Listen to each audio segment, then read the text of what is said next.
In a world where the soul of the office worker Lin Li from Blue Star merges with the young wolf Lord Robb Stark, he contracts an augmentable dire wolf and plunges once more into the tumultuous era of the Game of Thrones, teeming with fantastical creatures. A wave of nausea assailed him, dizziness and a surge of gastric acid coursing through his body, as Lin Li's consciousness began to awaken. Rob, how do you feel? Can you stand? A voice filled with concern, unmistakably not in Mandarin, broke through his haze, and Lin Li instantly grasped its significance. What language is this? Rob? Still dazed, Lin Li shook his head in an attempt to dispel the disorienting sensation. Perhaps the motion had some effect, as the dizziness swiftly subsided, allowing Lin Li to gradually open his eyes. Before him stood a striking young man with dark brown hair and sharp, handsome features, his gray eyes fixed intently upon Lin Li.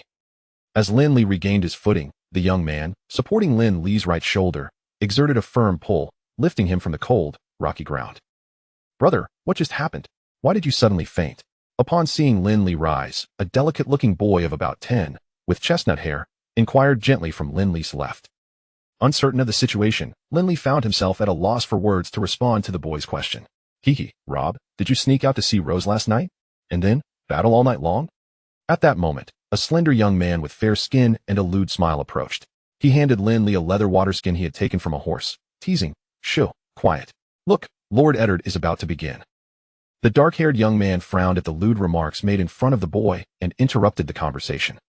Lin Li then took the opportunity to survey his surroundings. He found himself in a small valley adorned with greenery and scattered stones, where a dozen soldiers clad in shining armor stood in formation, swords at their waists and banners in hand, encircling the high ground of the valley.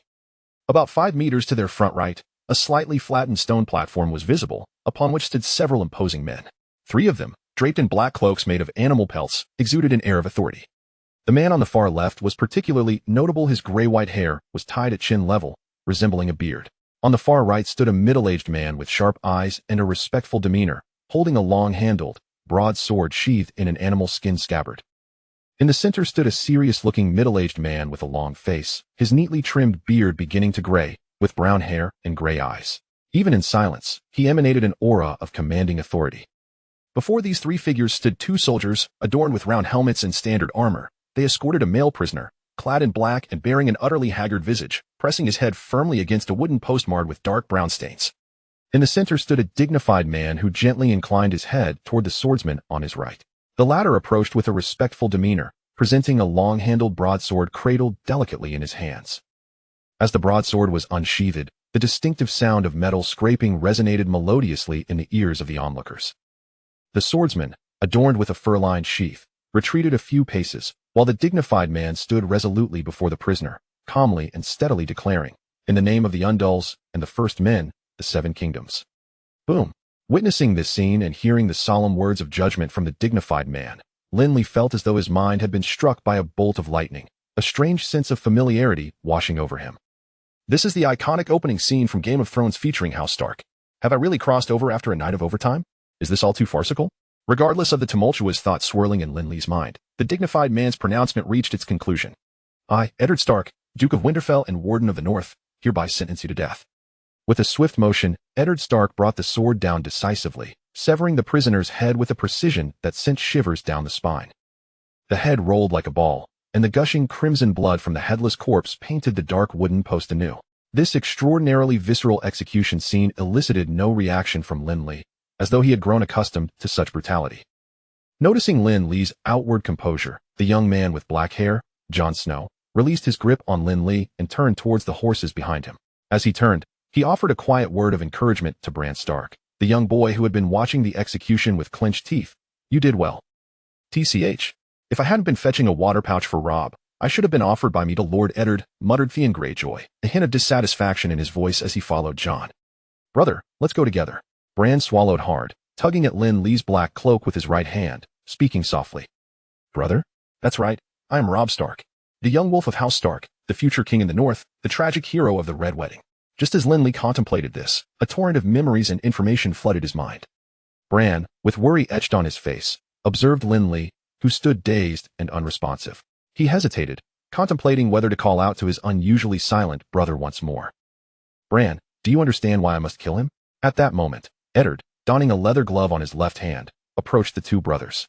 He first glanced at Lin Li, who was lost in thought while holding the water pouch, then turned to Bran and inquired.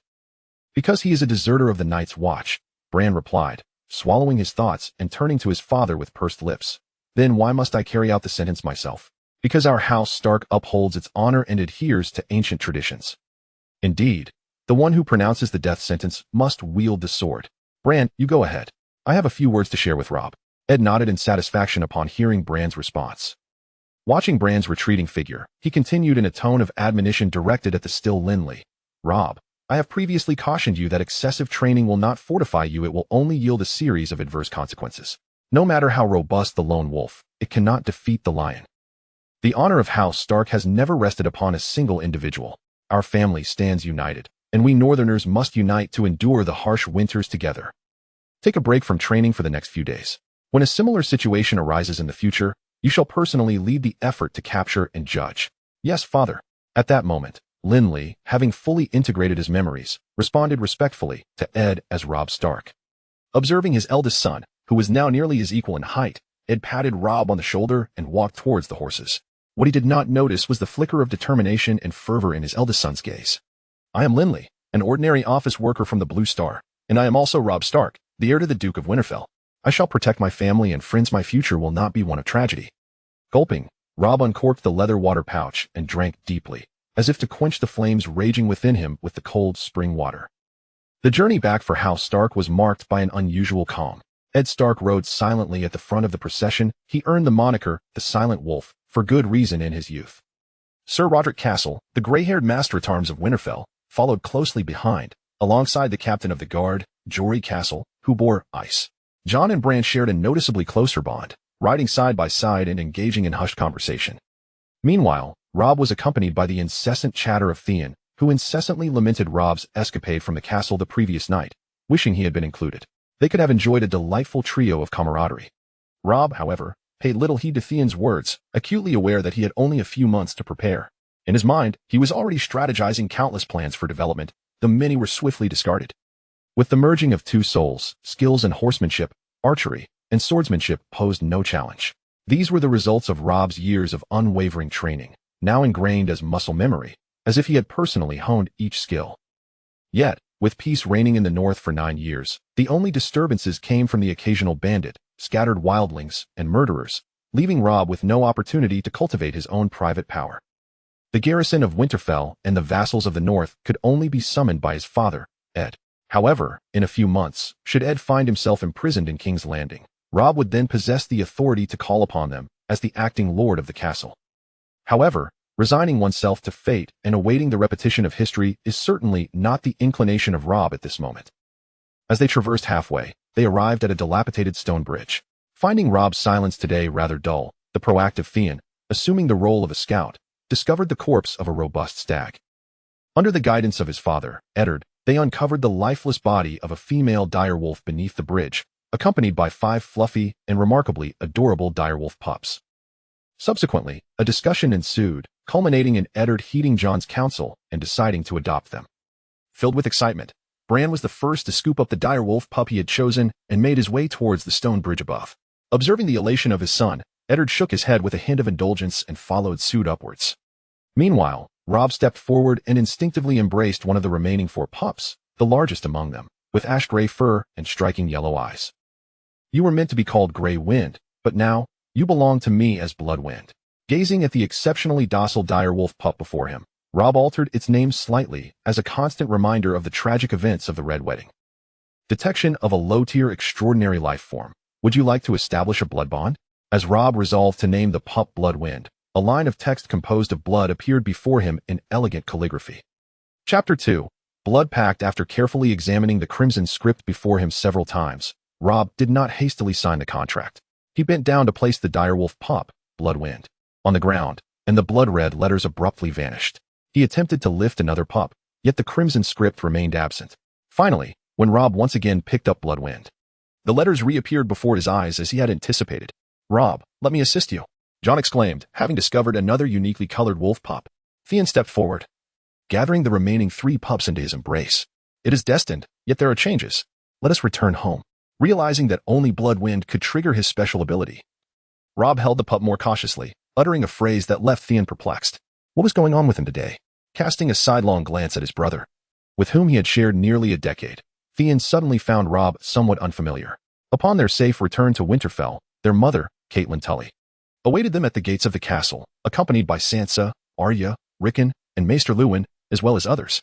After exchanging customary greetings according to noble tradition, Rob's younger siblings eagerly divided the 3 direwolf pups that Theon had carried. Initially, Catelyn intended to inquire in detail about Rob's sudden fainting. But with his little secret weighing on him, Rob was eager to leave. He bid his parents farewell, cradling Bloodwind, and proceeded to the main keep. Dinner would be announced by the servants in due course. Rob's room was located on the left side of the second floor of the keep. It was well lit and spacious, yet simply furnished in a practical style. In fact, no chamber in Winterfell boasted extravagant decor. Large candlesticks adorned the corners of the room, and when lit, they illuminated the entire space. Above the door, a row of wooden ducts, each the size of a fist, was embedded in the wall. Winterfell had been constructed over a hot spring, allowing the steam to travel through these ducts to warm the castle's rooms, making it more comfortable during the harsh winters of the north, akin to a super central heating system. In the center of the room stood a solid wooden bed, layered with thick furs. Opposite the bed was a wooden writing desk, with a wardrobe to the left and a washstand to the right, constituting the entirety of the room's furnishings. With a thud, Rob closed the door and took a few steps to the bed, gently placing Bloodwind on the thick furs. Whether due to hunger or some other reason, Bloodwind lay on the bed, eyes wide open, sniffing the air, and emitting a faint whimper. Signed the Blood Pact.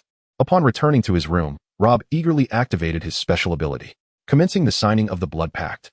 As the characters before him transformed, Bloodwind's yellow eyes turned a vivid crimson, and it bit down on the web of flesh between Rob's thumb and index finger.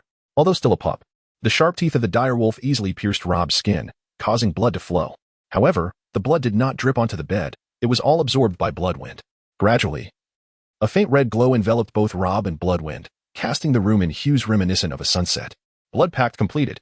After about a minute, the red light faded into their bodies. Bloodwind's crimson gaze receded, and upon seeing Rob's right hand bleeding again, it instinctively extended its warm, moist tongue to lick the wound. Once the pact was sealed, Rob suddenly felt a profound connection with Bloodwind. He sensed its remorse and emotions of hunger and thirst. As he focused on Bloodwind, the crimson script reappeared. Name, Bloodwind.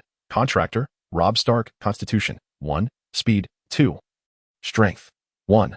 Species, Spirit Communing Direwolf, 6. Blood Pact points, 0. The information conveyed through the crimson script was easily comprehensible to Rob, well versed in the nuances of games from his previous world. The first item was unremarkable, while the second detailed Bloodwind's stats, which made sense for a newborn pup, filling Rob with anticipation for its future growth. The third item undoubtedly referred to the 6 pups acquired by House Stark. Rob had not expected Bloodwind to possess the prefix Spirit Communing. It was logical, considering that in the original tale, Bran, with no guidance, could instinctively communicate with his direwolf. Moreover, when Arya last saw Nymeria, the pack she led was not comprised of ordinary direwolves of such size. Rob surmised that if Bloodwind were merely a typical direwolf, they might have been unable to forge a pact at all. Blood Pact points. This was undoubtedly the critical element for aiding Bloodwind's rapid growth. How then? Could one acquire them? Rob pondered the possibilities in his mind, fixated on the crimson letters. Ugh. Observing Rob lost in thought, Bloodwind grew restless, shifting its furry body and letting out a low growl. Hungry, thirsty, hungry. After these thoughts persisted for quite some time, Rob finally emerged from his reverie. Leaving the little glutton on the bed, he opened the door and stepped out. Approximately half an hour later, Rob returned to his room carrying a small wooden basin. Upon entering, he attempted to project the thought of food into Bloodwind's mind. Bloodwind, your nutritious dinner has arrived. However, Bloodwind lay lazily on the bed, unmoving, likely too exhausted from hunger to stir. Seeing Bloodwind's state, Rob tilted his head thoughtfully, placed the basin on the desk, and began rummaging through his wardrobe. The basin contained dog milk. Earlier that day, Sir Roderick had mentioned that his household had a recently whelped red female dog, with most of the pups having perished, perfect for nursing the 6 direwolf pups. The people of the north typically wore thick woolen garments, and after some effort, Rob managed to find a linen lining. He cut a piece to the size of his palm using the dagger sheathed at his side. Dipping one end of the fabric into the dog milk, the white liquid quickly soaked through. Holding the basin with his right hand, Rob brought the fabric to Bloodwind's mouth. Bloodwind seemed to catch the scent of the milk, first licking the fabric with its tongue before eagerly biting the end of it and sucking it in. After repeating this process until the basin was empty, Rob, having maintained this position for some time, began to feel a strain in his back and legs. Yet, witnessing Bloodwind, now satisfied and asleep on the bed, he felt a twinge of paternal pride. As Rob busied himself with feeding Bloodwind, the sky outside gradually darkened. At that moment, a male servant knocked and entered, informing Rob that dinner was ready and lighting the candles in his room. Rob nodded in acknowledgement, tidied his appearance, and stepped out. After traversing the dimly lit corridor, guided by the flickering candlelight for several minutes, Rob finally arrived at the banquet hall. The Stark ancestors had clearly been quite hospitable, constructing a spacious hall adorned with gray stone walls and bedecked with banners of the Stark direwolf. As Rob pushed open the large oak and iron doors, he beheld 8 long tables arranged within the hall, separated by a central aisle, 4 on each side. If filled to capacity, these tables could accommodate several hundred guests. Naturally, these were intended for ordinary guests, while members of House Stark and noble visitors would dine at the long table elevated on the dais. At this moment, the entire Stark family was seated at the long high table, with Jon and Theon also present. In the absence of esteemed guests, Catelyn was able to tolerate the presence of a certain bastard for the sake of Eddard. During dinner, Eddard and Catelyn quietly whispered to each other while tearing apart rye bread. The majority of the conversation came from Theon, who boisterously boasted to Rob's 4 younger siblings about his discovery of the corpses of a stag and a direwolf. At the beginning of the meal, Rob responded to Catelyn's inquiry about his well-being, but soon fell silent, absorbed in his thoughts and the food before him. As he absent-mindedly consumed most of the various dishes, a startling crimson inscription suddenly appeared before him. Blood contract point 1. What? Eating can grant blood contract points? The prospect of earning such points from a meal filled Rob with delight. Rob, what's got you so cheerful? Arya, sitting to his right, noticed his expression and, fueled by her curiosity, immediately inquired. Arya, I've discovered that eating helps one grow. With the newfound blood contract points, Rob was no longer burdened by his previous worries. He smiled at Arya and turned to the maid beside him, requesting another serving of dinner. Humph, I won't talk to you. Eating so much, you're just a glutton. Arya, who had always struggled with her growth, felt insulted by Rob's comment. She quickly retorted and chose to ignore him thereafter. Chapter 3. A Call for Help burp. After finishing the last piece of cheese on his plate, Rob could not suppress a satisfying burp. Fortunately, only he and the maid were at the table. Otherwise, Catelyn would have surely scolded him. The second serving of dinner, which he had barely managed to consume, did not yield any blood contract points, shattering his hopes of earning points through mere gluttony. Perhaps it was for the best, if he relied on such tactics. Rob would surely become even more corpulent than King Robert Baratheon. After dinner, when he would typically practice his swordsmanship, he instead retreated to his chamber. This was due not only to his father Eddard's instruction to rest for 2 days, but also his own desire for some recuperation. Upon returning to his room, Rob's gaze fell upon the sleeping Grey Wind. The crimson inscription appeared as he focused his thoughts, perhaps due to the blood contract points gained from dinner. Grey Wind's stats displayed an added plus sign. After pondering briefly, Rob willed the blood contract point to vanish from his sight. A red mist, thick as a chopstick, rose from him and then infused into the sleeping Grey Wind. Consequently, Grey Wind's physical stats increased to 2. Could that red mist represent the blood contract points? Rob stroked his chin thoughtfully, speculating.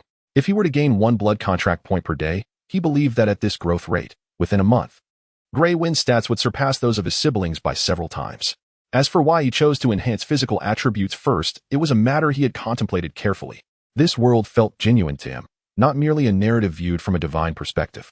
There were no individuals in Winterfell who cared for direwolves, and should anything happen to Grey Wind during his pup stage, it would be a catastrophic loss. Thus, prioritizing his physical attributes would ensure Grey Wind's survival into adulthood. Agility and strength could be enhanced later. After allocating the attributes to Grey Wind, Rob suddenly felt a wave of fatigue wash over him. He rummaged through his wardrobe for 2 thick garments to lay on the floor and gently placed Grey Wind upon them. He chose not to share a bed with Grey Wind, as he was prone to tossing and turning during sleep, and he wanted to eliminate any risk of harm to his companion. Comfortable. The thick fur covering the solid wooden bed felt remarkably soft, and as Rob lay down, he felt as though he were sinking into a pile of cotton, unable to suppress a soft groan. My advantages. Firstly, I have an understanding of the general trajectory of the future and some key figures. Secondly, the presence of Grey Wind as my unique asset. Thirdly, as the eldest son of a noble lineage from the north. But can I truly contend with the cunning Tywin Lannister or Daenerys Targaryen, who possesses 3 dragons? Not to mention the wildlings beyond the wall and the White Walkers. As Rob lay in bed, contemplating his advantages and the adversaries he would face, fatigue soon overcame him, and within minutes, he fell into a deep slumber. The following morning, Rob was roused by his biological clock. As he dressed and descended from his bed, Grey Wind had already bitten his pant leg, conveying his hunger. Well then, this creature is a completely emotionless eating machine. Rob bent down to stroke Grey Wind's furry head before heading out to prepare breakfast for him. After a busy morning catering to Grey Wind's needs, Rob approached the washing station to freshen up. He plunged his head into the basin prepared by the servant, shaking it side to side before abruptly lifting it. In the mirror, he met the gaze of a robust young man with blue eyes and reddish-brown hair. Although Rob's appearance was somewhat mature, he was strikingly handsome, exuding a unique charm. "I am Rob Stark." After gazing at the unfamiliar yet familiar face in the mirror for a few moments, he silently recited his name in his mind, dried his face with a towel, and turned to don his noble attire. The Stark family's breakfast remained plentiful, and feeling his stomach growl, Rob devoured his meal without a care for decorum. "Rob, you had 2 dinners last night. How are you still so hungry this morning?" Eddard, tossing a grape into his mouth, questioned Rob with a look of curiosity. "I don't know. Perhaps I'm still growing, father." Upon hearing his father's inquiry, Rob hastily swallowed his food and replied, "Father, perhaps there's a piglet residing in my belly, only capable of making a mess." Arya, recalling Rob's earlier comment, couldn't resist teasing him back. "Arya, how can you speak like that? You've finished your meal. Now go find Septa Mordain to study for today's lessons. Sansa, accompany your sister." Caitlin interjected with a frown at Arya's words. "Yes, mother." Both Sansa and Arya responded in unison. Sansa, feeling the brunt of the exchange, shot Arya an annoyed glare before performing a curtsy to her parents and departing first. Arya stuck her tongue out at Rob, made a face, and then dashed out. "Rob, if you feel unwell at all, remember to inform Maester Luwin." Caitlin continued to express her concern for Rob's health. "Yes, mother." After breakfast, Rob did not gain any blood contract points, but he was not anxious, as dinner was still ahead. Moreover, he suspected that acquiring blood contract points was not as straightforward as merely eating. The sudden wave of fatigue he experienced after enhancing Grey Wind's attributes felt unusual. The time that followed was typically reserved for Rob's archery training. However, like his swordsmanship practice, he was granted a reprieve by his father Eddard. So he returned to his room to strengthen his bond with Grey Wind. About an hour later, a servant informed Rob that it was time to head to the council hall.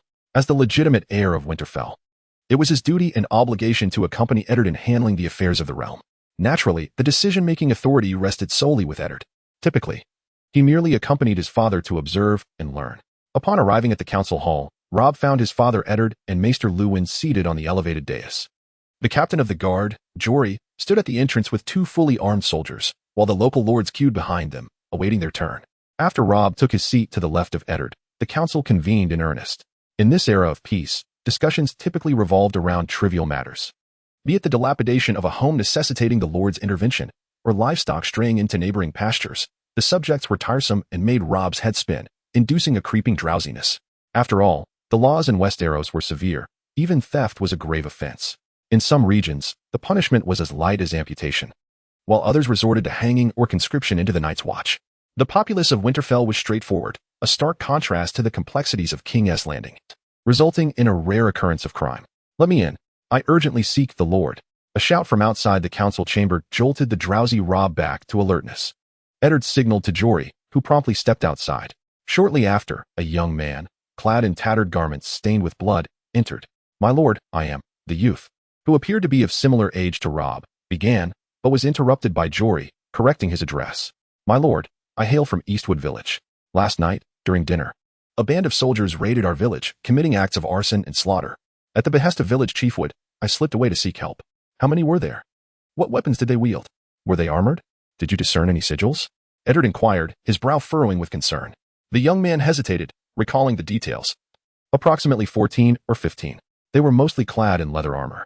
Most carried long swords and shields, while 2 or 3 wielded bows. As for the sigil, yes. One of them bore a shield marked with this shape." He gestured with his hands. "It seems he refers to the sigil of House Bolton, my lord," remarked Ser Roderick. "House Bolton? Roderick, send a raven to inquire with House Bolton regarding this matter," Eddard commanded after a moment's contemplation. "Yes, I shall dispatch it to the raven's nest at once." Eddard then turned to Rob. "Rob, how do you fare today?" "I am in good health, father," Rob replied. "Very well. Prepare yourself to depart for Eastwood Village. I shall instruct Jory to assemble 20 men at the eastern gate for you." "Understood." Rob nodded and promptly returned to the keep.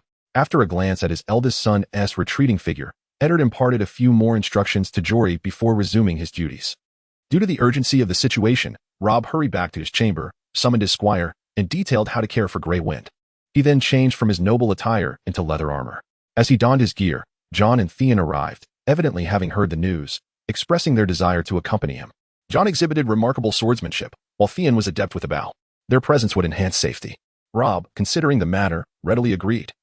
confident that Eddard would approve of the additional company. If necessary, he could easily have 2 of Jory's men replaced. The trio traversed the bridge leading north from the keep directly to the armory. There, they found an array of standard chainmail, finely crafted longswords, longbows, daggers, and daggers. They assisted one another in donning the customary northern chainmail before mounting their steeds, the battle horses of Winterfell, and galloped majestically toward the eastern gate. Chapter 4. The pursuit. Eastwood Village lay to the northeast of Winterfell, a day's walk away, or half a day by horse. Nestled between the White Knife River and the Sheep's Head Mountain, the village thrived on fishing and foraging. It boasted a handful of cottages, a council hall, and a watchtower. With a few brave souls, elected by the village chief, maintaining order. Sam, who had come to Winterfell seeking aid, was the youngest among these defenders. At this moment, Sam, unable to ride, sat behind Jory, his gaze vacant as he stared at the ruins of Eastwood Village, where wisps of black smoke occasionally rose among the charred remains. 7 hells. This is horrific, Theon exclaimed, having scoured the area without finding a single survivor. Jon remained silent. Yet his furrowed brow and clenched jaw betrayed the fury brewing within him. This peaceful and prosperous village had been annihilated overnight. Robb rode through the desolation, the air thick with the stench of charred flesh and the lingering odor of burnt offerings. Witnessing the gruesome scene, he felt anger simmer within. Yet he maintained a keen focus, scrutinizing every detail of the wreckage. The majority of the remains were charred corpses. The few untouched bodies were mangled, their limbs severed, and riddled with wounds. He could scarcely fathom the horrors that had befallen the villagers before their untimely deaths. The brutal sight weighed heavily on Robb's heart. Yet his mind raced with determination. He scanned the surroundings with piercing eyes, resolved to ensure that those responsible would face justice. Why? Why? A heart-wrenching cry erupted behind him. It was Sam's voice. My lords, over here. A Winterfell soldier seemed to have discovered something, calling out to Robb and the others. Upon hearing the shout, they quickly urged their horses toward the soldier. This is the council hall of Eastwood Village, he noted. Its structure, reinforced by yellow clay, had survived the fire despite its blackened exterior. As Robb approached the hall, preparing to dismount, he saw Jon emerge, his face darkened with grief, blocking Sam, whose tear-streaked face showed desperation. What lies within? Let me in, Sam pleaded, his suppressed emotions erupting as he struggled against Jon's hold. With a swift motion, Jory struck Sam, rendering him unconscious. Robb, seeing Sam's limp form, bit his lip and stepped inside the hall. Inside stood a dozen Winterfell soldiers, silent and seething with rage. Robb pushed past one soldier and beheld a scene that resembled hell itself. Numerous naked women, lifeless, lay splayed in a grotesque manner, their limbs pinned to the walls of the hall with wooden stakes. Some had been slain by throat cutting, while others bore gaping wounds, their entrails spilled upon the ground. And a few had been flayed. Robb felt a surge of fury rising within him, his teeth grinding audibly. Suddenly, he noticed a flicker of movement from one of the women, a sign of life. There are survivors. He rushed to the side of the bloodied woman, her face obscured by disheveled hair. Upon recognizing Robb's sigil, she weakly uttered a single word before succumbing to death. Before he could respond, the word conjured memories of the hoofprints he had observed leading southwest. White Harbor. The perpetrators fled to White Harbor, Robb deduced, piecing together the northern map in his mind. Jory, leave 2 men to attend to Sam and tend to the bodies. The rest, we depart at once. As night fell near the lower White Knife, in a sheltered hollow, a group of soldiers clad in leather armor gathered around a crackling fire, feasting on a roasted leg of lamb. Dick savagely tore into the golden brown meat, quenching his thirst with a swig from a pouch containing inferior ale. A middle-aged man with yellowed teeth gazed enviously at the roasted leg of lamb in Dick's hand. Struggling with a piece of hard black bread, he smiled and inquired, Captain Dick, is it true that your cousin holds a position in the city watch of King's Landing? There was no need to ask. Captain Dick frequently communicated with his cousin via Raven. His cousin was indeed a significant figure in King's Landing. Upon hearing the skepticism directed at Dick, a loyal confidant beside him promptly interjected, we are risking our necks by following Captain Dick. It's wise to clarify our concerns. As Dick savored his meal, he noticed the yellow-toothed man and the other soldiers fixating on him, eagerly awaiting a response. He set down the lamb leg, wiped his greasy hands, and declared loudly, From the 3 villages we plundered in the territory of the Terror Fortress, all the wealth we acquired will be shared equally among us upon our arrival in King's Landing. I believe this is what you are most concerned about. Furthermore, as long as you are willing to follow me, I will find a way to secure your positions in the City Watch. You all know that my promises are always fulfilled. Upon hearing Dick's words, the soldiers exchanged knowing glances and erupted into synchronized cheers. Long live Captain Dick. We shall follow Lord Dick to the death. Dick raised his hand to quell their excitement and continued, however, it is not yet time to celebrate. Ramsay Snow, that bastard, is undoubtedly in pursuit of us. The village we raided yesterday belongs to House Stark, and they will certainly come after us when they learn of the news. Offending these two great families leaves us with no refuge in the north. But by the time they reach White Harbor, we will already be aboard a ship bound for King's Landing. Haha. Perhaps we can pre-book a couple of lovely ladies in White Harbor and inscribe greetings to the lords of both families on their posteriors. Sighing, he lamented their misfortune. We happened to be ambushed by those wildlings during our watch. Indeed, those damned wildlings, I do not know how they managed to bypass Last Hearth. Thankfully, we escaped quickly. They are not human, they are beasts. I watched as old Hank was bitten in the neck by one of those wildlings. Had we not fled, we would have surely been consumed by them, and even in escape, that bastard Ramsay would have skinned us alive. Fortunately, Captain Dick was with us. Dick's words had a significant calming effect on the soldiers. After listening to him, they began chatting among themselves, sharing the spoils. Humph, when we reached King's Landing. Dick surveyed the Terror Fortress soldiers, including his confidants, and noted a flicker of cold determination in his eyes. He concluded that the pursuers were at least 2 days' ride away from them. After feasting, the soldiers, lacking vigilance, did not leave anyone on watch and soon succumbed to slumber. As time passed, the night gradually receded, and the sun broke the horizon with its first rays. The faint sound of hoofbeats grew louder. And the more alert Dick suddenly awoke from his dreams, sitting up like a startled rabbit, straining to discern the source of the noise. In the direction of the rising sun, a group of dark figures charged toward them. Realizing the imminent threat, Dick sprang to his feet and bellowed, "Get up! Quickly! Enemy attack! Enemy attack! Form ranks! Infantry defense formation!" Although the soldiers of Terror Fortress were not particularly vigilant, they possessed the basic qualities of northern soldiers. Upon hearing Dick's roar, they immediately sprang to their feet. Within a minute or two, they drew their blades and formed a defensive line. With a hoarse voice, Dick, assisted by his confidants, donned his armor. He was the only one among the soldiers equipped with armor.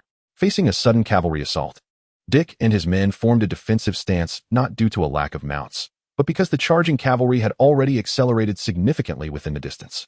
In such a state, Dick and his men could only brace themselves for an inevitable defeat. Archers, fire at will. The rest maintain formation. We must not break ranks. As the distance closed, Dick discerned the number of the charging cavalry, which was only slightly outnumbering them, drawing from his extensive battle experience. He knew that if they could withstand the initial cavalry charge, hope for victory would remain alive. Hearing Dick's command, their 2 archers began shooting at the enemy. However, the charging cavalry wore iron helmets and chainmail. Unless struck in vulnerable areas such as the neck or eyes, the arrows were largely ineffective. One unfortunate cavalryman was struck in the head by an arrow, causing both horse and rider to tumble to the ground, their fate uncertain. The yellow-toothed soldier in the defensive line, watching the cavalry draw near and hearing the thunderous sound of hooves, nervously swallowed, stabbed the horse's belly. At that moment, Dick's voice rang out, urging the soldier. With shield in his left hand and sword in his right, the yellow-toothed soldier lunged at the belly of the nearest horse.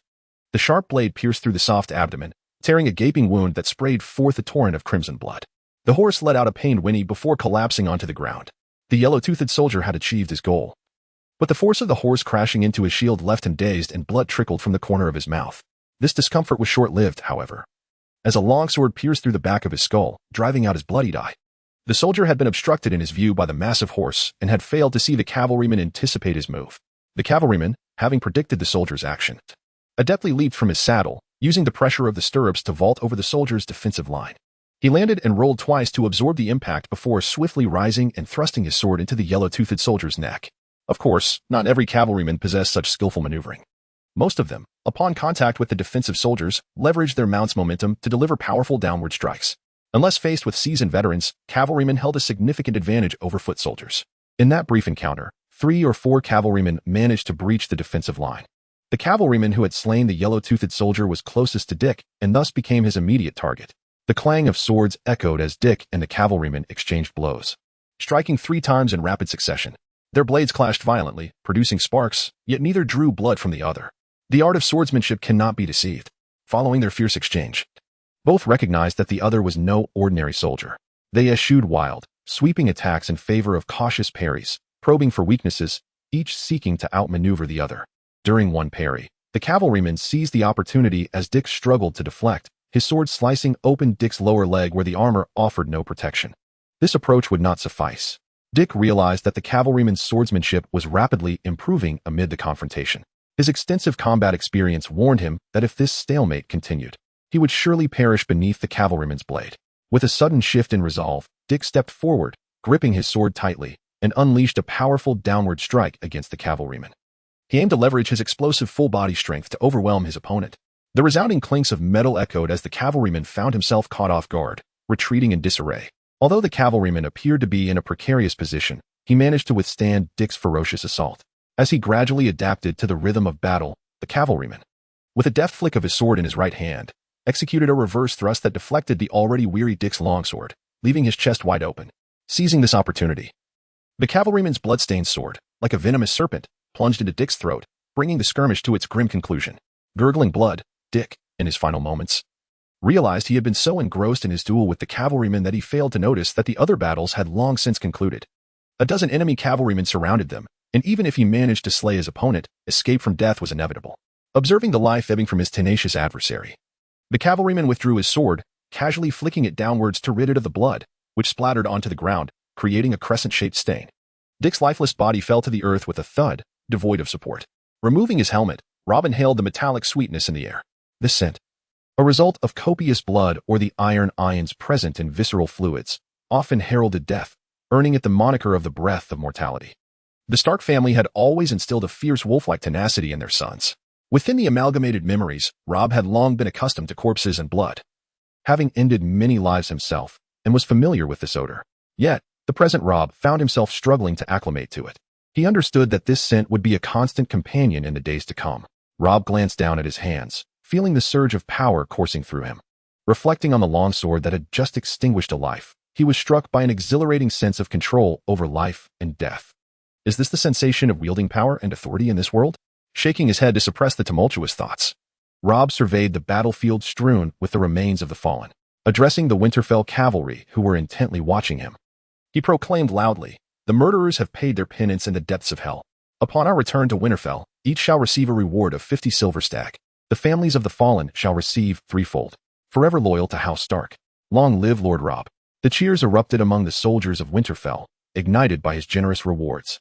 The feast consisted of a splendid array of lamb, duck, buttered peas, oat bread, and 4 cups of ale, all for the price of a single silver stag, with change to spare. In the original tale, King Joffrey's mere bounty of 100 silver stags had inspired men to recklessly assault the formidable hound. Rob, we have slain 16 enemies. We lost 2 soldiers in the fray, and 1 was gravely injured. I have seen him off. Theon approached Rob, quietly reporting the battle's achievements and losses. Chapter 6, Spoils of War and Ramsay Snow. Rob nodded and instructed Theon, "Take men to sever the heads of these 16 foes and bind them, along with the bodies of our fallen soldiers, to our horses for the return to Winterfell." "Understood. I shall attend to it immediately," Theon replied, turning to summon others. "Wait." Theon. Hearing Rob's call, Theon turned back, a look of curiosity on his face. "Thank you," Rob said with a smile, his voice soft. Theon's lips curled into a grin as he waved dismissively and went about his tasks. Rob observed Theon's retreating figure, contemplating how to fully win him over. Theon, by nature, was not ill-intentioned and possessed a fair degree of military acumen, capable of leading small-scale operations. Furthermore, his combat prowess ranked above average in Westeros. With exceptional archery skills, having grown up alongside Rob and others, receiving the same education from Eddard, a bond of kinship had developed. Theon had always regarded Rob as a brother. In the original narrative, Theon had contemplated warning Rob before his father Balon and sister Yara incited him to attack Winterfell. Yet, Theon's indecisive nature and lack of resolve made him susceptible to influence, rendering him a fickle ally. If Rob could fully secure his loyalty now, Theon would undoubtedly become a valuable asset in the future. "John, check the packs on those horses over there." Understanding the personalities of those around him, Rob assigned John the task of gathering the spoils of war.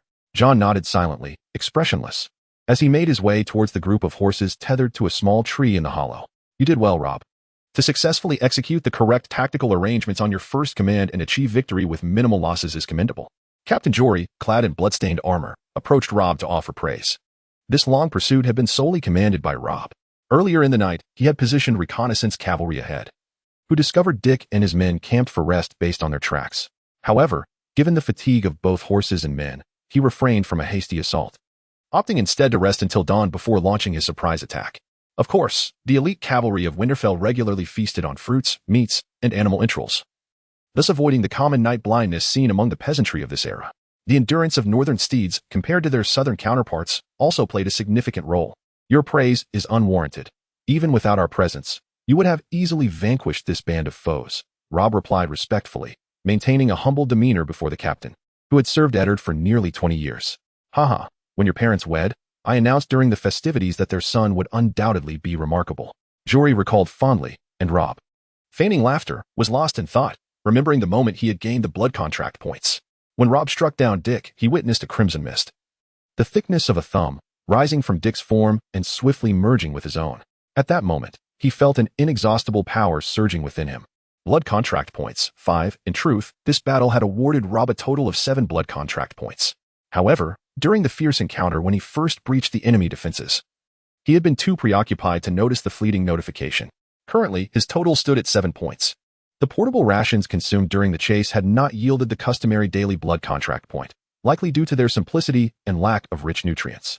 Soon, Theon and John returned to report their completed tasks. John speculated that Dick and his men had likely plundered more than just Eastland Village, as he had counted a total of 27 golden dragons, over 1,000 silver stags, and a large sack of copper coins. Additionally, there were 17 quality northern warhorses, along with 2 large bags of valuable herbs and wild goods. Such a vast fortune could not have been amassed by a single village. After a brief rest of around 10 minutes, Rob commanded the cavalry of Winterfell, who expertly managed their mounts and spoils, to begin their return journey. The return trip was not rushed. The horses were already fatigued, and the additional mounts and plunder weighed them down. After approximately half a day's travel, Rob and his company arrived at the confluence of the White Knife and the Tumblestone. Theon, let everyone eat and rest, and clean the blood from their bodies. Noticing the open terrain and the proximity of a water source, Rob instructed Theon. Theon nodded and turned back, calling out to the cavalry to dismount and rest. John, take someone with you to scout ahead.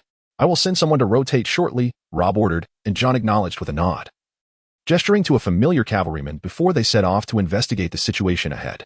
Leading this independent operation, Rob found his father's military strategies gradually transforming into practical application in his mind. Rob did not allow the cavalry to dismount en masse to rest and cleanse themselves. Instead, he instructed them to rotate in shifts to remain vigilant against a potential cavalry ambush. As they finished wiping the dried blood from their bodies and consumed their rations, John and his companions swiftly rode back. Rob, there's a troop of cavalry ahead bearing the flayed man banner of House Bolton. Upon nearing, John immediately reported the situation. Do the Boltons have any plans to attack you? Rob inquired, stroking his stubbled chin in contemplation. No, their pace is quite slow, resembling our usual outings for leisure. Very well, I understand. John, you two take a moment to rest. The others should organize the formation and remain prepared for battle. Following Rob's command, the cavalry promptly began to don their armor and mount their horses in readiness for combat. Soon, Rob caught sight of the cavalry unit, which halted after advancing a certain distance. One of the riders, waving the flayed man banner, approached Rob's contingent.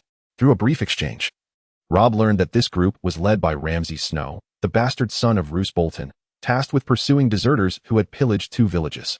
Upon recognizing Rob's identity, the cavalryman respectfully saluted and returned to report.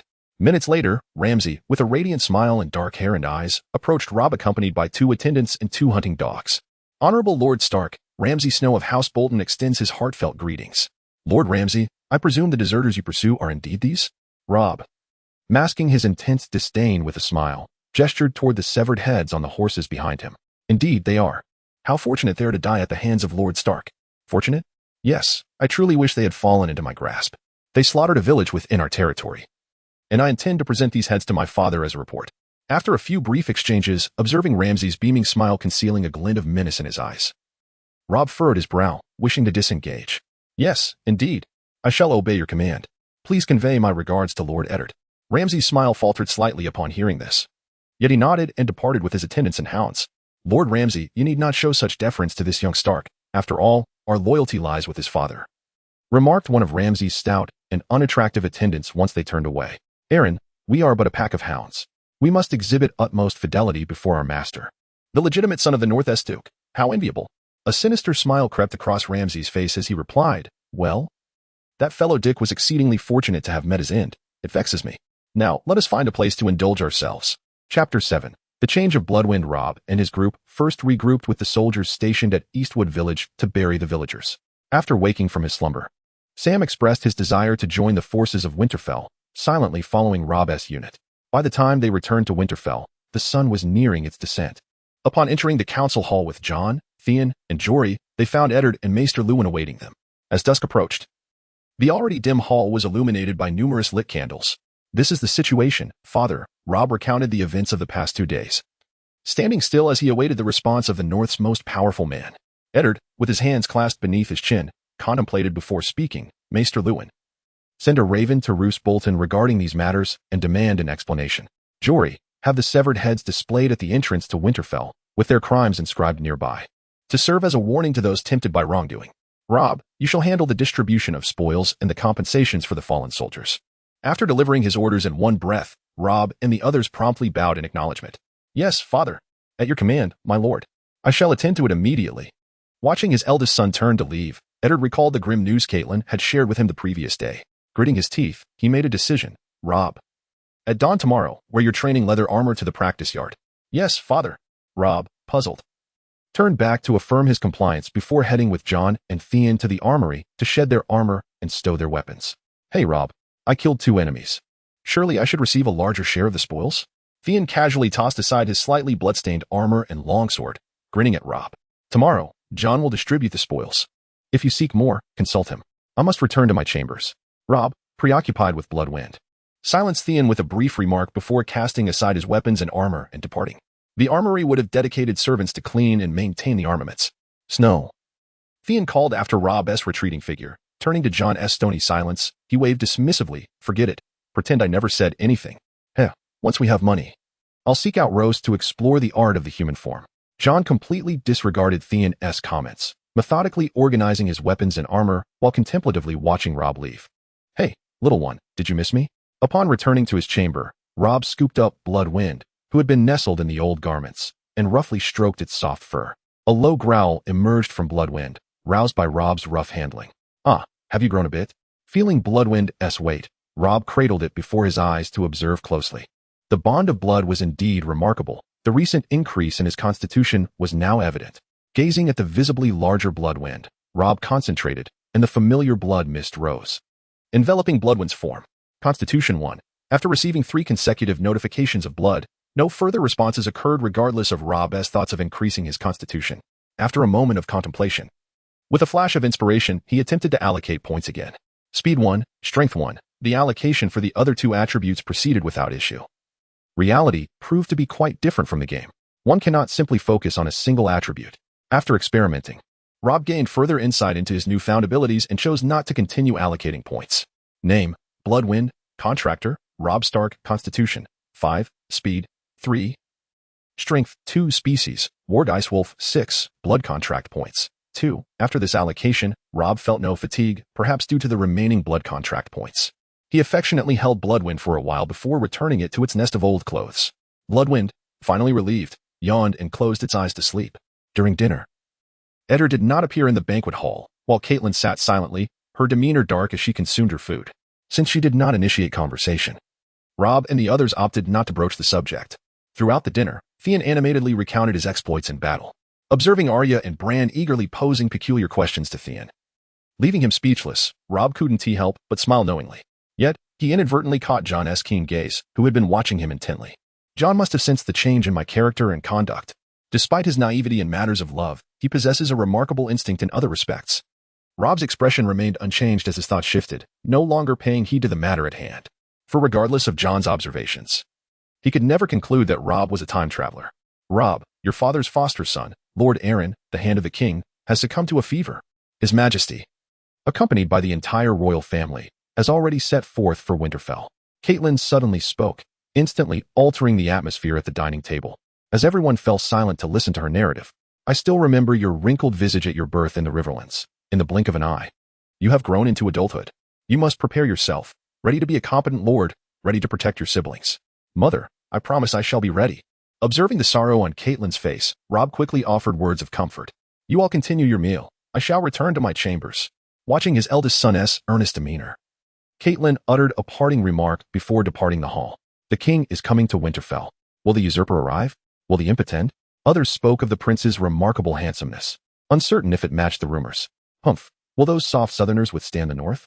Yet, southern maidens must possess more charm than those from the north. After Catelyn's exit, the hall erupted into a cacophony of chatter. Robb gazed at his oblivious siblings, unaware of the grim future that awaited them, shook his head, and continued to eat. The dinner, composed of meat and vegetables, proved far more nourishing than dry rations. Having consumed a substantial portion, Robb gained a point of blood bond. To the northwest of the Dref Fort, Between the elongated lake and the barren solitary mountain lay a stretch of flatland. A troop of several hundred cavalry advanced leisurely, sweeping through the terrain. The Earl of the Dread Fort, Roose Bolton, was listening to a soldier report the news relayed by ravens. Very well, I understand. What are the other cavalry units? Roose Bolton, of average height with a pallid complexion and a refined appearance, inquired softly after hearing the news. They have all reached their designated positions and will be ready for encirclement by noon tomorrow. Although these wildlings are rather troublesome, a charge by hundreds of cavalry will surely annihilate them. The reporting soldier promptly answered. What of Ramsay? Since the Stark family has eradicated the group of defectors, why has he not returned? There has been no word from Lord Ramsay. Well then, instruct the cavalry in the southwest to withdraw while the other units continue to converge. The southwest? That is the direction of House Stark. Understood. After issuing his orders, Roose's gaze turned cold as he stared towards the southwest, muttering softly. I have commanded the prey to present itself, Lord Eddard. Chapter 8. The Wolf Pack Ceremony. As dawn broke on the following day, Robb had already enjoyed a hearty breakfast and, dressed in his finery, made his way from the keep to the training ground. As he stepped through the stone gates of the yard, he beheld soldiers clad in standard leather armor, standing at attention and silently watching him. His father, Eddard, along with the fully armed Ser Roderick, awaited him on a wooden platform before the training ground. Upon witnessing this display, Robb quickened his pace and soon stood beneath the platform. These warriors are the offspring of my vassals from the north. From this day forth, you shall live, train, and fight alongside them. As soon as Robb took his position, Eddard spoke solemnly, his tone serious. Robb glanced around the ranks. Noting that indeed most of the faces were youthful, Eddard pointed towards Robb, addressing the soldiers. Robb Stark, the next guardian of the North, Duke of Winterfell. You have been raised in the North and shall one day be laid to rest in the North. From this moment on, he entrusts his life to you. And in return, you shall bring him honor and glory. All of you shall be brothers, with whom he can speak openly, and comrades, to whom he can entrust his back in battle. The lone wolf dies, but the pack survives. You are his pack, loyal until death to Lord Stark. As Eddard's words echoed, a shout erupted from among the soldiers, and soon the training ground resounded with their enthusiastic responses. Loyal until death to Lord Robb. Loyal until death. Loyal until death. Hearing the chorus of fervent voices, Robb felt a rush of blood surge through him, his emotions soaring to a state of exhilaration. Westeros follows the traditional primogeniture system, yet Eddard could just as easily designate Bran or Rickon as heirs to the lordship. Today, Eddard's act, known as the Wolf Pack Ceremony, served as a clear declaration of Robb as the heir to the North. Even if Robb were to prove foolish or reckless in the future, as long as he did not commit unforgivable sins, his claim to inheritance would remain unshaken. The Wolf King must have his pack. The Wolf Pack Ceremony is an unwritten tradition of House Stark, wherein the current lord establishes a personal guard for the next lord. However, due to the Mad King's unexpected execution of Eddard's father and brother when Eddard was just 18, he had inherited the title without undergoing this ceremonial tradition. Yet, adhering to tradition, he had already begun seeking suitable vassal offspring to prepare for Robb's ceremony, though for various reasons, he had decided to expedite the process. I leave the rest to you, Ser Roderick. Eddard, observing the fervent soldiers, nodded toward Roderick and then turned to depart. As the atmosphere gradually calmed, it was now Roderick's turn to fulfill his duties as instructor. At a signal, 30 soldiers began to pair off for mock combat. This was a simulated training exercise, and they all donned leather armor while wielding dull swords. Although these blunted weapons could not pierce the leather, they would certainly inflict pain when struck with powerful blows. Robb, isolated, found himself pitted against the experienced Roderick. After a bout of swordplay, Roderick expressed his satisfaction with Robb's performance, believing he had done exceedingly well. Yet Robb remained indifferent, feeling unsatisfied with his own efforts. In matters of combat, he could be considered quite versatile. Tactics, swordsmanship, archery, horsemanship, and hand-to-hand combat all came naturally to him. However, in his pursuit of being well-rounded, he failed to achieve mastery in any one discipline. Take, for instance, the Kingslayer, Jaime Lannister. While he might lack competence in other areas, when wielding two swords, he ranks among the pinnacle of swordsmanship in Westeros. Eddard's captain of the personal guard, Jory Castle, had previously accompanied Robb in pursuing the Bolton family defectors. At that time, Robb was engrossed in battle and could not spare attention. However, according to Theon's casual remarks, Jory had leapt into the defenses of the defectors with ease, dispatching numerous soldiers with the swiftness of a butcher. Yet, such a warrior would meet his end months later in King's Landing, slain effortlessly by Jaime Lannister after he had dispatched a few Lannister soldiers. While Jaime may have had the advantage of surprise, his ability to strike down Jory in one blow stemmed primarily from his immense strength. After Roderick guided the other soldiers, Robb continued his daily sword training alone.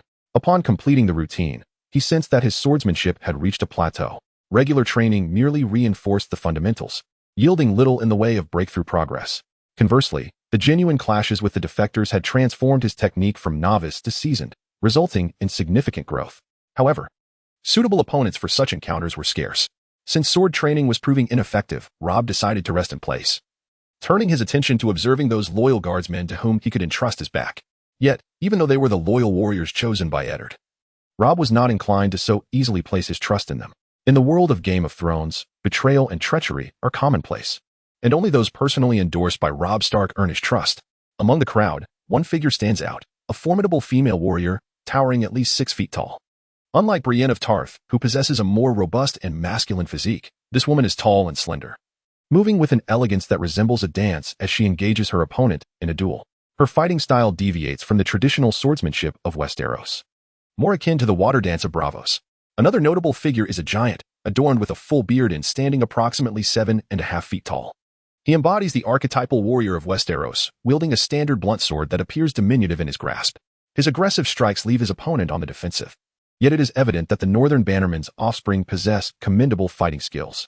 Despite his opponent's momentary struggles, he adeptly deflects the giant's ferocious onslaught, and, as he adapts, he occasionally counters with a swift strike, disrupting the giant's rhythm. Rob perceives that as long as his fighter endures, victory will ultimately be theirs. As expected, the giant's relentless assault culminates in chaos, leading to a decisive blow to his left flank that twists his face in pain, though he grits his teeth to stifle any cries. Unlike the usual routine, this training session has extended for a considerable duration. By midday, Sir Roderick's resounding announcement of a break brings a collective sigh of relief from the soldiers who have toiled all morning. They flock to Rob, either pledging their loyalty or seeking camaraderie. Rob meets their expectations, responding with a beaming smile, engaging in conversation, and greeting each one. Through these interactions, he learns that the female warrior is named Daisy Mormont, a scion of House Mormont from Bear Island. The giant is Small John Umber from House Umber, while his opponent is named Owen Norrie of the Mountain Norrie clan. Aside from a slight familiarity with Small John, Rob is unfamiliar with the other names. Chapter 9. The arrival of Bloodwind. Small John Umber, nicknamed Small John, is the son of Great John Umber and the eventual heir of Last Hearth. In the original series, he ultimately betrays House Stark, bringing the heads of Rickon and Shaggy Dog to Ramsay Bolton. During the War of the Bastards, he meets his demise at the hands of the Wildling Torment. Small John's plight is rather unjust. The warriors of House Umber are renowned in the north for their ferocity and unwavering loyalty. Despite having lost 2 fingers to the direwolf Grey Wind, Great John remains in awe of Rob's courage, serving him loyally until he perishes at the infamous Red Wedding. The fortunate Small John, however, holds the fort at Last Hearth without yielding to the Bolton family, until Jon Snow leads the wildlings across the wall. For centuries, Last Hearth has stood as the North Shield, the first bastion against the wildlings crossing the wall. The deep-seated hatred forged through years of conflict between them and the wildlings is palpable. Therefore, Small John's eventual rebellion is entirely understandable. Rob is determined not to allow such loyal warriors to betray him, yet he greets them all equally, refraining from excessive familiarity. Some individuals require diplomatic finesse, while others necessitate the demonstration of strength. After addressing all the soldiers, Rob clears his throat and proclaims, "Brothers, I recognize your unwavering loyalty to House Stark. However, I am a stranger to most of you, just as you are to me. Words alone are insufficient. I stand here to engage in swordplay with each of you in turn. Whoever can best me shall be rewarded with a purse of 100 silver stacks." Rob's generosity ignites a spark among the weary soldiers. The Bannerman's offspring, accustomed to limited allowances and extravagant expenditures, find the prospect of 100 silver stags enticing. Without hesitation, one of the nearest warriors steps forward to challenge him. The clashing of blunt swords resonates throughout the training grounds. Although Rob conserves energy by observing the soldiers during breaks, he ultimately is not boundless in stamina. After triumphing over 6 warriors consecutively, he is bested by Daisy, who deftly brings him to the ground. "Bravo! Daisy! Daisy!" The surrounding soldiers erupt in cheers upon witnessing Rob's fall. As one of the rare female warriors of Westeros, Daisy, who has never experienced such acclaim, blushes as she raises her sword high, feeling as though she has conquered the world. Everyone performed admirably. The prize belongs to Daisy. Tonight, she shall host a feast at the tavern in Winterfell Market. Amidst the jubilant cheers, Rob rises, spitting out the dirt in his mouth, laughing heartily and pointing at Daisy as he declares, "Long live Daisy. Long live Lord Rob. Haha, I shall drink my fill at the tavern tonight." The training grounds resemble a bustling marketplace, filled with animated chatter and noise. A certain lord, observing discreetly, nods in satisfaction at Rob's seamless integration into the camaraderie. Following the resolution of spoils and compensations, Rob's days settle into a structured and fulfilling routine. Beyond attending to Bloodwind and conducting regular training, he relishes moments of revelry and conversation with the warriors. As his rapport with the guards deepens, Rob augments the training regimen devised by Sir Roderick with small unit combat exercises. While Westerosi warriors excel at forming ranks for a charge, battles invariably devolve into chaotic free-for-alls devoid of coordination. Consequently, Rob divides the 31 fighters into 6 small teams, each engaging in combat practice under his discreet guidance, with the most formidable among them assuming the role of captain. Daisy Mormont, Small John Umber, and Owen Norrie emerge as expected leaders of their respective teams. The remaining 3 teams see Torrhen Stark, Edric Stark, and Theon Greyjoy elected as captains. The decision to include Edric in the guard follows a heart-to-heart with Theon and Rob's direct request for his father's consent. Torrhen and Edric, Rob's cousins and scions of House Stark, possess commendable fighting prowess.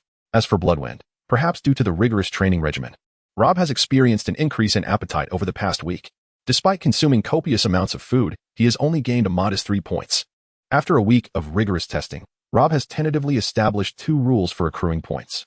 First, exhausting all blood pact points at once leads to a state of debilitating fatigue. Second, Bloodwind's highest attribute cannot exceed 3 times its lowest. Currently, Bloodwind's stats stand at a speed of 4, strength of 3, and a constitution of 7, with 1 point reserved. The 7 points in constitution have allowed Bloodwind to grow at an astonishing rate under Rob's watchful eye, transforming from a mere cub into a creature akin to an adult Alaskan Malamute, standing approximately 70 centimeters tall and weighing nearly 80 pounds. Over the past 10 days, the other 5 direwolves have also grown at an extraordinary pace, reaching the size of 5 to 6-month-old puppies, yet none can compare to Bloodwind. Aside from the male servant tasked with delivering meat, no one else is aware of Bloodwind's remarkable growth. Unlike his siblings, who take great pleasure in showcasing their direwolves, Rob has kept Bloodwind secluded in his chamber, rarely venturing out. Every day, aside from eating, it spends the majority of its time sleeping. This might be the adverse effect of its rapid growth. Creak. The bedroom door swung open, and Bloodwind, lying beside the solid wood bed, immediately lifted its head to assess the situation. Bloodwind. As the door fully opened, Rob appeared at the threshold, clad in standard armor. He gently called out, and Bloodwind instantly expressed joy, swiftly rising to leap over the wooden bed with a powerful bound, drawing close to him.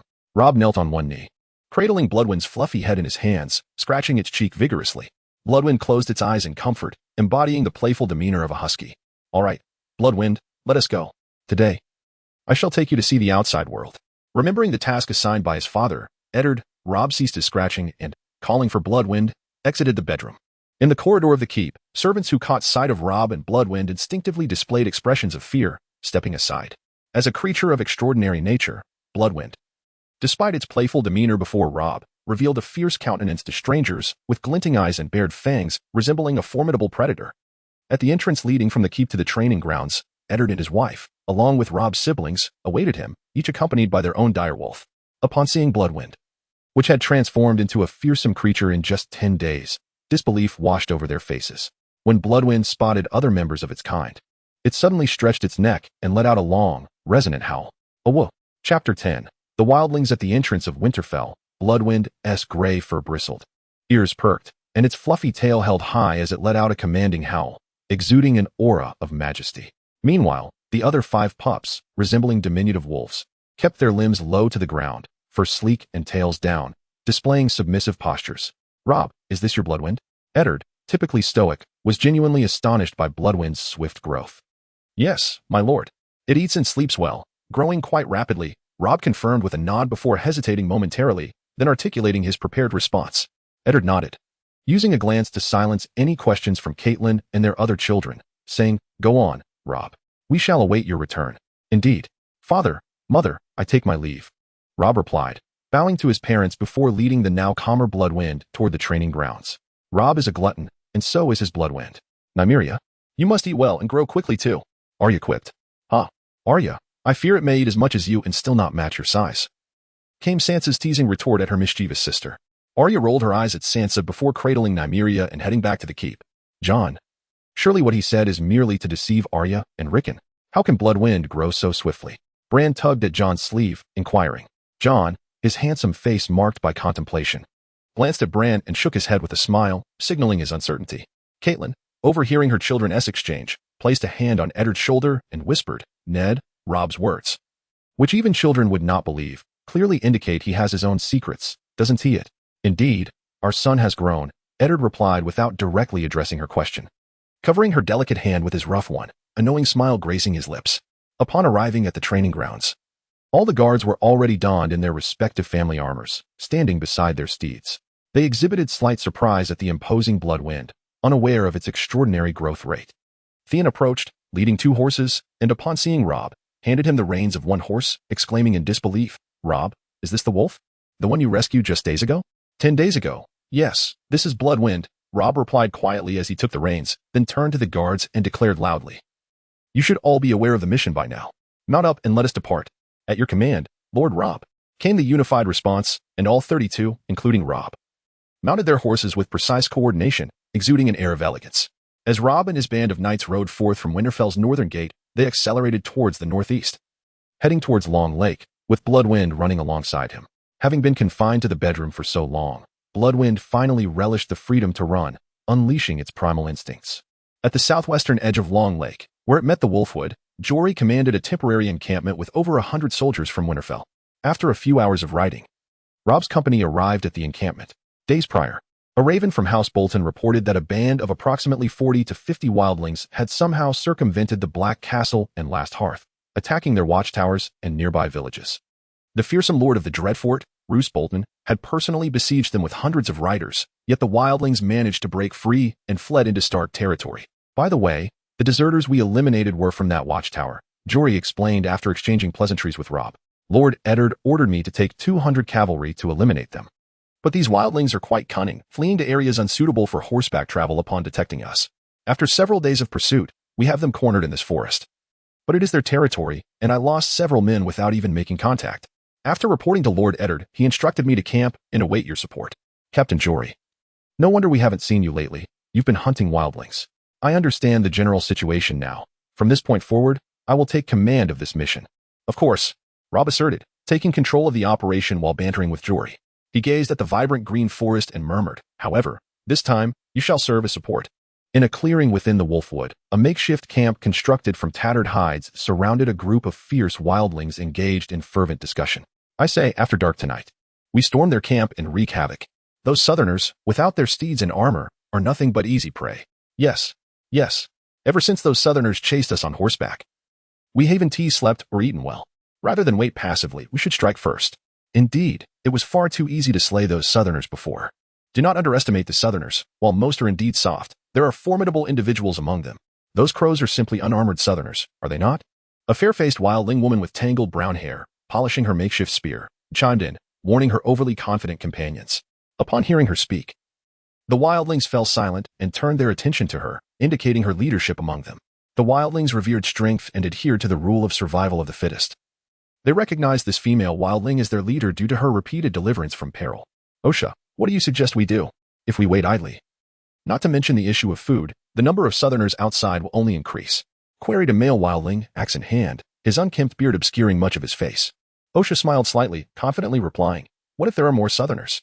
In the heart of the forest lies our dominion. Should they dare to invade and confront us here, they are courting death. If we cannot prevail, we shall retreat deeper into the woods, for even the direst of environments cannot rival the perils of the ghostly shadows forest. Yet, though we utter these words, we have valiantly traversed the Great Wall with the hope of a better life. Is hiding in the forest truly living? Indeed. We yearn for more than mere concealment. The words of a wild man resonated with his companions, igniting a fervent discourse among them. We shall not be trapped for long. You know that the Northern King has begun to muster his forces. It will not be long before these southerners come to aid those crows. Soon, our days of prosperity will dawn. Every village of these southerners will become delectable morsels for us to feast upon. With a glimmer in her eyes, Osha spoke with longing. Chapter 11. The Campaign Crack. Crack. The sound of Rob's boots crunching on the brittle underbrush echoed through the forest. He was leading the Sheen squad through a grove of towering trees, their thick foliage casting shadows that obscured the sunlight, with only occasional beams of light piercing through the leaves to illuminate the surroundings. Not far from Rob and his companions, a rusted iron arrowhead, entwined in vines, slowly emerged, resembling a venomous serpent fixated on them. Concealed amidst the foliage was a wild archer, camouflaged in greenery, assessing the armored southerners to determine their leader. At this distance, a single arrow could be loosed before he would need to flee, lest he be pursued. Suddenly, the archer heard a menacing growl from nearby. As he turned, startled and rigid, a gray figure lunged at him. Ah, ah. Hearing the piercing screams, a smile crept across Rob's lips. The bait had taken the hook. Bloodwind. Leave one alive. Rob shouted towards the source of the cries, signaling to Sheen. She nodded and, accompanied by a fellow team member, returned shortly with a wild man who had lost an arm. Bloodwind, bloodied and clutching a bloody hand, scampered back to Rob, eager to present his spoils. Thank you, Bloodwind, but I shall pass. Enjoy your snack over there. Rob affectionately patted the wolf's blood-smeared head, sending him aside, and turned to the still screaming wild man. Cease your wailing. Either reveal the location of your camp, or let my ice wolf devour you bit by bit. It became evident that not every wild man possessed the same fortitude as their king, who would rather face flames than surrender. Upon learning the location of the wild man's camp, Rob promptly regrouped with the Sheen squad and the escort unit trailing behind. What is taking so long? Osha, restless and tapping her foot, leaned her homemade spear against her knees. Neither Irefong nor Shatterbone has returned. By now, at least one should have reported back, remarked a wild man beside her. Something is amiss. Gather your belongings. We must move deeper into the forest at once.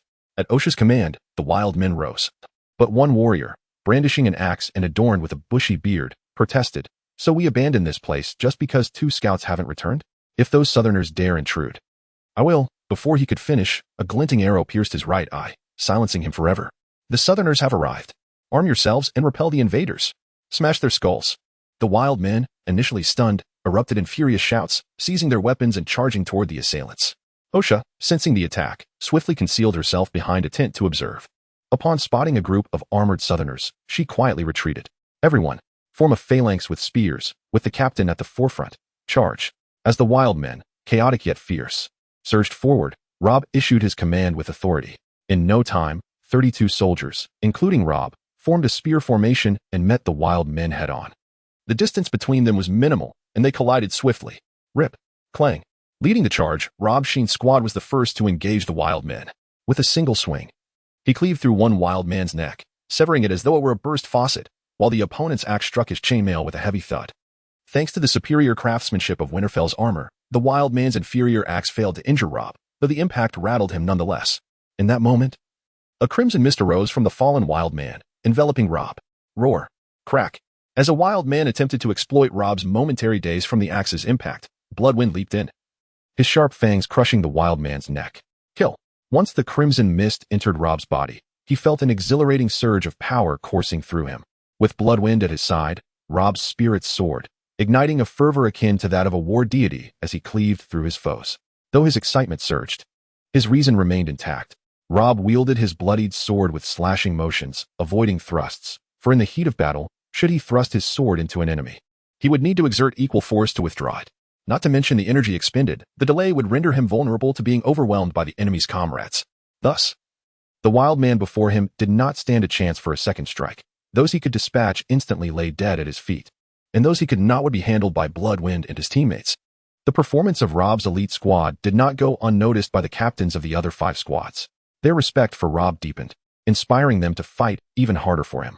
In the battlefields of Westeros, heroism flourished, a respected, fearless leader charging into the fray ensured that his soldiers would fight to the last breath, with no thought of surrendering due to losses.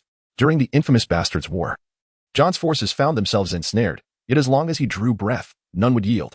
Conversely, the combined forces of House Lannister and House Tarly, after facing a dragon and Dothraki cavalry, ultimately succumbed only after Jaime disappeared into the river, leaving many of their ranks dead or wounded.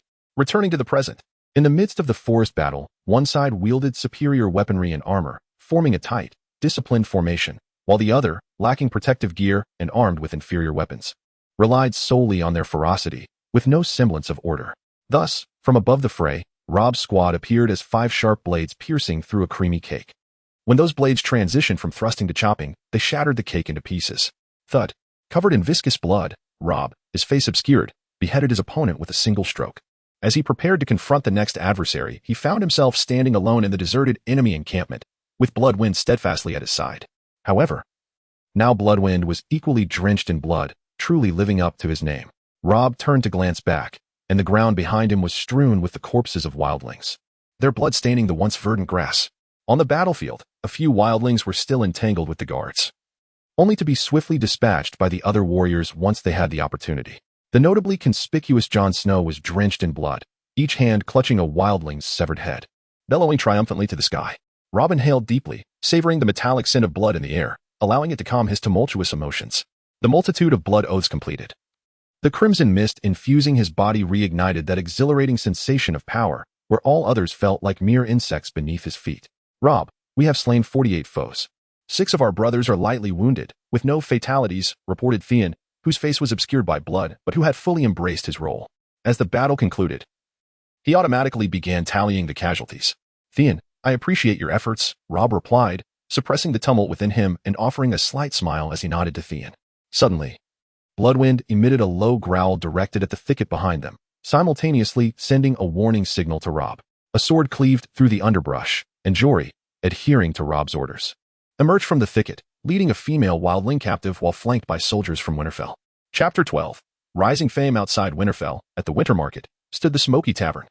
The Smoky Tavern was the largest establishment in the market, offering not only food and drink but also lodging and entertainment services. Naturally, some patrons exchanged information, sought various news, or engaged in discreet business transactions. Within the tavern, a boisterous bard strummed and sang lively tunes from Westeros, recounting tales of bears and beautiful maidens. Citizens of Winterfell with a bit of coin, merchants seeking fortune, and mercenaries searching for work all congregated, engaging in spirited conversations over drinks. Did you know? Lord Robb Stark, against overwhelming odds, has slain dozens of wildlings who fled to the north.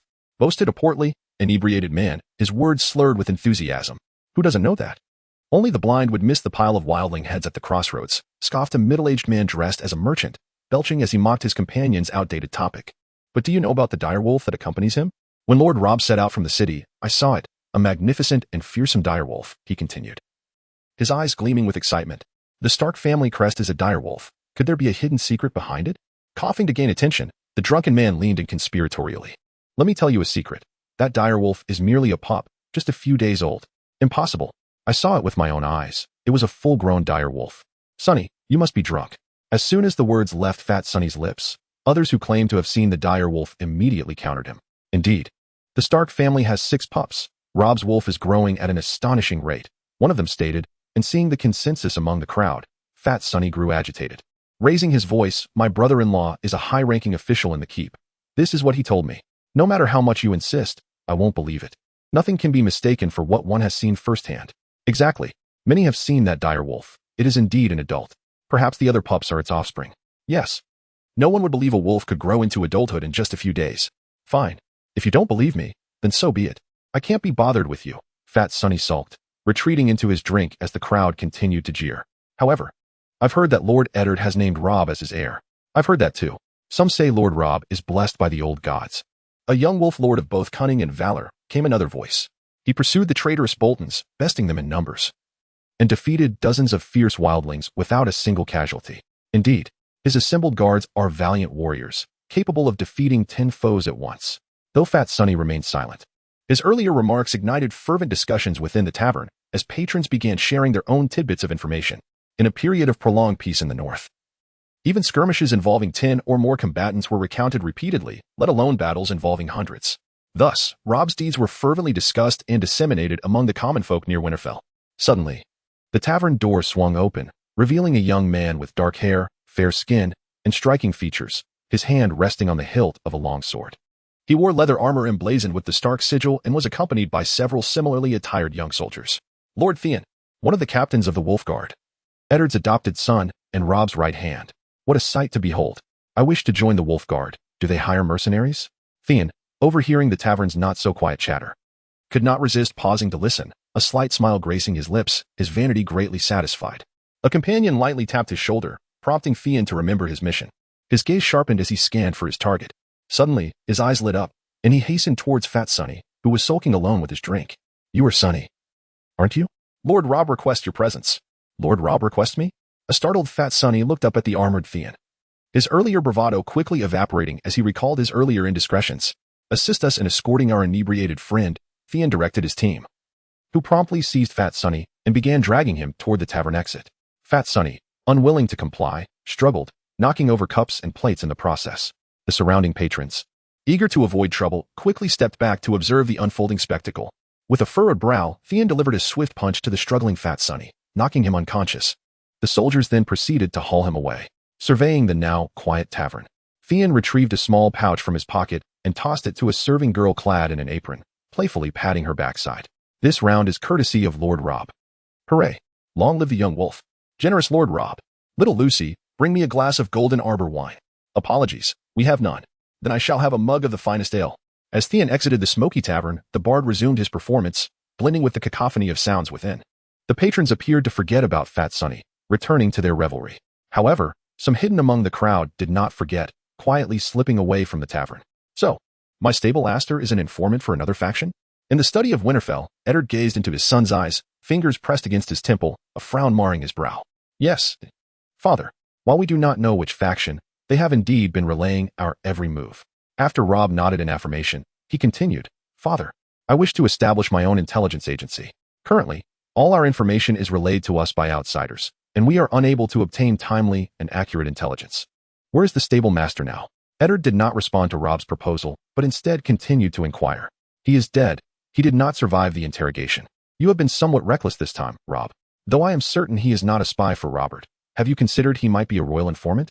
Father, our family has long been devoted to guarding the North. Should we hesitate to eliminate an unknown spy out of fear that he might be aligned with the crown? If the royal family intends to slaughter our house, shall we merely submit to our fate? Bang! At Rob's words, Eddard's expression darkened with anger as he slammed his hand on the table and admonished, Do not let me hear such talk again. The Stark family has pledged loyalty to the crown, and we must uphold that vow. Adhering to our promises and oaths is the honor we have earned over millennia. Do not speak of establishing any intelligence agency. The peace and stability of the North do not require such measures. Now, you may leave. Yes, my lord father. Rob bit his lip in frustration. Eddard's response left him feeling disheartened. Yet he concealed his emotions and, after a bow, made his way toward the door. Upon opening the door, he suddenly recalled something and turned to Eddard, saying, By the way, father, according to the wildling woman I captured, they were forced into dire straits in the Bolton territory. However, the encirclement heading towards our family inexplicably vanished, allowing them the opportunity to escape. Father, perhaps the North is not as peaceful and stable as you believe. Chapter 13. Undercurrents. As the wooden door of the study closed, Rob exited the room, leaving Eddard, whose expression was grave and contemplative. Mother. As soon as he stepped out, he spotted Caitlin quietly standing to the left of the door, holding a tray of supper. Rob, do what you feel you must. Some matters do not require reporting to your father. He can be rather stubborn. Caitlin smiled at her tall and handsome son, stepping closer to him and whispering, Of course, this is provided that whatever you choose to do does not endanger our family. That is assured. I merely seek to protect you all. I trust you. I shall bring supper to your obstinate father. Very well, mother. Watching Caitlin enter the study eased Rob's troubled heart. For at least someone understood him. Eddard was indeed an exceptional military leader, a man of integrity and honor, yet he was certainly not a competent politician. The Stark family had previously lived a simple life in their secluded corner, but now King Robert and his entourage were about to arrive in Winterfell, drawing the Stark family into the power struggles of Westeros. Time was of the essence. My lord Rob. As he pondered certain plans, Rob inadvertently found himself at the guardroom, where several fully armed soldiers of Winterfell promptly stood at attention. Ah, thank you for your efforts. I wish to see the wildling woman. Yes, I shall open the door for you. Entering the room where the prisoner was kept, Rob found the wildling Osha kneeling on the ground, shackled. She weakly lifted her gaze to Rob, her voice hoarse as she stated, I have already told you everything I know. Indeed, I believe you. I am here to propose a deal. What sort of deal? Become my brother's maid, protecting him at all times. After 3 years, you shall be granted your freedom in the North. Osha's eyes widened in surprise at his words. Are you not afraid I might take your brother hostage? Or harm him? Rob chuckled lightly, responding, You are unlike other wildlings. You are quite clever, but intelligent people fear for their lives. Being my brother's servant, well-fed and clothed, how could you possibly be foolish enough to harm him and risk being devoured by my direwolf? Would you not agree? Now that is quite a terrifying threat. By the way, why are you so lenient towards me, a wildling? Do not the southern folk slay wildlings on sight? As Osha spoke, she suddenly stood and approached Rob. Her tone suggestive. Could it be that you, like that pretty boy, wish for me to serve you well? That pretty boy must be Theon. Only he would be interested in wildling women. Rob thought to himself, but physically took a step back, saying, Lady Osha, your current scent is rather difficult to describe. Soon I will have a servant take you for a bath and new clothes. Upon hearing this, Osha's enticing expression froze, leaving her awkwardly standing in place. Indeed. This Osha was the loyal wildling who had accompanied Bran and Rickon. This group of wildlings should have been eradicated in the Bolton territory. But only Osha and 2 others managed to escape into the woods. After months of wandering in the woods, they encountered Bran, who had just recovered and ridden a horse for the first time, resulting in their capture. It was evident that Rob's actions were already creating ripples that would influence the surrounding world and eventually extend to all of Westeros.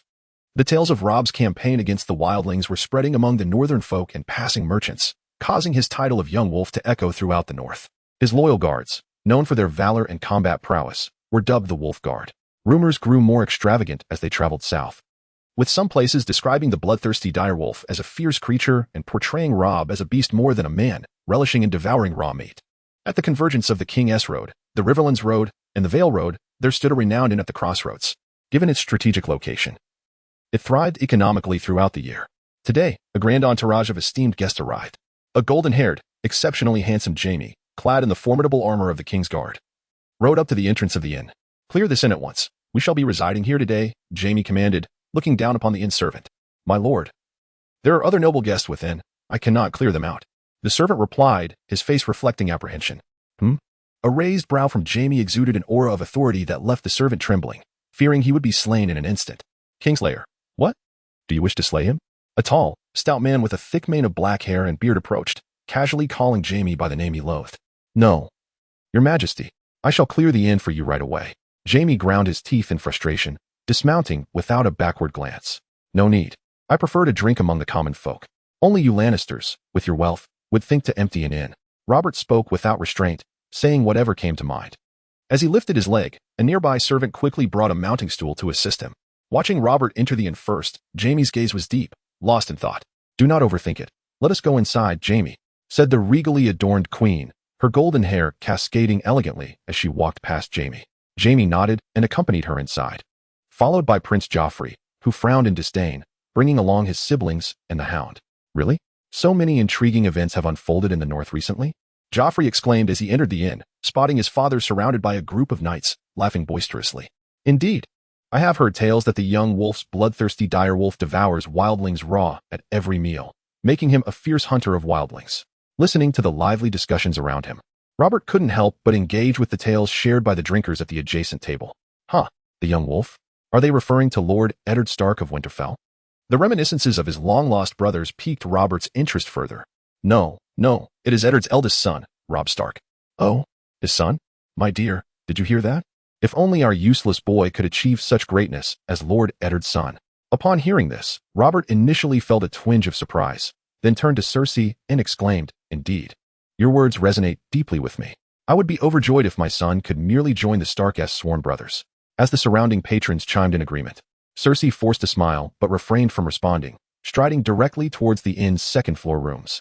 Meanwhile, Prince Joffrey, his face contorted with rage, gripped the hilt of his sword tightly, an impulse to draw it and strike evident in his demeanor. Today, the drinks are on me. You tell me more about the Sworn Brothers." "Thank you, my lord. Truly, you are a noble and generous lord. The Sworn Brothers, indeed, in the city of Hornwood."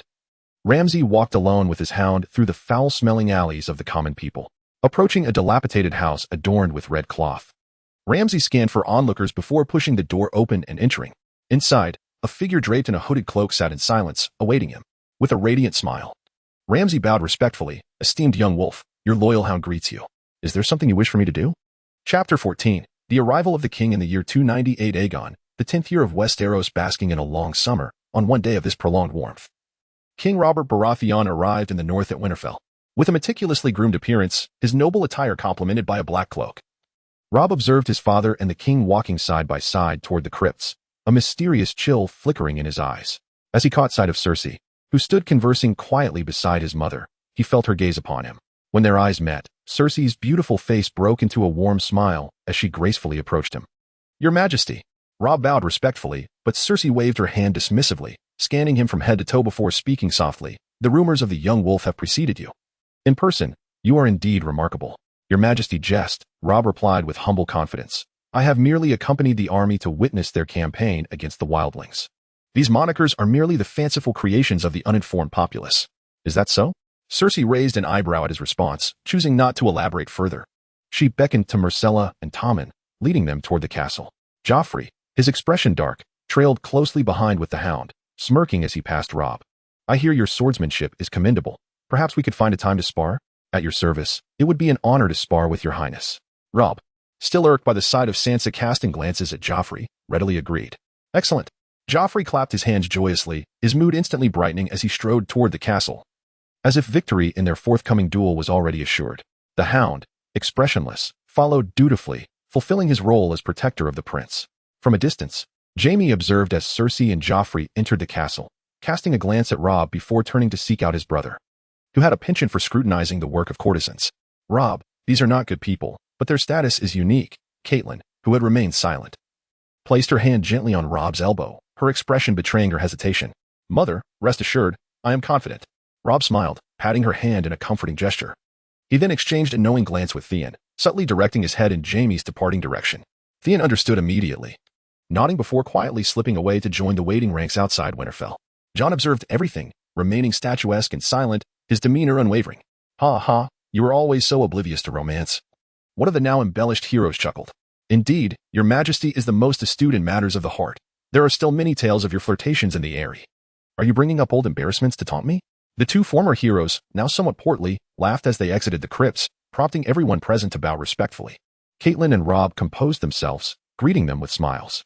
I was in such a hurry to mourn in the crypts that I barely had time to properly observe your children, Robert remarked, smiling at Eddard before scrutinizing Robb. Let me see. Ah, so this is the young wolf? A splendidly robust warrior indeed. We heard tales of your victory over the wildlings at the inn on the crossroads. By the way, where is that bloodthirsty dire wolf of yours? Robb, hearing the absurd rumors, managed a wry smile. Your majesty, those are mere fabrications. Do not take them to heart. If you wish to see Ghost, I can summon him. Absolutely. Having journeyed all this way to the north, I must see such a fascinating dire wolf. Understanding that he must satisfy the king's curiosity, Robb pursed his lips and let out a loud whistle, secretly conveying his thoughts to Ghost. Clang. After a few moments of quiet anticipation, a massive gray shadow descended from the second-floor wooden corridor connecting to the castle.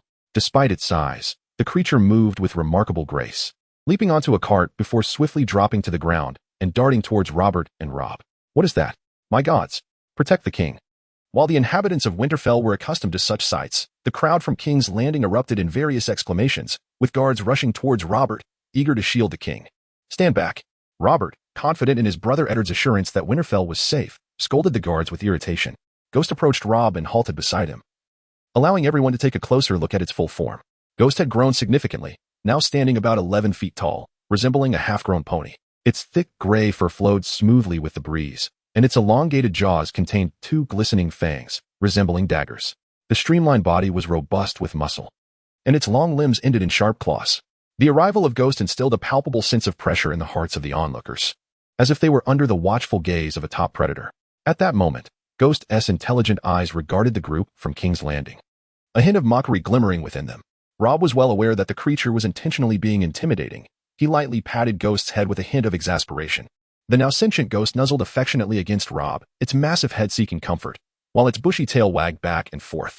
The transformation from predator to supplicant was instantaneous. Well, what a magnificent direwolf! Robert exclaimed, his eyes filled with admiration, unable to contain his praise. Thank you for your kind words, your majesty, Robb replied with a smile, nodding in acknowledgement. Ned, are there still direwolves in the wild surrounding Winterfell? I would like to capture one, or even a litter, to bring back to King's Landing for rearing. The delighted Robert gazed at Ghost, his fondness for the creature growing by the moment. Eddard listened to the king's fanciful words, suppressing the urge to roll his eyes as he responded. There has never been a trace of ice wolves within the Great Wall. This litter of wolf cubs is the first I have encountered in my many years in the north. If your majesty wishes to capture more, I believe the likelihood is rather slim.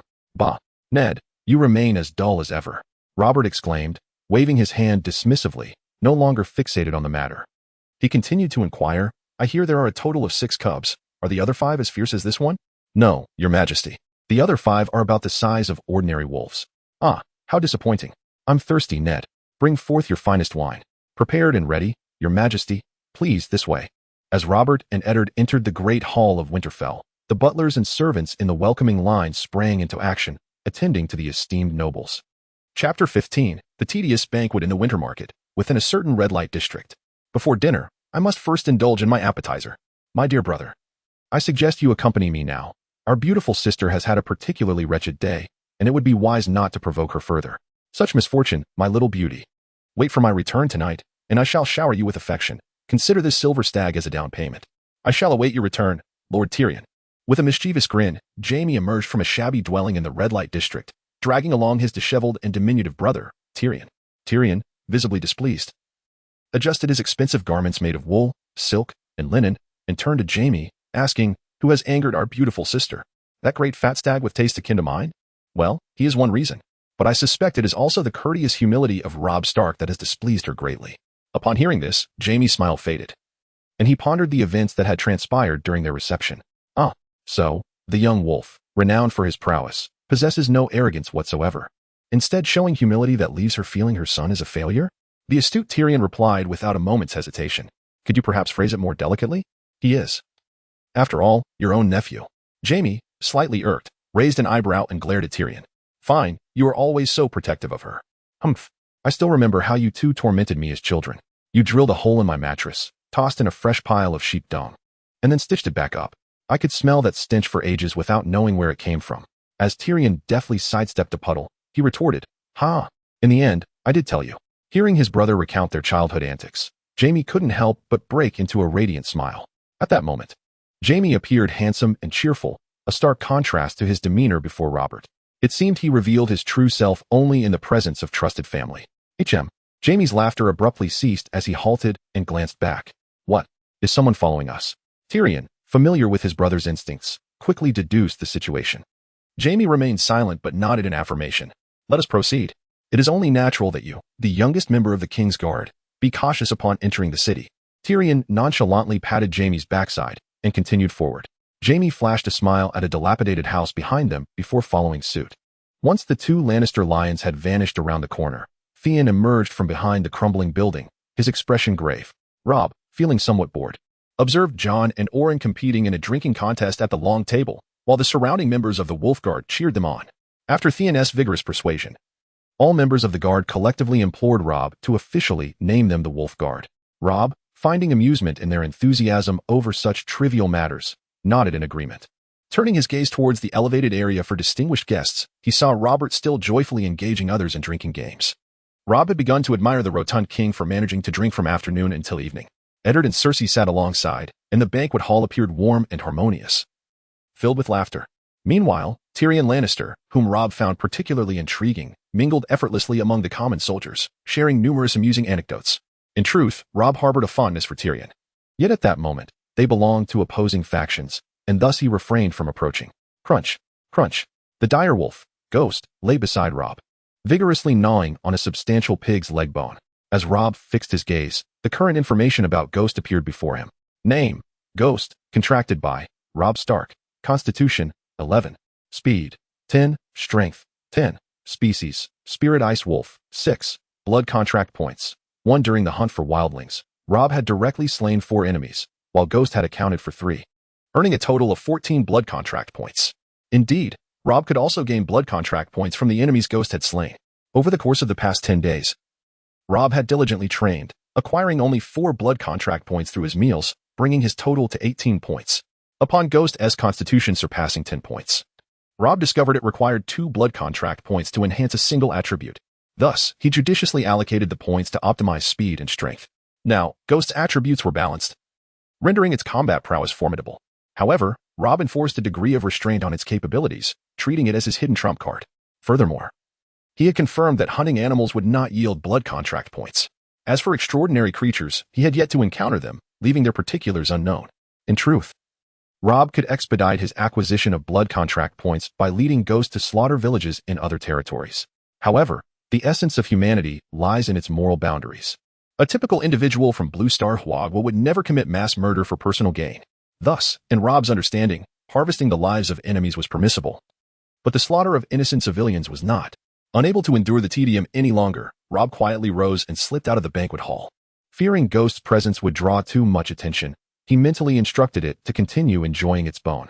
Exiting the hall and taking a deep breath, Robb spotted his slender uncle, Benjen Stark, conversing with Jon. "Uncle." Robb beamed, approaching to greet him. After a brief exchange, Benjen stepped away with Jon, entering the banquet hall. Seizing the rare opportunity for a moment alone with Robb, Jon spoke first. "Robb, you've changed significantly of late. Is that so? Perhaps it is the cost of growing up." Robb replied with a light chuckle, unable to resist Jon's scrutiny. "Did you know? I have noticed many of the guards and servants in the keep have become part of your wolf guard. What you're doing is quite dangerous." John's expression turned serious as he fixed his gaze on Rob, hesitating before continuing. Father would surely put a stop to this if he were to find out.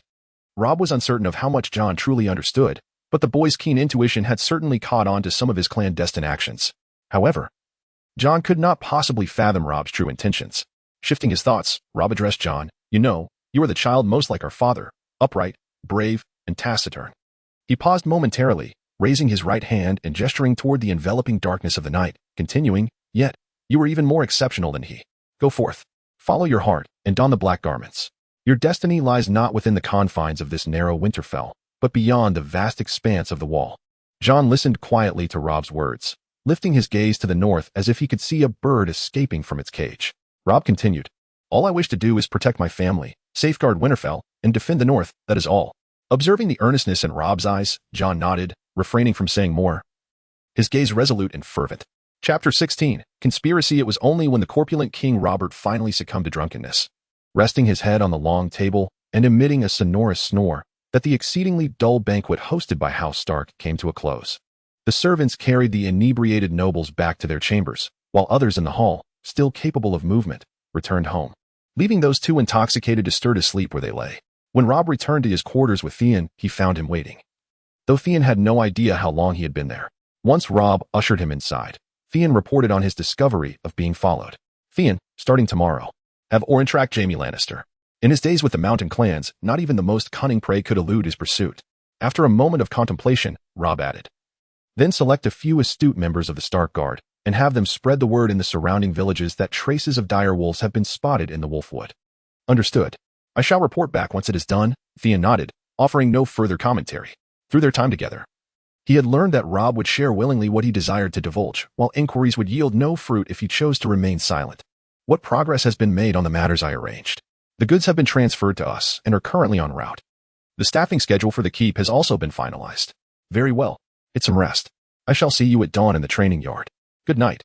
Cersei, swirling her goblet filled with wine, cast a disdainful glance at Tyrion across the table before addressing Jaime beside her. The Starks have produced a remarkable next generation. I have reported this to Father. What are your thoughts? Typically, the first bird shot down is the most promising, and brilliance often invites misfortune. It would not be surprising if something were to befall this young wolf lord. Jaime, disinterested, responded to his sister's remarks merely to appease her. Cersei nodded in agreement, rubbing the rim of her goblet against her crimson lips as she pondered, what sort of misfortune would be reasonable? Plotting to harm the master's son while residing in the master's house. You two truly embody the essence of a Lannister, Tyrion remarked with a mocking smile, uttering harsh yet honest words. Can you utter a kind word? Cersei retorted, setting her goblet down and biting her lip at Tyrion. Of course, I can speak kindly. The talented women from south to north have heard my praises, have they not, Jaime? Tyrion jested with a smile towards Jaime before turning serious again to Cersei. Benefits? I have made the filth and Casterly Rock manageable, allowing the Lannisters to live in cleanliness for decades. Do you think I owe you anything for the advantages of my dwarf status? Moreover, in Father's eyes, I bear no Lannister name. So, refrain from speaking such things before me. With that, Tyrion hurled his goblet onto the table with a crash and stormed out. Jaime reached out, intending to dissuade Tyrion, yet found himself at a loss for words as he watched his brother's retreating figure. Cersei glared resentfully at the closed door, her lips pressed tightly together. The next morning, as dawn broke, Rob stood promptly at the training yard's entrance. All the Stark guards, including the previously inebriated Jon, had assembled in formation. Rob nodded subtly, stepping forward to lead them in their daily drills. As the sun rose higher, the tranquil Winterfell gradually awakened. The townsfolk had grown accustomed to Rob's training, while newcomers from King's Landing watched in astonishment. For at that moment, Rob was leading the Stark guards through basic formation drills. On the corridor outside the training yard, Joffrey strolled in his lavish attire, his golden hair shimmering in the sunlight, complemented by his handsome visage inherited from his parents, a quintessentially beautiful youth. Many maidservants in Winterfell cast flirtatious glances his way, hoping to capture his favor. Though Joffrey had little interest in women, he relished the attention. Upon arriving at the training yard with Sandor and other guards, he spotted Rob and the others engaged in their drills, prompting him to pause and watch. Observing Rob's regimented movements, akin to a child's play, Joffrey burst into laughter, applauding mockingly. Ha! How splendidly they march! Such precision! This method of training is excellent. No injuries here. Unlike our warriors in King's Landing, who train with real weapons and often bleed, sometimes even dying. The Stark guards, having initially harbored reservations about this training method, could not voice their dissent out of respect for Rob's orders. However, after experiencing real combat, They recognized the advantages of such discipline drills. A well-ordered formation proved far more effective in battle than chaotic skirmishes, significantly increasing their survival chances. Thus, while they simmered with anger at Joffrey's taunts, they maintained their alignment and focus until Robb called for a break. Robb, seemingly indifferent to the ridicule, continued leading the squad in their drills. Dog. Have you ever seen a more effeminate army trained in such a manner in King's Landing? Joffrey, emboldened by Robb's silence, turned to Sandor, raising his voice. First time seeing such, Your Highness, Sandor replied in a low tone, wearing his distinctive hound-headed helm. Haha. I dare say from Westeros to Essos, Winterfell's training methods are uniquely effeminate. As Joffrey laughed, his entourage, save for Sandor, erupted into chuckles. As Robb and the Stark guards approached, he suddenly halted, drawing his blunt training sword and pointing it forward. Shouting, Draw swords. Charge. Clang. The Stark guards swiftly unsheathed their swords, following Robb in a unified charge towards Joffrey and his entourage. Their eyes gleamed with ferocity, as if facing the very band of vile raiders from before. Clang. As Robb and his men charged, sensing their intent, Sandor swiftly removed his helm and positioned himself before Joffrey, drawing his sword and adopting a combat stance with bent knees. The other guards, laughter abruptly stifled, scrambled to draw their swords to protect Joffrey. Meanwhile, Joffrey, shielded among the crowd, turned pale as he met Robb's icy gaze, sensing a seriousness that hinted at genuine danger. Protect me. Damn it. Flee. We must leave this place. Chapter 17. The duel. The training yard in Winterfell was not particularly large, and in no time, Robb and the Stark guards were nearly upon Sandor. Stop the charge. Robb suddenly bellowed, raising his left hand high, fist clenched, simultaneously halting his own advance. The Stark guards, receiving his command, came to an immediate stop, though inertia compelled everyone to take a few hesitant steps forward before stabilizing. The overall formation remained impressively intact. The maneuver executed by the Wolf Guards elicited a flicker of surprise within the helmet of the Hound. Renowned for his infamy, having taken lives since the tender age of 12, he had personally engaged in brutal warfare. In every charge, the initial straight-line formation inevitably transformed into a serpentine wave, leading to chaotic melee where friend and foe became indistinguishable. No army in Westeros had ever managed to maintain a cohesive formation from charge to halt. While this orderly arrangement may appear futile, their ability to achieve what others could not warranted is respect. Everyone, disperse. Robb issued the command, sheathing his training sword with a smile directed at Joffrey within the entourage of guards. Your Highness, our rather effeminate training has concluded. What do you think? Joffrey, stung by Robb's mockery, remained silent, his complexion shifting from pale to crimson, veins straining against his forehead. Huh, did you see that? He looks like he's about to wet himself, and yet he dares call us effeminate, without even glancing in the mirror. Shoo, keep it down, or the effeminate one will hear you. The so-called vassal's offspring, bound to the north but not to the prince, brazenly retorted in clusters as they dispersed, dismissing Joffrey's earlier taunt. Get lost. Joffrey, unable to endure such humiliation, kicked aside a nearby guard and squeezed out from behind the Hound, drawing his sword with urgency. He pointed it at the retreating Robb and shouted, I, Joffrey Baratheon, firstborn of Robert Baratheon, the ruler of the Seven Kingdoms and guardian of the realm, hereby challenge Robb Stark, firstborn of House Stark, to a duel. With Joffrey's challenge, the entire training ground fell into a profound silence, as if time had paused. Robb, suppressing a smile, turned to ask, Are you serious about challenging me to a duel? Of course, I jest. Cersei, accompanied by Jaime and their retinue, entered the training grounds with a beaming smile. You children may spar with your swords, but do not engage in such theatrical dueling. Duels are sacred. Nonchalantly downplaying the duel as mere swordplay, Cersei approached Joffrey, adjusting his disheveled attire with her back, turned to Robb. Yesterday, I heard you were eager to learn swordsmanship from Robb. Why not do it now? What do you think, my son? Faced with Cersei's frosty demeanor, Joffrey suppressed his fury and nodded obediently, of course, mother. Cersei turned, her expression transforming into one of warmth as she smiled at Robb. Young wolf, please do not be too harsh on my son. Very well, I shall not intrude upon your enthusiasm, she declared, leading Jaime and their entourage toward the castle.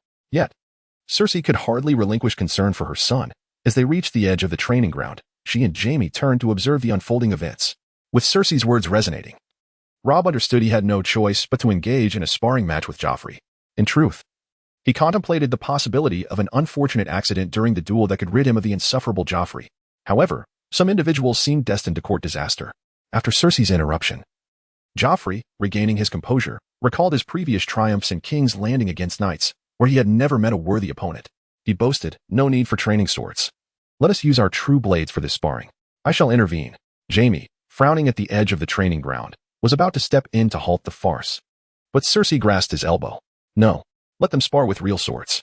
Cersei's emerald eyes darted, unfocused, yet a smile graced her lips. Are you mad? You know Joffrey only succeeds because his opponents allow him to win. Our son possesses no swordsmanship. How could he possibly best that wolf cub? What if that wolf cub accidentally injures him with a real sword?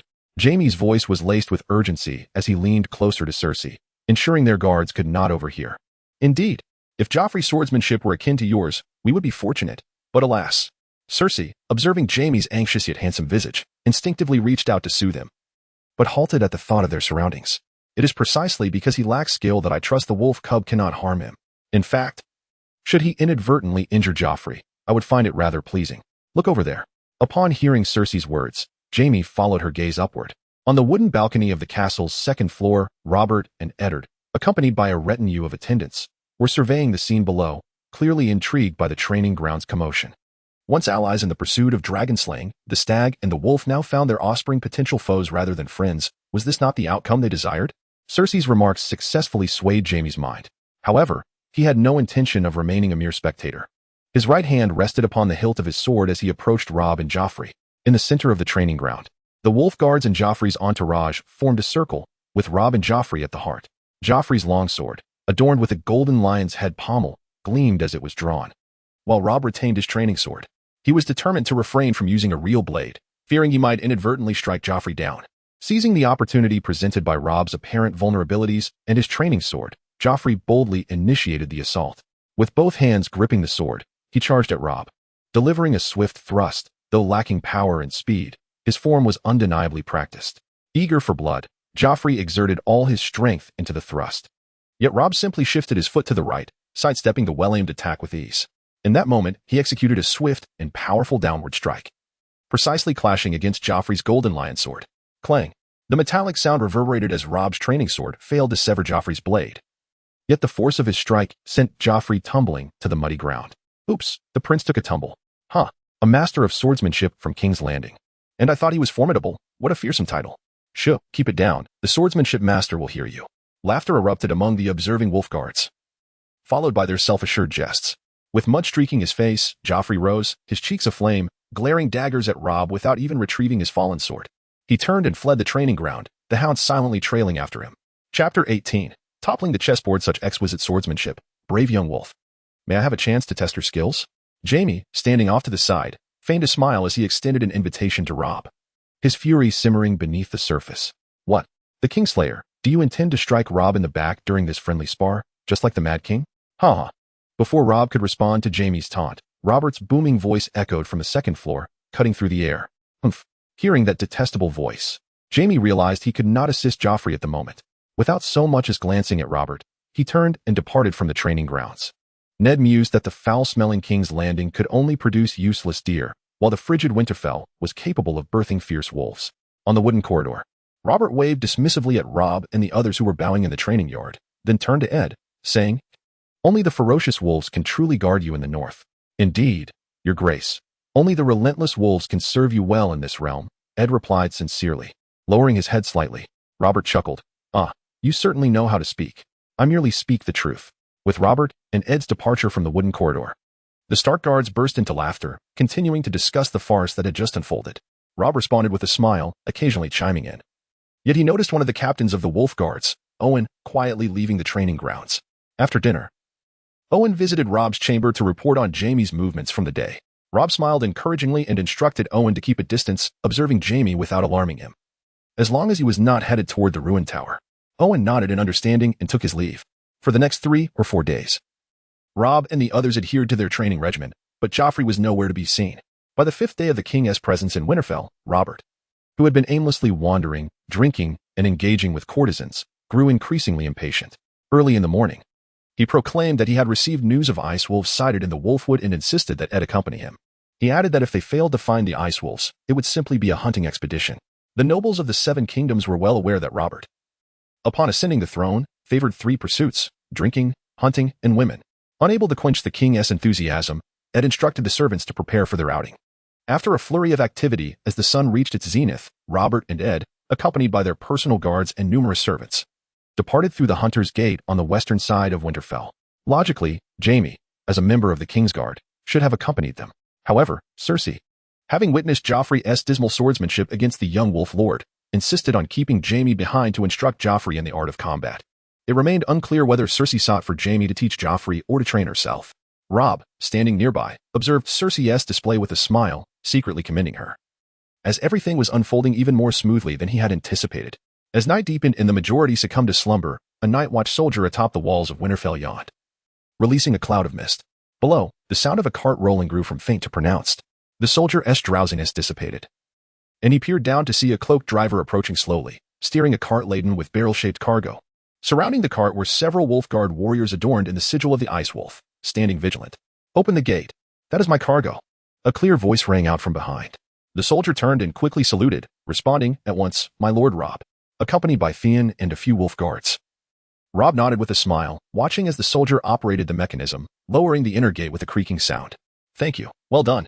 Robb expressed his gratitude to the night watch soldier before descending the walls. "My Lord Robb." As the cart passed through the gate into the inner castle, the driver hastily lowered his hood and bowed to Robb in greeting. "Sam, you've done excellently." Robb genuinely praised Sam, who appeared noticeably thinner yet more mature after their long separation. "Thank you for the compliment. It is my honor to serve you," Sam replied, a hint of joy illuminating his face. "You've kept the cargo safe during transit, haven't you? Were there any issues?" Robb inquired, glancing over Sam's shoulder at the barrels. Upon hearing the serious nature of the question, Sam straightened and replied, "Since Lord Ramsay entrusted me with this cargo, I have not left its side. I inspected it before entering the city. There are no problems whatsoever." "That is good to hear. Theon, take them to the designated location as planned." Noticing Sam's diligent manner, Robb nodded approvingly. "Yes," Theon replied, though his expression betrayed hesitance. "Theon, there is no need for further discussion. Once preparations are complete, inform me. When I signal, proceed as planned. Stay safe." Understanding Theon's unspoken concerns, Robb gestured to halt further comments, finished relaying his instructions, and turned toward the main castle entrance. Theon, seeing Robb dismiss any opportunity for persuasion, bit his lip and resolutely led Sam and the wolf guards around to the back of the keep. The cart ambled along for about 10 minutes. Arriving at a spot against the wall marked by a white painted circle, Theon directed Sam and the wolf guards to unload the barrel-shaped cargo near the circle. The wolf guards, trained to follow orders without question, complied, even as the barrels emitted a pungent odor. Thud. One barrel was dropped heavily to the ground by two wolf guards, causing both Theon and Sam to turn pale, exclaiming in unison, "Be careful." They exchanged glances, each aware of the cargo's true nature. It was wildfire, procured through clandestine means by Ramsay. Whistling a tune from a distant land, Robb wandered through the corridors of the keep, attempting to ease the turmoil and frustration within him. Clad in full armor, Daisy emerged from the shadows to report softly, "My Lord Robb, Lady Catelyn, and the other lords and ladies have retired for the night, and there are guards at the door. Today, we rotated the guards of the guest chambers in the keep. All the Lannisters remain inside, and none have departed." "Excellent. If the wildfire does not annihilate the Lannisters, we shall ensure their demise ourselves." Robb placed immense trust in the loyal captain of the Wolf Guards, having informed them of the meticulously planned scheme 3 days in advance. While some captains, such as Theon, expressed reservations about the plan, they ultimately chose to support Robb's endeavors due to his unwavering determination. Indeed, Robb was resolved to overturn the chessboard. Chapter 19, The Green Light This Night. Robb intended to eliminate the entire Lannister brood, including Cersei, Jaime, Tyrion, and Joffrey. Do not protest about Myrcella and Tommen being mere children, innocent. Tyrion has committed no wrongdoing. Is he innocent? If Cersei and Joffrey are allowed to continue unchecked, what of Lord Eddard, who was executed unjustly? What of Brandon, who was left crippled? What of Rickon, who perished before Jon? What of Sansa and Arya, who endured countless trials to return home? What of the countless soldiers from the north who met their demise in a foreign land? Spare me the notion of innocence. Spare me the notion of guest rights. Setting aside the upcoming Red Wedding, Robb recalled the teachings of his ancestors, who advised the use of all means necessary to extinguish dangerous flames. The feasts of treachery throughout history were innumerable. Theon likely needs more time for preparations. Daisy informed the other captains, excluding Theon, to await orders. Once I signal, proceed as planned. Casting aside the tumultuous thoughts within his mind, Robb issued a command to the shadowy figure of Daisy behind him. "At your service, my lord." Daisy responded with a nod, performing a courteous bow before vanishing once more into the darkness of the corridor. The guest quarters of the Lannisters were situated in the rear section of the stronghold, where wildfire also predominantly concentrated along the outer walls. Robb had made ample preparations for this day, having previously enlisted professionals to assess the architectural integrity of the castle. Although the collapse in the direction of the guest quarters would impact the overall structure, it was not yet at a critical juncture. After all, The castle was the safest haven for nobility, their ultimate bastion. Were the stronghold so easily brought to ruin, a misfired siege engine could inadvertently destroy a portion of it, leading to a catastrophic collapse, resulting in the immediate demise of the noble houses. As Rob traversed the quiet staircase of the castle, the only sound accompanying him was the echo of his own footsteps. He was now on his way back to his chamber, eager to reunite with his dire wolf, Grey Wind, who awaited him. Once notified by Theon, he would signal Grey Wind to unleash the prearranged howl, a piercing cry that at this size would reverberate ominously across Winterfell, reaching even the winter market. As for the post-operation plans, Rob had formulated several possibilities in his mind. The first scenario, the most optimistic, involved the wildfire successfully annihilating all Lannisters, with the evidence of his foreseen contingencies leading the king and his father to label the incident an unfortunate accident. After all, even the king could face unforeseen circumstances, could he not? Rob was indifferent to Tywin's inevitable wrath. The North, save for the Targaryens bearing dragons, had never feared any external foe. The second, somewhat optimistic scenario would see the majority of the Lannisters eradicated, with Rob and his direwolf companions dispatching the remaining survivors, only to face retribution from the king and his father. Should the charges not warrant death, he would endure in silence, biding his time for a resurgence. If a death sentence were to befall him, he had prepared various escape strategies. Once free, he would abscond to the continent of Essos with the wealth he had amassed during this time, along with those willing to join him. The third, rather bleak scenario would unfold if the primary Lannisters were not killed and managed to escape the direwolves' encirclement. In such a case, Rob would instigate a coup to seize control of Winterfell. Although this would invite instability and potential refusal from his vassals to acknowledge his authority, he would have to take it step by step, for Rob was but a man, not a deity, unable to grasp every eventuality. Lost in contemplation, Rob arrived at the door of his chamber. Upon opening it, a radiant green light engulfed his vision. "Rob, the Lannisters have entered the ambush. It is our turn." The green light's impact on his sight had not yet faded when he heard Theon's familiar voice. Closing his eyes abruptly and reopening them, Rob found his surroundings had shifted to a barren thicket of red dwarf trees. "Sound the horns, charge." Before Rob could inquire about Theon's situation, he found himself uttering those very words. With a heavy blast of the horn resounding behind him, Rob felt himself involuntarily guiding his steed toward the thicket's edge. Though he could not command his body, his eyes remained keen, observing the scene around him. He was surrounded by cavalry clad in standard armor, flying the Stark family's sigil, the direwolf. Theon rode closely beside him. Emerging from the thicket, Rob beheld a valley plain encircling a small river. Approximately 2,000 cavalry, adorned with the red and gold roaring lion banner of the Lannisters, pursued a smaller group of 300 riders bearing the Trout standard of House Tully. With the horn's blare, countless soldiers from the north emerged from the forest flanks, striking fear into the hearts of the Lannister cavalry, who began to retreat toward their original direction. Unfortunately, they found themselves confronted by banners of the north at their rear. As the Lannister cavalry hesitated, one rider surged forth, galloping towards Rob, followed closely by over 2,000 comrades launching a desperate final charge. Arrows, swords, blood, and screams, the motifs of large-scale battle, were ever present. The northern cavalry under Rob's command numbered over 5,000, and under his leadership, they ensnared the Lannister forces with relentless tenacity. Protected by his guards, Rob managed to slay only 2 or 3 foes. As more northern cavalry converged from other directions, the remaining Lannisters had vanished from Rob's sight. "Kill!" A sudden roar echoed from ahead, prompting Rob to look up. There, he spotted Jaime Lannister, his armor drenched in blood, charging directly toward him. The ordinary northern cavalry stood no chance against him, falling swiftly under Jaime's blade. Torrhen and Ed, 2 Stark brothers guarding Rob, immediately advanced with several guards. Theon drew his bow, aiming at Jaime, though visibility was obstructed by the mass of northern soldiers. Rob was aware of Torrhen and Ed's swordsmanship, which was commendable. However, after a few exchanges, Jaime lunged forward, targeting Torrhen. With a swift, upward thrust, his sword pierced through Torrhen's horse, impaling him fatally. "Torrhen!" Ed shouted in horror, charging toward Jaime, sword drawn. In an instant, a small dagger flew from Jaime's hand, striking Ed directly in the left eye, causing him to collapse from his mount. After dispatching both Stark brothers, Jaime, now without a steed, was rendered immobile and quickly surrounded and captured by the northern cavalry. Chapter 20. The inevitable conclusion. The subsequent events unfolded with Rob leading the captured Jaime to report their victory to Catelyn. Jaime attempted to provoke Rob into a duel. Like a scene from a film, Rob recognized this as the Battle of Whispering Woods from the original narrative. Yet, he found himself paralyzed until a familiar bird call echoed behind him. Upon reopening his eyes, he was met once again with Theon's voice. Thus, the cycle continued, with Rob perpetually reliving the Battle of Whispering Woods. As the repetitions increased, Rob sensed a loosening of his physical restraints, allowing him to slightly move his head. Each time he and Jamie met with Caitlin on the hillside, he would hear that bird call before the next iteration commenced. Finally, when Jamie extended the challenge for a duel, Rob, like a rusted automaton, stiffly turned his neck to glance behind him. There, perched upon a low branch, was a three-eyed raven with piercing green eyes fixated on him. Quack. They cannot die now, quack. They're a part of the future.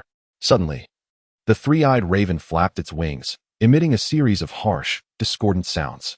Rob recognized the creature, but despite his ability to turn his head, he could not voice a sound. Those who seek to destroy the future. Quack. Who are you? Who are you? You are not Rob Stark, quack. As the raven's voice grew increasingly frantic, it coughed up blood, and with a resounding explosion, its body shattered. Meanwhile, the scene that had ensnared Rob for so long swiftly faded away, replaced by a radiant light in his vision, this time not green, but white. How? Rob, by the grace of the gods, he has awakened. You prepare the broth, and I shall inform Lady Caitlin.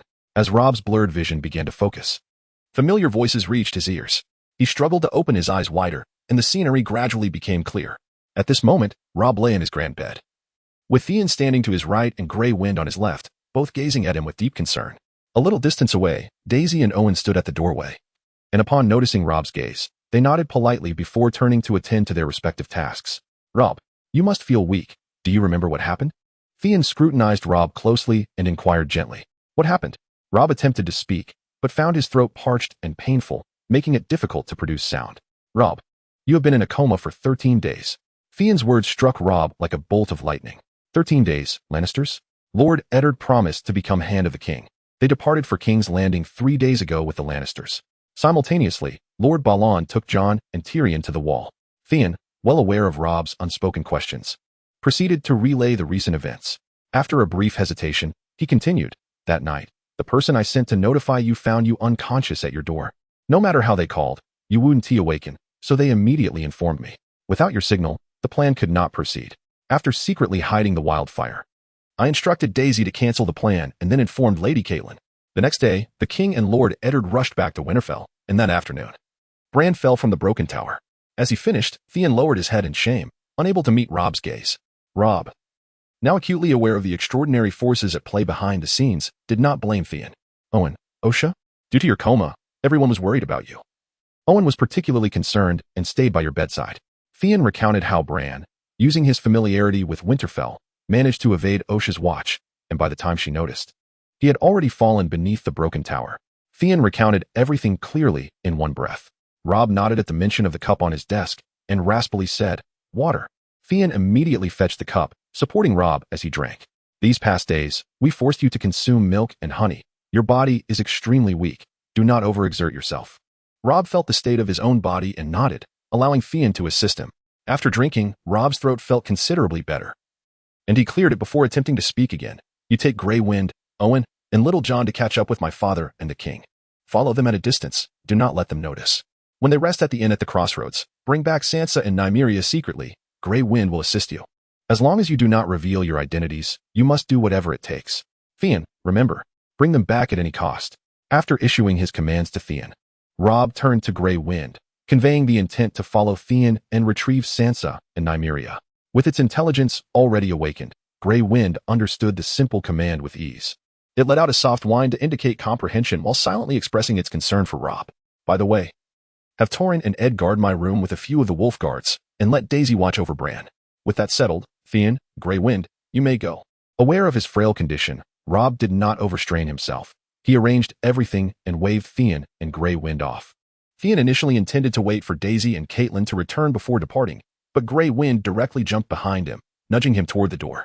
After seeing Theon and the wolf leave, Rob suddenly displayed a face full of anger, striking the edge of the solid wooden bed with a weak fist. His heart brimmed with resentment, not towards others, but towards himself. He despised his own arrogance, naively believing he could overturn the game and rewrite his family's fate. He loathed his helplessness, trapped within a repeating dream by the three-eyed crow, unable to fight back. Had it not been for Theon and the others' diligent care, he would have starved to death in that dream. After a moment of venting, Rob acknowledged that what had transpired could not be altered, and he closed his eyes, contemplating how to plan the next steps. Before long, Caitlin hurriedly arrived at Rob's chamber. Upon seeing him propped against the headboard, she covered her mouth with her hands, silently weeping. With 2 sons in a coma and her husband and daughters away from home, this mother had borne too much. Mother, do not worry. I shall take care of everything from now on. I promise. Hearing the commotion, Rob opened his eyes to see the tearful Caitlin and smiled softly. Upon hearing his words, Caitlin's face displayed a conflicting expression of tears mixed with a smile as she rushed to Rob's bedside, embracing him tightly. After Theon arranged all of Rob's orders, he, along with Grey Wind, Owen, and Little John, rode towards the King's Road in pursuit. As Rob regained consciousness, the servants within the main castle busily prepared to attend to their master. No one noticed a raven silently soaring into the sky. Chapter 21. The rescue of the dire wolf. On the 5th day of their journey, Owen, who had been riding ahead, easily discovered the tracks of Rob and Eddard's group. After all, such a large entourage traveling along the King's Road left numerous traces. Theon and the others, along with Grey Wind, followed at a distance, waiting for them to rest at the inn at the crossroads. Without the influence of unexpected forces, the power of fate proved exceedingly difficult to resist. The playful Arya followed a butcher's apprentice, engaging in a sword-fighting game with sticks by the tributary of the Trident. Joffrey, under Cersei's guidance, had once again transformed into the golden-haired beauty of sunlight, strolling along the riverbank with Sansa, who was infatuated with him, secretly trailing Arya, who had Nymeria with her. Theon, Little John, and Grey Wind, cloaked in hoods and veils, lay hidden nearby. Events unfolded rapidly when Arya, distressed, attempted to send Nymeria away. Theon recognized that the opportunity had arrived. He reached out to pat Grey Wind's head, who was nearly obscured by the bushes even while lying down.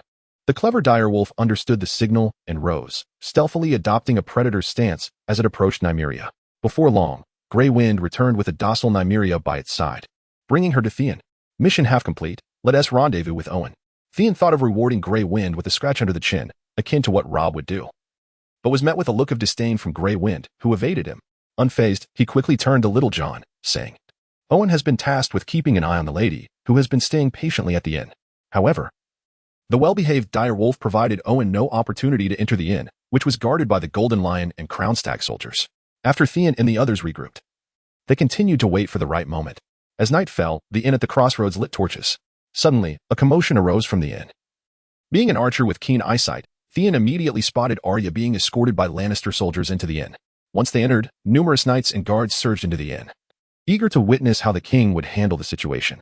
Noticing that most soldiers were distracted, Theon nodded to Owen, patted Grey Wind's head once more, and stealthily made his way towards the stables at the back of the inn, where Lady was tethered.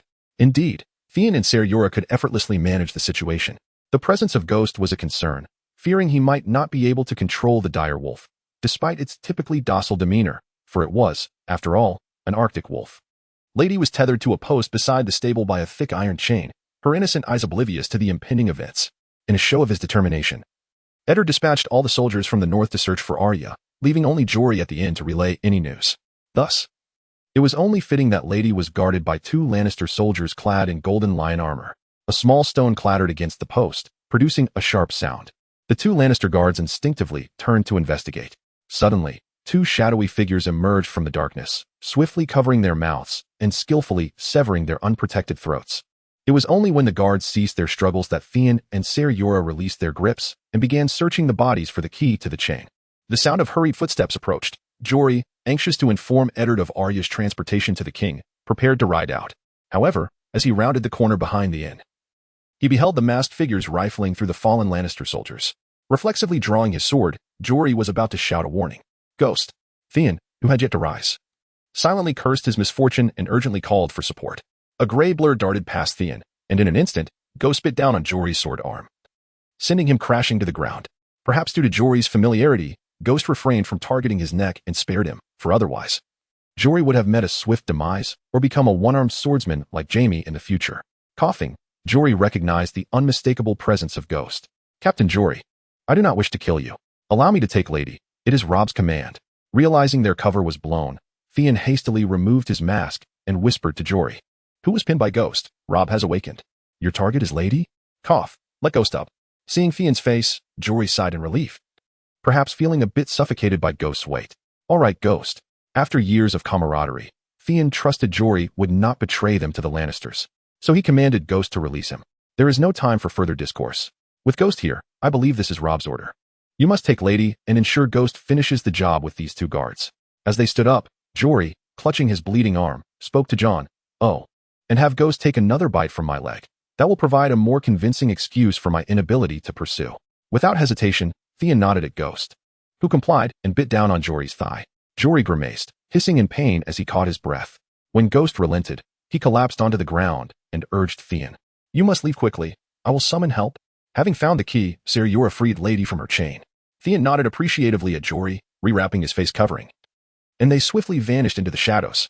Covered in cold sweat, Jory, witnessing their disappearance, could no longer contain himself and shouted, Help. Someone come quickly. The following events unfolded similarly. However, upon discovering both direwolves missing, Cersei had no outlet for her mounting frustration, burying her resentment towards House Stark, awaiting an inevitable eruption.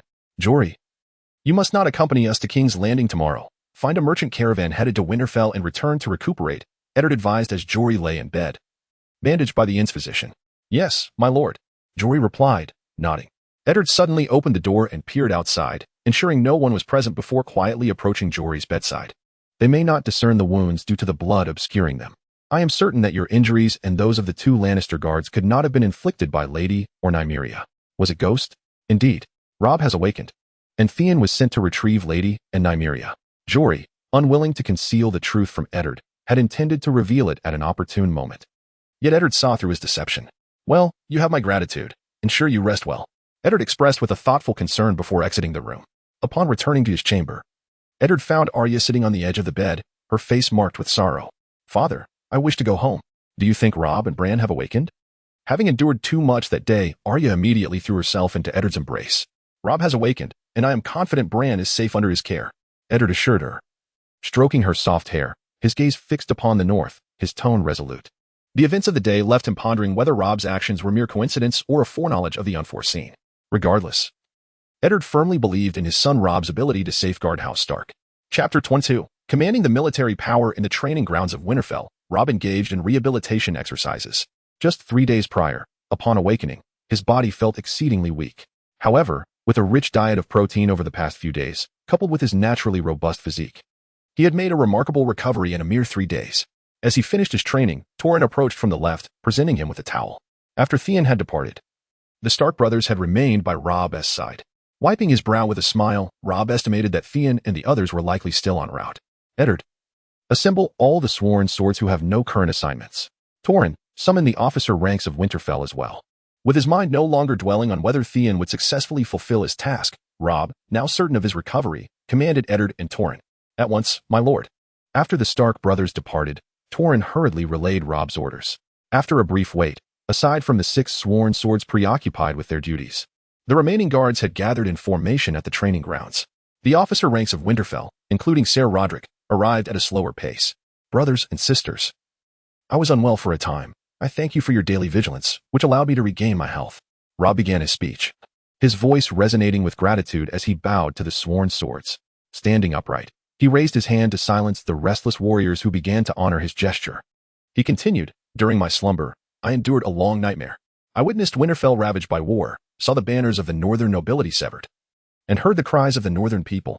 You may consider this merely a dream of mine, devoid of significance.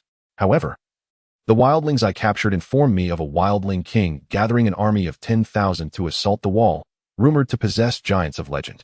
Of course, in our understanding, they could never breach the wall. But what if they succeed? Will you stand idly by as your families fall, your loved ones perish or suffer unspeakably, while you become fodder for those wildlings? In his fervor, Robb pointed towards the north, raising his voice. Unacceptable. Never. We shall vanquish them. The sworn swords roared in response. Their spirits ignited. During this period of interaction, they have developed a profound admiration for Robb Stark, leading most to trust his words. However, the officer class in Winterfell, including Ser Roderick, held a starkly different perspective. While they outwardly echoed his sentiments, internally they were largely dismissive. In their minds, the wall had stood for a millennium. The notion that 10,000 wildlings, let alone 100,000, could breach it was absurd. As the designated heir of House Stark and acting Lord of Winterfell, Robb Stark proclaimed that the castle would enter a state of readiness. He asserted his control over the Winterfell forces, commanding them to heed his directives. The stark contrast in behavior between the Stark guards and the officers did not escape Robb's notice. Yet, he remained unfazed, boldly declaring the ultimate purpose of this display. Robb's announcement of his command over the military met no dissent from Ser Roderick, who was unwaveringly loyal to House Stark. However, the officers beneath him began to murmur among themselves. The structure of the Winterfell officer class was straightforward, divided into 3 branches: cavalry officers responsible for reconnaissance and communication, archers and infantry tasked with defense and maintaining order, and logistics officers overseeing support. Each branch operated like an independent department, controlling the distribution of military supplies and personnel assignments. With Rob's command, military authority was centralized under his sole control, naturally inciting discussion among the officers. Speak now if you have objections. Do not whisper in the shadows, Rob declared, disinterested in playing games of subtlety with the officers. His plan was to replace them with his Stark guards, allowing him to speak candidly. The officers, not foolish, recognized the severity in Rob's tone and stood tall, unwilling to be the first to voice dissent. After all, Rob was the heir designated by Eddard Stark, a figure of considerable renown. The military of Winterfell belonged to House Stark, and it was only natural that Rob should wield command over it. Moreover, the combat prowess of his Stark guards was evident. After the last campaign against the wildlings, the soldiers responsible for perimeter defense returned to Winterfell boasting of their triumphs. Thus, the military authority of Winterfell was, without turbulence, firmly in Rob's grasp. The following day, after a private briefing with his guards, Rob dispersed them to take control of the 3 military branches of Winterfell. He intended to retain the compliant officers for their expertise, as he would require loyal commanders to oversee the feudal levies in the future. Those who resisted and were unwilling to relinquish power found themselves imprisoned, facing a choice between death or donning the black garb of the Night's Watch. Both Ser Roderick and Maester Luwin fully supported Rob's lawful actions, for in Eddard's absence, their allegiance was to Rob. Catelyn remained by Bran's bedside, indifferent to these developments. In truth, she had no authority to interfere with Rob's decisions. Apart from the fiercely loyal Daisy, who insisted on remaining to protect Rob, the remaining 24 Stark guards effectively commanded the 4,300 soldiers of Winterfell. They diligently instructed the soldiers daily, imparting their previous training. Rob had considered all these elements in advance. The basic qualities of Winterfell's soldiers were commendable, and to enhance their combat effectiveness in a short period, the focus would be on improving equipment and refining formation drills. However, Rob faced challenges in acquiring resources. The North, while expansive, was comparatively barren when juxtaposed with the wealth of the South. Competing with the Lannisters, who possessed gold mines, was out of the question. The idea of introducing ancient weapons from his previous life was equally impractical. After years of training with their standard-issue weapons, the soldiers of Winterfell would find any unfamiliar armament, like the Tang Dao, utterly alien and unwieldy. Forcing them to adapt to such weapons on the battlefield would only diminish their combat effectiveness. Nonetheless, Rob recognized that many ancestral weapons were superior and more practical than those in Westeros. He planned to experiment with these options gradually. The remaining avenue was to intensively train the soldiers in formation drills, a method that had already proven effective with his Stark guards.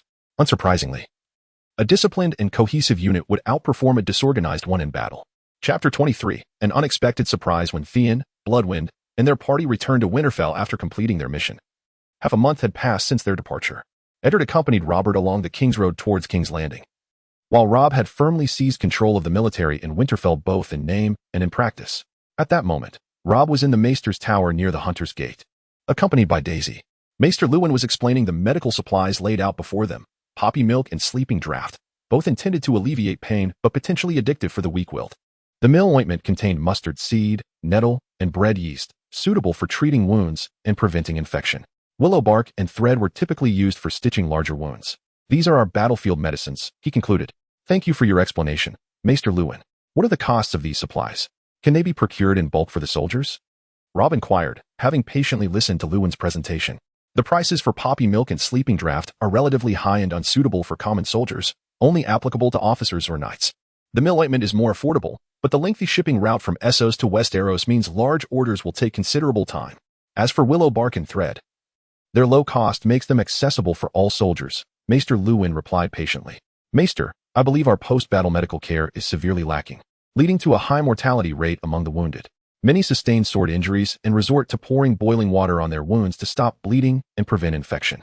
Thus, I wish to establish a dedicated battlefield rescue team for post-battle care. Rob articulated his thoughts, recognizing the expertise of the scholars in matters of knowledge and experience. Maester Luwin nodded thoughtfully before responding. In the South, such battlefield rescue teams exist, but they are rare in the North. Unfortunately, for the impoverished northern nobility, the value of these medicines often outweighs the lives of injured soldiers. If you wish to form such a team, I can teach them some first aid and suturing techniques. Regarding the ointment, you might consider writing to Lord Wyman Manderley of White Harbor, as it serves as the North's trading hub with the 9 free cities of Essos. Thank you for your guidance. I will recruit battlefield medics and would appreciate your instruction for them, Rob replied, acknowledging Luwin's willingness to assist. Of course, my Lord Rob. We shall take our leave now, Maester Lewin, he said as they bid farewell to the Maester. Upon descending the Maester's tower with Daisy, Rob encountered Fian and his party. Returning to report. Swiftly, Bloodwind bounded to Rob's side, eagerly seeking his affection after the long journey. Rob was more than willing to oblige, attending to his loyal companion while inquiring about Fian and the others' arduous travels. After listening to Shaun's briefing, Rob nodded and said to him, "You three have worked hard. The army in Winterfell is now under the command of the Stark Guards, and I have already arranged your positions. Rest well today, and commence your duties tomorrow." "What positions have you assigned us, Rob? How many men will we lead?" Shaun, initially weary from his travels, perked up at this question, unabashedly inquiring. "You and Owen are the two commanders of the archers and infantry. John and Ed will command the cavalry, while Torrin oversees the logistical support unit. In terms of numbers, the infantry consists of 500 archers, 700 pikemen, and 1,500 foot soldiers. The cavalry comprises 300 lancers, 200 archers on horseback, and 800 light cavalry, with an additional 300 in the logistical support unit. Furthermore, I will be adding a special battlefield rescue team, which I have just confirmed with Master Ruin." Rob, displaying commendable patience, elaborated on the composition of the forces to his primary commanders. "I will ensure they receive rigorous training." Shaun, who had always been a peripheral figure in Winterfell, felt a surge of excitement at wielding such significant military power for the first time, yearning to prove himself by achieving a swift victory. Owen and John mirrored his enthusiasm, their expressions reflecting a commitment to their leader. "Now, rest well today," Rob concluded. "I shall take my leave. We bid you farewell, Lord Rob." Once the weary Shaun and his companions were persuaded to rest, Rob finally had the opportunity to observe the two Arctic wolves, Lady and Namelia, whose fates had been altered, perhaps influenced by their journey back. The two adult wolves, akin to well-behaved Alaskan huskies, sat quietly beside him. "Lady, Namelia, come here," Rob called to them. However, the two aloof Arctic wolves displayed no reaction. "Bring them over," he commanded, halting his previously restless hands. With a comfortable growl, Bloodwind, who had been pampered, lifted his head and called out to them, causing them to scamper over to Rob at once. It seemed they only heeded the pack's leader, Bloodwind. Rob nodded inwardly, extending his hand toward Namelia's fluffy head, only to find no blood sigil appearing. He then reached out to stroke Lady's head, met with the same result. After recent events, Rob regarded the three-eyed raven as an adversary, feeling that only the blood sigil might counteract its extraordinary powers. Thus, he contemplated altering Lady and Namelia's destinies to invoke new changes in the sigil. However, it turned out his hopes were misplaced. Yet, when he focused on Bloodwind, he was met with an unexpected delight. Name, Bloodwind, Contractor, Rob Stark, Constitution, 11, Speed, 10, Strength, 10, Pack, Spirit Arctic Wolf, 6, Wolf Pack, Warrior Wolf, Namelia. Servant Wolf, Lady. Blood Contract Points, 5. The blood sigil revealed an additional item, the Wolf Pack, which, by its very name, indicated that Bloodwind had claimed Namelia and Lady within his pack. The remaining 3 wolves, loyal to their master, could not be integrated into this pack. Rob had already deduced the answer, having recently visited Brandon and petted his summer wolf. At that time, Rickon's shaggy pup was also in the room. Yet neither appeared in Bloodwind's pack today, and John's ghost was even less likely to be included. Rob surmised that the designations of warrior and servant wolves indicated their status within the pack. Although he was uncertain of the pack's immediate utility, he believed the blood contract would not yield worthless endeavors and resolved to explore its potential gradually. Ultimately, the powers of this blood sigil were entirely to be discovered through his own experimentation. Chapter 24. The Northern Chaos Charge. The one who slays the most enemies will choose the spoils and the women first. Haha, that would certainly be me. On the trade road from Housewood to White Harbor, a contingent of around 100 cavalry bearing the Bolton family banner suddenly emerged from the nearby woods, brandishing their weapons and charging toward a merchant caravan ahead. This caravan, consisting of 12 wagons and several dozen riders, was considered large by northern standards. The experienced caravan leader, upon noticing the Bolton banner, remained composed. He furrowed his brow and ordered his men to accelerate, immediately deciding to abandon 3 lighter wagons. However, the Bolton cavalry showed no interest in the discarded wagons and instead charged directly at the panicking caravan. "This is strange. They are not here for plunder. They are targeting us. Halt the advance," he commanded, forming a circular defense around the wagons in preparation for battle. Having traversed the north and south for over a decade, the caravan leader possessed above-average judgment. He quickly halted the caravan's flight and established a rudimentary yet effective defense against the cavalry's onslaught. However, his hired mercenaries and free riders could not match the elite Bolton cavalry. The battle concluded swiftly. After a significant portion of the caravan members lay dead, the remaining survivors surrendered. Clop, clop. A sound of hooves approached as several knights knelt before the subdued caravan members, encircled by the Bolton cavalry. Lord Ramsay, greetings to you. My lord, aside from the dead, everyone is here. Upon seeing the newcomers, the Bolton cavalry greeted in unison, while Ellen promptly reported the situation to Ramsay. Very well. Ramsay nodded, smiling as he addressed the kneeling individuals. Who is the leader of the caravan? I am, my lord. I previously conducted business at the Drevfort, and we exchanged pleasantries. Do you remember? The caravan leader, upon hearing Ramsay's inquiry, quickly rose and replied, raising his head to ensure he could be seen. Oh, it's you? I shall treat you well today. Ramsay's lips curled into a sinister smile as he turned to Ellen, saying, set up a skinning rack. Let this familiar face enjoy the experience first. Ensure the method is refined, so he can truly savor it. No, Lord Ramsay. I will offer all my goods to you. I have other assets. I wish to redeem my life. I beg for mercy. The caravan leader, upon realizing Ramsay intended to skin him, trembled in fear, tears streaming down his face as he pleaded loudly.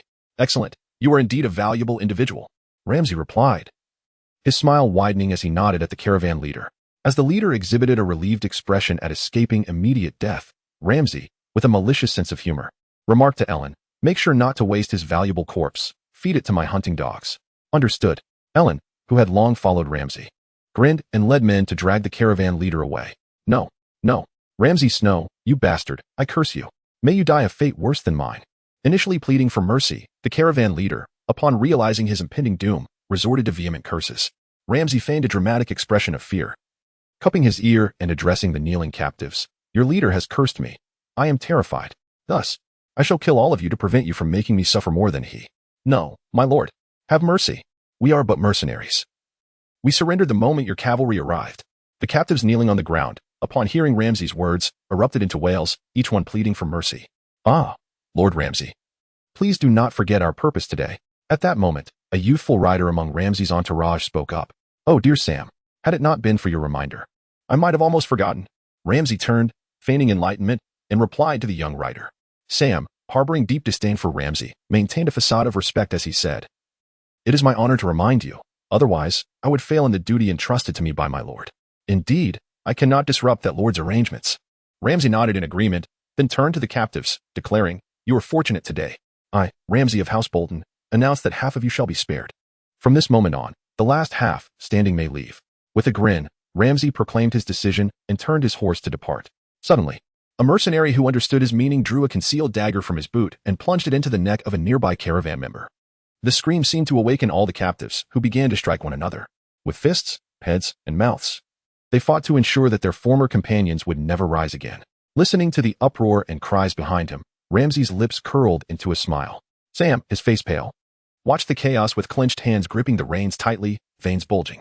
Taking a deep breath, he remembered his mission and, accompanied by 3 similarly grim-faced guards, pursued Ramsay. The merchant routes of the north are divided into 2. One traverses land routes through the Bay of Carlin to the Southern Territories, while the other utilizes the White Harbor of Bite Bay for maritime transport. White Harbor, the North's primary trading port, lies at the confluence of the White Knife River and Bite Bay. It is an ice-free harbor, allowing trade with southern port cities and the 9 free cities, even in winter. Castle New is the residence of House Manderley, perched on a hill within the walls of White Harbor. The corpulent Lord Wyman Manderley sat in his lavishly adorned study, frowning at a raven's letter in his hand. All caravans headed for White Harbor have been attacked by the Bolton's cavalry, including those of other noble families. The silent Lord Wyman suddenly inquired of the scholar, Sir Florent, beside him. Yes, my lord, replied the silver-haired scholar, nodding slowly. Caravans encountering Bolton cavalry have had only half their members survive. They say the cruel Ramsay Snow forced them to turn on one another to survive. Did he not execute them all to silence them?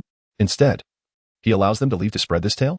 As he twirled a gemstone ring on his finger, Wyman's eyes were filled with contemplation. It was evident that his cunning was proportional to his size. Have the Stark family or the Bolton family responded? He continued to inquire. The Starks have yet to respond. Lord Eddard has just assumed the role of Hand of the King, and Lord Robb has taken over as acting Lord of Winterfell, still organizing the internal matters of the castle. However, the Boltons have replied. Lord Roose stated that his bastard Ramsay has defected with some of the family's cavalry and is currently in pursuit. What a jest. Lord Roose leads the second most formidable army in the north, yet has not caught his own bastard after all this time?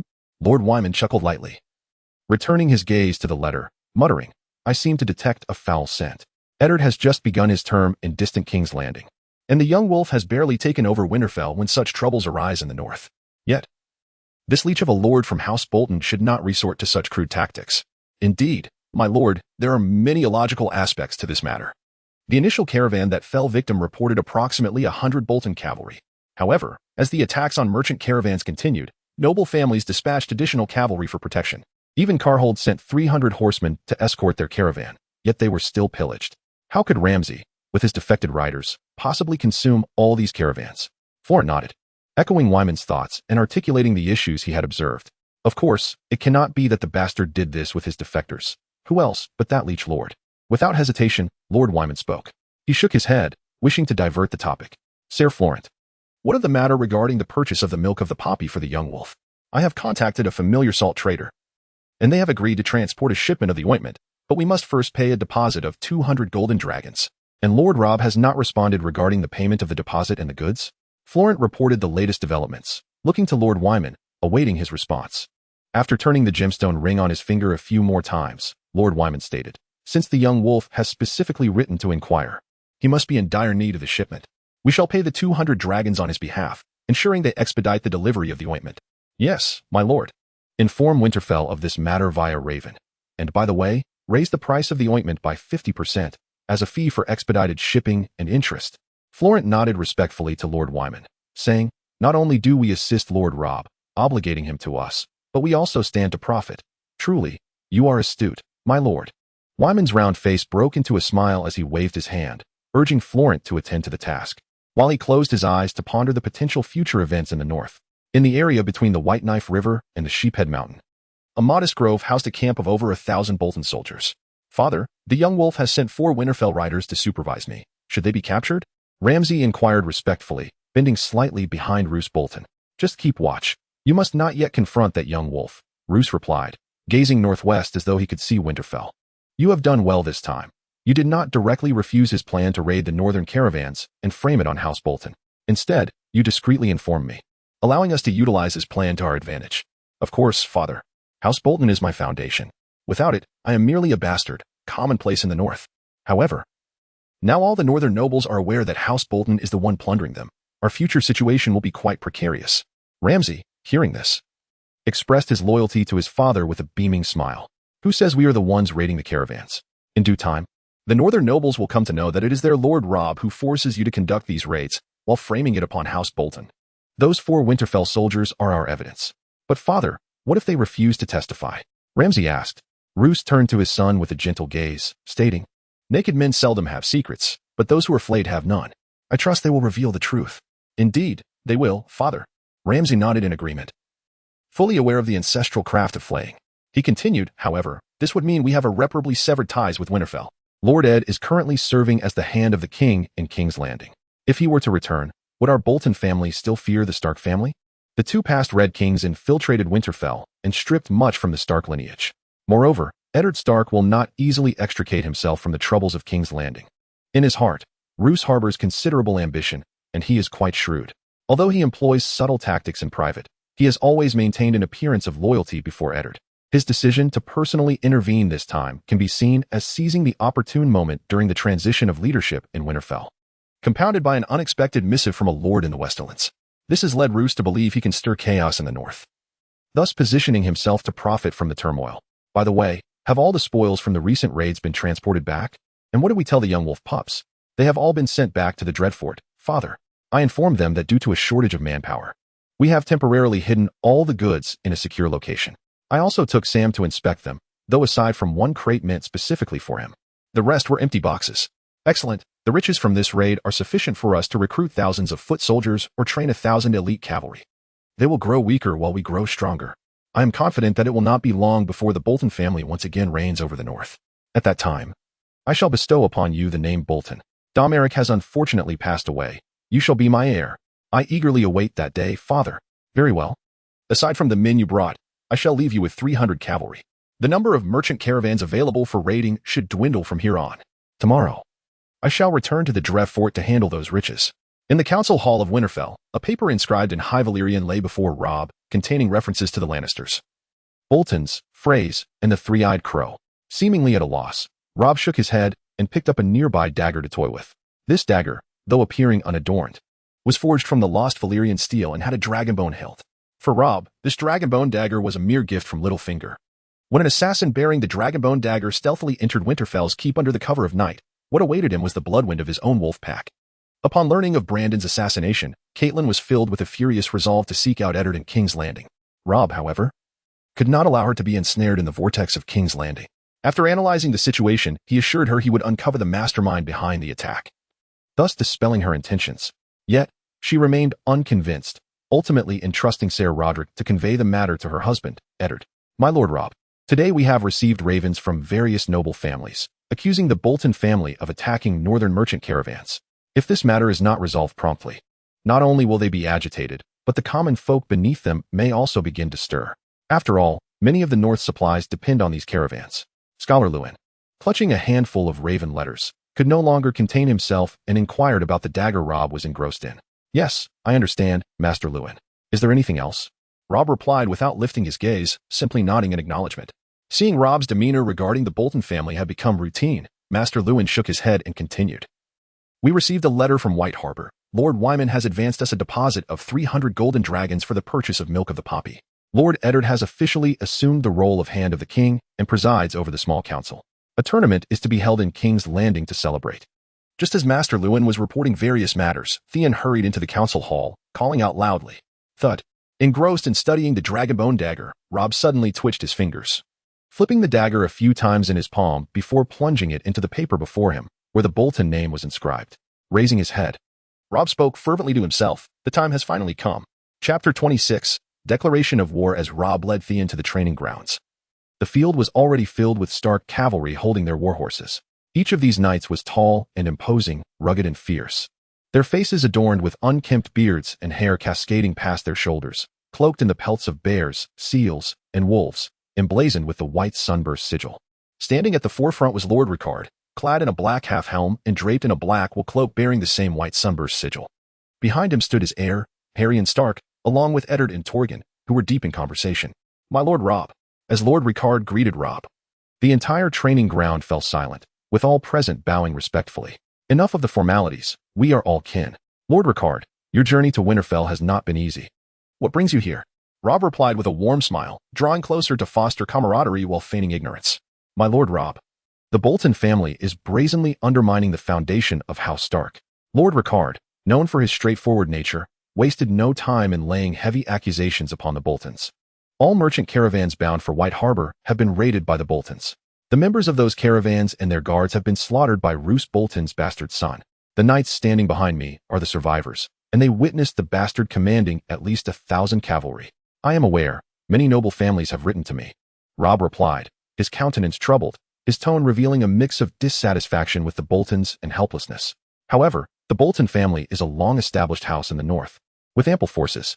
The Dreadfort is easily defensible. Centuries ago, our Stark ancestors besieged it for 2 years before the Boltons surrendered. Now, we find ourselves unable to contend with them. My Lord Rob, you cannot allow Roose Bolton to continue unchecked. He is disrupting the very order of the North. Lord Ricard responded urgently. If you agree, I can lead an army to the Dreadfort and force them to relinquish what they have taken. Very well, Lord Ricard. Let it be as you say.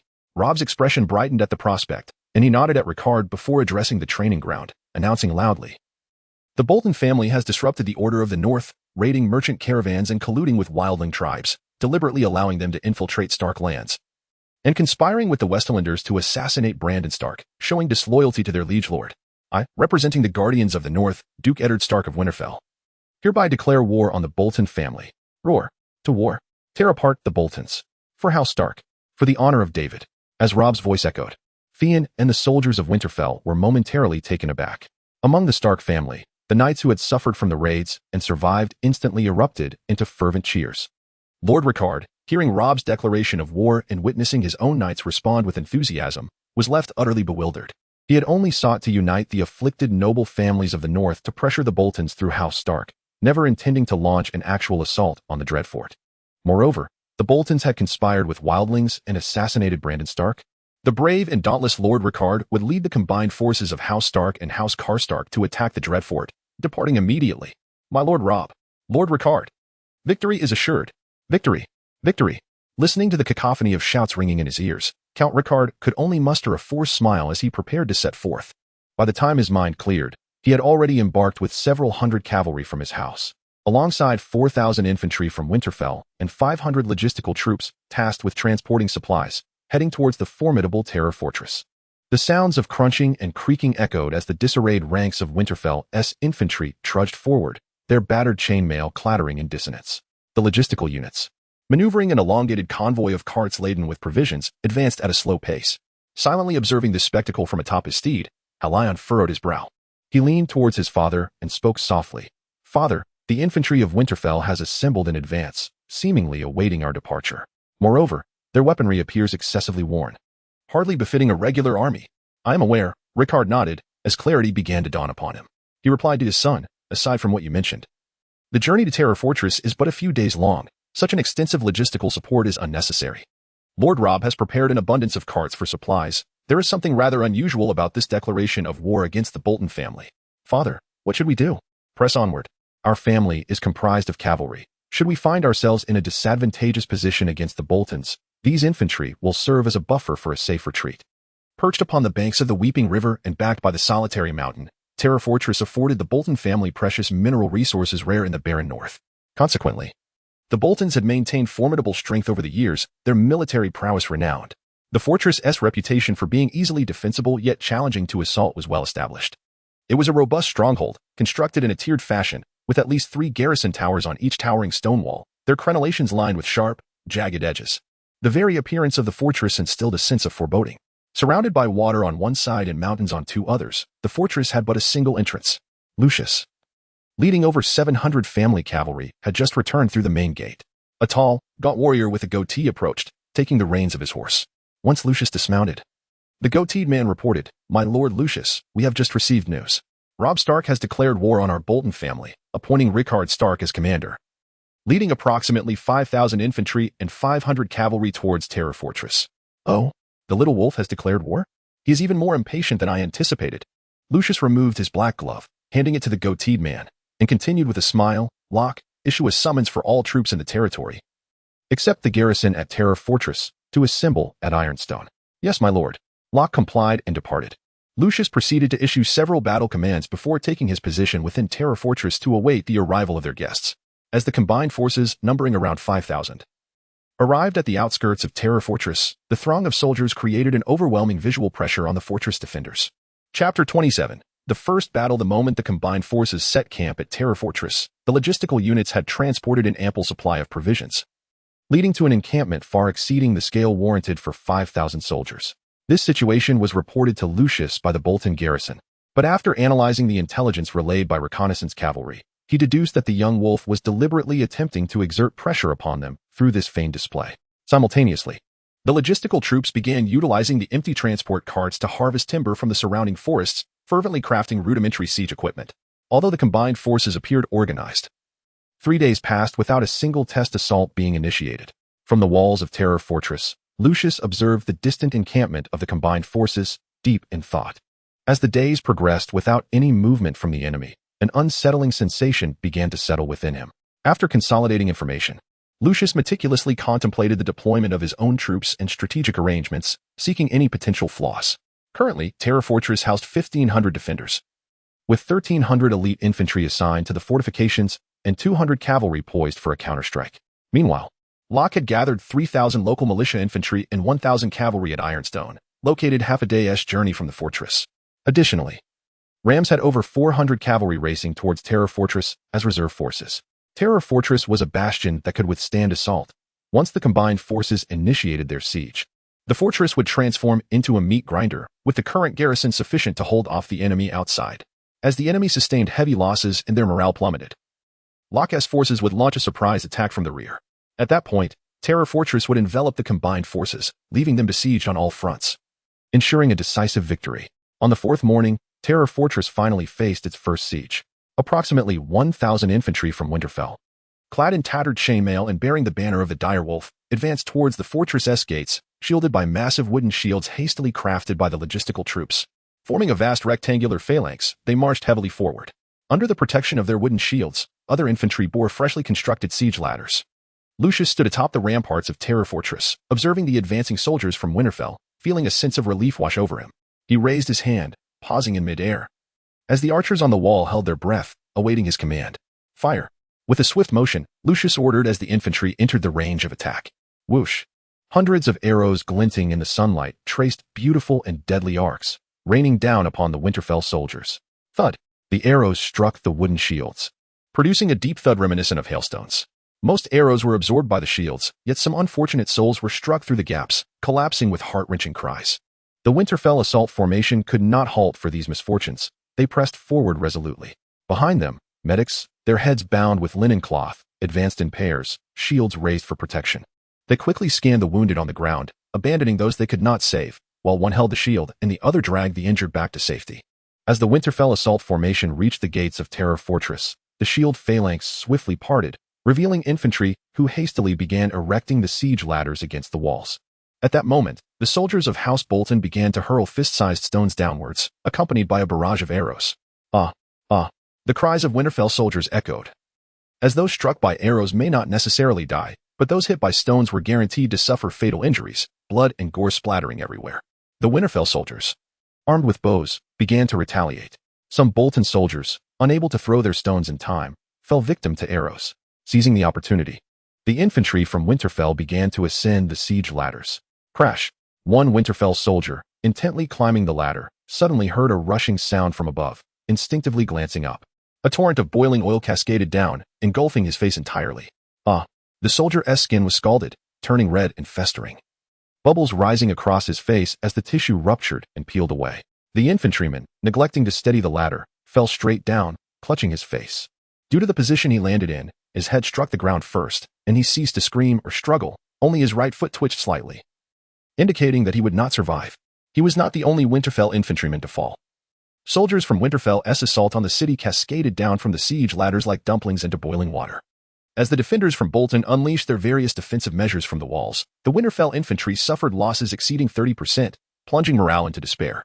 Witnessing the horrific fates of his fallen comrades, one infantryman fled in a frenzy, prompting the entire Winterfell assault line to disintegrate. Wooden shields, siege ladders, and standard long swords were all abandoned, as these retreating soldiers sought only to escape more swiftly. The Bolton defenders seized this opportunity, intensifying their efforts to strike down the retreating forces, eager to accrue more kills for their tally. As the Winterfell infantrymen fled beyond the range of assault, the Bolton warriors erupted in jubilant roars of celebration.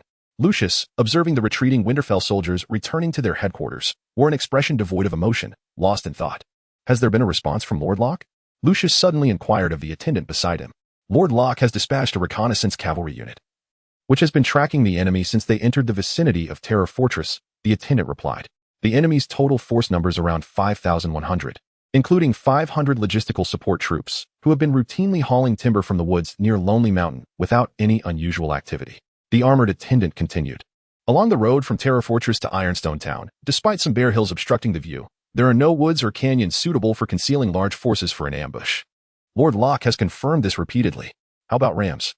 Upon hearing the report and realizing his concerns were perhaps unwarranted, Lucius nodded and inquired about the situation regarding the bastard child.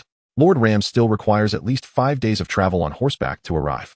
According to his scouts' reports, Robb Stark meets daily with the lords of various noble families in Winterfell. Indeed, I have been overly cautious.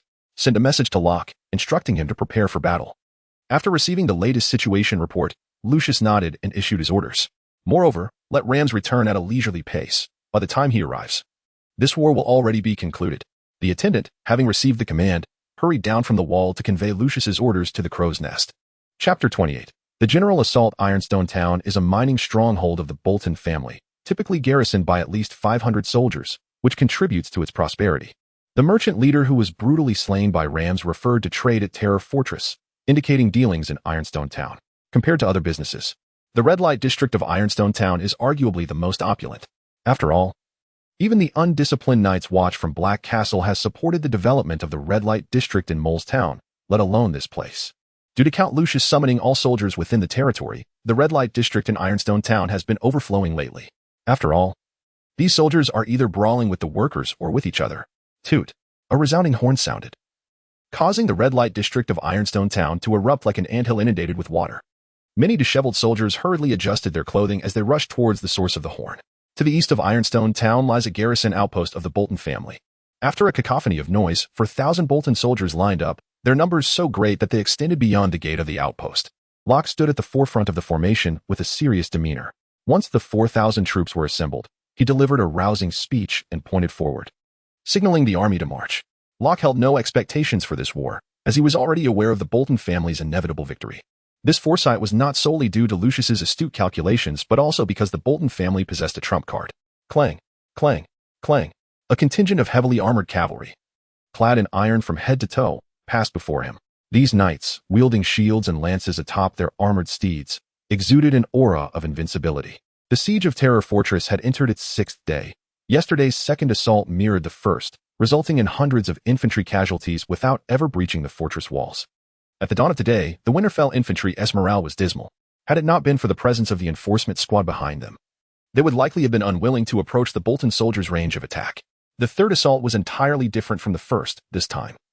The losses for Winterfell were relatively low. The infantrymen displayed no desire to storm the fortress, instead cowering behind their wooden shields and refusing to engage. After a prolonged stalemate, they abandoned a few unfortunate corpses and hastily retreated to the allied camp. Trog, a commander leading 1,000 infantrymen from Winterfell, observed the haphazard third assault and shook his head, making his way towards the military tent behind him. The allied camp was organized in a square formation, with 4,000 Winterfell infantry tents situated closest to Terror Fortress. The cavalry led by Count Ricard occupied the rear half of the camp, while logistical transport wagons were arranged at the end of the square to prevent any soldiers from the allied forces from fleeing. Moreover, the distinction between the camps of the Karstark and Stark forces was starkly evident, with Karstark cavalry standing guard in between. Trog harbored grievances in his heart. Nearly 600 Karstark cavalrymen occupied as many tents as their 4,000 infantry, which seemed a blatant display of preferential treatment. Furthermore, during the past 3 days of siege warfare, the presence of these cavalry had been conspicuously absent. Although cavalry are not typically required in siege warfare, they should at least be vigilant around the battlefield to guard against potential reinforcements or cavalry ambushes from within Terror Fortress. Currently, without cover from the Karstark cavalry, the Winterfell infantrymen were vulnerable to enemy cavalry assaults. Stop. No one is permitted to enter the rear camp without Lord Ricard's permission. As Trog was about to proceed backward, a cavalryman blocked his path. I am Trog, commander of the Winterfell infantry. I have suggestions regarding the siege strategy and wish to speak with Lord Ricard. As the cavalryman obstructed him, Trog suppressed his rising anger and spoke clearly. Lord Ricard's orders are to continue the assault on Terror Fortress. No suggestions are needed. You are only required to follow orders, the cavalryman replied, clearly unwilling to allow Trog into the rear camp. Upon hearing this, Trog's face flushed with anger. Although they loyally obeyed Lord Robb Stark's summons to fight, the appointed commander was ineffectual, merely leading them to needless slaughter. The sense of loyalty being betrayed ignited Trog's fury. I believe there are severe flaws in Lord Ricard's siege tactics. We, the Winterfell soldiers, will not die in vain. We shall not continue the assault. Disobedience to military orders grants the enforcement squad the authority to execute you. Come, let us see whether your numbers surpass ours. Their loud argument quickly attracted the attention of nearby soldiers, who began to whisper among themselves as they observed Trog and the cavalryman. Enough. Lord Ricard allows you to enter. A Karstark cavalryman rushed over from the rear camp to halt their quarrel, addressing Trog. Flushed with indignation, Trog ceased his contention and strode past the cavalryman with his chest held high. In the center of the rear camp stood a notably spacious tent, which belonged to Count Ricard. Trog observed that the cavalry guarding the military tent was exceedingly numerous, with a sentinel positioned every few steps. Such an abundance of guards suggested that Count Ricard was rather timid. With a dissatisfied expression, Trog muttered to himself and strode confidently into the tent. After a brief interval, he emerged with a respectful demeanor, bowing as he exited. Once the tent was fully closed behind him, his face brightened with delight, and he swiftly made his way back to his own tent. Upon returning, he promptly convened the other infantry commanders summoned for battle and declared, tomorrow, we shall launch a full-scale assault. This time, we must fight with all our might. On the 7th day of the siege of Terror Fortress, birds soared freely in the sky, and as the sun cast its first rays upon the fortress, a heavy horn sounded, shattering the tranquil atmosphere. The defenders of Terror Fortress realized that this assault by the united forces was markedly different. Not only were there significantly more infantry wielding wooden shields, but their advance was also considerably swifter. Prepare the defensive fortifications. You quickly notify Lord Luce. An astute officer atop the fortress walls sensed the unusual nature of this attack and made his judgment without delay. Soon thereafter, the siege of Terror Fortress commenced with fervor. The defenders relied on their traditional methods, arrows, stones, and boiling oil, but the morale of the united forces was distinctly elevated, resulting in an intensely powerful siege. Any defender of Terror Fortress who dared to expose themselves while attempting to hurl defensive items over the walls was met with a hail of arrows from the archers of Winterfell below. Witnessing the continuous casualties among their comrades, the defenders found themselves increasingly pressured by the archers stationed at the base of the walls. On the siege ladders adjacent to the walls, the infantry of the united forces had ascended significantly, drawing closer to the fortress. Just then, Luce arrived with reinforcements, calmly directing the soldiers to swiftly fill the gaps. Do not panic. Defend your areas. Victory in this battle shall undoubtedly belong to us. Chapter 29. The charge of heavy cavalry. One infantryman from Winterfell, fortunate enough to evade the attacks of the Bolton defenders, was climbing the siege ladder towards the walls of Terror Fortress. As he emerged, he encountered a Bolton soldier armed with a stone. Both men momentarily froze before instinctively reacting. The Winterfell soldier's long sword pierced the chest of the Bolton defender, while the stone landed heavily upon his face. The brave soldier from Winterfell let out a cry as he fell, yet the next Winterfell infantryman seized the opportunity to ascend the wall amidst the temporary absence of defenders. More soldiers followed suit, gradually establishing a foothold on the battlements, engaging the Bolton defenders in a fierce close-quarters battle. Onward. Luce, positioned at the rear of the wall near the rocky steps, quickly identified the breach. He gestured to the Bolton soldiers waiting in formation at the rocky steps, prompting them to charge fiercely at the Winterfell infantry breaching the walls. Thick, congealed blood flowed along the stone slabs of the battlements, and dismembered limbs lay strewn across the area, resembling a crowded slaughterhouse. The soldiers of Winterfell surged forth relentlessly, while the Bolton defenders also queued at the inner wall steps, ready to fill the void.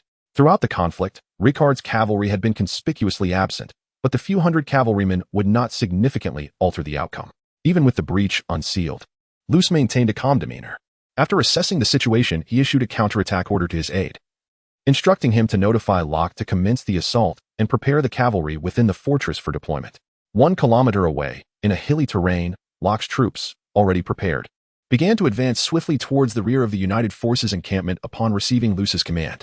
As a trusted subordinate of Luce, Locke possessed considerable combat experience and clearly delineated the attack strategy for his troops. Once within range, 500 heavily armored knights, encased like tin cans, would charge directly at the enemy. Their formidable momentum and exceptional defense would suffice to breach the United Forces formation with a single assault. Additionally, another 500 light cavalrymen from House Bolton would flank from the left and right, poised to slice through the enemy ranks once the heavy cavalry had created a breach. The remaining 3,000 infantry would then proceed to encircle any fleeing soldiers whose formations were disrupted. As the 1,000 cavalrymen of Locke's contingent advanced, the thunderous sound of hooves echoed towards the United Forces encampment. However, the soldiers guarding the tent remained remarkably unperturbed upon sighting the approaching Bolton reinforcements. With a series of 3-horn blasts serving as a coded signal, the rear portion of the United Forces encampment was torn open, releasing a throng of Winterfell soldiers. Concurrently, the supply wagons positioned at the end of the encampment were unhitched, revealing recently crafted ancient Chinese chevaux de frise, which the soldiers quickly positioned in front of the wagons. These chevaux de frise were constructed from 2 rows of wooden posts, fixed in a crisscross pattern and adorned with sharp iron spikes. Once the defensive structures were properly arranged, the soldiers, garbed in armor emblazoned with the sigil of the Icewolf, swiftly and methodically formed their ranks into the traditional defensive formation. The front line of pikemen stood atop the supply wagons, weapons held aloft, their iron pikes glinting ominously in the sunlight. The second line of pikemen positioned their iron-tipped spears against the chevaux de frise, bracing them against the ground, angled through the gaps to target the approaching Bolton cavalry. From atop the walls of Terror Fortress, Luce was quick to spot the sudden emergence of Winterfell soldiers among the United Forces. While he could not fathom how these soldiers had evaded the reconnaissance cavalry to conceal themselves within the encampment, he was confident that his family's heavy cavalry could crush their defensive formation. Yet, for the first time, a sense of anxiety arose within him. As the situation on the battlefield slipped from his grasp, Locke, unable to perceive the developments within the United Forces encampment, only noticed some obstacles placed in front of the enemy. To him, those wooden stakes would undoubtedly splinter under the charge of the heavy cavalry. Moreover, the current circumstances did not allow him the luxury of halting to scrutinize the enemy's position. Upon entering the attack range, the heavy cavalry began to accelerate gradually, while the light cavalry commenced their flanking maneuver, preparing to strike at the enemy's flanks. The infantry trailing behind also raised their blades to charge forward. Although their pace paled in comparison to that of the cavalry, and their formation had already distorted from the onset of the charge, the pikemen held their ground, while the archers repositioned to the left flank, drawing their bows in preparation, targeting the enemy cavalry on the left. At the rear of this formation of Winterfell soldiers, the fully armed scene was filled with excitement as he directed his troops to adjust their formation, as this was his first time leading an army of over 1,000. "Scene, you forgot to signal." Owen, standing beside him, reminded him expressionlessly. "Haha, Owen, thank you for the reminder." As a column of black smoke rose from the encampment, the battle behind the united forces had already commenced. Boom. The 500 heavy cavalrymen, now within 100 meters, charged forward like a thunderous tempest. 90 meters, 80 meters, 70 meters. Suddenly, the leading heavy cavalryman found his mount stumbling into a pit, sending him crashing down with a pained cry. A following cavalryman, unable to halt in time, met the same fate. In a chain reaction, several heavy cavalrymen stumbled into pits camouflaged with branches and snow, falling heavily to the ground. Nevertheless, these cavalrymen were skilled horsemen. Aside from those who fell, the remaining riders adeptly maneuvered their steeds to avoid further mishaps. Yet, within this brief span of mere dozens of meters, numerous traps lay in wait. As the heavily armored cavalry approached the chevaux de frise, they had already suffered the loss of at least 40 to 50 comrades. Hee. Rob instructed us to secretly dig these caltrops at night, and they are proving quite effective. With a grin, Theon remarked to Owen as they watched the heavy cavalry stumble into the traps, toppling over in chaotic disarray. "Indeed, though such tactics lack honor," replied the youthful-faced Owen, his words imbued with an air of noble gravitas. "You ought to become acquainted with John. On the battlefield, the only method that matters is one that effectively vanquishes foes." Theon rolled his eyes at this. "They are coming. I shall take my leave." Without further ado, Owen solemnly lowered his helmet's visor and strode towards the ranks of infantry. Once confronted with the gravity of the situation, Theon ceased his playful demeanor, pulling down his own visor and fixing his gaze ahead. Boom. Crack. The impact of the armored cavalry was no jest. They crashed into the chevaux de frise like a formidable tank. The chevaux de frise splintered upon their collision, and the makeshift spikes crafted atop could not penetrate the sturdy ironclad defenses. The recoil from breaching the chevaux de frise reverberated through the first row of charging steeds, many of which suffered shattered ribs, spewing blood before collapsing to the ground. The armored riders atop them were hurled to the earth, trampled mercilessly by the subsequent cavalry charge. Thud. A heavy cavalryman's lance pierced through the body of a long-speared transport soldier. Yet, surrounding sharp iron spearheads similarly penetrated, skewering him and his steed, rendering them akin to a tattered doll. Chapter 30. The fierce battle. The second wave of heavy cavalry's charge did not spare the first row of long-speared infantry. The burly soldiers managed to hold their ground, standing atop the transport carts, while those unable to withstand the onslaught were flung from the carts, crashing into the second wave of long-speared infantry, causing chaos among their ranks. After the charge of the third wave of Bolton heavy cavalry, none of the first row of long-speared infantry remained standing atop the transport carts. However, enemy cavalry surged forward like a relentless tide, compelling the second row of long-speared soldiers to brace their spear butts against the ground, absorbing some of the oncoming force and temporarily halting the armored wave. With this brief respite, the third row of reserve long-speared infantry, commanded by Owen, swiftly advanced to fill the void left by the first row. The fierce clash between the charging heavy cavalry and the long-speared infantry had descended into a bloody melee, while the flanking Bolton light cavalry finally commenced their charge. "Loose arrows," Theon commanded, raising his hand. The 500 archers stationed on the left flank unleashed a torrent of arrows skyward. Leading the charge, Locke and his contingent surged towards the enemy's right flank, the left flank of Winterfell's formation. Though they were light cavalry, they harbored no fear of the enemy archers, clad in helmets and chainmail, hoping to avoid being struck in any vulnerable gaps. Yet, he suddenly noticed the sky darkening above him. Whoosh, whoosh. The 500 archers from Winterfell, along with most of the shielded infantry, had been positioned on the left flank, while the right flank possessed fewer than 500 ordinary infantry in defensive formation. This disparity resulted in Locke's 250 Bolton light cavalry being subjected to a deluge of arrows. Clang, clang. The arrows, tracing parabolic arcs, struck the armored cavalry with a cacophony of metallic sounds. However, their steeds bore no armor, and some of the sharp arrows pierced the horses' skulls, causing them to collapse lifelessly. Others lodged themselves in the horses' bodies, eliciting anguished cries as they staggered forward a few steps before crumpling to the ground. The heavy cavalry atop them fell heavily, trampled underfoot by the following cavalry. Locke was particularly unfortunate. His mount was struck by a stray arrow to the head, sending him tumbling to the ground. Yet, he was also somewhat fortunate, as amidst the chaos, he escaped being trampled by any horse. Gasping, Locke spat blood, battling the intense dizziness as he struggled to rise, casting his gaze upon the cavalry charging across the battlefield. The Winterfell archers managed to release a second volley of arrows before swiftly dispersing to retreat towards the rear of their formation. Behind the archers, lines of Winterfell infantry, armed with oval shields that tapered to a sharp point at the bottom, advanced in an orderly manner, step by step. Raise shields. With a commanding shout from the infantry officer, the soldiers thrust the lower halves of their shields into the earth, gripping the inner handles tightly, awaiting the cavalry's onslaught. Thud, thud, thud. After 2 waves of arrow fire, only about half of Locke's cavalry remained. Fueled by determination, they crashed against the Winterfell infantry's shields with a series of resounding thuds. This was a mere clash of brute force. The infantry flung aside by the impact could hear the sound of their own bones shattering. Those Bolton cavalry whose charge was abruptly halted found themselves pierced by the nearby infantry's spears, watching their lives ebb away amidst the crimson flow of blood. On the walls of the terrifying fortress, the morale of the attacking soldiers from Winterfell, initially spurred by the promise of generous rewards from their commander, began to wane as the brutality of the battle intensified. The breach in the walls still stood. Yet the valiant soldiers who had ascended the walls had either perished or been grievously wounded, leaving the remaining infantry paralyzed with fear. The conscripted local militia soldiers lacked the courage and resolve to fight to the death. The infantry commander, Trog, observing this disheartening scene, recognized that morale had dissipated, rendering continued assault futile. He therefore directed the remaining militia soldiers to gather near the gates of the terrifying fortress, tightly blocking the entrance to prevent any opportunity for reinforcements to emerge and support the main battlefield. As the number of Winterfell soldiers at the wall breach dwindled, Luss understood that the battle's outcome was already decided. His attention had long since shifted elsewhere, to the distant military encampment of the Allied forces.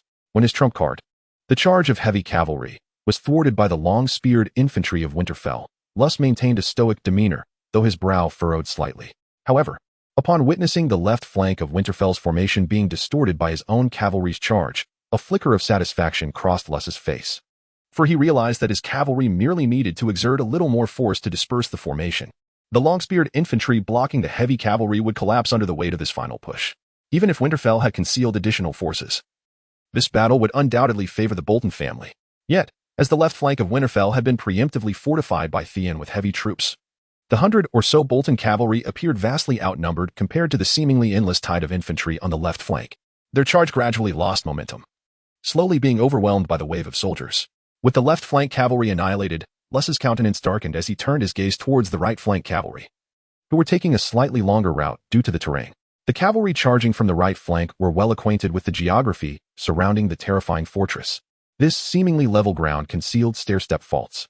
While these faults were not particularly high, the skilled riders could easily leap their horses over them. However, this would inevitably temper the speed of their charge, significantly diminishing the threat posed to the enemy formation. Thus, although they navigated around these faults with somewhat more time taken, this contingent of cavalry maintained their formation intact as they charged towards the Winterfell soldiers. As they accelerated into their charge, the speed of the cavalry increased dramatically, and in the blink of an eye, the distance between the two sides closed to a mere 10 meters. The foremost cavalry could almost discern the tension etched on the faces of the opposing infantry. Toot! Within the right flank's infantry formation, a high-ranking officer commanded his subordinates to sound the horn. The gallant Bolton cavalry suddenly beheld, on either side before them, dozens of soldiers from Winterfell concealed within the trenches. They lifted the camouflaged wooden boards overhead and rose, simultaneously pulling taut the iron chains in their hands. Clang! Several chains were swiftly tightened, producing a cacophony of clattering sounds. The Bolton cavalry, unable to halt their rapid charge, collided with these iron chains at breakneck speed. Alas, the horses in this battle met a most unfortunate fate. One steed from the right flank stumbled over a chain, sending both horse and rider tumbling to the ground. Some horses managed to halt just in time before the chains, but the inertia of their abrupt stop flung their riders several meters away. Horses trampled over men, and men over horses, as the once orderly right flank cavalry was thrown into disarray by these mere chains, leading to utter chaos. Those who fell first were trampled by their own comrades, leaving little chance for survival. Chapter 31. Surrounded on all sides charge. The commander of the right flank infantry from Winterfell could not possibly let such an opportunity to strike a drowning opponent slip away and promptly issued the order to attack. The first row of shield bearers on the right immediately raised their shields sideways, resembling a horizontally opened louvered door. Behind them surged forth squads of Winterfell infantry, brandishing small round shields and one-handed swords, their eyes alight with fervor and battle spirit. The knights struggling to rise just a few meters before them appeared as if they were delivering a bounty of achievements on a silver platter. With mere chains, over 200 cavalry were ensnared. I truly admire the unsavory tactics employed by Robb. Everything has unfolded according to his plan. Has he truly grown to such depths? How terrifying. Witnessing the inevitable downfall of the right flank, Theon was filled with a complex mix of admiration and fear toward Robb. On the left flank, Locke, having reunited with a few fortunate cavalry who had survived their falls, witnessed the obliteration of the right flank. The remaining left flank cavalry were few, while the heavily armored knights still had a majority intact, yet they remained firmly engaged with the enemy's pike wielders, unable to extricate themselves. There is still hope. Locke's gaze fell upon the 3,000 infantry advancing from behind. If the Bolton infantry could engage the Winterfell troops, allowing the heavily armored cavalry to break free from their entanglement, then their remaining strength would undoubtedly serve as the Bolton family's trump card. We must join the infantry, he declared decisively to the few surviving knights. Having lost their steeds, they could only run toward the infantry camp. As the Bolton infantry loomed closer, a knowing smile crept across Locke's face. Clop, clop, clop. The familiar sound of hooves echoed in his ears, but Locke's smile froze on his face. The Bolton family could not possibly have such numbers of cavalry. Even if Ramsay arrived in time, his few hundred riders could not produce such an impact. Behind the Bolton infantry formation, a cavalry unit bearing the banner of the Icewolf, numbering at least 2,000, charged toward them. Impossible. I dispatched reconnaissance cavalry to scout the area. How could so many horsemen appear behind us? Where could they have hidden? Little did they know. We have been lurking behind them all along. From the crest of a hill, Robb observed Locke's advancing forces, no longer concealing their movements, and remarked with a light chuckle to Count Ricard beside him. My lord Robb, your wisdom is as formidable as the wall in dire straits, instilling awe. The Count, previously astonished by Robb emerging from a lumber transport wagon, had been thoroughly impressed by his recent maneuvers and now offered his heartfelt praise. Count Ricard, you are too kind. This is truly the merit of the Bloodwinds, Robb replied with a smile, continuing, the Bolton reconnaissance cavalry cannot compare to Bloodwinds in vision, speed, or endurance.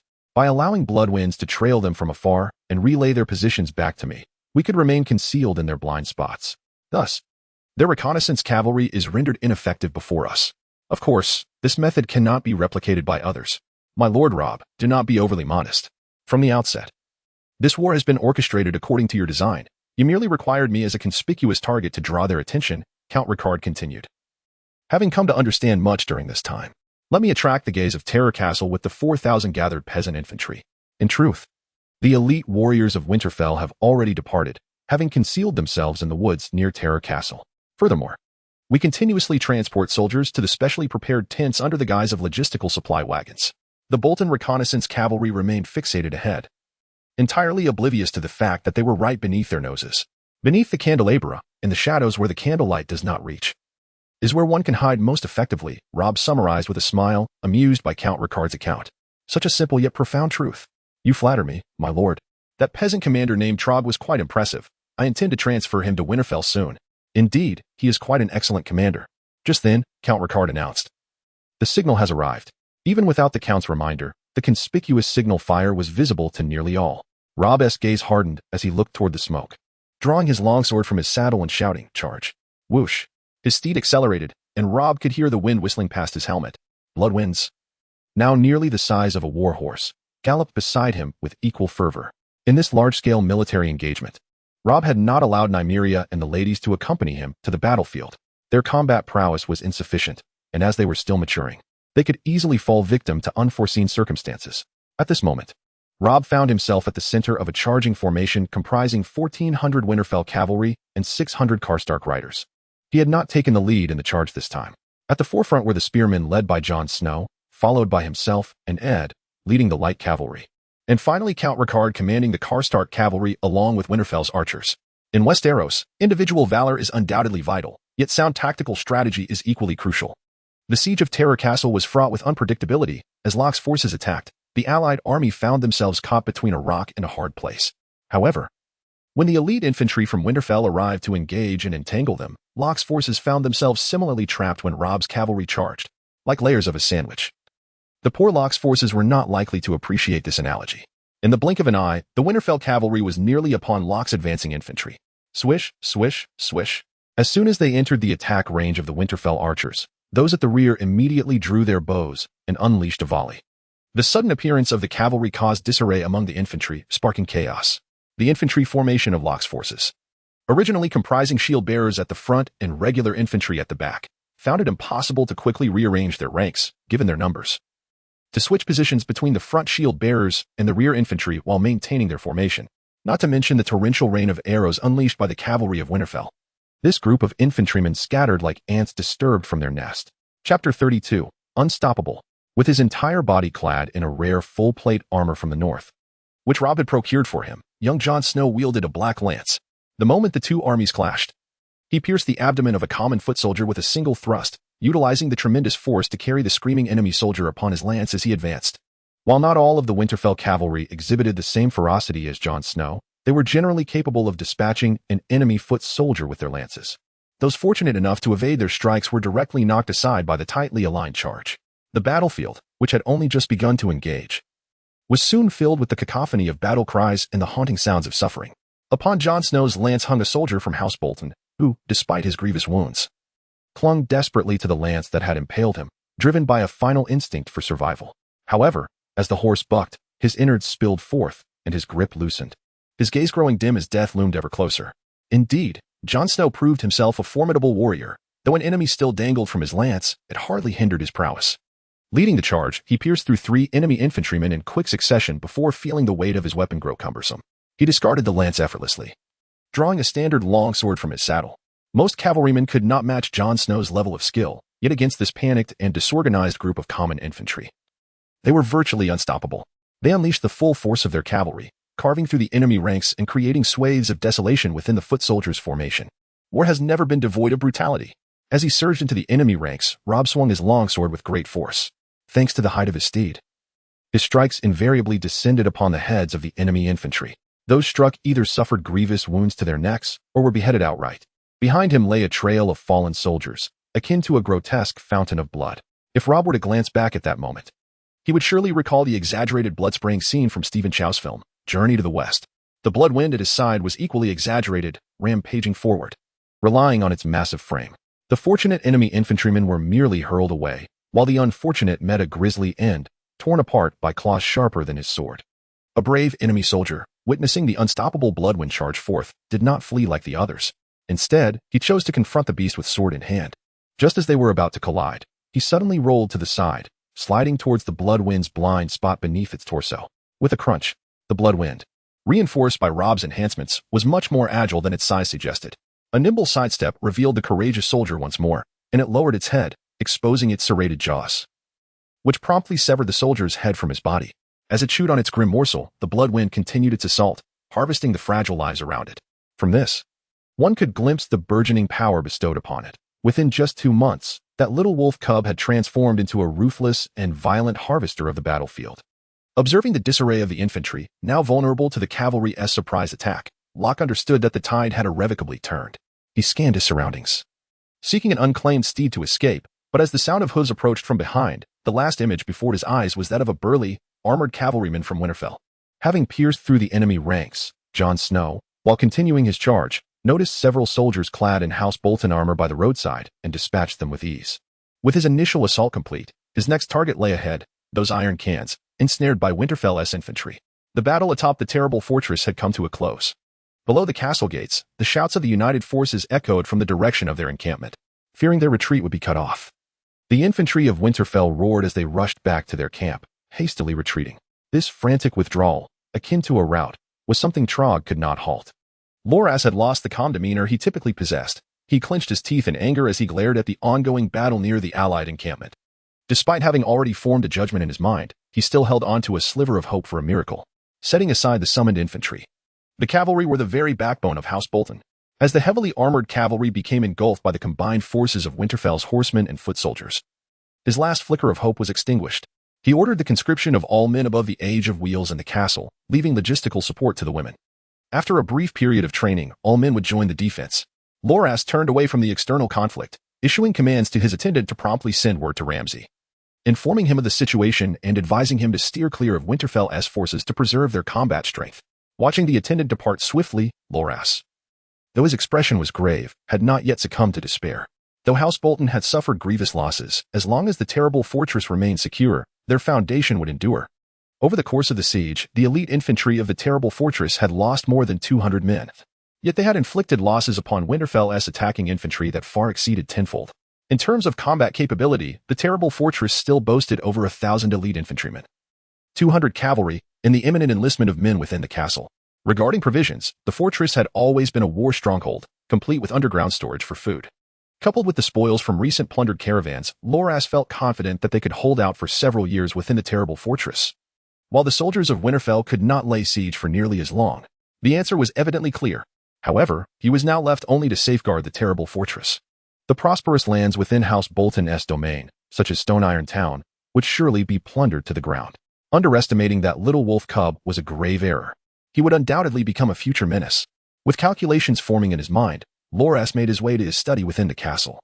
Intending to draft a secret letter to the Lord of the West, the conflict outside the terrible fortress had drawn to a close. During the cavalry's surprise assault, the outcome of the battle had already been sealed. What followed was essentially a one-sided massacre, as the 3,000 rural infantrymen of House Bolton, after enduring a single cavalry charge, witnessed many of their comrades drop their weapons, raising their hands in surrender.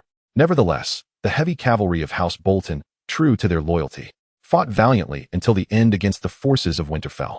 Robb thrust his sword with force into the gap of a heavy cavalryman's helmet, drawing forth a surge of crimson blood as he withdrew it. A small cloud of red mist rose from the fallen heavy cavalryman, merging with Robb's body. At that moment, Robb's eyes glowed crimson, and he was enveloped in a haze of red, visible only to him.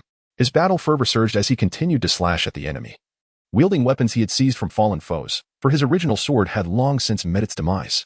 Chapter 33, Out of Control. Clang.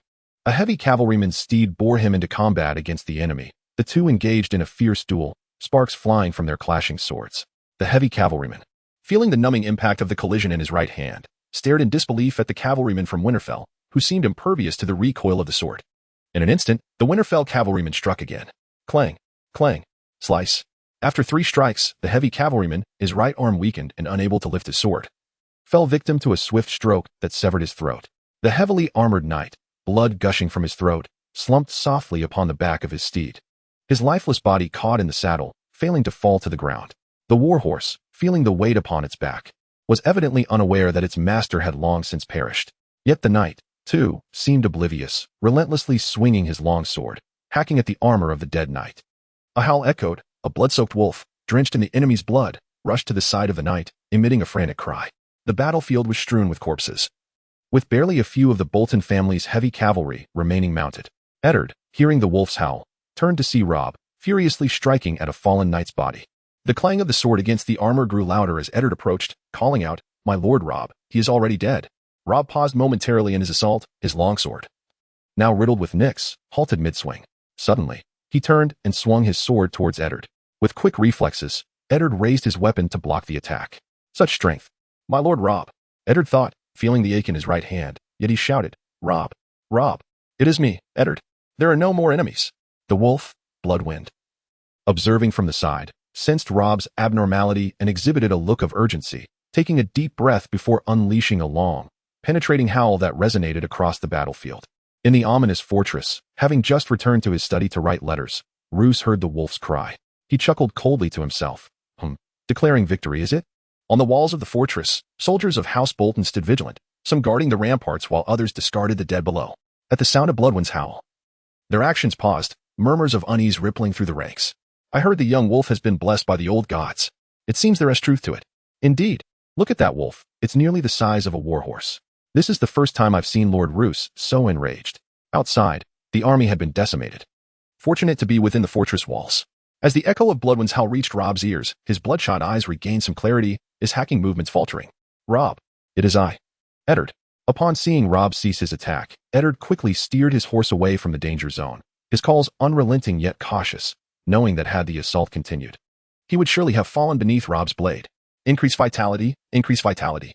With a slight return of clarity in his gaze, Robb turned his focus to Bloodwind, his mind conjuring thoughts of enhancing their bond.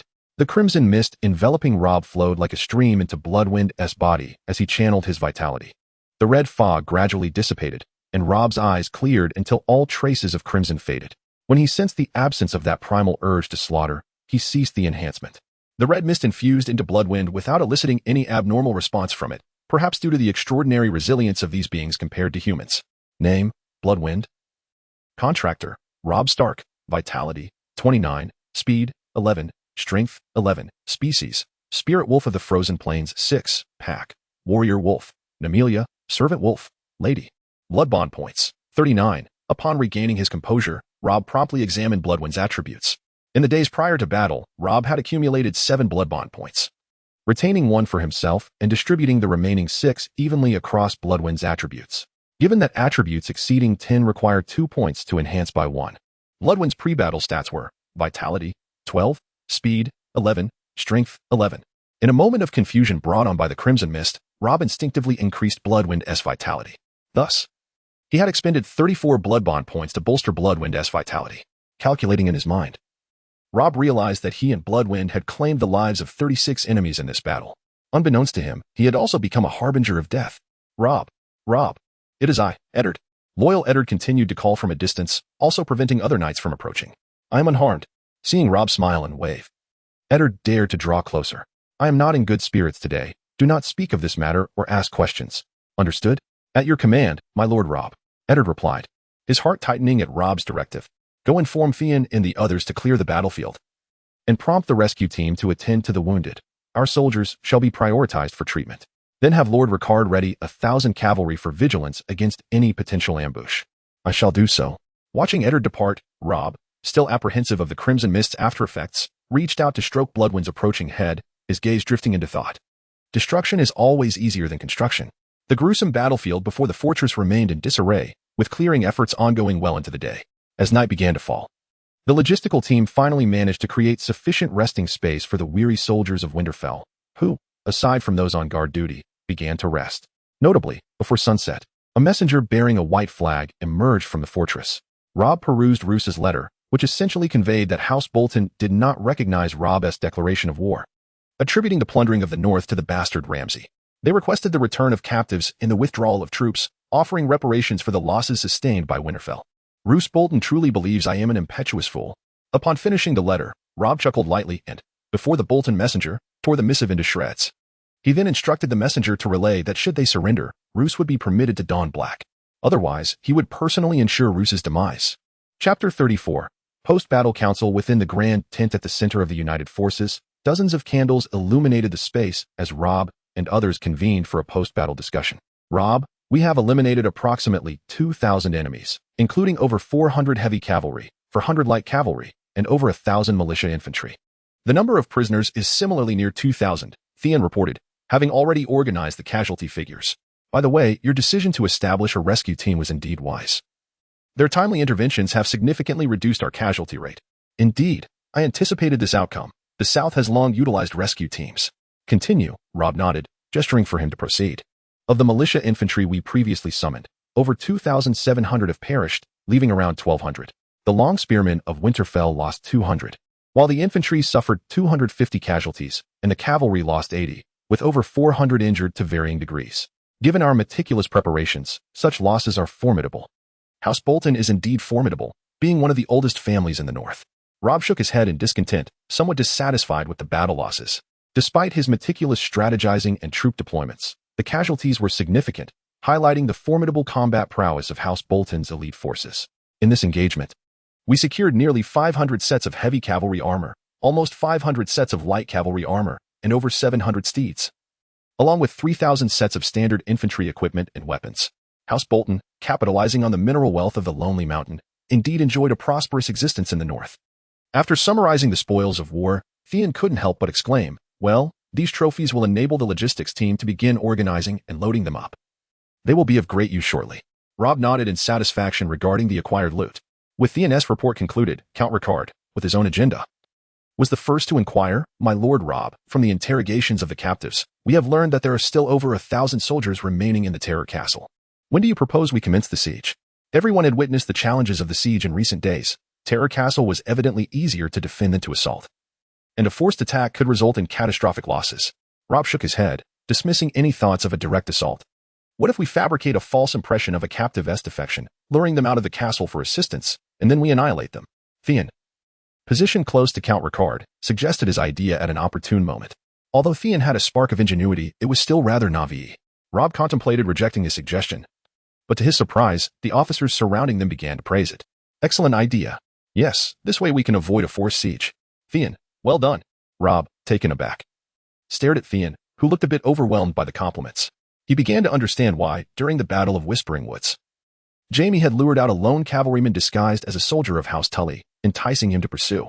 It was because the tactical awareness of the Westerosi commanders was rather rudimentary. As a renowned general of the North, Roose Bolton was well known for his cunning. Yet, even such a man was being toyed with by the young Robb. To ensnare Roose, Robb first used Ramsay to bait him, feigning weakness. He then awaited the impatient northern nobles, who would serve as visible targets, while he executed a strategy of misdirection. Finally, he employed some ancient Chinese battlefield tactics to decisively defeat House Bolton's cavalry forces. Thus, it was not Robb's intellect that triumphed over Roose, but rather his utilization of the wisdom passed down from ancient Chinese ancestors. However, observing the strategic caliber of his subordinates, the future of warfare appeared bleak. For now, he could still personally engage in battles, but as the front lines extended and required simultaneous advances on multiple fronts, the commanding officers must possess the ability to make sound judgments based on the prevailing circumstances. Otherwise, a single defeat could lead to total collapse. Cough. My father once imparted tactical wisdom to me by analyzing Roose Bolton. Robb coughed lightly, interrupting the animated discussions within the war tent. Seeing the collective gaze of the officers turn towards him, he continued, my father remarked that Roose's combat style resembles that of a venomous snake concealing itself in the shadows, adept at conserving its strength, only to strike decisively when an enemy reveals a vulnerability. In this instance, we shall present these 4,000 peasant infantry as prey, riddled with weaknesses, to lure Roose into taking the bait and then deliver a crushing blow. Do you think a wounded snake, in such uncertain circumstances, would lead its troops out of the castle? Robb's words plunged the tent into silence, dispelling the earlier fervor of discussion. So, what shall we do? Surround them and wait for them to run out of provisions and surrender? Theon, sensing the sudden quiet, ventured to speak. Indeed, that is a method. Our Stark ancestors utilized it to besiege Terror Castle for 2 years, compelling House Bolton to submit to us for the first time. But do we possess the resources and manpower to encircle them now? In warfare, while the strength of the army is paramount, logistical support is equally crucial. Robb smiled and commended him, guiding their thoughts on tactics. We have already decimated most of House Bolton's elite forces and achieved our intended objectives. Should we withdraw? My lord Robb, do you believe my assessment is correct? Ed, who had been accompanying Robb during this time, demonstrated some progress. After pondering for a moment, he articulated his thoughts, glancing at Robb for his response. Yes, Ed, your reasoning is sound. However, if House Bolton were to invade your territory and defeat your guards, would they simply turn and leave? Noticing Ed's moment of clarity, Robb patiently continued his guidance. Certainly not. They would undoubtedly engage in slaughter, pillaging, and dishonoring women. Ed answered without hesitation, recalling the notorious reputation of House Bolton. Acknowledging Ed's insight, Robb pressed further. So, after we withdraw, what should we do? We should seize all the women from their lands, and then, Theon, who had been attentively listening, interjected eagerly. I support this idea. Should we march to raid tomorrow? Before Robb could respond to Theon's interjection, the officers in the tent erupted into laughter, exchanging knowing glances and banter typical among men. Cough, let us focus on serious matters.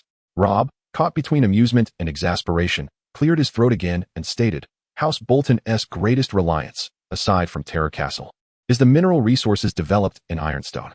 Since Terror Castle resembles an iron turtle, we shall head to Ironstone tomorrow and undermine this foundation. Thereafter, Roose will face 2 choices, either emerge for a decisive battle for the future of House Bolton, or remain cooped up in Terror Castle, awaiting a slow demise. Brilliant. My lord Robb is exceedingly astute. Why didn't I think of something so simple? Actually, I was about to suggest raiding women while simultaneously taking Ironstone, Robb concluded, eliciting another round of admiration from the officers in the tent. Listening to their exaggerated praise for insights that even a student from the East could grasp, Robb couldn't help but cover his face with his hand, dismissing today's post-battle council and allowing them to rest. Theon, stay behind. I have a few matters for you to attend to. As the officers began to disperse in small groups from the tent, Robb called Theon back. Chapter 35, The Red Wine of Qingding Island. Early the next morning, the combined forces of Winterfell commenced the organization of supplies and preparation for their withdrawal. The troops from Winterfell and House Karstark were the first to depart, followed by the remaining reorganized peasant infantry. Due to the abundance of spoils and the number of injured, the logistics team required the most time, thus departing last.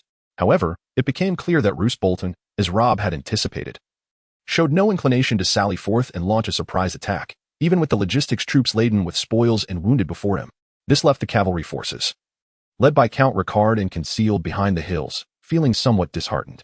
The Grand Assembly of the Winterfell Coalition marched for half a day before arriving at the fork in the road leading to Ironstone and Winterfell. Robb instructed Theon and Owen to lead over 3,000 archers, escorting 2,000 captives to Ironstone. Although the logistics team had brought considerable supplies, it was still insufficient to cater to so many mouths. He tasked Theon with two objectives: to seize Ironstone for the army's resupply and to assimilate the 2,000 captives. Those willing to join the forces of Winterfell would be integrated into the peasant infantry. Unwillingly, they were assigned to the miners of Stone Iron Town, tasked with extracting mineral resources for Winterfell. Robb, citing insufficient defensive forces in Winterfell and the potential for unforeseen events, led Earl Rickard, young Jon, Eddard, and a majority of the cavalry to return ahead. Once Robb issued the formal orders, the army of Winterfell divided at this crossroads. On the third night following the siege of Horror Castle, the stench of blood still hung heavily in the air, compounded by the presence of unprocessed, decaying corpses, adding an unsettling sensation to the oppressive darkness of the night. The faint sound of hooves roused the drowsy Bolton guards atop the walls. After the Winterfell army's withdrawal, their nerves had slightly relaxed, but now they tightened once more. A group of 300 or 400 cavalry, brandishing torches adorned with the Bolton family-esque skinning emblem, approached slowly, accompanied by 3 sluggish supply wagons. Although it was clear that such a number and pace of cavalry would pose no threat to the high walls of Horror Castle, the officer in charge of the gates still sent for Lord Roose, mindful of the castle's strict military laws, where any oversight could lead to severe penalties. "Open the gates.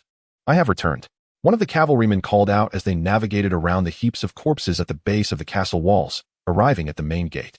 The officer, upon seeing the torchlight, recognized the rider as Ramsay, Lord Roose's illegitimate son. "My Lord Ramsay, Horror Castle is under a state of martial law. Without Lord Roose's command, we cannot open the gates," the officer replied, cautious not to offend the cruel and spiteful bastard, maintaining a respectful tone. Ramsay, rather than displaying anger, smiled and nodded, patiently awaiting further developments. Shortly after, Roose arrived at the battlements. Observing the situation closely before instructing the officer, mobilized 300 archers for vigilance along the inner walls. Should they show any signs of treachery, they are to be shot on sight. Open the gates just enough for the wagons to pass through. All soldiers entering the castle, apart from Ramsay, must surrender their weapons and be temporarily detained. Watching the officer comply with his orders, Roose felt justified in his caution. He had witnessed too many deceptions and betrayals. As Ramsay stood outside the gates, his smile faded as Horror Castle's doors finally opened a crack. He had no objections to Roose's directives and, after surrendering his weapons, was the first to enter the castle.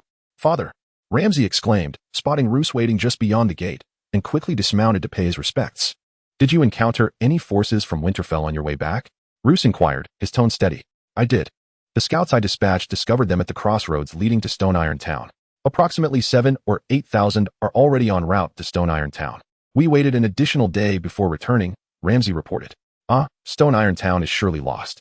However, as long as we hold Horror Castle, the Stark family will pay dearly for this," Roose sighed, his expression unchanging, though his eyes glinted with a hint of malice. "Father, I received ravens indicating that the situation was favorable. How could it have turned so dire?" Ramsay asked, puzzled. "I underestimated that wolf cub. He managed to conceal thousands of infantry within the camp and ambushed nearly 2,000 cavalry behind them without alerting Locke's scouts," Roose explained, recounting the recent events succinctly. Yet, as he spoke, the normally stoic visage of the seasoned battlefield veteran betrayed a flicker of disappointment at being outmaneuvered by a youth untested in command. "Father, as you said, as long as we hold Horror Castle, we will have our chance for revenge against the Stark family," Ramsay reassured, observing Roose's rare display of discontent. "Yes. What do those wagons carry?"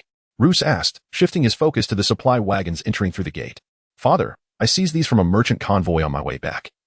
They are filled with the finest red wine from the arbor. This wine is exceptional, fetching a far higher price in the north than in the south. It is akin to liquid gold," Ramsay replied proudly. "Oh, a convoy transporting arbor wine to the north? I must sample it," Roose said, his interest piqued. "Indeed. I shall pour a cup for you, Father," Ramsay responded with a smile, turning to halt the wagon entering the gate and directing the opening of one of the wine barrels. As the barrel was opened, the intoxicating aroma of wine wafted through the air. Roose inhaled deeply before peering inside, noting the rosy liquid within, rippling gently from the disturbance. "This barrel seems to contain some impurities. Bring me another," Roose remarked, dissatisfied, gesturing for the soldiers to open a different barrel. After sampling 3 barrels, he finally found one that met his approval. Ramsay, noticing this, retrieved a wine glass from the wagon's cargo and filled it for his father. "Father, yours," Ramsay said respectfully, bowing slightly as he presented the glass. "Ramsay, your contributions have been significant during this time. This bounty should rightfully be awarded to you first," Roose stated earnestly. His gaze fixed on Ramsay. Ramsay, slightly taken aback, replied with apprehension, "For you, Father, for the Bolton family, I toil without complaint." "Well then, drink," Roose urged, nodding toward the glass in Ramsay's hands. Feeling a surge of emotion, Ramsay raised the glass to his lips and took a hearty sip. Indeed, it is exquisite wine, father. Allow me to pour you another glass. After savoring the wine, Ramsay closed his eyes briefly, relishing the flavor before promptly fetching another glass for Roos from the same barrel. As Roos scrutinized Ramsay, observing no signs of deception, he slowly accepted the glass offered to him. Ramsay, with a radiant smile, raised his own half-finished glass to Roos, proclaiming, "To the Boltons! To the Boltons!" Roos echoed, taking a modest sip from his glass. "Ah, this arbor wine is truly delightful," Roos exclaimed, his appreciation evident. "Your enjoyment is its honor," Ramsay replied, pride illuminating his face. "By the way, what of those 4 cavalrymen from Winterfell? I intend for all the northern nobles to know that their lord has plundered them, even if I suffered a setback this time. I will ensure that Wolf Cub does not escape unscathed." As Roos savored the fine wine, a thought struck him, prompting him to inquire about the captives. Ramsay smiled enigmatically and whistled to a soldier who had been disarmed. Moments later, a bruised and battered Sam, bound tightly, along with 3 members of the Stark Guard, were brought before Roos. "Excellent," Roos declared, satisfaction gleaming in his eyes. "Rams, I entrust this matter to you. I hope to hear good news by tomorrow." Luz is aware of his illegitimate son's exceptional talent for interrogation and directly stated, "Moreover, apart from you, all returning cavalry must be detained. Their identities will be verified before their release. Is that agreeable?" "As you command, father." "I have no objections," Rams replied, nodding obediently, appearing as the dutiful son. Observing Ram's demeanor, Luz expressionlessly nodded and proceeded to his chamber with his attendants. With all matters arranged, Rams could not compel the city guard to act without his direct orders. After considerable effort, Rams led over 400 men, each thoroughly searched and disarmed, into the terrifying fortress. 3 transport wagons and nearly 400 warhorses were situated at the stables located at the rear right of the main gate. Typically capable of housing nearly 1,000 steeds, the stables were now rather empty due to the significant losses sustained by the Bolton cavalry, making the current arrangement quite suitable. "Just leave the wagons in the stables. You needn't concern yourselves with them. Tomorrow, I shall send someone to unload the cargo. These are moving gold dragons. Should you be careless and spill them, I assure you, no compensation would suffice," Rams admonished as he observed the guards preparing to unload barrels of wine. Upon hearing his voice, the guards begrudgingly halted their actions, wary of provoking this merciless illegitimate son. "Take those 4 to the interrogation room," Rams instructed, pointing at Sam and his companions, then turned to leave. The guard officer, having noted Ram's brusque tone, frowned but selected 4 guards nonetheless. After whispering a few instructions, the officer directed them to escort Sam and his companions to the interrogation room. Among Ram's 400 cavalry, besides the nearly 100 who followed him closely, the remaining 300 were left by Luz. While detaining them, the guard officer brought 1 cavalryman forward, instructing the waiting attendant to take him away. The attendant and the cavalryman walked silently through the damp, winding corridors of the terrifying fortress, only the sound of their footsteps breaking the silence. After a considerable time navigating the twists and turns, the attendant brought the cavalryman to Luz's chamber. "My lord Luz." The cavalryman bowed respectfully upon entering. Has Rams exhibited any unusual behavior during this period?" Luz, already seated and awaiting the report, inquired directly. "My lord Rams has only raided a merchant convoy recently, acquiring a batch of fine wine. Perhaps due to the wine's substantial value, he was in high spirits and chose to release all the members of the convoy," the cavalryman recalled thoughtfully.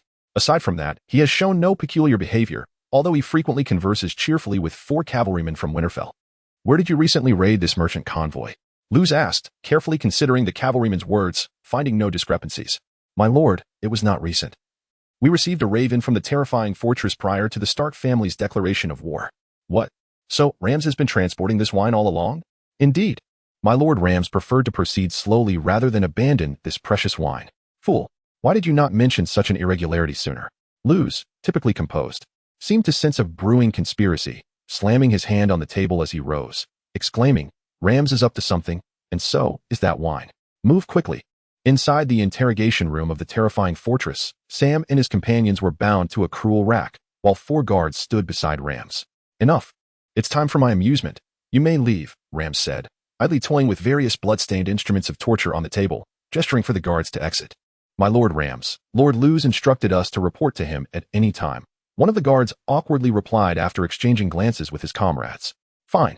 You may stay to report. The rest should leave. I find it most irksome to have others watching while I entertain myself," Rams said, raising an eyebrow in impatience. The guards exchanged glances once more, and the one who had spoken nodded to the others, leading them out. "Do you know? Such weapons are best for killing," Rams remarked, rummaging through the table until he found a sharp iron spike. as long as a dagger and as thick as a chopstick, twirling it in his hand while addressing the remaining guard. I do not know, the guard began, but before he could finish, Ram swiftly grasped his mouth, forming an 8 shape with his left hand, while the right thrust the spike violently towards the guard's neck. The guard instinctively grabbed Ram's left hand, attempting to break free and cry out. However, as the sharp spike pierced his neck, creating a series of bloody holes, terror filled his widening eyes, and his hands gradually fell limp, his cries growing weaker. See? When I tell you to leave, you should obediently do so. Feeling the guard's life ebb away, Rams thrust the spike one last time into his neck, now riddled with gory wounds, and did not withdraw it. He grasped the guard's linen undergarment, wiping the blood from his hands while smiling and speaking in a tone laced with persuasion. Although Sam and the others were bound and had cloth stuffed in their mouths, they were not hindered from witnessing Ram's gruesome display of murder, a chill creeping down their spines. With a thud, having cleaned his hands of the blood, Rams released the guard's lifeless body, allowing it to fall to the ground. He spread his arms towards Sam and his companions, grinning widely. Gentlemen, Lord Rob's fireworks plan is officially underway. Chapter 37. The delayed fireworks once released, Sam and his companions each found a suitable short knife within the interrogation room. My Lord Rams, how shall we proceed? We are at your command. Sam sincerely addressed Rams, feeling unfamiliar with the layout of the terrifying fortress. I will guide you to the stables. As for what to do next, I trust you know what to do, Rams replied. Understood. We hope for a bit of time to evade, Sam said, hoping for a measure of leniency. Rest assured, Lord Rob has specifically instructed me to prioritize your safety. Then we shall leave it to you. After a brief exchange, Rams and Sam's group ensured no one was outside before stepping out. With Rams leading the way, they navigated past patrolling guards without incident. The interrogation room was situated beneath a military bastion within the fortress, not far from the stables. A few minutes later, Rams pointed out the path to the stables from a window before whistling and leisurely heading towards the upper city wall. Sam and his companions cautiously approached the stables, noticing 2 soldiers from the Bolton family conversing softly at the entrance. On the opposing wall, an archer stood vigil by a burning brazier, keeping watch. Upon closer inspection, Sam noted that there were 2 entrances to the stables, both guarded. The other entrance, near the city gate, had even more archers on duty. As Sam pondered how to stealthily enter, a member of the Stark Guard tapped his shoulder, gesturing toward the wall. Following the guard's gaze, Sam saw Ram smiling and waving at them from the archer's post on the wall. With the dilemma resolved, Sam pointed to the 2 guards at the stable's entrance. The Stark Guards nodded and stealthily advanced towards them. Sam, with his astute and agile mind, possessed a keen self-awareness of his own limitations, recognizing that such matters were best left to the professionals. As expected, the guards at the stable failed to react in time, falling victim to 2 wolf warriors who swiftly slit their throats from behind. The 2 guards, no longer struggling, were dragged into a corner of the stable. Moments later, the wolf warriors donned the guards' attire and took their place at the entrance, standing vigilant. Sam exchanged a glance with another wolf warrior before swiftly entering the stable. Upon entry, he was immediately assaulted by the foul odor emanating from the hundreds of warhorses inside, a smell far from pleasant. Wrinkling their noses, Sam and his companion began their search for the target. After a few minutes, they spotted 3 conspicuous supply wagons. The 2 approached and began to examine the barrels of wine on the wagons. As Sam's right hand gently traced the lower portion of one barrel, his fingertips brushed against a triangular protruding mark. Eureka! This is my wagon. Keep watch. I will go inform Rams. Sam whispered to the wolf warrior and promptly turned to leave the stable. Reaching the entrance, Sam lightly tapped on the door. Once the 2 guarding wolf warriors confirmed that no one was inside, he stepped out. Across the wall, Rams was making slight modifications to the arrows in his possession while keeping an eye on the activity at the stable's entrance. Noticing Sam's nod indicating everything was proceeding smoothly, Rams smiled and gestured towards the castle gate. A few minutes later, a wolf warrior drove one of the supply wagons, with Sam and 2 other wolf warriors disguised as guards following closely beside. As the wagon advanced, the archers stationed on the walls became aware of it. But questioning and searching was the responsibility of the guards below, so they merely kept a watchful eye. At the castle gate, the previously relaxed guards straightened up, anticipating the approaching wagon. Choosing his position carefully, Sam pretended to steady the wagon while discreetly prying open the triangular mark on the wine barrel. Instantly, a noxious green liquid began to flow forth. After opening the mark, Sam turned to glance at the left wall. Rams, perched atop the wall, had evidently observed his subtle action, smiling and nodding in acknowledgement. Rams, I've been looking for you. Come down. I have instructions for you. At that moment, from the rear of the stable, Luce arrived with a cavalryman. Upon spotting Rams on the wall, Luce refrained from directly calling for the guards to seize him. Instead, he greeted him in a casual tone, raising his voice. Rams, noticing the familiar cavalryman beside Luce, grinned broadly and exclaimed, "Father, Lord Rob sends his warmest regards." As soon as Rams finished speaking, he raised a specially crafted arrow that had already been ignited in the brazier, drew his bow, and released. As the guards at the gate turned their attention to Luce's shout from behind, Sam and his companions did not halt the wagon but continued to move forward deliberately. Keeping a vigilant watch on Rams, Sam, upon seeing him draw the bow, swiftly drew a dagger from his sleeve and plunged it into the rear of the pulling horse. Shouting, "Run!" The horse, startled by the sudden pain, neighed loudly and charged towards the castle gate. Although the tightly bound barrels did not topple, the barrel spilling the green liquid flowed even more vigorously as the horse galloped. Simultaneously, the three wolf warriors, including the driver, heard Sam shout and immediately took cover, scrambling towards the nearest solid shelter. Luce, Rams, the cavalrymen, the archers on the wall, and the guards at the gate all turned their attention skyward, fixated on the arrow tracing a perfect parabolic arc. The flaming arrow struck the ground, igniting the green liquid below. A vivid green flame erupted, resembling a serpentine viper, racing towards the supply wagon nearing the castle gate. With a thunderous roar, the green serpent caught up with the wagon, entering the barrel that continued to spill its toxic contents, resulting in a cataclysmic explosion. A green mushroom cloud blossomed from the obliterated wagon, rapidly expanding outward.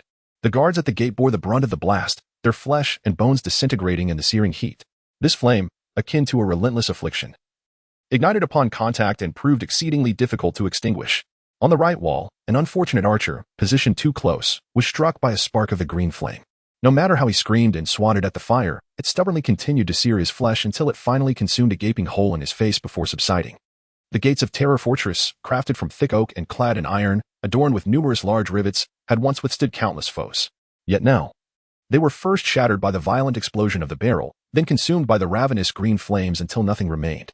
Outside the fortress, in the enveloping darkness of night, Rob awaited silently with all his cavalry. Suddenly, the distant roar of an explosion echoed from Terror Fortress, accompanied by the emergence of a green mushroom flame. Gazing at the beautiful yet lethal green blaze, Rob mused, "This should have ignited in Winterfell long ago. Seeing it now feels like a belated firework display." Chapter 38. Victory. The green flames reflected in Luce's eyes, momentarily rendering the usually composed man speechless. As realization dawned upon him, he forcefully shoved the cavalryman beside him and shouted, pointing at the now vanished Rams atop the wall, "Bring that bastard to me." "Yes, my lord." The cavalryman, equally stunned by the green flames, quickly regained his wits and prepared to pursue Rams. However, with the guards at the gate utterly annihilated and the patrolling soldiers in the castle not arriving in time, he pondered briefly before drawing his sword and setting off alone to capture Rams. "Don't die. Quickly, call for help to extinguish the flames."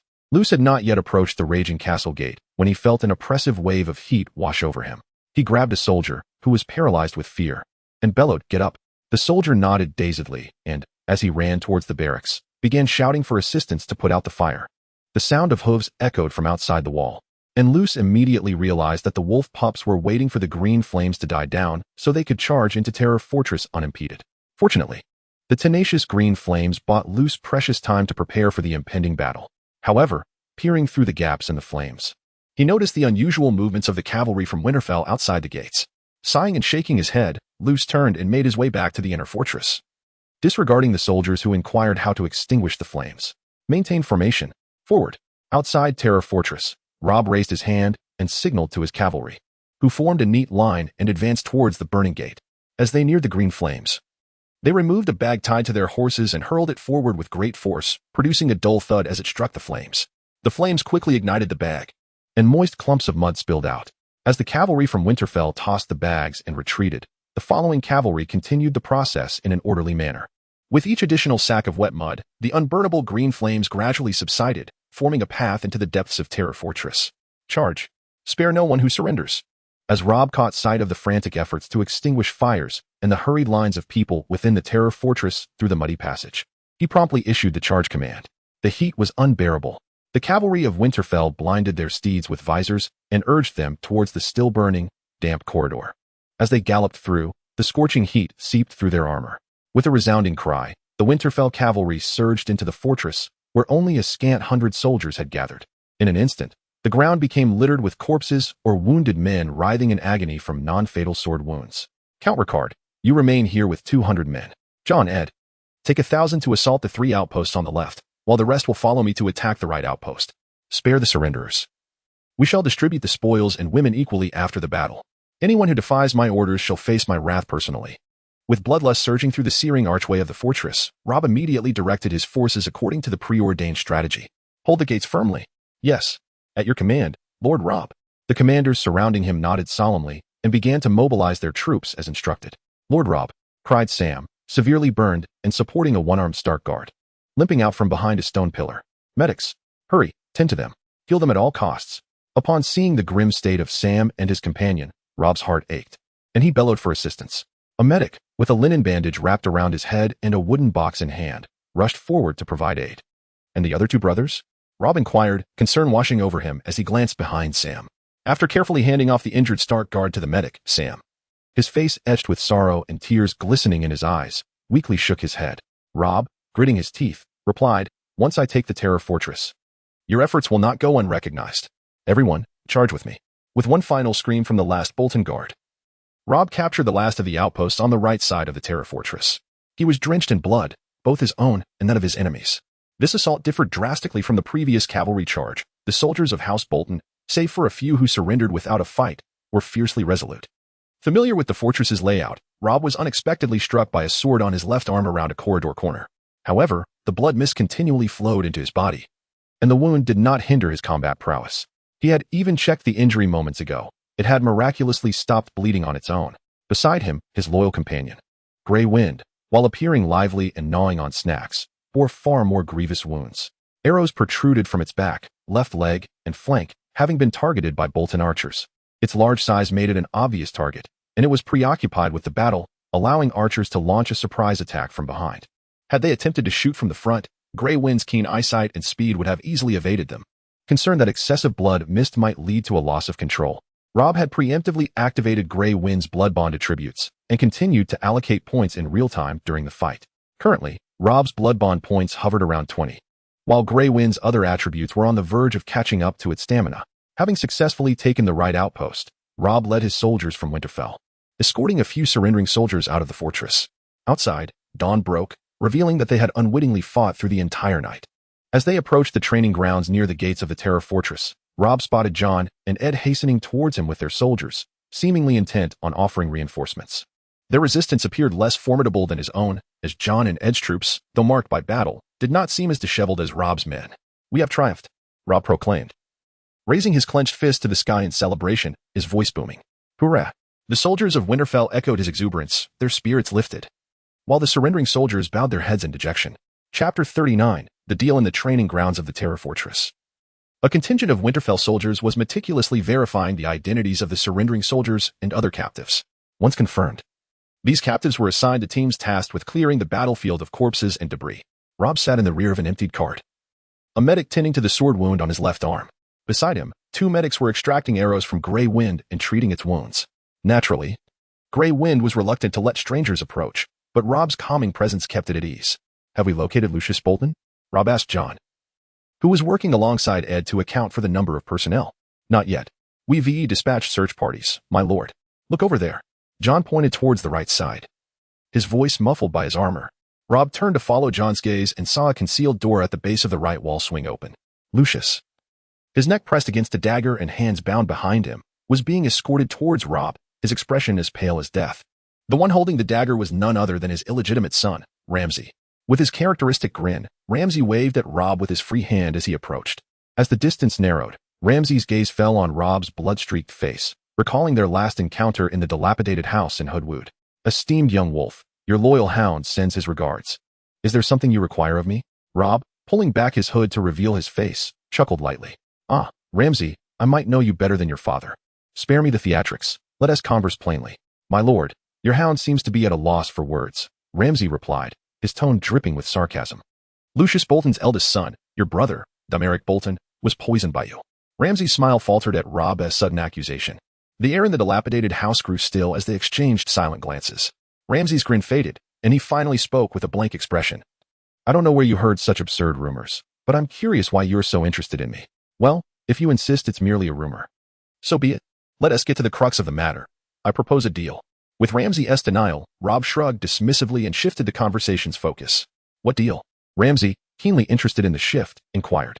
Rob stood, leaning forward on the rickety wooden table, and whispered, Help me annihilate most of the forces at the Terror Fortress and eliminate Lucius Bolton. I have made you the Lord of Horror Castle, Ramsay Bolton. Haha. I am the only son of my father and shall undoubtedly inherit Horror Castle. My Lord Ramsay, do you take me for a child, trading my own possessions with me? Ramsay did not vehemently refute or reject the words spoken to Rob about annihilating the Bolton family army and killing his own father. Instead, he expressed dissatisfaction with the reward proposed in the transaction. Is that so? Lord Roos is currently at his physical peak. Not to mention whether he will even live to 70 or 80. Just consider that if one day he feels inclined, like the old livestock of House Fry, to beget a dozen more brothers, do you truly believe he will pass the title to you? Lord Ramsay Snow. Upon hearing Ramsay's apparent determination to seize Horror Castle, Rob smiled and shook his head, responding in a light, airy tone. This remark seemed to strike a chord with Ramsay. He did not immediately retort, but instead fell silent for a moment, pondering before asking. The Bolton family is my very foundation, yet you asked me to destroy most of the army. When Horror Castle is in your hands, and you wish to retract your decision, you could simply kill me, correct? Lord Rob? Ramsay, do you think I am a fool? Rob retorted instantly. Certainly not. I believe you are wiser than the rumors suggest. Ramsay was momentarily taken aback by Rob's words, and he quickly shook his head in denial. Please refrain from using the term wise. It is not to my liking. That said, as long as I am not a fool and still wish to rule the North as a lord, I would not act so rashly. Betraying an oath and plotting against one's own benefactor would tarnish the Stark family's honor accumulated over millennia. My father, Eddard, would never permit such folly. Upon hearing Ramsay praise him for his wisdom, Rob instinctively frowned, then smiled and said, when you betray your family and your father, your only reliance is upon me. Since I do not worry about your betrayal, and you are quite capable, why would I wish to kill you?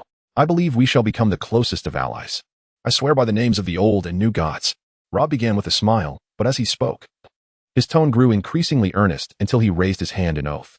It was uncertain whether it was Rob's sincere words or the weight of Eddard and the names of the old and new gods that moved Ramsay, but after hearing this, he smiled at Rob and knelt on one knee, declaring, You are my lord, and from this day forth, until death do us part.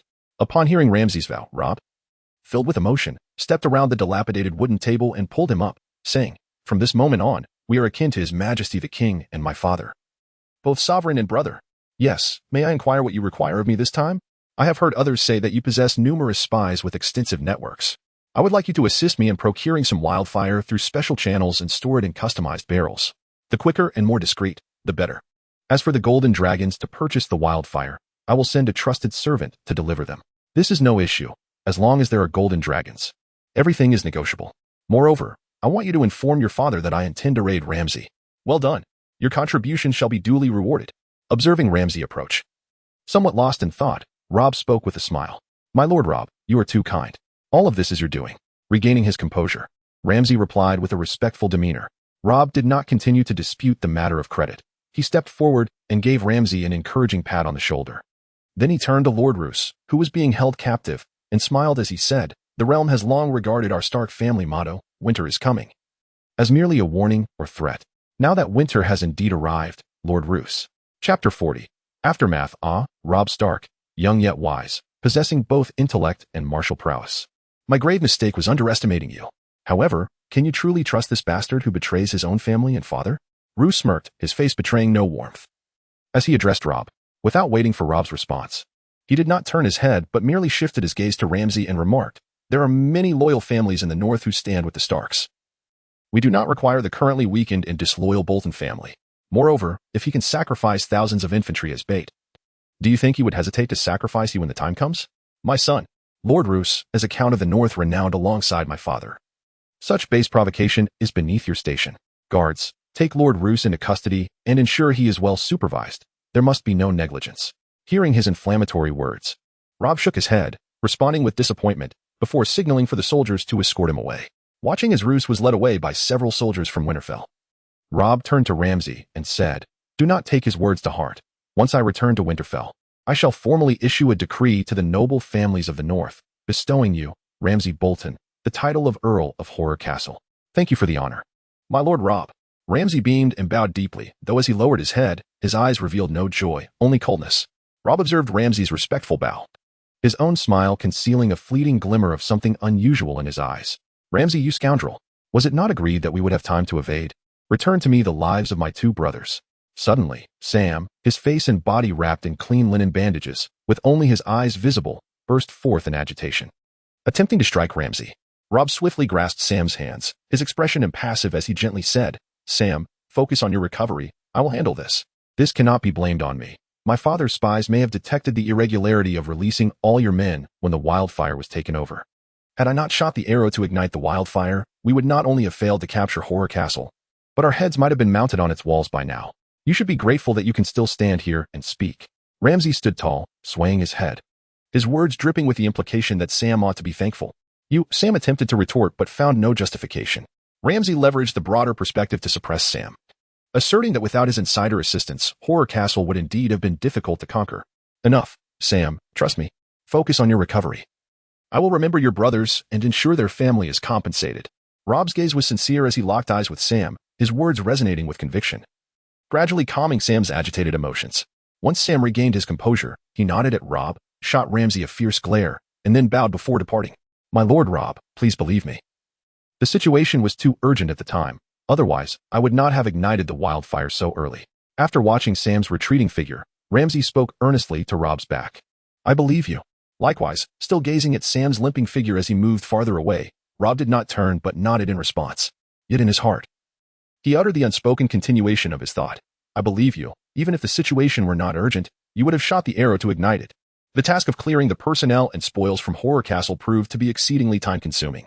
After sending a message to the Iron Islands from the Crow's Nest at Horror Castle, it took a good part of the day for Theon to arrive at Horror Castle with 1,000 infantry. It was evident that Theon had enjoyed considerable comfort during his days stationed at the Iron Islands. He appeared radiant and full of vigor, as though nourished by numerous affections. Upon seeing Rob, he immediately reported the detailed circumstances of the Iron Islands. Their grand army advanced towards the entire Ironstone town, encountering not a shred of resistance. Under the explicit orders of Rob, General Theon managed the troops with commendable restraint, sparing Ironstone town from catastrophic plunder. Naturally, all mineral resources, treasures, and stores of grain were confiscated by Theon's contingent. Concerned that the soldiers might cause trouble, he distributed the rewards for their victory in advance through the military adjudicator. The soldiers from Winterfell, having received substantial rewards, promptly made their way to the red light district of Ironstone town, seeking to vent the pent-up negative emotions accumulated from the battlefield through drinking and engaging with the local courtesans. Over the past couple of days, the courtesans experienced a mix of pain and pleasure. While they earned a considerable amount of silver stags, they found themselves limping, burdened by their demanding clientele. Nearly 2,000 captives from the Bolton family were dispersed, with around 1,500 assimilated into service, while the remaining 500 were conscripted as mining laborers, promised their freedom after 5 years of toil. However, given the average lifespan of miners in Ironstone town, it was unlikely many would survive until then. Among the 1,000 infantrymen Theon brought along, at least 300 were defectors from House Bolton. With this additional manpower, the pace of the remaining cleanup work accelerated significantly. 5 days later, remnants of bodies were scarcely visible outside the Terror Keep. The damaged castle gates were repaired and a new gate installed, though the charred marks on the walls would take time to erase completely. During Ramsay and Sam's recuperation at the Terror Keep, it was fortuitously requested that one teach the other how to develop a network of spies and engage with special channels. Ramsay would take on the darker, murky tasks, while the other would remain in the light, fulfilling the role of Lord. Beneath the new gate of the Terror Keep, Rob, mounted on his steed, instructed Ramsay, who was bidding them farewell. "As you wish, Lord Rob," Ramsay replied, a smile creeping onto his face. "Sam, take care of your injuries and study well."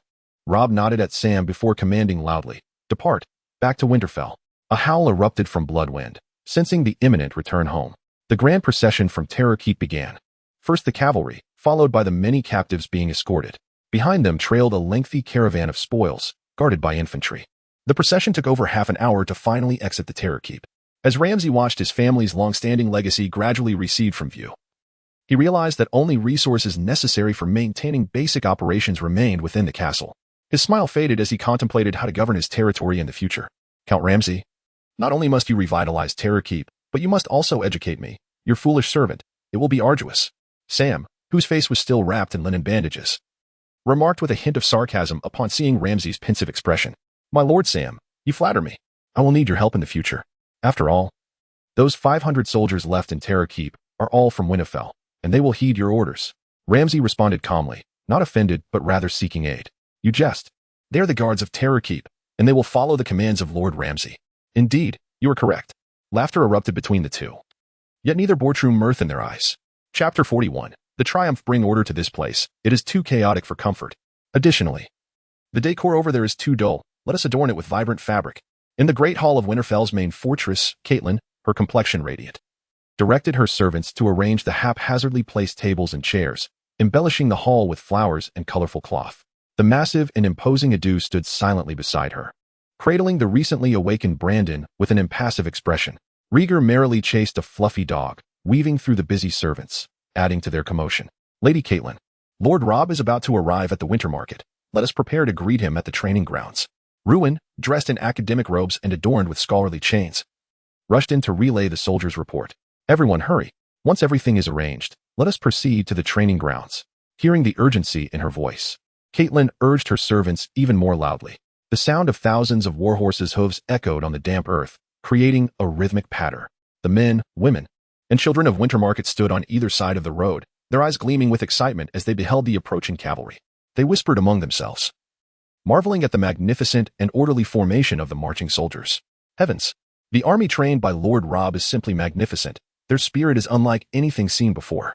Indeed, just 2 days ago, I heard that Lord Robb had successfully besieged the fearsome Terror Keep. This marks the first time in millennia that it has been forcibly taken. Is that not Lord Lewin of House Bolton? I had seen him from a distance when he brought hundreds of cavalry to Winterfell. Such a prominent figure is now shackled and a prisoner. Dragging his heavy chains, Lewin could hear the damning discussions of the common folk around him. He longed to flay them alive, yet he found himself powerless, merely hanging his head and pretending not to hear. Suddenly, Bloodwind, accompanying Robb at the forefront, dodged a small stone thrown from the left, springing over the heads of the onlooking peasants. Run for your lives. The townsfolk, intimidated by Bloodwind's imposing presence, screamed in shock, preparing to flee. Bloodwind, hearing Robb's call, the wolf opened its mouth wide, revealing its sharp teeth, halting just before a young boy's grimy face. With a powerful breath, it exhaled a foul mist, causing the terrified child to gag. E.g., my lord, I implore your mercy. A middle-aged woman among the crowd, upon realizing the danger, lunged forward, clutching the audacious boy who dared to throw a stone at Bloodwind, pleading for his life with desperate cries. Come back. As Bloodwind responded to Robb's command, it humorously extended its long tongue, giving the boy's face a quick lick before turning away.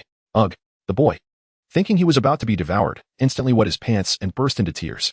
Sensing Bloodwind's playful demeanor, Robb rolled his eyes in exasperation, extracting a silver stag from his pocket and flicking it towards the woman. The child was frightened. Buy him something nice to soothe him. Thank you, my lord. Your mercy, wealth, and health are unparalleled. The middle-aged woman exclaimed, her gratitude spilling forth as she held the boy, who had narrowly escaped a grim fate. After this brief interlude, the army of Winterfell continued its march, but the townsfolk's chatter shifted focus from the soldiers' valor to the ferocious Bloodwind and the benevolent Robb. Along with the fortunate mother and son, the triumphant procession stretched for several kilometers, yet once they returned to Winterfell, Robb and the higher-ups would no longer need to fret, as the mid-tier officials would handle the mundane affairs of managing prisoners, tending to the wounded, and cataloging the spoils. Upon their arrival at the training grounds, Caitlin, along with everyone from the inner fortress, had arranged themselves in a formation reminiscent of the one used to welcome the king. Mother, Robb dismounted with a beaming smile, calling out as he opened his arms to embrace Caitlin. It is good to be home. In this war, I have already sent a raven to inform your father. He will be proud of you. Seeing her eldest son return unscathed, save for a sword wound on his left arm that was hardly noticeable, Caitlin beamed with joy and exclaimed, Mother, this time I used 4,000 men as bait, and over 2,800 perished, Robb replied, his tone devoid of joy as he spoke softly to his mother, feeling a pang of guilt. They laid down their lives for their lord. Their families deserve proper recompense. Caitlin affectionately stroked her son's soft hair and replied gently, I will ensure that. Having vented some of his inner fragility, Robb straightened and nodded, feeling considerably better. Well, that is good to hear. Robb, you are far stronger than you believe. Caitlin smiled, encouraging her son, who reminded her of Eddard. Robb nodded and stepped aside to approach Bran, gazing at Bran's still exquisite face, now devoid of its former vibrancy. He felt a pang of sorrow and kissed the chestnut locks of his brother. Bran, do not worry. Brother will help you recover. Robb, you must know that my legs will never heal. Bran responded coldly, no longer calling him brother, but addressing him by name, as if he were a stranger. Yes, I know, but I will help you regain your strength, Robb replied cheerfully, undeterred by Bran's chilly demeanor. He promised himself that he would restore Bran to the lively, joyful boy he once was, rather than allow him to become the so-called Green Seer. After briefly amusing little Rickon and offering comfort to Jory, who had returned to Winterfell to recuperate, Robb made his rounds, extending his gratitude to those who had followed his orders, including the steadfast Daisy, who guarded Winterfell, the industrious Maester Lewin, and the idle Osha. After expressing his appreciation to each, he dismissed everyone, instructing them to reconvene in the Great Hall for dinner. The direwolf, now too large to fit in Rob's room, had acquired its own quarters in a corner of the first floor of the keep, directly beneath Rob's chamber. After being away at war for over 2 weeks, Rob finally returned to his familiar solid wood bed, enjoyed a refreshing bath, and lay down for a brief rest. When his servant roused him, it was already sunset. After donning the lordly attire that Caitlin had instructed the servants to prepare, the handsome and imposing Rob made his way to the great hall for the feast. The grand banquet hall, meticulously arranged by Caitlin for a celebration and welcoming feast, was adorned with an array of fruits, large pieces of meat, and an abundance of bread. Seated at the head of the long table, Rob rapped the surface twice and rose with his goblet in hand. The murmurs in the hall ceased instantly as all eyes turned toward him. Thousands of wildlings are still gathering strength beyond the wall. Tomorrow, we must not slacken in our training. However, this day has nothing to do with that. Today belongs to us all. We are the victors. Indulge in your fine wines and feasts. Cheers. Cheers. Chapter 42. Recruitment. Shurin, rise. It is almost time for training. In the banquet hall, the spirited Owen, fully dressed and lively, splashed a jug of icy water onto Shurin's face. Shurin, sprawled over the long table, lost in dreams of the harem, jumped up in surprise, bewildered, muttering a polite greeting. Lord Rob has already gone to the training grounds. You know what punishment awaits for tardiness. Everyone else has left, and I am the only one who came to wake you. Shouldn't you be thankful? Owen watched Shurin bounce around like a monkey, shaking off the cold water while maintaining a serious facade. Upon hearing Owen's words, Shurin surveyed the banquet hall, noting the many servants cleaning up the aftermath of the chaotic feast. Indeed, only he and Owen remained. Thank you, Owen. Let's hurry. I do not wish to circle the training grounds again like that embarrassing frog. But why does my right cheek hurt so much? Shurin exclaimed, beckoning Owen to exit the banquet hall. He poked at his painful cheek with his tongue, inquiring, do you really have no memory of last night? You were so elated that you dragged Rob to find the red-haired Rose, claiming you wanted to have some fun. Then Lady Caitlin rewarded you with a gentle massage on your right cheek. Owen burst into laughter, recalling the scene of Shurin being slapped. Knowing I was drunk. Did you really have to hit me so hard? Shurin protested, rolling his eyes as he pulled Owen, who was still laughing, towards the training grounds. The soldiers of Winterfell proceeded with their training as usual, unaffected by the previous night's revelry. Prisoners and the wounded had been properly settled by the mid-ranking officers of Winterfell. The spoils of war, accolades, and compensation for the fallen were still being tallied and would take a few more days to finalize. After the morning training, Rob hurried to the council chamber to address the backlog of territorial affairs that had accumulated over the past half-month. Maester Lewin, that will be all for today. Please send out raven messages in my name to all the nobles of the north, summoning them to Winterfell to claim their looted goods. Additionally, we shall post a notice at the gates of Winterfell, allowing anyone who can prove ownership of the stolen goods to collect them. After spending half the day managing the affairs, Rob issued his orders to Maester Lewin. Very well, I shall attend to it immediately. Lewin nodded and departed for the Raven's Nest. Just as Rob was discussing any unusual situations regarding Bran with Daisy, a guard entered the council chamber to report that a soldier from Winterfell had news. My lord, the little imp of House Lannister has arrived at the Wintertown market and is heading towards the Red Light District. Lord Shurin is following him. He asked if you would like us to apprehend them. A soldier clad in armor reported promptly to Rob. Understanding Tyrion's character, Rob shook his head and replied, have Shurin invite them here, politely, of course. As you command. The soldier departed, and it was not long before Tyrion and his companions were brought in by Shurin. I merely went to the wall to relieve myself, and upon my return, it feels as though a great deal of time has passed. Winterfell has changed remarkably. Would you not agree, my lord? Tyrion jested upon sighting Rob. Little imp, you would do well to show more respect to our lord. Otherwise, Shurin warned, his brow furrowing at Tyrion's tone. Tyrion smirked, unfazed, and replied, otherwise what? Will your master chop me up even smaller? You. Enough, Shurin. Rob interjected, halting the escalation. Tyrion Lannister, I have come across a sealed letter from a prominent figure in the Westerlands while investigating House Bolton. Would you care to take a look? Upon hearing that, I need not see the letter to know it was penned by my father, who delights in scheming. He must have seen that Lord Eddard went to King's Landing and that you have just taken over Winterfell, thinking to incite the Boltons to create some trouble for you. But who would have guessed you would directly defeat and capture Roose Bolton? Tyrion, indeed, is a man of remarkable intelligence, perceptive to the core. Yet, astonishingly, he unabashedly articulated his thoughts in front of the assembly. Observing the intriguing Tyrion, Rob felt a surge of interest, discarding his prior intentions and speaking candidly. Tyrion, your libertine behavior is merely a fade, a guise born from familial prejudice. Undoubtedly, you revel in this exterior, but beneath it lies a wise and benevolent soul hidden beneath your fade of vice. Well, Lord Robb, your assessment leaves me at a loss for words. I had no inkling I was such a magnificent individual. Tyrion responded, maintaining a playful demeanor, albeit his slightly flustered gaze betrayed the impact of Robb's words. Tyrion, join House Stark. I shall appoint you as my confidant, providing a platform ample enough for your talents to flourish. Beyond me, no one shall command you. Robb's earnest invitation resonated in the hall, plunging the assembly into silence, as no one anticipated such significant discourse in this setting. Tyrion sensed the sincerity in Robb's proposal, leaving him momentarily speechless, unsure of how to proceed. Behind him, two guards clad in Lannister's lion-emblazoned armor exchanged furtive glances, realizing that the words they had just overheard might seal their fate within the hall. Yet, they were unwilling to submit easily, each deciphering the resolve for a desperate struggle in the other's eyes. Meanwhile, the Night's Watchman, Yoren, observed the unfolding drama with a knowing expression. Just as the Lannister guards reached for their swords, Tyrion broke into laughter, exclaiming, Lord Robb, as you say, I am merely a dwarf scorned by the Lannisters. Regardless of your intentions, I implore you not to expend such energy on me. It is futile. Tyrion, remember my words today. I will be your best option in times of despair. By the way, you may stay in the castle's guest quarters tonight, the same room as before, if you wish. This time, I shall not trouble you. The ladies beyond the city surely miss my silver stag. And, of course, my little lion. Tyrion concluded, bowing as he took his leave. Yet, as he turned, his expression darkened. He noticed the two Lannister guards visibly relieved, trailing behind him as they exited. Yoren, having remained silent throughout, also nodded respectfully to Robb before exiting without uttering a word. Robb, the imp may be looked down upon by the Lannisters, yet they share the same blood. By recruiting him, you are inviting a famished lion into the sheepfold. Cian could no longer contain himself as he observed the departing Tyrion. Ah, did he not agree? You should spread the word. It appears you were not genuinely seeking his allegiance. I understand now, and I shall act accordingly. I am indeed sincere in my invitation, hoping he would acquiesce. Alas. Robb sighed inwardly at Cian's seemingly relaxed demeanor.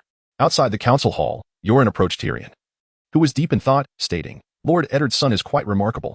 I sensed his earnestness in his invitation to you. You have often been underestimated. Should you not feel elated that someone values your talents? Indeed, I perceive his sincerity. Yet, it is precisely that which leaves me uneasy. I cannot shake the feeling that this situation is more intricate than it appears. He seems to understand me profoundly, having confidently claimed he would be my best choice in times of need. The North shall surely prosper under his control, but what of the other 6 kingdoms? As Tyrion pondered, he absent-mindedly scratched his head, troubled by the lack of information. Why are we overthinking this? Let the lords engage in their games of power. We shall partake in our own adult games. I promise to treat you well at the wall, so let us proceed, Lord Yoren. In Winterfell today, numerous ravens soared with messages, while the workers of the brothels in the red light district received generous rewards in silver stags. And the common folk of the winter market continued their daily lives as usual.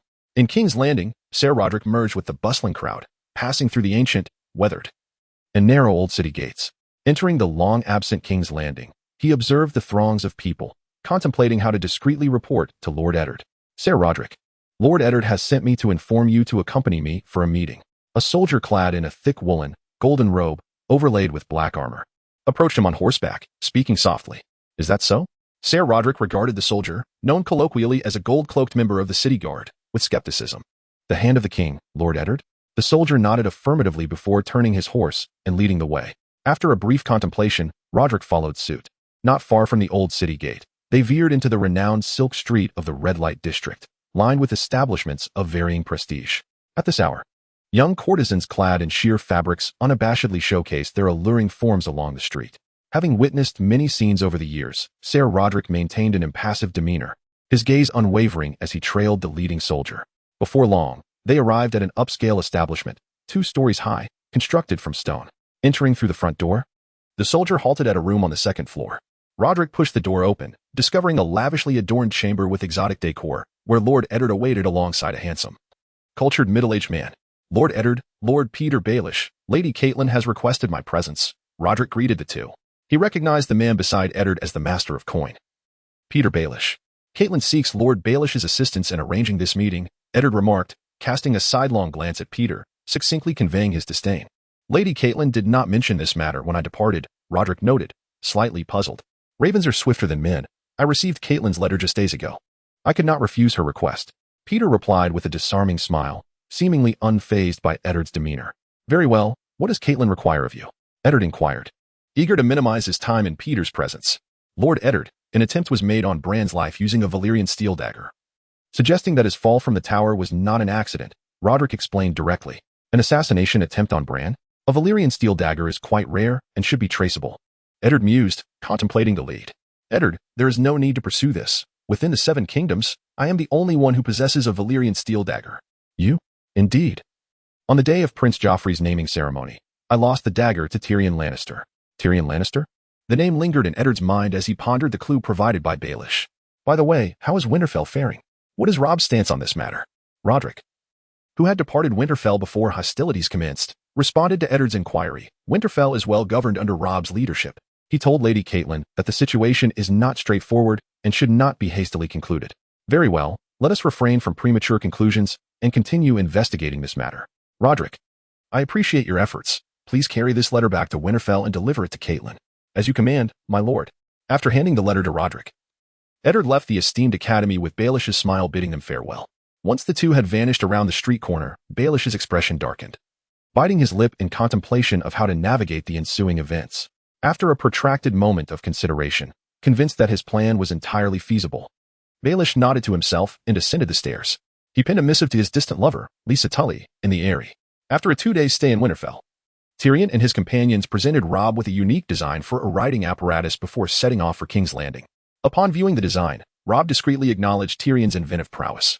To avert any unforeseen incidents during Tyrion's return to King's Landing, he suggested dispatching a contingent of Winterfell cavalry to escort them. Unbeknownst to him, Tyrion, likely wishing to maintain a degree of distance from Robb, decisively declined his offer. Robb, mindful of Caitlin remaining in Winterfell, had repeatedly emphasized to Sir Roderick that until sufficient evidence emerged to ascertain the identity of the culprit, conclusions should not be hastily drawn. Thus, it was anticipated that Tyrion would encounter no mishaps at the Crossroads Inn. On that midday, Tyrion and his companions departed Winterfell, bound for King's Landing. Chapter 44. Intelligence. The numerous ravens dispatched from Winterfell swiftly reached the noble houses of the north, accomplishing their task of delivering missives. At White Harbor, Lord Wyman Manderley stared in shock at the letter in his hand, his jaw agape. Scholar Florent, is this letter authentic? Lord Robb has not only decimated a significant portion of House Bolton's forces, but has also seized the impregnable Dreadfort. Upon hearing his lord's inquiry, Scholar Florent offered a wry smile and replied, My Lord Wyman, I shared your astonishment upon reading the letter. However, various rumors have circulated recently, claiming to be deserters from House Bolton, who were pursued by Stark cavalry. There are also reports of the Dreadfort being taken by the Starks and flames engulfing the castle. The older scholar paused momentarily, taking a breath before continuing. Given these numerous rumors, coupled with this letter bearing the Lord's seal, I believe this matter to be true. Extraordinary. Lord Robb is indeed remarkable. The children of the dire wolf are not to be trifled with. Lord Wyman's excitement was palpable, and as he spoke, his hands fidgeted restlessly. Seemingly recalling something, he continued to inquire of Scholar Florent, Is the shipment of milk of the poppy nearing arrival? Yes, based on the timeline. It should arrive in White Harbor within the next few days. Excellent. Our merchant convoy has been plundered, so I shall personally deliver this shipment of milk of the poppy to Winterfell. My Lord Wyman, I will make arrangements for your journey forthwith. During my absence, I trust you will manage matters in White Harbor on my behalf. Please extend your guidance to Wireless. As you command. Due to the difficulties of communication in the north, messages were predominantly reliant on ravens. Thus, when the noble families of the north received the missive from Winterfell, most were incredulous about its contents. Nevertheless, bearing the Stark Lord's seal, many families approached the matter with skepticism, either traveling personally or dispatching family representatives towards Winterfell. In the Westerlands, at Casterly Rock.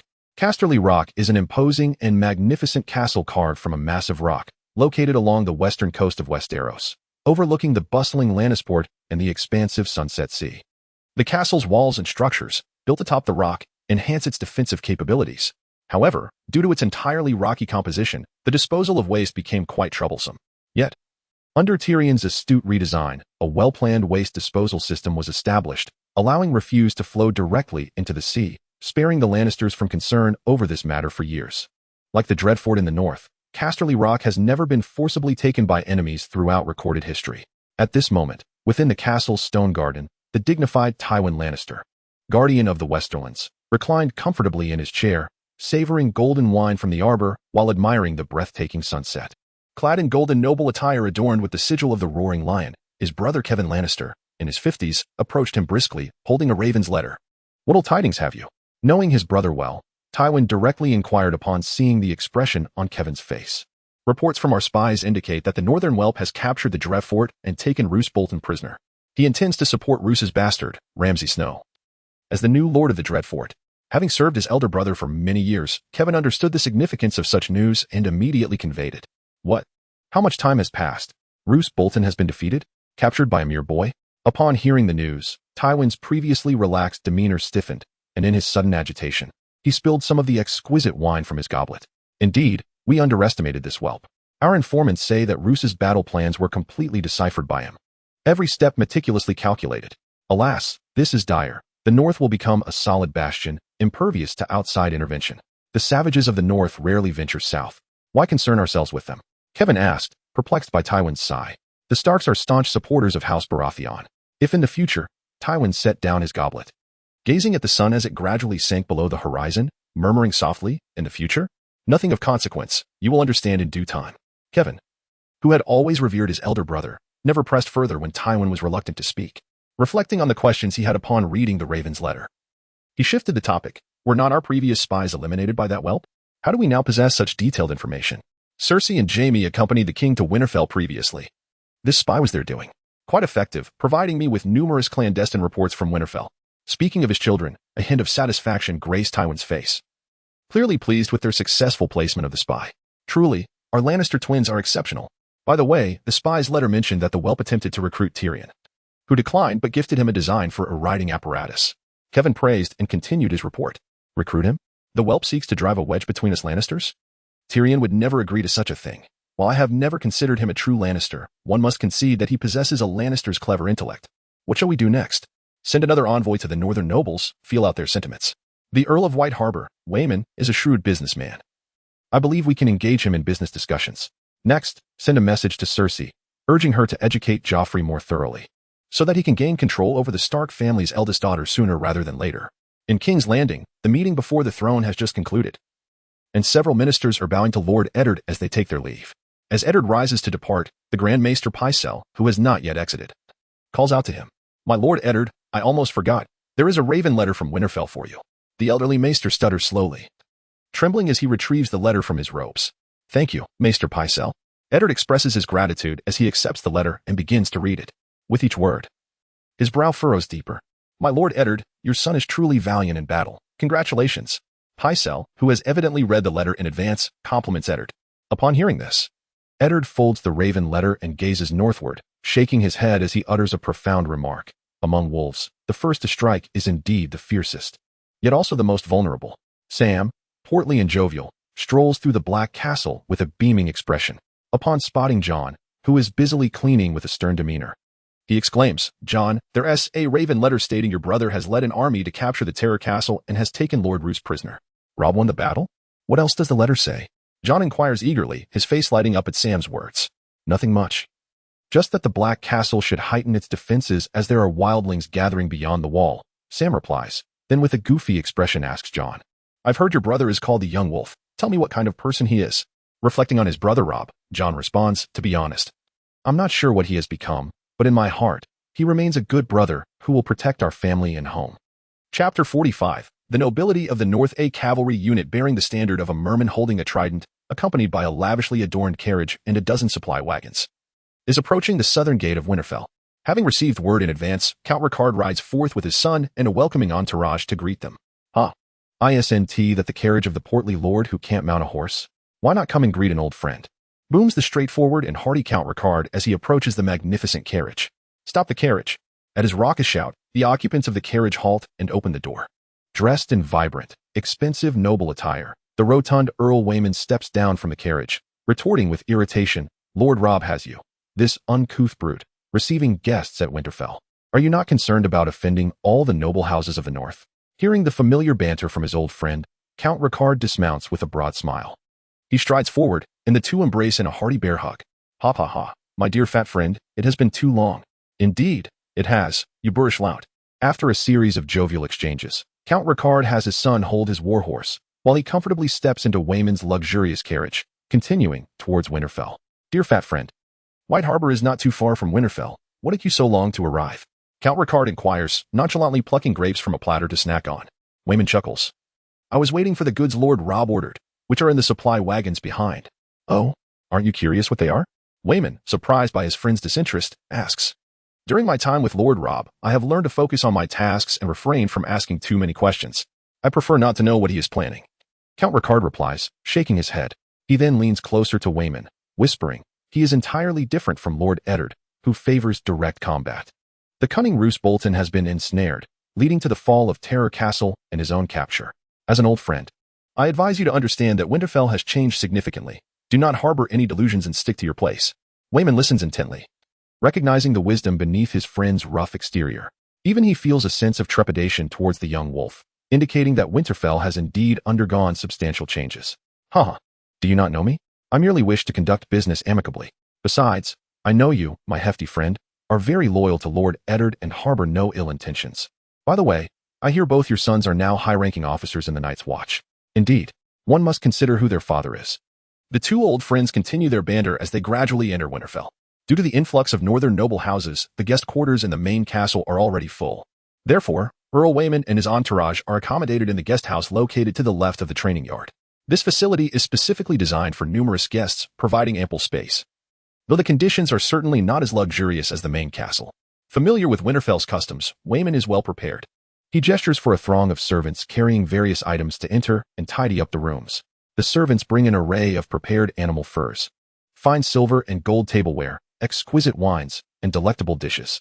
In mere moments, they transform the relatively simple guest quarters into a lavish and comfortable setting, leaving Count Ricard in awe, as his finances have not been particularly prosperous. Had it not been for the servants notifying him that the banquet was about to commence, he would have gladly remained in Wayman's quarters, indulging in the fine food and drink. In the banquet hall, the decorations from the recent victory feast remain intact, perfectly repurposed for this occasion. As Wayman and Count Ricard enter the grand hall, they find the long table filled with numerous northern nobles engaged in animated discussions. Wayman recognizes some familiar faces, such as a stout, gray-haired woman, the ruler of Bear Island, Meege Mormont, mother to the commander of Rob's personal guard, and a towering man nearly 7 feet tall, his muscular form on display as he praises his son with a broad smile. He is the Earl of Last Hearth, John Umber, known as Great John, and father to Small John. There is also a shrewd old man wearing leather armor embroidered with 6 sigils of thistle. His hair disheveled and face lined with wrinkles, yet his eyes are sharp. He is the head of House Norrie, the Earl of Norrie, and commander of Winterfell's infantry. Uncle to Oren. Observing keenly, Wayman notes an intriguing detail. Among the northern nobles present, aside from those whose offspring hold high-ranking positions in Winterfell, only the Earl of House Karstark, Ricard, has come in person, while most others have sent representatives. This suggests that some northern noble families harbor reservations regarding the young wolf's successful siege of Terror Castle and the capture of Roose Bolton. Before Earl Wyman could ponder further, Earl Ricard pulled him to a long table to take a seat. As Earl Wyman engaged in pleasant conversation with the amiable and eloquent Earl Selwyn, the banquet was set to officially commence. On the elevated platform of the banquet hall, Lady Caitlin made her entrance, cradling Brandon and Rickon, who were being carried by attendants. On behalf of House Stark, I extend a heartfelt welcome to all loyal lords and ladies of the Stark family, she proclaimed. Although the initiator of this banquet, Lord Robb Stark, is unable to attend due to his preparations for tomorrow's military review at the camp outside the city, I sincerely apologize for his absence. Nonetheless, this shall not hinder our fervent enjoyment of fine wines and sumptuous feasts tonight. Now, let the banquet begin. With Caitlin's words, the grand doors of the hall swung open, and a procession of servants entered, bearing an array of exquisite delicacies. Earl Wyman, still contemplating Caitlin's mention of the military review, was swiftly captivated by the intriguing dishes laid before him. This banquet had redefined the notion of gourmet cuisine for the well-traveled Earl Wyman.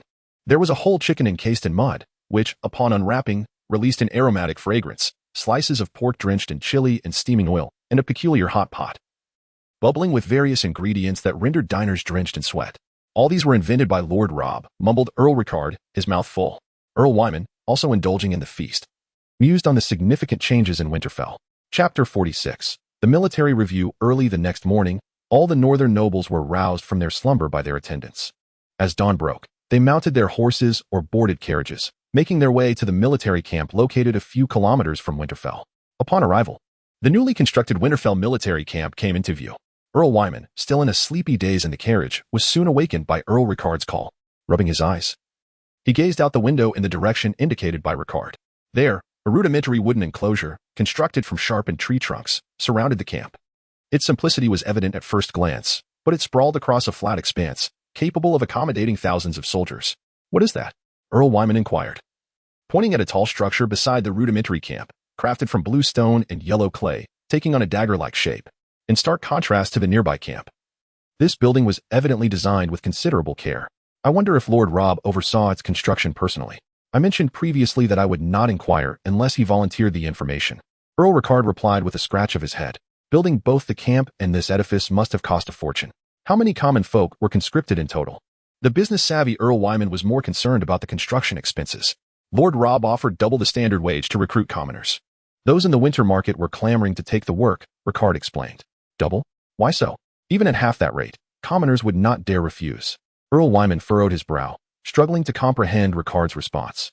Well, Lord Rob mentioned something peculiar about stimulating currency circulation and boosting domestic demand, terms I didn't quite grasp. Ricard pondered, mimicking Rob's tone as he emphasized those two phrases. As Ricard finished speaking, the unfamiliar terminology left Earl Wyman deep in thought. The carriage fell silent as the topic lingered. Shortly thereafter, the procession of northern nobles' carriages entered the newly constructed spacious military camp. Upon reaching their destination, the northern lords dismounted and surveyed the newly established Winterfell military encampment. It was a standard rectangular military camp, with entrances on the north and south sides. To the east, where the sun rose, stood a stone platform of adult height, flanked by tiered seating reminiscent of ancient arenas, with brand-new wooden seats. To the west, rows of sturdy military tents were neatly arranged. At this moment, standing on the platform to greet the guest was Theon Greyjoy, the commander of the archers from Winterfell. He smiled and warmly guided all the northern nobles to their seats on either side of the platform. "The military review shall commence," Theon announced, beaming as he noted that all noble spectators had settled in. A soldier stationed below the platform heard the command and promptly produced a black horn, blowing it with vigor. With the resounding blast of the horn, over 2,000 fully armed warriors burst forth from the neatly aligned tents in the western section. They swiftly assembled at the northern camp entrance, forming precise military formations in no time. As the soldier below the platform observed the ranks had formed, he sounded the horn once more. The front row of pikemen thrust their spears into the ground in unison, producing a harmonious sound.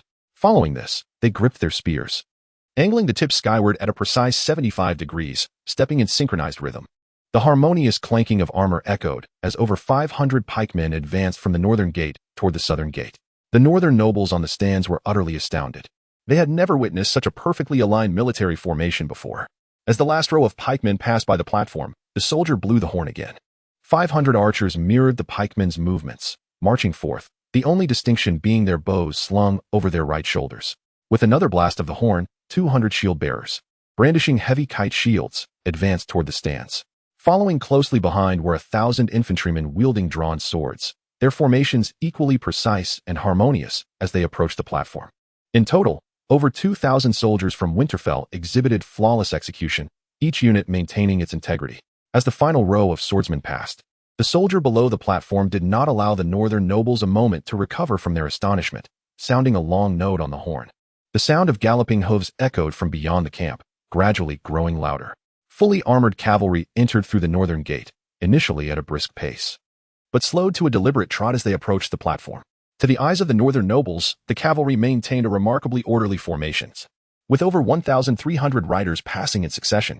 Upon reaching the southern gate, they aligned themselves neatly beside the 2,000 archers and infantrymen, standing silently except for the occasional snort from their steeds.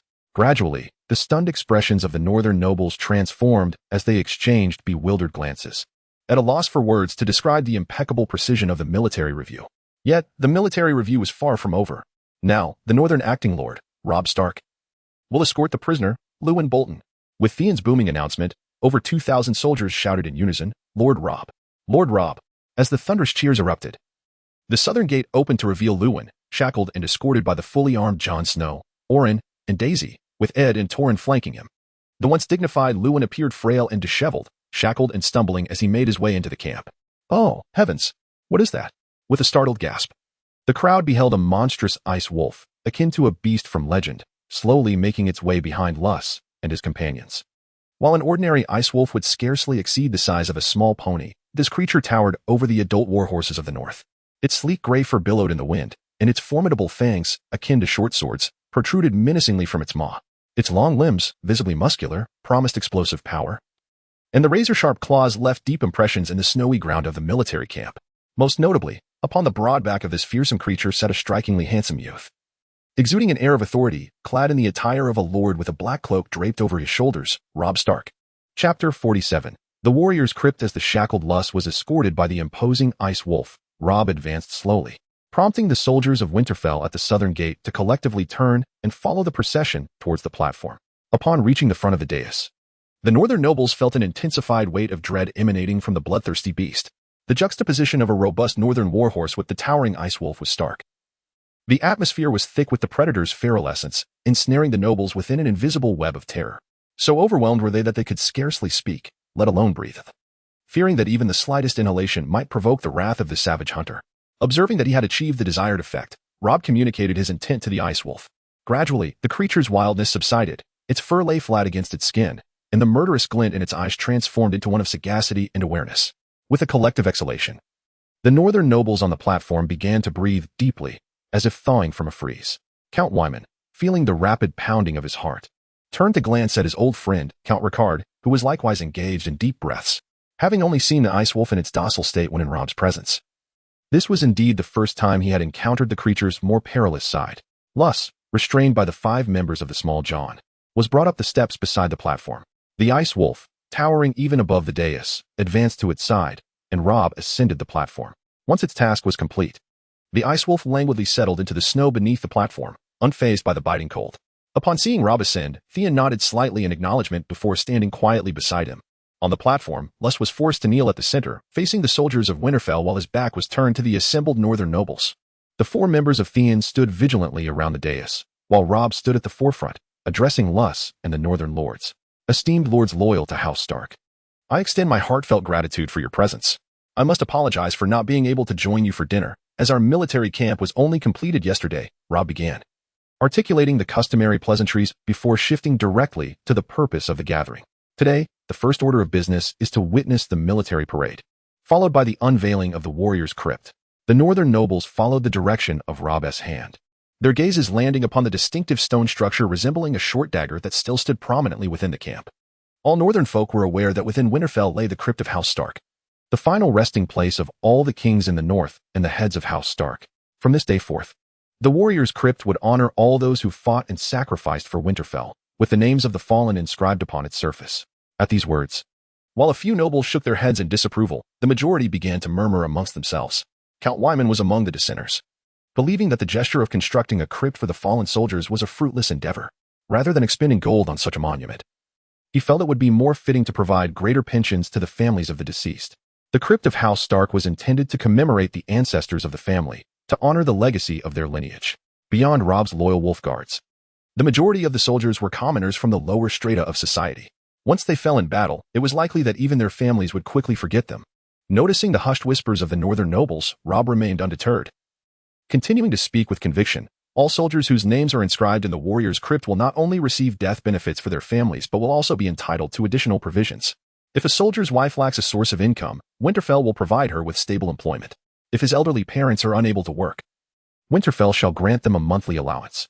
If his children are young and without guardians, Winterfell will soon establish an orphanage dedicated to their upbringing until they come of age. As Robb's profound declarations echoed through the air, it was not merely the northern lords contemplating the expense of such commitments. The soldiers of Winterfell, who had previously stood in silent formation, erupted into excited discussions, with those at the rear urgently seeking clarification from their comrades in front. Long live Lord Robb. We are willing to die for House Stark. Robb Stark. Robb Stark. Among the 2,000 soldiers, it was unclear who first ignited the fervor, but their exclamations quickly spread like wildfire across the camp. The air was filled with a cacophony of enthusiastic chants, ultimately coalescing into a singular, resounding call, Robb's name.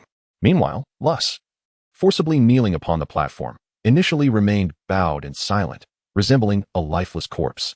Yet, upon hearing Robb's proclamation regarding the warrior's crypt, he suddenly lifted his gaze to meet Robb's steady eyes. Observing the confidence radiating from Robb, Luss sighed inwardly, his head once more drooping as he stared vacantly at the ground. From this day forth, the warriors of Winterfell would fight without trepidation, emboldened by the assurance of their families' futures, while the common folk of the north would flock eagerly to enlist in Winterfell's ranks. Unless House Stark were to undermine its own promise regarding the Warrior's Crypt, they would forever secure their dominion over the North. Perceiving Luss's lowered head and the complex expressions of the northern nobles, Robb, with his back turned to them, raised his right hand, fingers clasped tightly, signaling for silence. The frontline soldiers quickly relayed the command, and in an instant, the previously tumultuous cheers subsided, leaving an eerie stillness in the air. Today, the third order of business shall be my, Robb Stark, acting Lord of Winterfell, initiation of the trial against Lord Luss Bolton of the Dreadfort. As the soldiers of Winterfell fell silent, Robb pointed his clenched fist downwards towards the kneeling Luss and declared, I shall preside as the first judge, with Count Rickard Stark of House Carhold serving as the second. And finally, Count John Umber of Last Hearth as the third. Upon hearing the announcement of his trial, Luss, his visage haggard, raised his eyes to Robb and laughed heartily. I knew you had already condemned me. Once this trial is concluded, I shall either be hanged or beheaded, he scoffed. Therefore, I shall not accept this unjust trial. As the Earl of House Bolton, I implore the old gods to bear witness and request a trial by combat against the acting Lord, Robb Stark. Chapter 48, Trial by Combat in the Stands. When the names of Rickard and Great John were called, they merely rose to their feet, only to sit back down upon hearing Roos's demand for a trial by combat. The northern nobles erupted into murmurs, with some beginning to question the fairness of this trial. Trial by combat is a method employed in Westeros to adjudicate disputes and resolve conflicts. It can be invoked at any point prior to or during the trial. The surviving party, emerging victorious from a recognized and fair duel to the death, is deemed the winner of the trial. Of course, the initiation of a trial by combat can be contested, however, in a land that venerates the gods and champions heroism. Even noble lords and members of the royal family seldom intervene to halt such proceedings. Robb gazed at Roose, whose average stature and pallid, haggard appearance belied his intentions. He nodded and spoke. I accept your request for a trial by combat. Lord Roose, please seek a willing champion to fight in your stead. Or you must enter the fray yourself. Lord Robb, grant me this opportunity to fight for you. Daisy exclaimed, her voice ringing out as she stood beside him, eager to take up the sword. I wish to be the one to sever his head. Please choose me. Came the voice of Little John, clad in full plate armor, who was a moment behind Daisy in responding. Soon after, Oren and Ned also expressed their desire to fight for Robb. Robb shook his head and gestured for silence, then spoke slowly. I am grateful for your willingness to risk your lives for me. However, my father taught me that those who decree death must wield the sword themselves.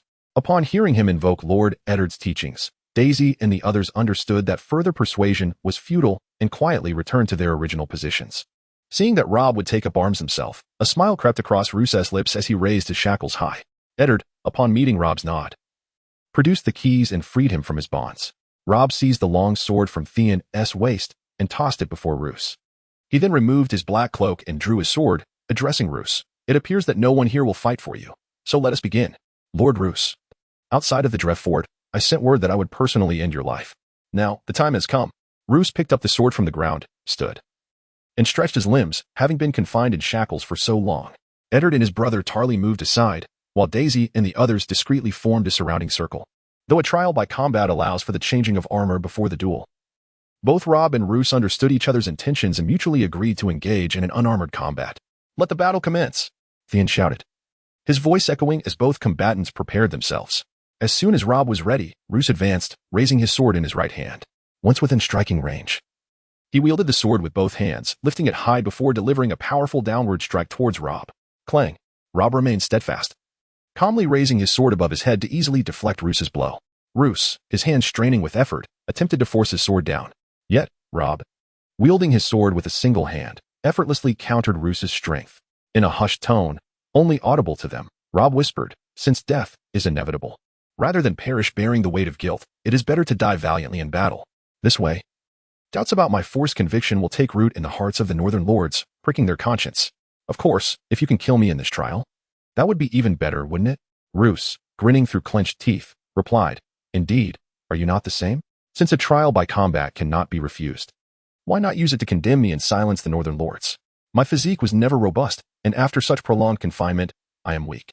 Against the valiant young Wolf Lord, I am surely doomed. Roose's breath grew labored as he spoke, and after a brief pause, he continued, During this time, I have reflected on this war. Initially, I sought to incite chaos in the North and undermine your authority, tarnishing the Stark name. However, I never intended to wage war against the Stark family. Yet, your intricate traps clearly aim to provoke conflict and diminish House Bolton's power. When we first met in the Dreadfort, your eyes revealed a deep-seated hatred for me. a primal desire to see me dead. Before I die, I wish to understand why. Ah, Lord Roos, you are indeed astute, seeing through my intentions. As for why I wish to kill you, it is because, in a former life, I perished by your hand. Rob chuckled lightly, wary of revealing his true thoughts to Roos, fearing the watchful gaze of the three-eyed raven. Do you withhold your reasons from one who is about to perish? Robb Stark, you are a truly fearsome man, Roos exclaimed as he noticed Rob's sudden silence. Then, farewell? Lord Roos. At that moment, Roos's strength began to wane. Realizing he had said all he needed, Rob offered a final farewell to Roos.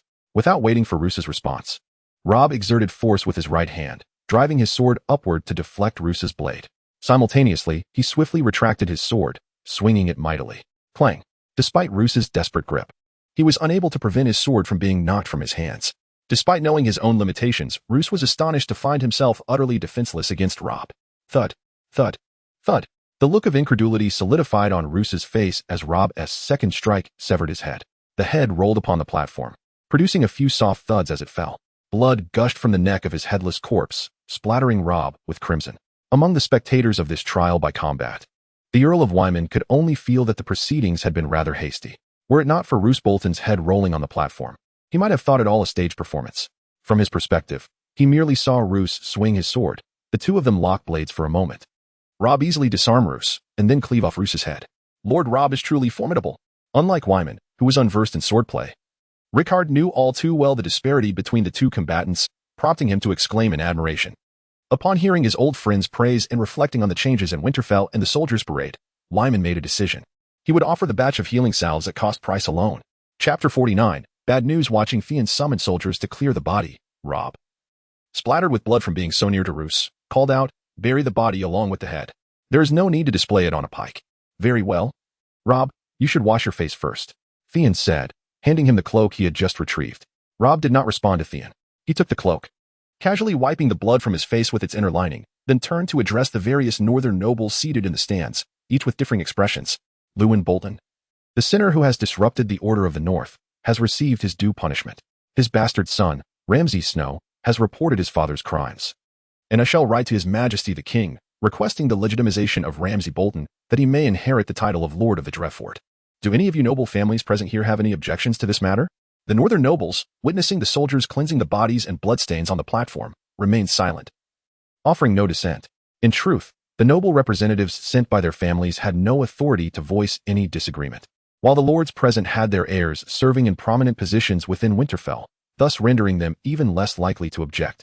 Seeing the silence of the assembly, Rob, with blood still fresh on his face, revealed a somewhat unsettling smile and continued, Ladies and gentlemen, all matters of today have concluded.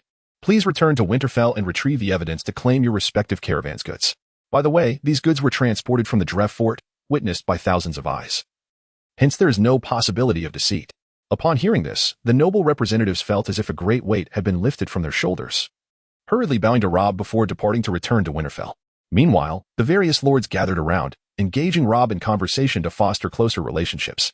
Among them was Lord Wyman Manderley, who, while seeking clarification from Rob regarding terms such as monetary circulation and stimulating domestic demand, inadvertently offered the milksop ointment, initially intended to be sold to Winterfell at cost price, as an educational gift.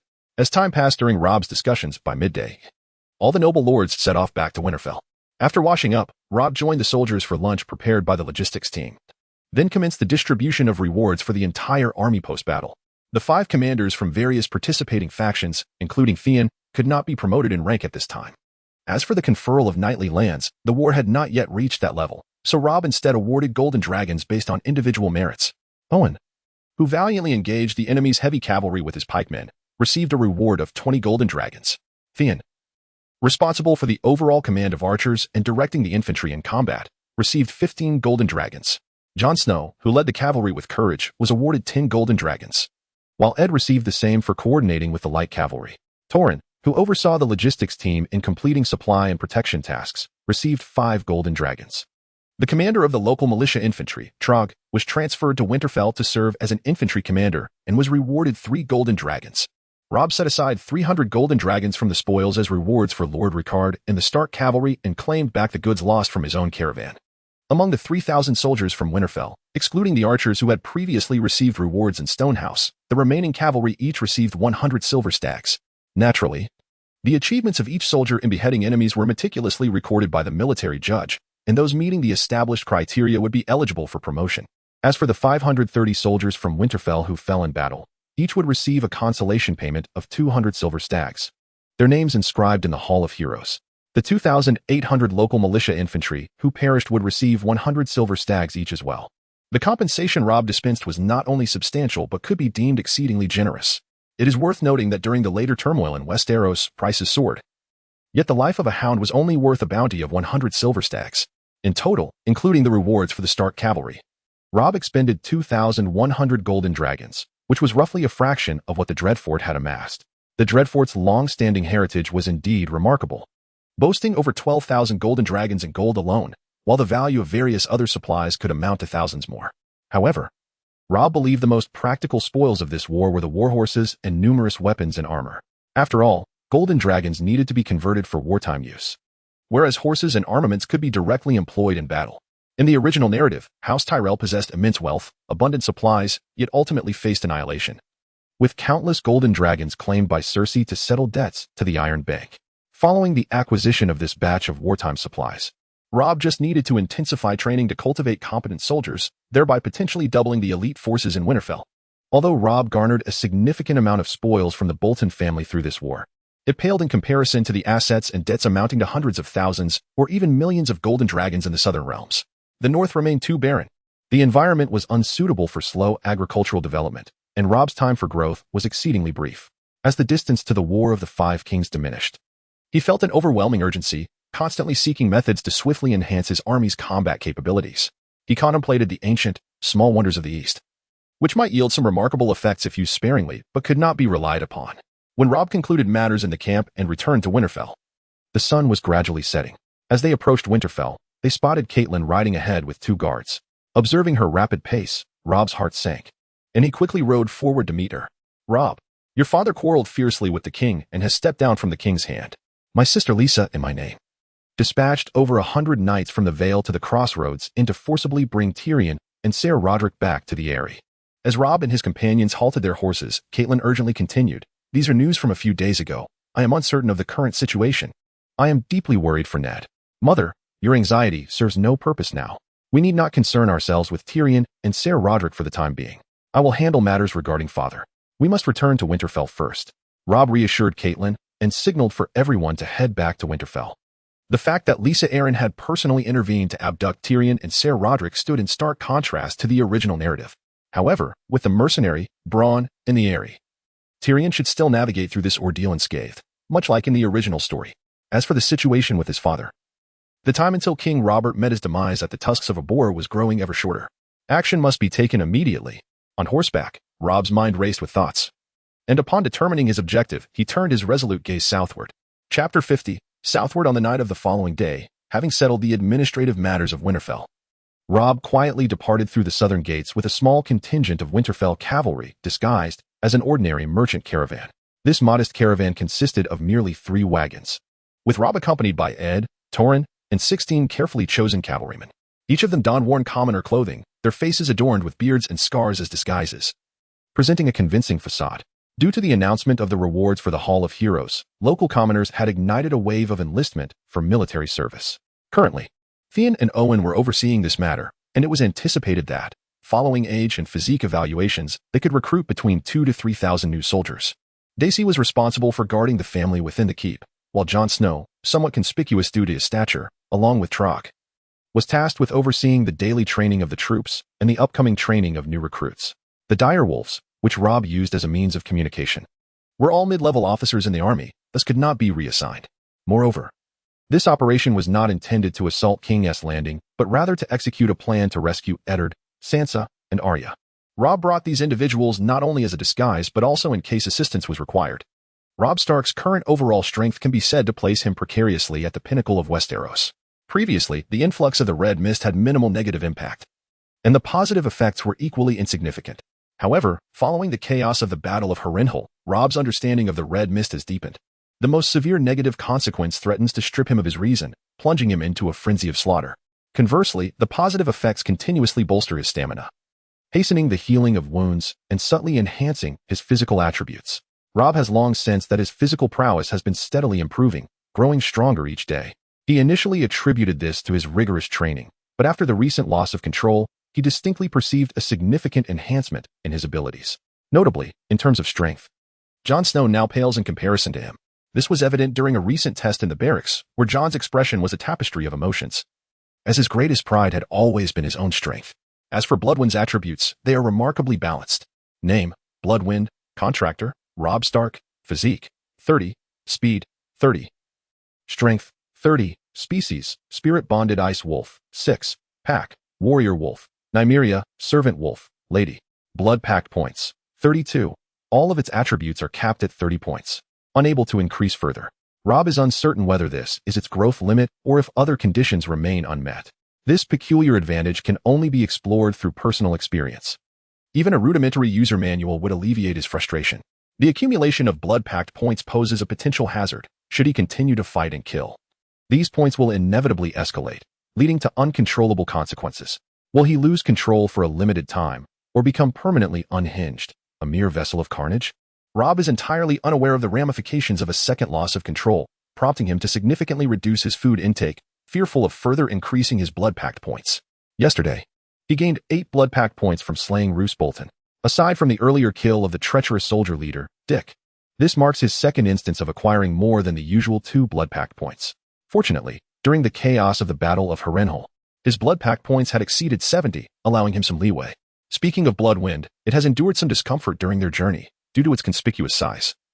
It is currently confined within a specially customized carriage. Rob could have chosen to leave Bloodwind behind and hasten southward to King's Landing on horseback. However, casting aside his trump card and embarking on a solitary adventure seems more befitting of a protagonist from a bygone film. Although the transport card has somewhat hindered their speed, Rob and his companions have primarily focused on travel, resting only when absolutely necessary. In just over half a month, they reached the border between the Crownlands and the Riverlands. Known as the Boar's Head, the Boar's Head is a peculiar place with its 8-foot-thick walls and is the domain of the Hogg family, vassals of House Baratheon.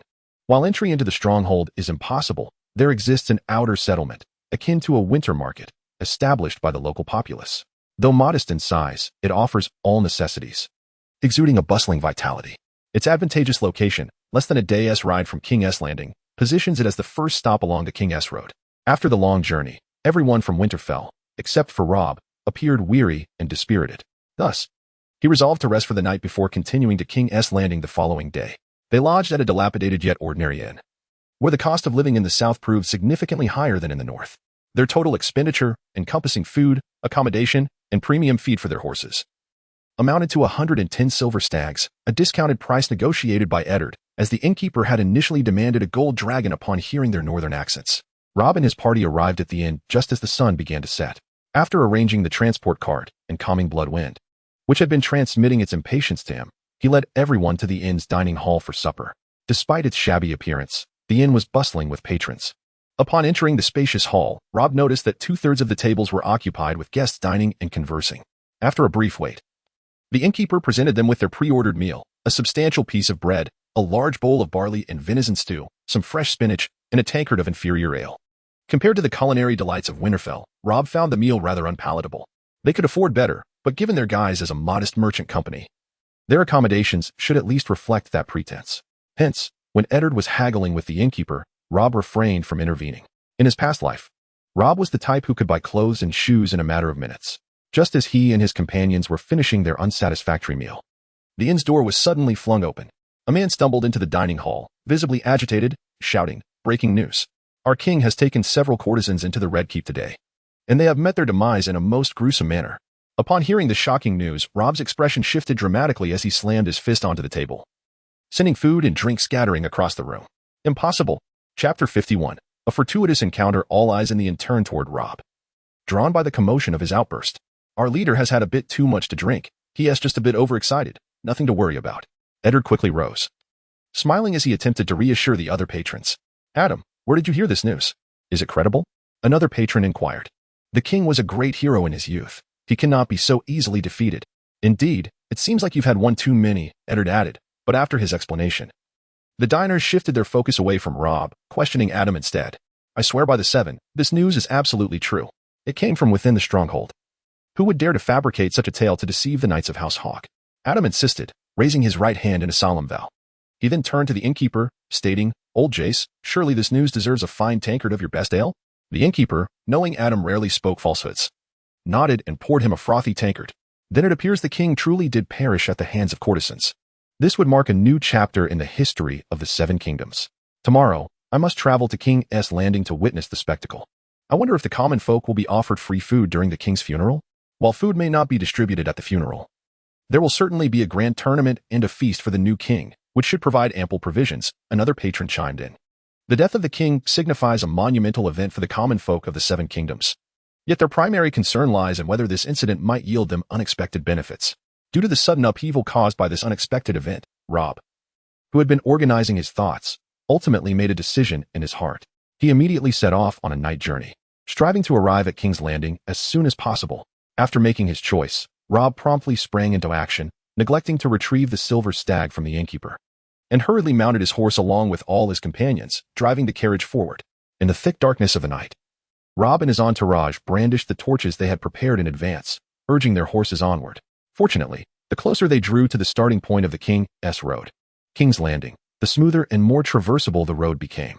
Through the rhythm of travel and rest, they swiftly reached the gates of the God's Eye in King's Landing. This gate, located at the northwestern corner of the city walls, was adorned with exquisitely detailed carvings of the gods on both the iron gate and its facade. The carved eyes seemed to follow one, watching intently. The King S Road to the north was accessed through the God's Eye. Earlier, Sir Roderick had taken a convoluted route to the old city gate for concealment, but as soon as he entered the city, his every move was scrutinized by the golden-robed guards waiting for him. Since Rob and his companions had hurriedly departed after dinner the previous day, there was still some time before dawn. However, around the God's Eye, numerous commoners, refugees, and merchants were already queuing and resting, awaiting the break of day to enter the city. Observing the throngs of people, Rob, already anxious, instructed the riders from Winterfell to wait in line and took Ed with him to navigate southward. He wished to see if he could find a way into the dilapidated mudgate, which Tyrion had defended in his past life. If possible, he could reconfigure his rescue plan in his mind, without the carriage to slow them down. Rob and Ed spurred their horses and quickly arrived at the mudgate to the south of King's Landing. This gate was situated a mere 50 meters from the coast and led to both Rose Avenue and the King S Road to the south. When they reached the gate, the crowd waiting there was even larger than that at the God's Eye. Just as Rob furrowed his brow, contemplating how to enter King's Landing swiftly, the mudgate was opened ahead of schedule. "Clear the way. Everyone, move aside for the nobles." A cavalry unit wielding torches emerged through the open gate. A knight at the forefront, brandishing a longsword, bellowed commands at the waiting crowd. Rob, observing the knight clad in the sigil of House Baratheon, felt a surge of thoughts whirl in his mind, yet his hands moved swiftly, signaling Ed to steer their horse to the side of the road. The queuing crowd dared not utter a word to the noble knights, fearing that any misstep might bring calamity upon them. The throng on the King S Road parted like waves, swiftly clearing a path for the cavalry. As the 50-strong cavalry approached, two particularly striking young knights captured attention. One was tall, with short black hair and handsome features, clad in the armor bearing the Baratheon sigil, his face marked by urgency. The other knight was slender, with long flowing brown hair, strikingly beautiful like a woman, adorned in armor engraved with countless floral emblems and draped in a cloak woven from flowers. He was incessantly soothing the anxious black-haired knight. The Chancellor of Justice, Lancel Lannister, and the Knight of Flowers, Loras Tyrell. Rob immediately recognized these two highly distinctive figures. Upon seeing the knight in Baratheon armor moments earlier, he had harbored unsettling suspicions. Now, witnessing their hasty retreat from King's Landing, Rob felt a growing certainty. His father, Eddard Stark, must have encountered trouble. Lancel and Loras did not linger, riding past Rob without acknowledgement. Even had Rob not been disguised, they would not have recognized him. However, in another time of leisure, they would undoubtedly have found him intriguing. With the conclusion that his father was in peril and the situation in King's Landing critical, Rob felt less urgency to enter the city than before. Initially shocked by the news of King Robert's premature demise in the belly of a whore, he feared that his father Eddard might also face unforeseen calamities. Now, seeing Lancel and Loras fleeing, he understood that Eddard was isolated and defenseless in King's Landing, unable to stir any significant commotion, and would inevitably be imprisoned in the dungeons. As for Sansa and Arya, regardless of whether they shared the same fate as in the original tale or had been captured by Cersei, at least for now, their lives were not in immediate danger. Reassured by the thought of their temporary safety, Rob began to relax. After Lancel's group departed, the golden-robed guards promptly closed the mud gate, denying entry to anyone. Rob scrutinized the area and, together with Ed, rode back north towards the God's Eye. The following morning, the King's Road outside King's Landing was filled with commoners, refugees, and merchants preparing to enter the city. With a creak, the heavy gates of the God's Eye opened, accompanied by the clanking of iron. A fully armed, stern-faced contingent of golden-robed guards emerged, forming two lines to block the entrance. Following a rebellion at the Red Keep, by order of Her Majesty the Queen, all individuals entering or exiting King's Landing must undergo inspection. A golden-robed guard, holding a parchment, shouted loudly at the gate. After 3 repetitions, he waved his hand, and the remaining guards positioned themselves at the center of the gate, splitting it in 2, requiring all to submit to their inspection. Torin, take 2 men and drive that last cart to the inn we passed earlier, and wait for us there. Rob, positioned at the front of the queue, heard the guard's words and turned to Torin. Yes, Captain. Torin nodded, addressing Rob with utmost respect for his disguised identity. Due to the immense crowd at the God's Eye, Rob and his companions were still quite far from the entrance. Thus, Torin and the others drove the specially designed cart carrying Bloodwind back, remaining unnoticed by the guards. The entry inspection was exceedingly slow, and by the time the sun was nearly at its zenith, it was finally Rob's turn. Where did you come from? Asked several guards standing at the old city gate, scrutinizing their parchment while eyeing Rob and his companions. My lord, we are a small merchant caravan from Flint's Finger. We recently received an order and are transporting some wool to the Shoemaker's Square, Rob replied, his northern accent evident, not intending to deceive. He bowed respectfully and answered the guards with a face full of deference, ultimately producing the prepared transport manifest from his pocket. The manifest seems to be in order. Let me check those 2 carts. All right, you lot, quickly open the carts and let the Lord see. Upon hearing that the guards wished to inspect their carts, Rob immediately called out to Ed and the others to open the cargo compartments. The goods appear to be fine. A guard drew his longsword and rummaged through the wool in the carts, and upon finding nothing amiss, sheathed his sword but hesitated, saying, however, I count 16 of you escorting these 2 carts of wool? Hearing the guard's inquiry, Rob swiftly produced several silver stags from his pocket, discreetly placing them in his hand while loudly proclaiming, My lord, you may not be well versed in wool. These are northern sheep's wool, which fetches quite a price in King's Landing. Given the recent conflicts in the north, many stragglers have turned to banditry, so I would rather earn less and hire more escorts. The golden-robed figure felt the silver deer slipped into his hand and discreetly tucked it away, a smile gracing his lips as he remarked, I have heard that the north seems to be embroiled in conflict. It is wise to exercise caution. Now, let us be on our way. Thank you, my lord. Upon hearing he could pass, Rob cheerfully beckoned Eddard and the others, guiding the cart through the God's Gate and into the heart of King's Landing. The stench within the city was far more pungent than that outside. Rob stifled the urge to cover his nose, feigning familiarity with the odor.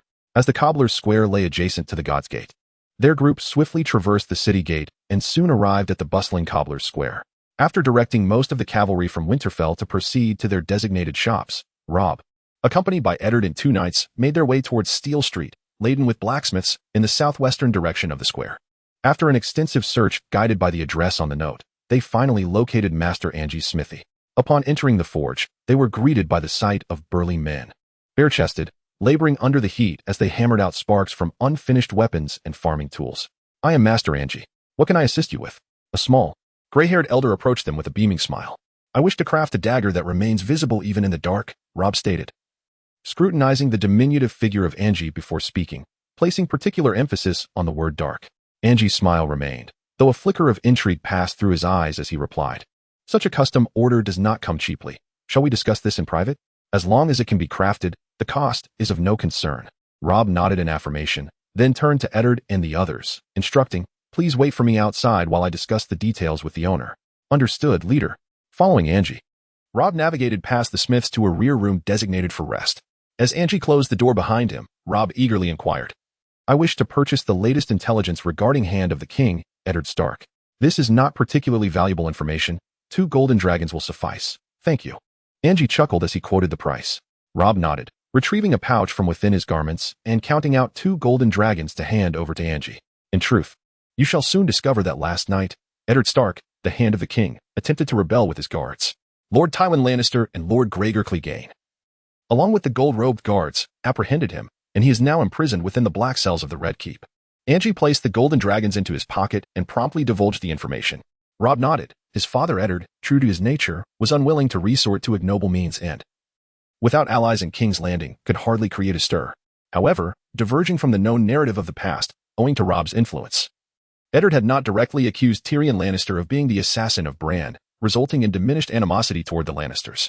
Although the Knights from the Vale, dispatched by Lisa Aaron, forcibly took Tyrion in the name of Catelyn, Jaime could not ascertain the truth and refrained from impulsively attacking Eddard, thus avoiding a return to Casterly Rock.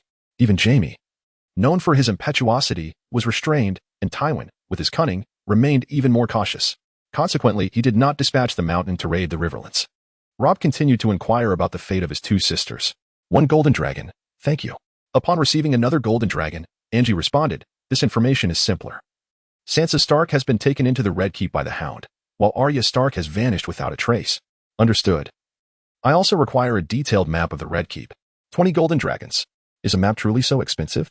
This should be a simple task for you. Initially, the prices for the first 2 pieces of intelligence seemed reasonable, but upon hearing Angie's exorbitant request for the map, Robb frowned. A standard map of the Red Keep would not command such a price, but I presume you seek a detailed map, including the Black Cells, am I correct? Such a document is not easily obtained, hence the price reflects its true value. Angie chuckled lightly, explaining the cost of the map. Chapter 53. The Spider. Robb realized that his inquiries had inadvertently revealed his intentions. As he continued counting the golden dragons from his pocket, he cautioned. I understand that those in the intelligence trade are bound by their word. As a precaution, allow me to offer you a piece of advice. Adhere to your professional ethics, lest I be compelled to seek you out again. My lord need not worry. I have thrived in the intelligence business in King's Landing for many years and fully understand. Angie accepted the golden dragons, inspecting each one thoroughly as he smiled in response. Robb nodded in acknowledgement, refraining from further conversation as he exited. After leaving Angie's forge with Eddard and the others, Robb made his way to the shop in the Cobbler's Square to regroup with the remaining cavalry from Winterfell. The shop in the Cobbler's Square and Angie's smithy were both acquired through Ramsay's special channels, as these were not established through his own covert means. Robb felt a lack of trust. However, as a one-time consumable, they were entirely acceptable. Ultimately, given the short duration since his arrival, had he truly established an intelligence network in King's Landing, he believed that even the gold-robed sentinels at the city gates would be unable to prevent the flow of information. Upon returning to the shop, Robb allocated the task of searching for Arya to the cavalry, referencing the map of Winterfell. The selected knights had all seen Arya before, so there was no concern regarding recognition. As for how to locate Arya, who had eluded even the intelligence agencies, Robb had already contemplated this. He recalled that before his father Eddard was to be executed by Joffrey, Arya had appeared in a common area, attempting to barter a captured pigeon for bread from a baker, only to be rejected. Now, due to Robb's influence, unforeseen changes had occurred in King's Landing. If he wished to search, he would have to narrow his focus based on this lead. Lord Robb, do you believe Miss Arya could be in this area? Eddard, who remained by Robb's side, inquired as he observed Robb studying the map on the table. Roughly in these 2 regions, whether we find her is a matter of luck. Robb sighed and replied. The areas marked on the map were known as Flower Street, lined with numerous small bakeries. Following Flower Street westward led to a slum called Flea Bottom. This area was characterized by its maze-like narrow alleys and intersections, reminiscent of the scenes Robb recalled. As the capital, King's Landing typically boasted a population of around 500,000, making the population density quite substantial. Therefore, among so many people, relying on just a handful of knights to locate Arya would require remarkable fortune.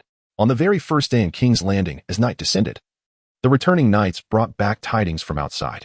The presence of gold-robed guards had markedly increased within the city, and many Lannister soldiers were now participating in patrols and maintaining order.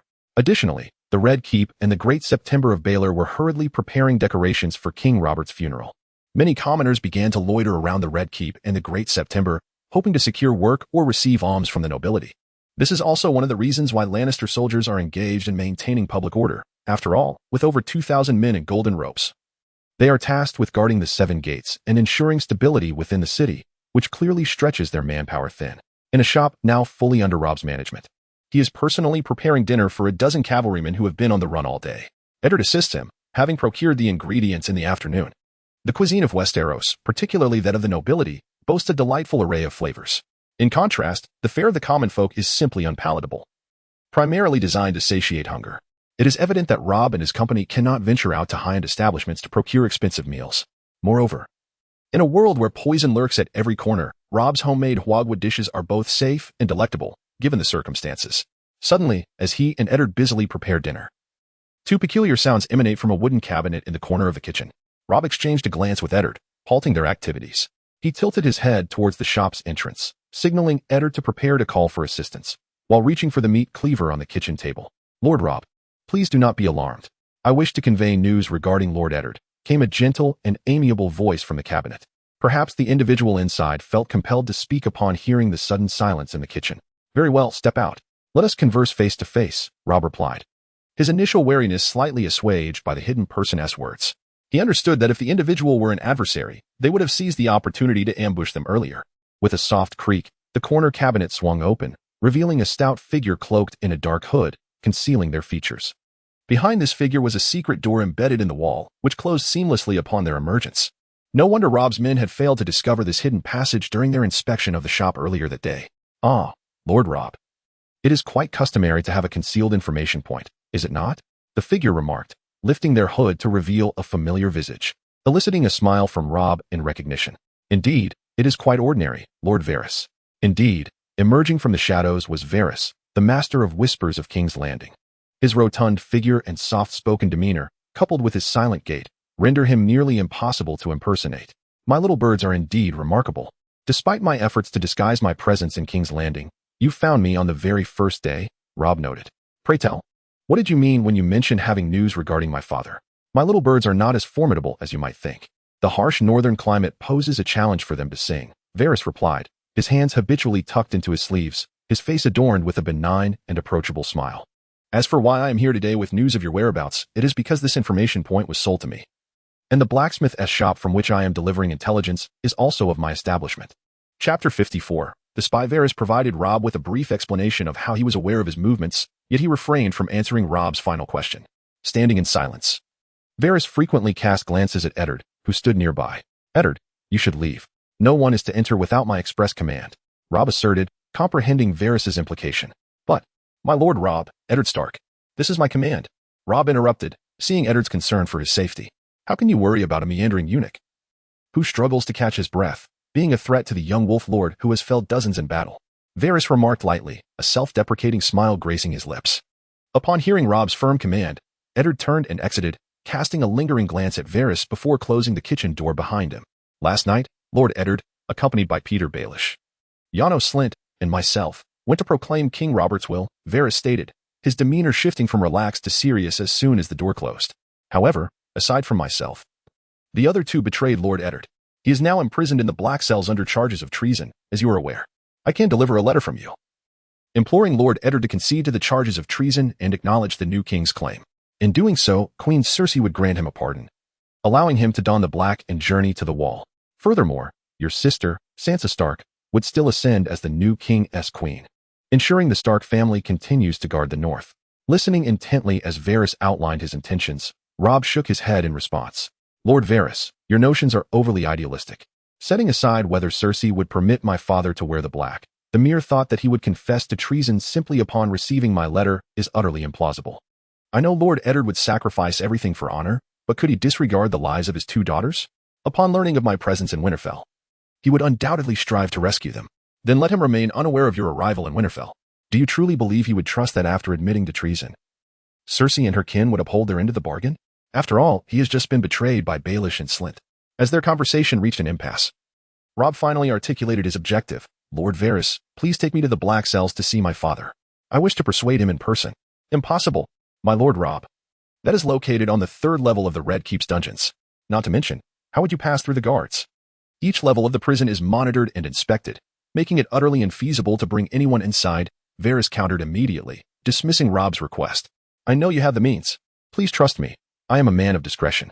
Whatever method you employ to gain access, I shall not disclose it to anyone. I swear by the Stark name." Rob insisted earnestly, confident in Varys's capability to navigate the black cells. Uncertain why Rob was so assured of Varys's ability, Varys hesitated before responding. "Allow me to ponder your request further, my lord Rob. I have lingered here long enough. I shall provide you with an answer next time." "Very well, Lord Varys. Safe travels," Rob replied, noting that Varys had not outright refused his request, bowing in acknowledgement. As Varys approached the corner of the kitchen, he suddenly turned and said, "Lord Rob, to my knowledge, the Lannisters have a remarkably skilled spy in Winterfell, one who has already assisted them in acquiring a wealth of your secrets." Upon hearing the news, Rob responded with a beaming smile. "My lord Varys, was it not said that your little bird cannot sing in Winterfell? How then did you come by this information?" "Ha, the weather in Casterly Rock is not as frigid as the north, so—" Varys did not finish his sentence, hastily donning his hood once more, he activated a hidden door and began to shift a wooden cabinet that served as a disguise. Rob stepped forward to assist, and as they moved the cabinet, he suddenly inquired, "My Lord Varys, you could indeed sell my information to the Lannisters and have them capture me. If they were to seize you, would the North forget all of this? And would the Seven Kingdoms be spared from war?" The cabinet slowly returned to its original position, and a gentle reply from Varys drifted out, "Certainly not. The North never forgets." Hearing this, Rob resolutely shook his head. "Indeed, Lord Eddard is a rare and noble lord. At this rate, you too shall prove to be a merciful lord." "Haha, merciful am I? At least young Aegon's mother would find you quite merciful."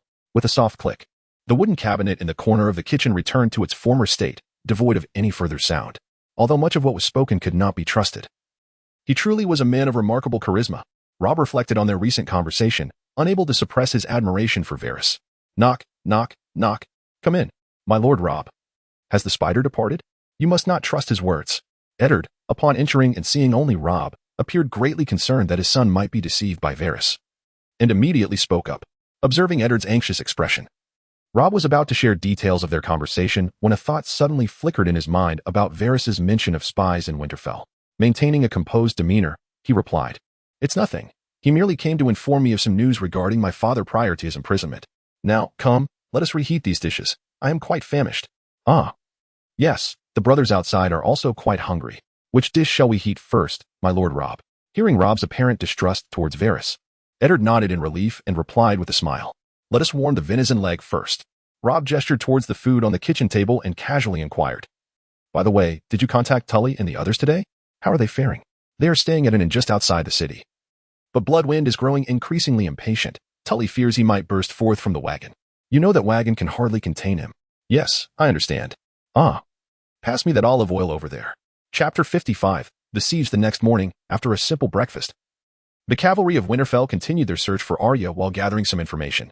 Eddard had gone out to purchase the day's provisions while Rob sat at the shop's entrance, his eyes darting left and right, observing the happenings at the Cobbler's Square. The intelligence post established by Varys was indeed well positioned, seated at the shop's entrance. Rob had a clear view of all four entrances to the square. His eyes remained vigilant, while his mind was busy simulating various action plans.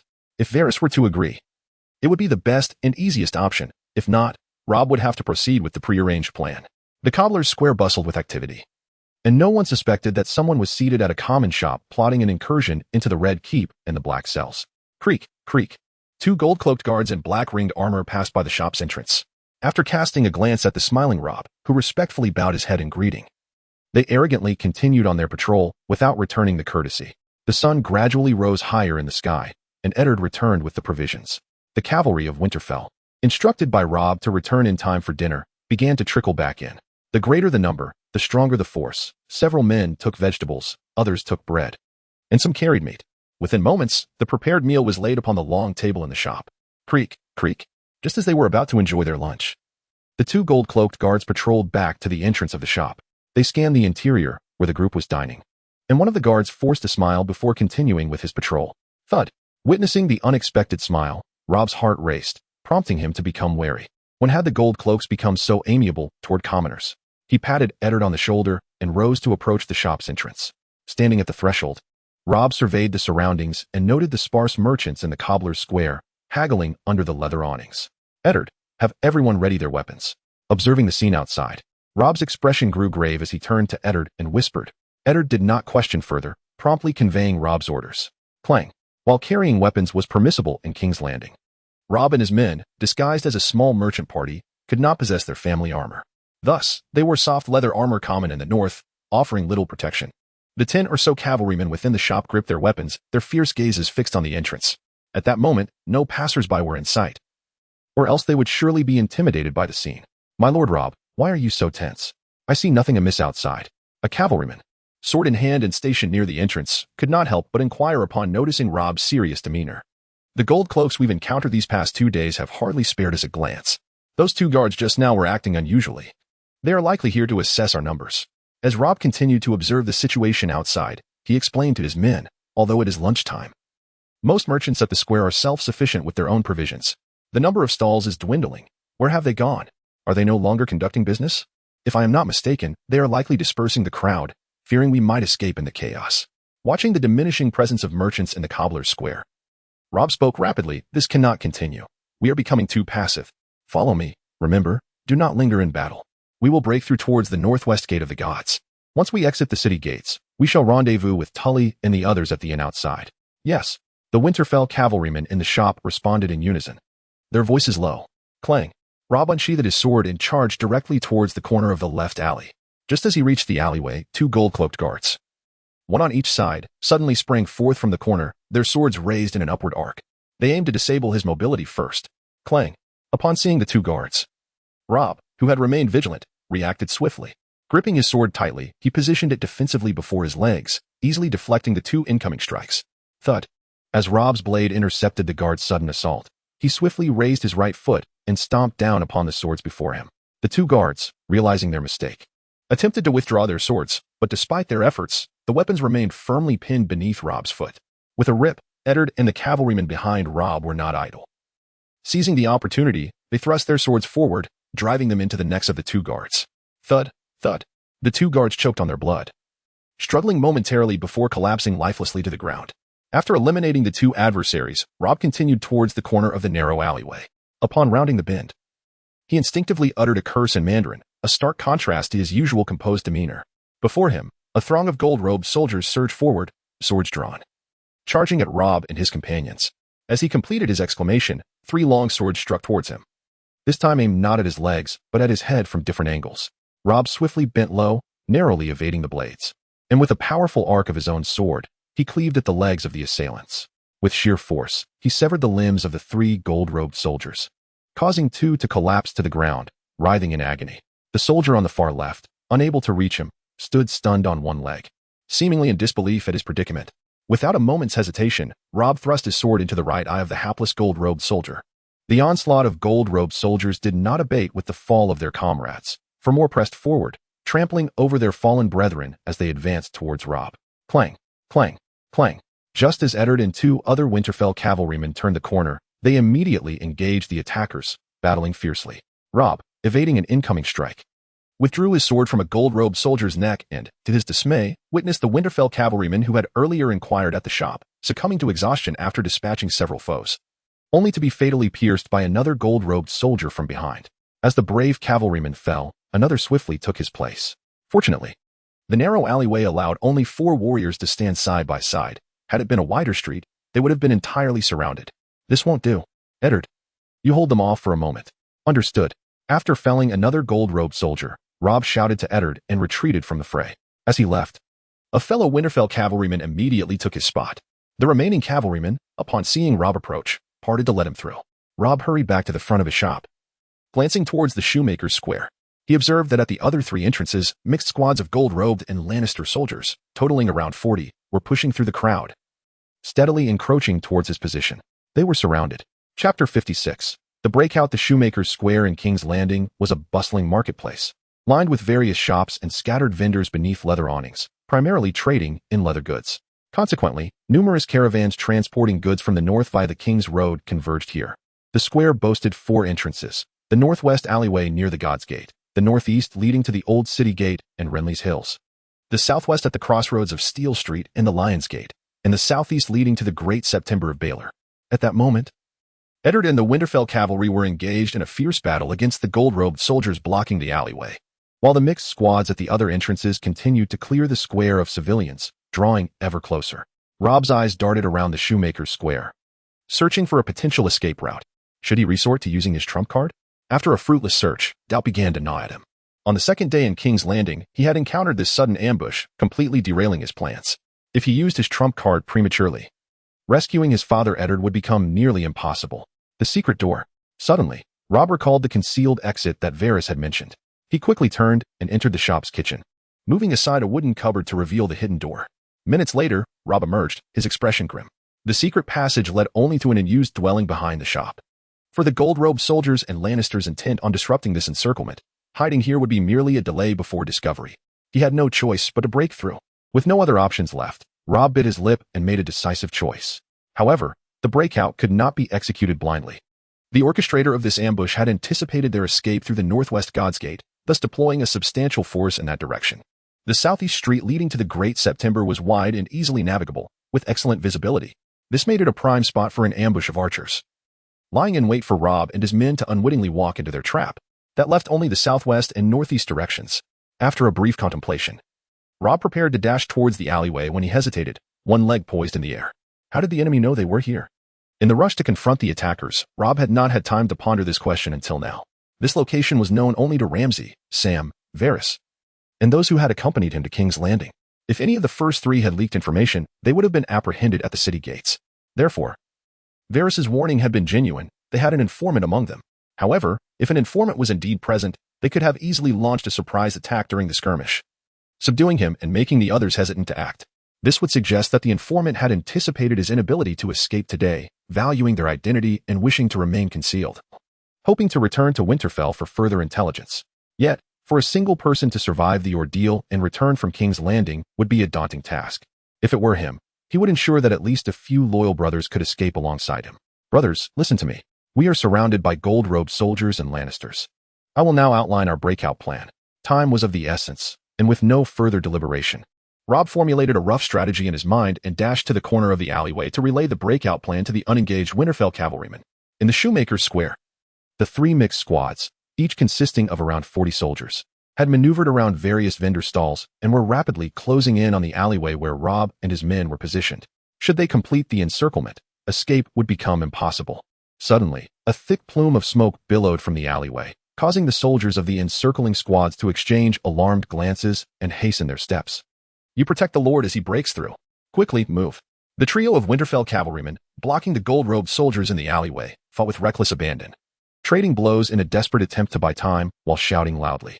The gold-robed soldiers, visibly startled by their fervor, instinctively took a couple of steps back to avoid their onslaught.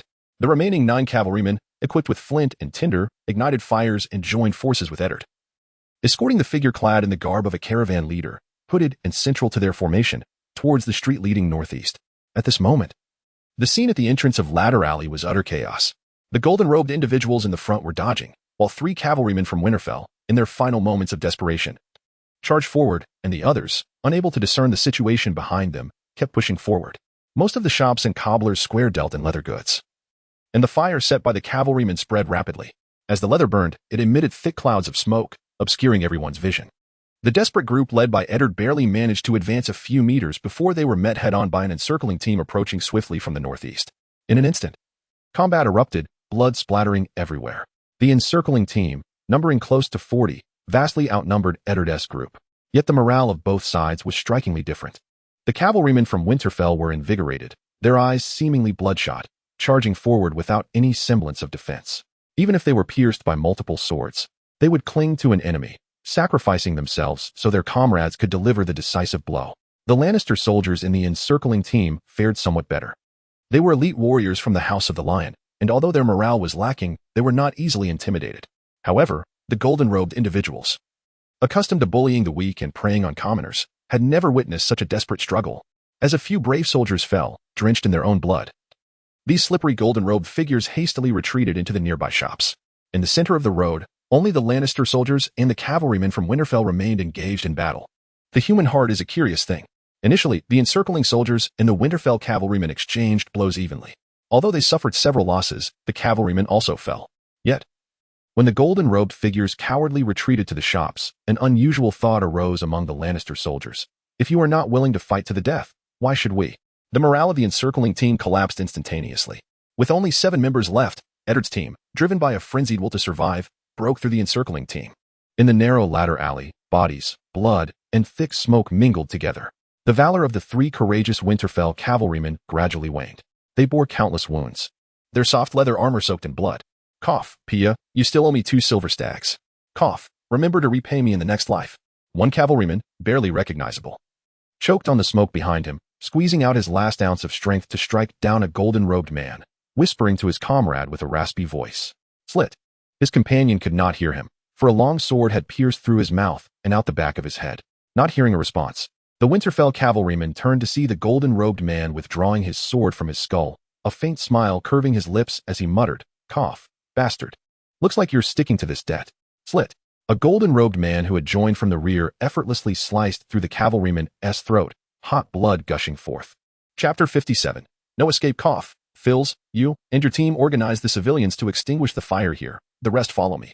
After the golden-robed figures had dealt with the enemies in Ladder Alley, their leader coughed as he quickly issued commands before pursuing Eddard's group. Cough spit.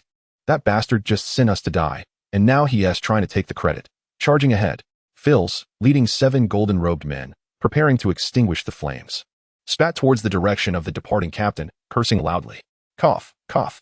Quickly get those civilians hiding in the houses out to help put out the fire, otherwise, if the flames spread, they will all perish. After venting his frustrations, Phils coughed a few times from the smoke and instructed his team members. Watching the departing golden-robed soldiers, Phils, still coughing from the smoke, had a sudden inspiration and sat down on a corpse. The smoke wafted overhead, becoming less suffocating. The sound of rapid footsteps approached, and Phils looked up to see that the encircling teams from 2 other directions had arrived. Those criminals broke through from this way. Recognizing familiar faces in the encircling team, Phils quickly pointed toward the direction the captain had taken and shouted, "Hurry and seize the credit. Don't let that damned captain take all the glory." Watching the soldiers from the encircling team rush past him, he silently wished them well. When the entire encircling team vanished down the northeastern street, and his own soldiers had yet to return, Phils, with nothing to do, suddenly turned his gaze to the corpse on the ground, unable to seize any credit. Perhaps he could find some small treasure. Without hesitation, he bent down to rummage through the body, whether it was silver stags or copper coins, blood-soaked or not. He stuffed it into his sleeves and boots. Spotting a bloodied corpse leaning against the wall at the alley's corner, Phil's eyes brightened. Although the corpse was clad in tattered leather armor, his years of experience in King's Landing allowed him to spot the valuable lining within. I'm going to strike it rich. The thought flashed through Phil's mind as he ceased his rummaging and stepped closer to the corpse.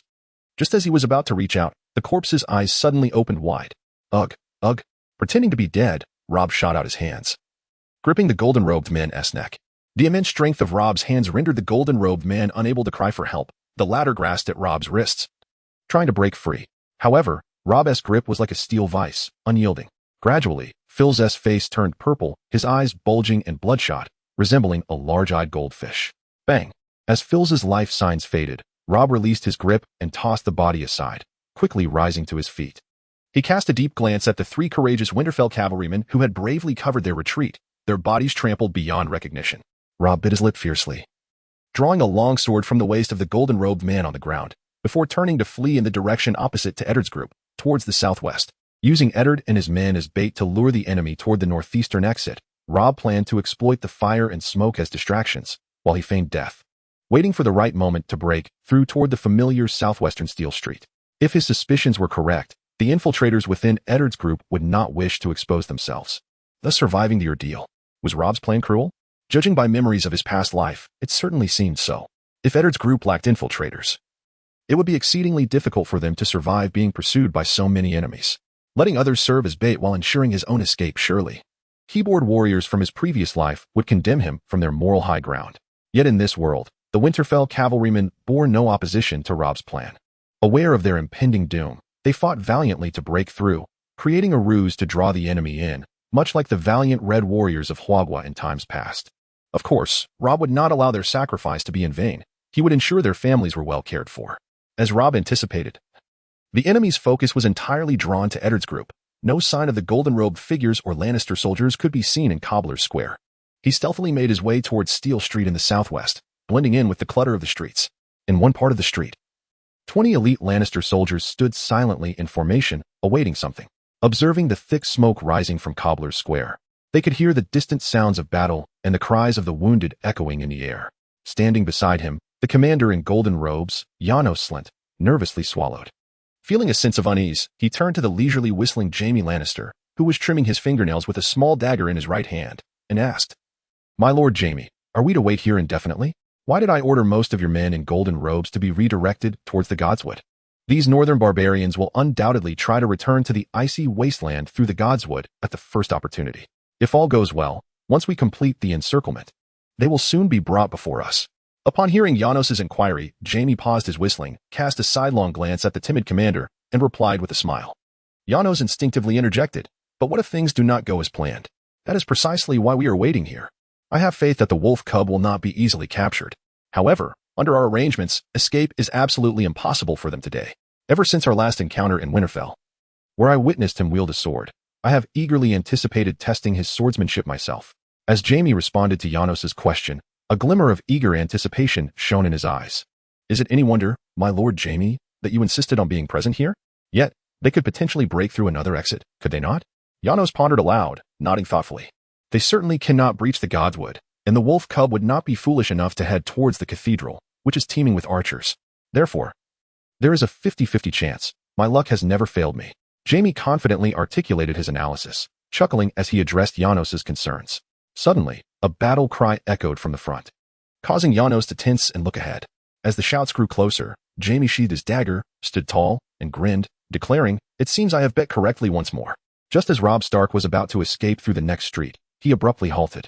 Due to inertia, he stumbled forward a few steps before regaining his balance. Observing the formidable blockade at the intersection, he shook his head helplessly and addressed the men barring his path. "You certainly won't let me pass, will you?"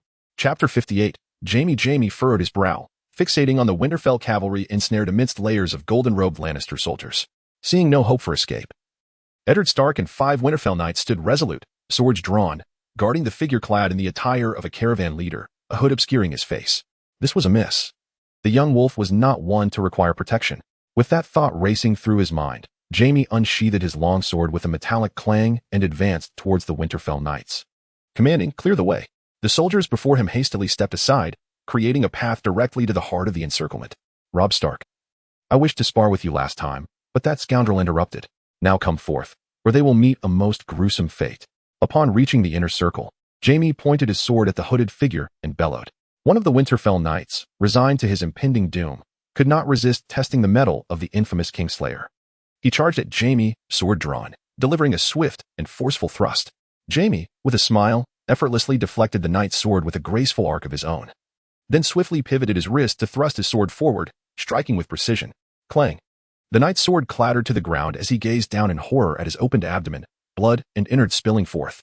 With a final gasp, he collapsed. The remaining 4 knights exchanged glances and charged Jamie simultaneously in an attempt to overwhelm him. With the thrill of combat coursing through him after a prolonged absence from battle, Jamie welcomed the challenge. The 4 knights, positioned unevenly, allowed only the 2 at the front to engage Jamie at once. He deftly evaded their strikes, his gloved left hand darting out to seize the sword arm of the knight to his left. As the knight on the right launched an attack, Jamie lifted his left arm to block the blow with the captured knight's sword. Simultaneously, his right hand swung his sword in a swift horizontal arc, slicing through the neck of the knight he had seized, eliciting a scream as blood gushed forth. With a glance towards the 2 knights behind him, Jamie forcefully pushed the blinded knight backward, colliding him with another. He then blocked an incoming strike from the advancing knight, drawing a small dagger from his waist and hurling it with precision into the eye of the knight who had just been pushed aside. 2 swift kills eliminated the last capable knight, and Jamie advanced to finish off the blinded combatant. Breathing heavily amidst the carnage, Jamie stood surrounded by bodies, blood, and entrails. The entire confrontation had lasted less than a minute, showcasing his formidable swordsmanship. Eddard and the hooded figure stood frozen, unable to assist as the battle concluded with astonishing speed. The hooded man, sensing the futility of disguise, pulled off his hood to reveal himself as the last Winterfell knight in King's Landing. "It seems I must return to explain to Her Majesty why the wolf cub has been reduced to mere fragments," Jamie lamented, shaking his head in disappointment upon realizing the figure was not Robb. With a swift motion, he wiped the blood from his sword against the ground, resheathed it, and directed the surrounding soldiers, "Kill him. The other one, I want alive." A towering figure, nearly 8 feet tall, stood at the center of the street, casting a vast shadow over the ground. His immense size and brutish ferocity loomed ominously in the hearts of his victims. Ser Gregor Clegane, known as the Mountain, donned a heavy black suit of armor, beneath which chain mail of interlinked iron rings was barely visible. His joints, shoulders, elbows, and knees were protected by hardened leather armor. His head was crowned with a flat-topped helm, leaving only a breathing passage for his mouth and nose, with narrow slits for his eyes. The helm was adorned with a stone fist pointing skyward. The Mountain's armor was the pinnacle of protection. Any ordinary man donning such weight would likely be crushed beneath it, let alone wielding a sword and shield in each hand. The 6-foot-long greatsword was firmly planted in the ground by his right hand, while his left hand gripped a sturdy oak shield emblazoned with the emblem of 3 black dogs. Upon hearing Robb's inquiry, the Mountain remained silent, turning away from him to address the soldiers behind him in a low, rumbling voice. "Step back. He is mine. Anyone who dares to interfere shall die." From the moment Robb began to engage in conversation to buy time, his eyes were keenly observing the surroundings. Just the day prior, Robb and his companions had passed this intersection twice while searching for the blacksmith shop, but due to preoccupations, they had only hurried through without taking a closer look. This intersection, located southwest of the Cobbler's Square, was undeniably much wider than the stairway alleys, providing ample space for evasion and retreat. Surrounding the expansive intersection were numerous awning stalls, still laden with goods, suggesting that their owners had been forcibly driven away. The wall to the right bore a sign pointing to the Lion's Gate, while the left indicated the path to the Alchemist's Guild. Directly ahead lay Steel Street, which Rob had visited the previous day. At this moment, as the Mountain spoke from the center of the intersection, the 20 Lannister soldiers behind him hastily retreated, clearing the area for combat. Thud, thud, thud. Not bothering to exchange further words with Rob, the Mountain twisted his right wrist and effortlessly lifted his massive sword, striding towards Rob with heavy footsteps. Each stride of the towering Mountain equated to 2 or 3 strides of an average man, and in the blink of an eye, he stood before Rob, raising his colossal sword for a formidable downward strike. Whoosh! The heavy blade, swung with tremendous force, emitted a deep, resonant sound as it sliced through the air. Chapter 59. The Mountain faced with this renowned armored warrior of the Seven Kingdoms. Rob was fully alert. As the Mountain initiated his downward swing, Rob sidestepped to the right, narrowly evading the colossal sword's arc thud. The Mountain's sword struck the cobblestone street with a tremendous force, creating a small crater and sending fragments of stone flying in all directions. Clang!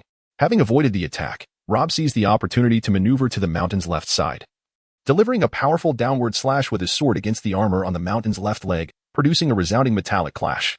Although Rob's strike did not penetrate the Mountain's armored defense, the force of his blow rendered the Mountain's left leg momentarily weak, causing him to bend downwards noticeably. Boom! The Mountain, seasoned in battle, immediately countered Rob's attack by swinging his left arm outward with great force. The sturdy oak shield collided with Rob's chest, sending him hurtling backward. Crash!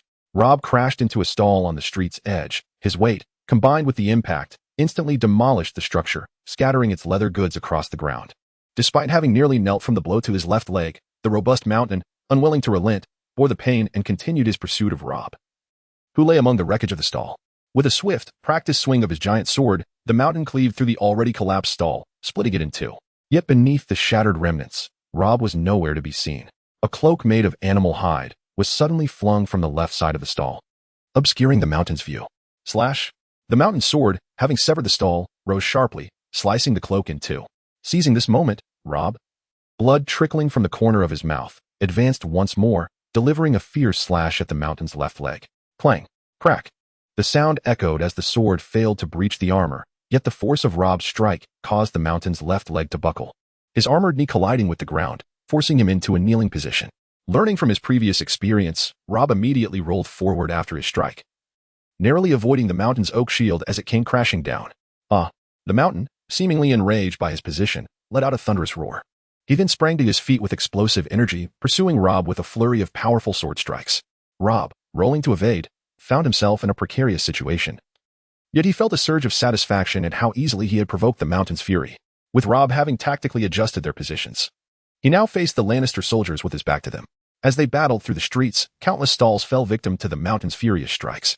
While a normal person wielding such a massive sword would quickly tire, the Mountain appeared unfazed. Under Rob's deliberate guidance, their confrontation reached the intersection, where the Lannister soldiers, fearing for their lives, scrambled to avoid being accidentally cleaved in two by the Mountain's wild swings. After a relentless flurry of strikes, the Mountain, now heavily panting, abruptly severed the leather strap of his left-hand shield and hurled it at Rob while stepping forward with determination. Clang! Rob narrowly dodged the oak shield as it crashed to the ground behind him, but the Mountain, having discarded the shield, surged forward with renewed speed. His tree trunk-like arm wielded the massive sword, aimed directly at Rob's head. This time, with no means of evasion, Rob was forced to brace himself and meet the blow head-on. Clang! The clash of swords rang out, and for the first time since his recent surge in strength, Rob felt the weight of being overpowered. His arms went numb from the impact, nearly causing him to lose his grip on his sword. Under the immense pressure, Rob's sword was forced closer to his head, and ultimately, he had to drop to one knee to barely block the strike. With one knee on the ground, the Mountain felt he had regained the upper hand. With Rob's sword held at bay, the Mountain swung his left fist, now devoid of the shield, aimed squarely at Rob's head. Out of the corner of his eye, Rob glimpsed the attack and, summoning all his strength, thrust his sword upward, propelling himself forward. Clang! The Mountain's sword struck the ground, and due to his towering stature, Rob was able to roll beneath the swing, narrowly escaping. The lengthy blade, measuring 6 feet, had a broad attack range. But the Mountain struggled to retract it swiftly for another strike. Rob lunged behind the Mountain, rolling to regain his footing before swiftly turning to thrust his sword toward the bend of the mountain's left leg. Stab. This thrust differed from a slash, and the hard leather armor at the joint was far less protective than the full armor, allowing Rob's sword to pierce through, albeit shallowly. Nonetheless, it drew blood from the monstrous mountain. Clang. After sustaining multiple hits to his left leg, the mountain, now injured, could no longer support his massive frame solely on his right foot. His sword fell to the ground as he knelt, bracing himself with both hands. Kill him. At that moment, the mountain, disregarding his earlier words, swung his fist in fury towards Rob, who had just withdrawn his sword from the mountain's left leg. Rob stood up, narrowly avoiding the mountain's swinging fists.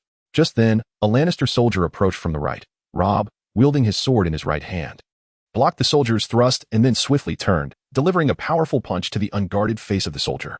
Boom. The soldier crumpled to the ground, bloodied and defeated by Rob's fierce strike.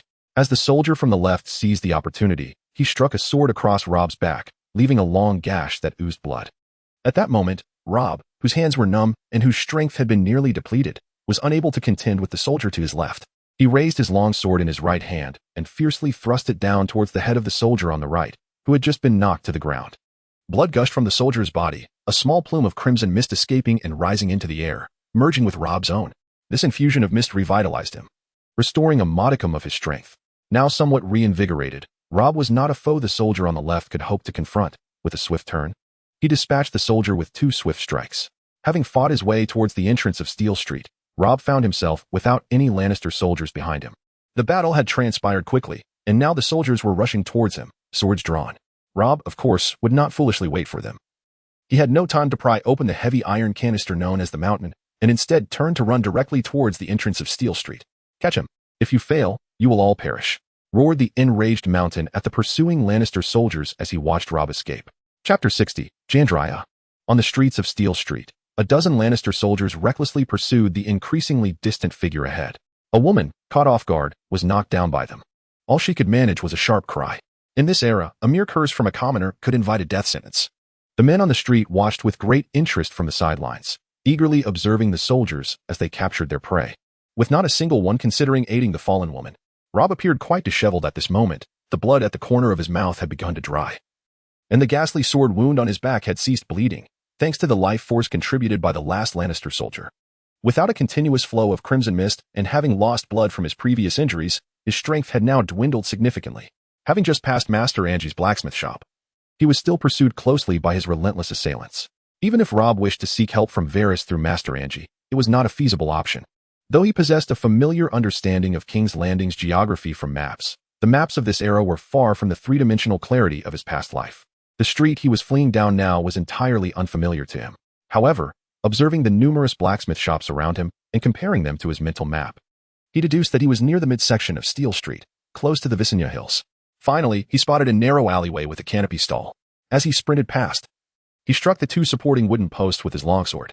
With a crash, the canopy collapsed, blocking the not-so-wide street and forcing the Lannister soldiers behind him to halt, cursing as they attempted to clear the obstruction with their swords. Seizing the distraction, Rob darted into an unoccupied alley. Amidst the scattered debris and refuse, he hastily snatched a long robe that had been left hanging. As he shed his blood-stained leather armor and changed, he maneuvered through the twisting alley, striving to evade his pursuers. When he finally emerged back onto the main street, his appearance was considerably less conspicuous. The street was bustling with the sound of many carts, a scene of apparent prosperity. Rob quickly scanned his surroundings and, in a moment of cleverness, tossed his balled up, bloodied leather armor into the cargo of a cart headed towards the mud gate. He then lifted the curtain of another cart that was traveling in the opposite direction and slipped inside. Inside the cart, laden with various iron and copper materials. Weary from his long escape, Rob collapsed onto a piece of iron, gasping for breath. The cart had not traveled far when it came to a gradual stop, accompanied by the deep voice of a burly man. Remaining vigilant, Rob immediately lifted the curtain to survey his surroundings. They had stopped in a deserted narrow alley, next to the back door of a blacksmith shop, which stood ajar. Without hesitation, Rob leapt from the cart and quickly slipped inside.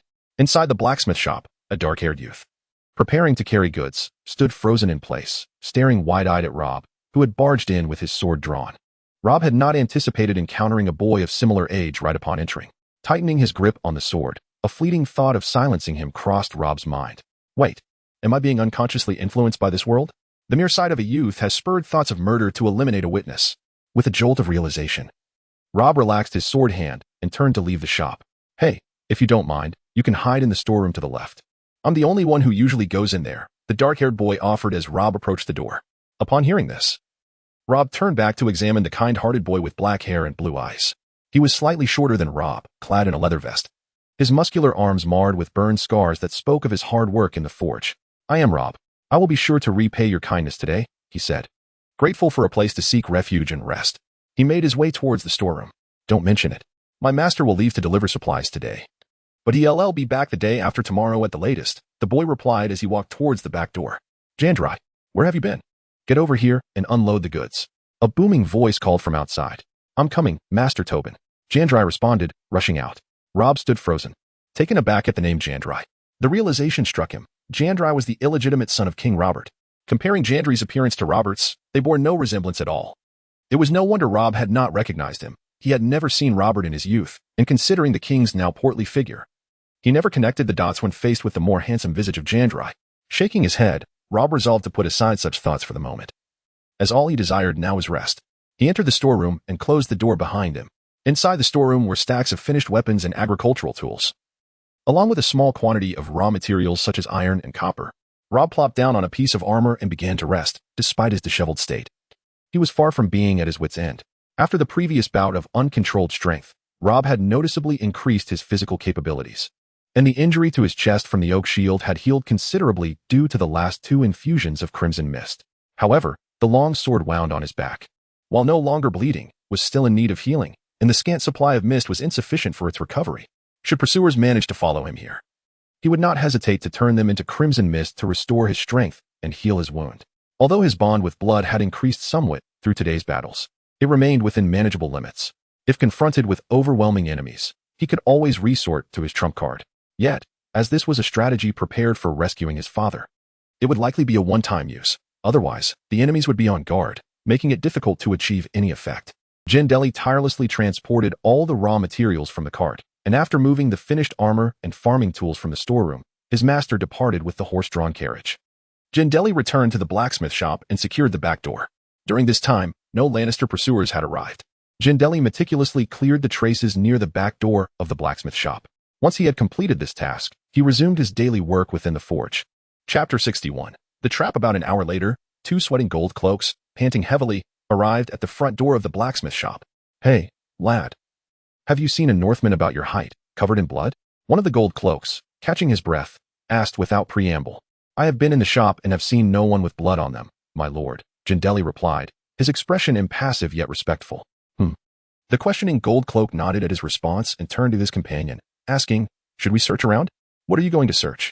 There are so many shops on Steel Street. Do you plan to search each one? Asking a few questions will suffice. It's been a while.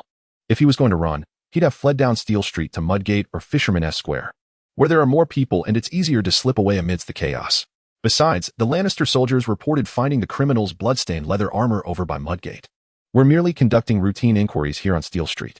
The other gold cloak, leaning against the blacksmith shop's entrance, immediately offered this astute analysis. Let us go ask the blacksmith next door. What bad luck we have, all the hard work falls to us. Indeed. Jandeli observed the 2 gold cloaks as they moved towards the neighboring blacksmith shop, maintaining his expressionless demeanor while continuing his work as an apprentice. After over an hour of labor, he noticed the street outside the blacksmith shop returning to its normal order. Jandeli paused his work, filled a basin with clean water, and took a portion of the dinner left for him by Master Tob, heading towards the storeroom. It felt safer outside now, and he had water and dark bread. Pushing open the storeroom door with his shoulder, he entered to find Rob resting, who immediately opened his eyes wide, fixated on him. You can leave now, or you can depart the day after tomorrow. Regardless, Jandeli, you are the illegitimate son of the late King Robert Baratheon. As Jandeli approached Rob, preparing to set down the basin and bread, his words were abruptly interrupted by Rob's unexpected declaration.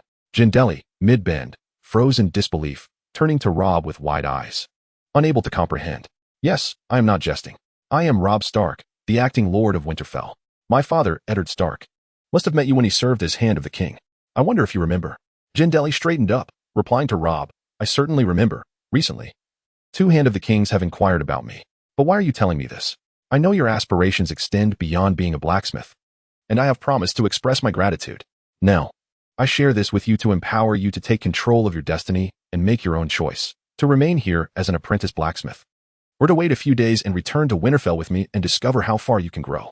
Having concluded his exposition, Robb lifted the basin and drank deeply. After quenching his thirst, he used the remaining water to wash the blood from his hands, then tore into the dark bread, satisfying his hunger from the battle. Ah! The king's bastard, this is all quite sudden. Allow me a moment to process this. Gendeli scoffed in disbelief, covering his forehead and departing the storeroom. After Gendeli left, Robb mechanically continued to eat the somewhat unpalatable dark bread. He knew that the dark-haired youth was Gendeli, who had chosen to reveal this secret. One reason was that Robb was a man of honor, eager to repay kindness. He recognized Gendeli's warrior spirit and genuinely wished for his betterment. The other reason was that he did not want Gendeli's royal blood to be exploited by the Red Priestess, Melisandre, to curse himself. Robb was uncertain whether that curse would affect him. Although he had gained strength from the Bloodwinds, at his core, he remained an ordinary man. Bloodwinds. Suddenly, a thought struck Robb, and he stared blankly at the now-closed storeroom door, lost in contemplation. Red Keep, throne room. Joffrey sat upon the central dais of the throne room. Atop the iron throne adorned with spikes, sharp edges, and twisted metal. Below the dais were narrow stone steps, and a long carpet extended from the throne to the bronze oak doors at the hall's end. As the saying goes, joyous occasions elevate the spirit. Joffrey now radiated vitality. His complexion flushed. Although he had mourned deeply upon the recent death of his revered father, he now reveled in the newfound power he was beginning to wield, feeling as if he had broken free from an invisible cage. At this moment, Cersei sat at the foot of Joffrey's right side, flanked by the King's Guard and Lannister soldiers, who stood at attention around the throne room. Meanwhile, Jaime, Barristan, Varys, and Janos reported on the progress and outcome of the recent capture operation.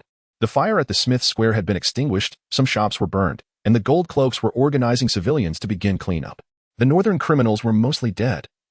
I personally captured Eddard Stark, while Robb Stark used Eddard and others as bait, wounding Ser Gregor Clegane and fleeing towards Mudgate and Fisherman's Square, vanishing without a trace. Jaime reported loudly, though he appeared somewhat embarrassed at the mention of Robb's escape. After all, this was a meticulously planned encirclement that had seemed foolproof. And yet it had faltered. Clap, clap. Naturally, Joffrey, who had initially maintained a smile while listening, darkened his expression upon hearing this last part. Once Jaime finished his report, he rose from the Iron Throne and slowly began to clap his hands. Bravo! You truly are remarkable. A few hundred of you surround a handful of traitors and still let the main criminal slip away. Kingslayer, mountain that rides? Ha! What use are you so-called warriors renowned across the Seven Kingdoms? I should have sent a fat pig to lead the charge. Perhaps it would have brought me Robb Stark as head. Joffrey's fury escalated as he stood atop the dais, berating Jaime and the others, his excitement mounting.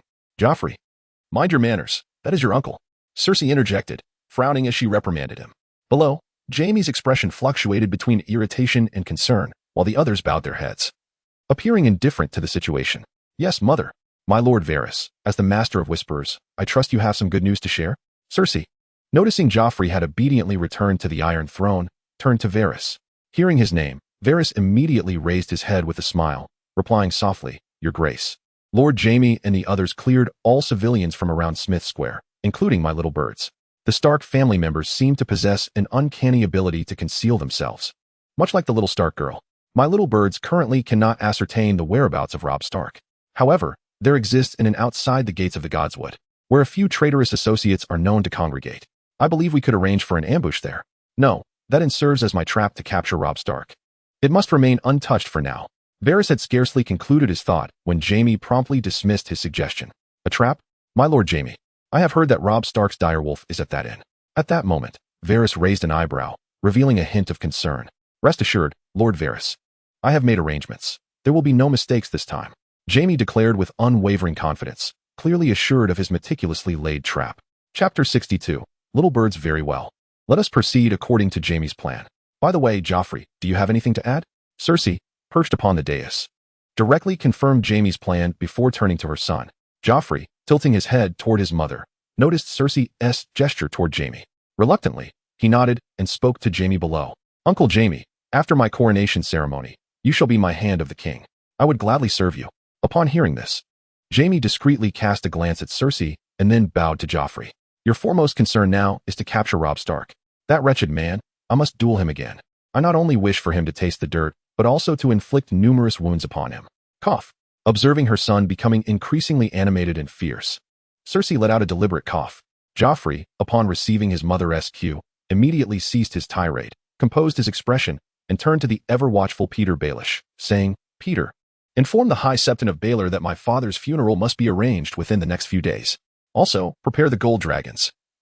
I desire a grand tournament for my coronation ceremony. At once, Your Majesty. Although Joffrey had yet to be crowned, the astute Peter still addressed him with respect. Well then, let us conclude matters for today. My father has betrayed us, my brother is in exile, and my beloved must be heartbroken. I shall take her out to lift her spirits. With that, an exuberant Joffrey departed the throne room, accompanied by Sandor Clegane, heading toward Maegor's Holdfast. Everyone else may leave. Jaime, stay. I have a few inquiries for you. Yes, Your Majesty. Varys and the others bowed and exited, leaving Jaime alone in the throne room. Lord Varys, do you truly have no knowledge of Robb Stark's whereabouts? Once outside the throne room, Peter approached Varys, leaning in and whispering with a smile. Of course, Lord Baelish. Are you questioning my loyalty? Varys replied with a beaming smile, turning the question back to him. No, I would never think such a thing. However, Lord Varys, it seems you have recently been near the Shoemaker's Square, haven't you? Ah, your sources are quite astute, Lord Baelish. I did indeed venture there to acquire some fur cushions. One can develop minor ailments from sitting in one place for too long, unlike you, who can roam freely and select the finest spots before taking a brief rest. Indeed, one must explore and discover. If one is to sit, it must be in a position of elevation with a splendid view. Varys, you must be cautious. Lingering too long in one place may render you unable to stand again. Ah, you speak true. The two lords exchanged amicable banter before parting ways. Robb, with a pouch of gold dragons secured in a shop at Shoemaker's Square, had managed to produce only 3 silver stags from his person. Remnants from his bribe to the gold cloaks the previous day. Having been accustomed to the convenience of a mobile phone in his past life, he now found himself acutely aware of the limitations posed by a lack of currency in this era. The expenses at the Inn of King S Landing surpassed those at the Pig S Snout, and even if Robb were untroubled by searches from the gold cloaks, he could scarcely afford a few nights' lodging. The long robe he had hastily donned during his escape was ill-fitting, rendering it unsuitable for public appearance. Thus, after providing a silver coin, he requested that Jandrai procure a set of attire suitable for the style of King S Landing, tailored to his height. This left him with only 2 silver coins. The sword that had aided his flight was now a mere remnant, reduced to molten iron by Jandrai. In due time, Jandrai returned with a set of deep blue linen robes, unmistakably southern in style. The remaining coins had been wisely spent by Jandrai on a small vial of ointment.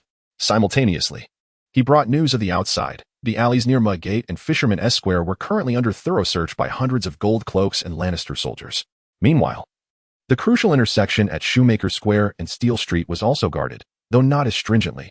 Only suspicious individuals were subject to scrutiny. Should no leads arise from Mudgate and Fisherman S Square, it was likely they would redirect their efforts toward these areas. Yet, in the grand scope of things, King S Landing was remarkably vast. With fewer than 1,000 men conducting searches, it would consume considerable time, and it was improbable they would reach this vicinity soon. After washing himself with clean water and allowing Jandrai to apply ointment to his back, Robb donned the new linen robe, temporarily constrained from venturing out. He brazenly handed Jandrai another silver stag, requesting yet another small favor. A ragged, mud-streaked boy of 8 or 9 sat on the street of Steel Street, extending his hand for alms from passing pedestrians. Those who observed him closely would notice that despite receiving a copper coin, his gaze was fixed not on the coin but rather on the blacksmith South shop across the street. Emerging from within, the dark-haired youth scanned the surroundings before. Upon spotting the boy, made a beeline for him. "What is your name, little one?" The dark-haired boy inquired with a smile. The young boy stared blankly, seemingly unable to comprehend the question. The youth scratched his oily hair and produced a silver stag from his pocket, reiterating, "If you open your mouth, this silver stag is yours." The allure of a silver stag was immense for the boy. After a moment's thought, he opened his mouth to the black-haired youth. As the sun began its descent, the boy's tongue, severed cleanly at the root, rendered his mouth a hollow void, sending a chill down the black-haired youth's spine. He managed a strained smile, grasped the boy's right hand, placed the silver stag in his palm, and softly instructed, "Tell Lord Varys that the dire wolf wishes to meet him." Upon hearing this, the boy's eyes widened, tightly gripping the coin, and he immediately bolted toward the Red Keep. Watching the boy disappear into the distance, the black-haired youth, Jandrai, shook his head and muttered to himself, "We, devoid of power, are all but pitiful souls." As night fell, Steel Street shed its daytime clamor. Yet for Steel Street, many transactions transpired under the cloak of night. After all, clients driven by murderous intent tend to prefer the darkness when selecting their instruments of death. Bang! Just as Jandrai was diligently tidying the blacksmith shop, a figure stumbled and collapsed at the entrance. He hurried to the door to discover a corpulent, inebriated man face down on the ground. Chapter 63. Departure. The inebriated man was clad in a tattered and filthy robe, wearing only a single shoe, while the barefoot, caked in mud, told tales of neglect. In his right hand, he clutched a wineskin made of sheepskin, and the pungent aroma of alcohol emanating from him was potent enough to choke a rat. Jandeli furrowed his brow, covering his mouth and nose with his right hand, and bent down to nudge the drunkard with his left, inquiring in a deep voice, "Hey, are you all right? I wish to see the dire wolf." The drunkard responded in a faint, gentle tone before promptly rolling over and bellowing in a robust voice, "Keep drinking. I want more. Water, I need water." Upon hearing the first statement, Jandeli's heart jolted. He forced himself to maintain a composed expression, glancing around the sparsely populated street. He shook his head and exclaimed to the beggar, "What unfortunate luck." With a sudden motion, as Jandeli reached to assist the inebriated man, the latter flipped over again, his arm inadvertently striking Jandeli's hand. Momentarily taken aback, Jandeli adjusted his approach from lifting to dragging, grasping the drunkard by the nape of his robe and pulling him forward. Fortuitously, as an apprentice blacksmith, Jandeli possessed considerable strength. Otherwise, he might have struggled to move the corpulent figure. He continued to drag the drunken man toward the blacksmith's workshop. Inside the storeroom, upon witnessing Jandeli's entrance with the inebriate, Rob fanned the air in front of him to dispel the stench of alcohol and remarked, "Lord Varys, your disguise is exceedingly convincing. The overwhelming odor of liquor makes it nearly impossible to approach you. I endure this torment solely to meet Lord Rob." Such words wound my heart. However, the guards in golden robes at the entrance seemed utterly disinterested in drawing near. Perhaps they believed you were near the mudgate. Hence the inspections were not rigorous. Once inside the storeroom, the corpulent drunkard propped himself up from the ground and softly began to chide Rob. "Yes, yes, Lord Varys. I retract my earlier comment. Pray, how fares King's Landing?" Rob initially nodded in apology, then shifted the conversation back to the matter at hand. The dirt-streaked Varys continued in his gentle tone, "Your men, save for Eddard Stark, have perished at the hands of the Lannisters. Do not rely on your direwolf. I have ascertained that at least 20 crossbowmen guard it. I trust your direwolf has not sprouted dragon scales to withstand the bolts? The reason the Lannisters have refrained from assaulting the inn outside the city is that they await your arrival, having laid a web of traps. Only Eddard remains alive." Upon hearing Varys' intelligence, Rob pursed his lips, a sorrowful expression crossing his face. Eddard Stark was currently confined in a solitary cell on the second level of the Red Keep's dungeons, a prisoner among the noble captives. Remarkably, Eddard had suffered no severe injuries in battle, nor had he endured torture in the dungeons. Varys recounted the information he possessed, concluding with a jest. "You have not rescued one Eddard, yet delivered another into their hands. Nonetheless, given the current circumstances, it appeared that the Lannister's spy was indeed him. Lord Varys speaks true. All signs indicate that he is that spy. Yet, I cannot shake the feeling that something is amiss," Rob replied, furrowing his brow. He shook his head and continued. "Setting aside the matter of the spy, Lord Varys, I sought you out to request your assistance. I understand. I have made prior arrangements. In the early hours of this morning, you shall quietly visit the Angie blacksmith. Tomorrow morning, he will prepare a carriage to assist your departure from King's Landing," Rob stated. But before he could finish, Varys nodded in agreement. "I wish to implore you to honor my previous request. I desire to enter the Black Cells." "What? I must be mistaken. Lord Rob, you are being hunted throughout the city. Instead of fleeing, you wish to venture into the Black Cells?" Varys initially wore an expression of disbelief, before sincerely admiring Rob's courage and dedication to rescuing his kin. "Thank you for your kind words, Lord Varys. I trust that should your own kin face peril, you would act similarly. I have no kin remaining." Rob's words struck a chord with Varys, causing his gaze to drift momentarily. Regaining his composure, he continued, "I shall grant your request, but you must promise me that if you fail to persuade Lord Eddard, you will not attempt to rescue him by force." "Lord Varys, I swear by the old and new gods that I will abide by your stipulations." Upon receiving Varys' agreement, Rob's expression brightened as he immediately pledged, "Very well. When do you intend to act?" "If it suits you. I plan to execute this on the day of the king's funeral." "A wise choice. At that time, the guards at the Red Keep will be considerably diminished. Now, I cannot linger too long. Please wait patiently at the Angie blacksmith for my signal." Due to certain reasons, there are many eyes watching this blacksmith. After discussing the timing, Varys turned to leave. "Lord Varys, I appreciate your assistance. I shall repay this favor in time. However, I will not remain at the Angie blacksmith, as I have my own plans. The next few days in King's Landing will not be tranquil." Upon hearing Rob's words of gratitude, Varys waved dismissively without looking back. Yet, when he heard the final statement, he paused slightly, but remained silent as he staggered out of the blacksmith's shop. "Drink. Keep drinking. Cheers." Varys, maintaining the guise of the drunken man, staggered out of the blacksmith's shop, swigging from his wineskin and loudly calling out as he ambled away. Standing at the entrance, Jandeli silently admired Varys' acting. When he turned back into the blacksmith's shop, Rob had already emerged from the storeroom, selecting weapons. "How much for this longsword?" Rob inquired. playing with a standard longsword in his hand. That is a finely crafted longsword made by my master. It costs 120 silver stags. Hearing Jandeli's price, Rob sheepishly set down the longsword. At present, he possessed only a single silver stag to his name. This short dagger was fashioned from scrap. Consider it a gift. Jandeli approached the workbench, rummaged for a short dagger, and tossed it to Rob. Rob caught the short dagger expertly, testing its balance with a few motions. Nodding in approval, he withdrew the last silver stag from his pocket, flicking it to Jandeli with a smile. A most serviceable weapon. I am willing to part with all my assets to acquire it. You are truly a generous lord, Jandeli remarked with a smile as he rubbed the silver stag between his fingers. Jandeli, I have much to accomplish. If you have made your decision, in a couple of days, when I signal, please await me at the winch tower by the Blackwater River. Rob smiled as he moved toward the back door, stating, Signal? What signal? Upon hearing Rob's words, Jandeli frowned, questioning his retreating figure.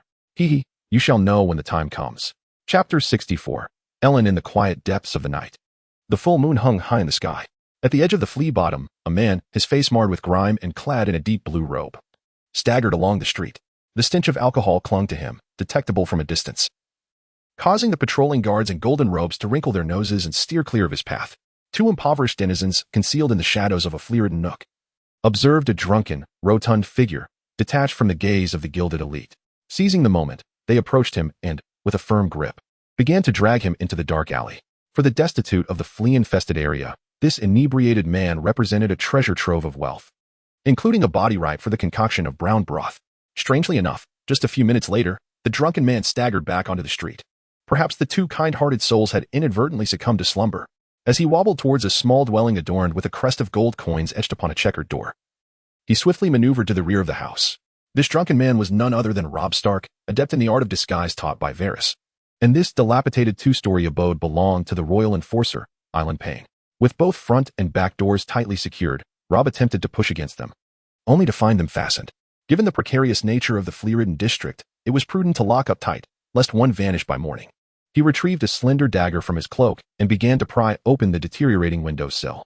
With a soft crack, the wooden slat yielded to his efforts, and he steadied the loose window, straining to discern any sounds from within. Satisfied that silence reigned in the house, Rob carefully lifted the window and squeezed himself inside. The interior was a disheveled mess, illuminated by the bright moonlight of the night, revealing discarded food remnants, empty bottles, and refuse strewn about. However, moonlight is not as revealing as true light, and as Rob regained his footing, he inadvertently kicked a bottle, causing a clatter that froze him in place. Yet, Island Payne seemed to be in a deep slumber, for no sounds emerged from within. A few moments later, he resumed his movements. This time, he treaded cautiously, sidestepping the various obstacles beneath his feet. Rob entered what appeared to be Island's kitchen, proceeding to the room directly ahead on the first floor. There, he found an array of sharpening stones and numerous tools for weapon maintenance. As the royal executioner, Island likely spent considerable time honing his instruments of death.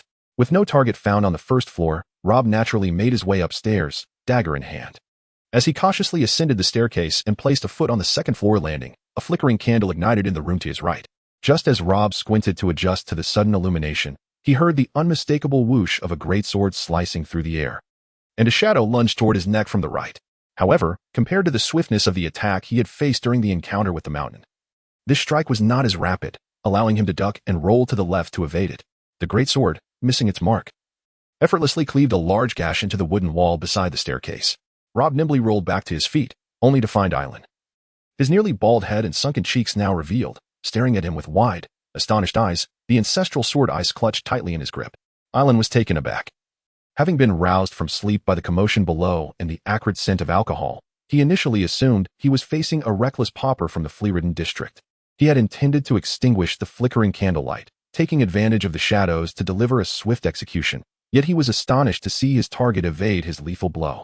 Upon recognizing the partially obscured face, he deduced that this was Rob Stark, the young wolf he had observed closely while accompanying King Robert to Winterfell. The rumors had suggested that Rob was hiding at the Mudgate, near the Fisherman's Square, yet here he stood in Island's own home. Due to the unfortunate incident where his tongue was severed by order of King Aerys II, Island was unable to articulate his thoughts. Instead, he allowed the sword in his hands to speak for him. Unlike the Mountain, who wielded his greatsword with one hand, Island, being an ordinary man, needed to exert both hands to wield ice effectively, with his right hand firmly gripping the crossguard and his left hand clutching the circular pommel. He exerted force from behind to thrust the sword forward in a near 180-degree arc.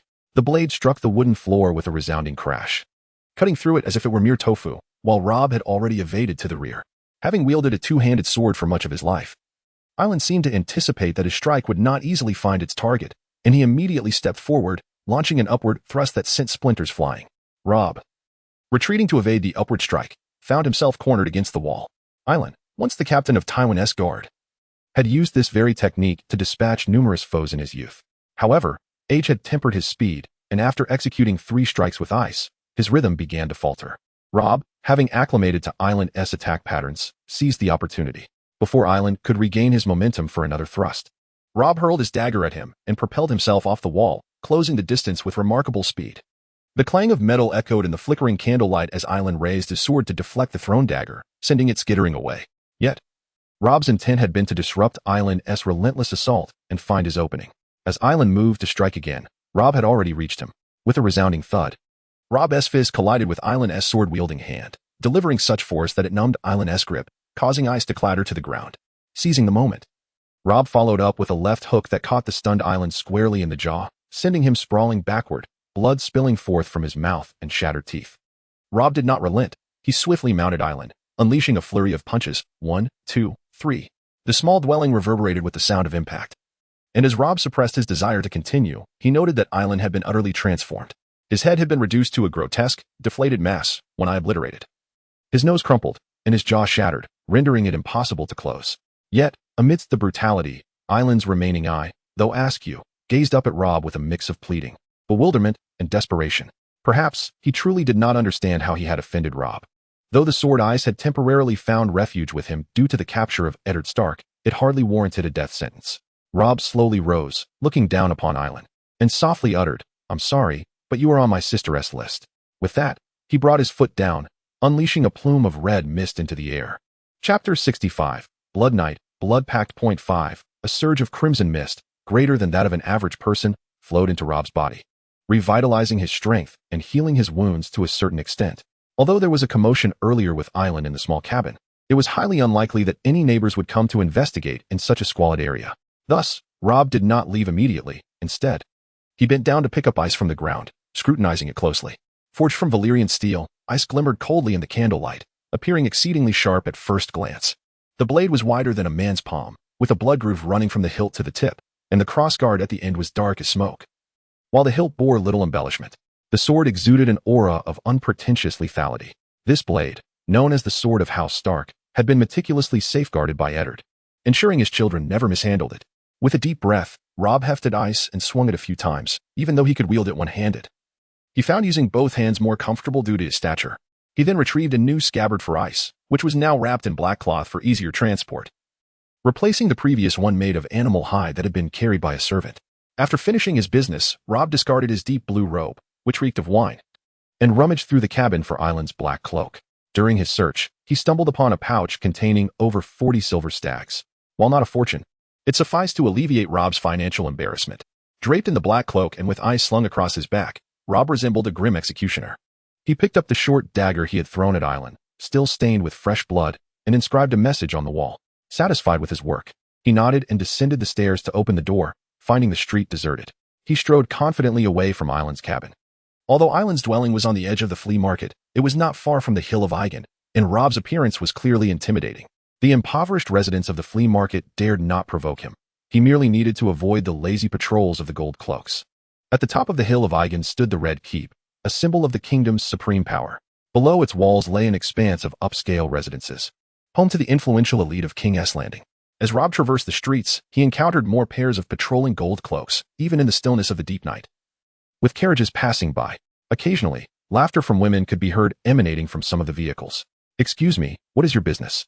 Upon reaching his destination, a pair of patrolling gold cloaks noticed Rob lurking in the shadows and approached him. "Lord Jaime Lannister sent me to deliver a message to Lord Janos Slint.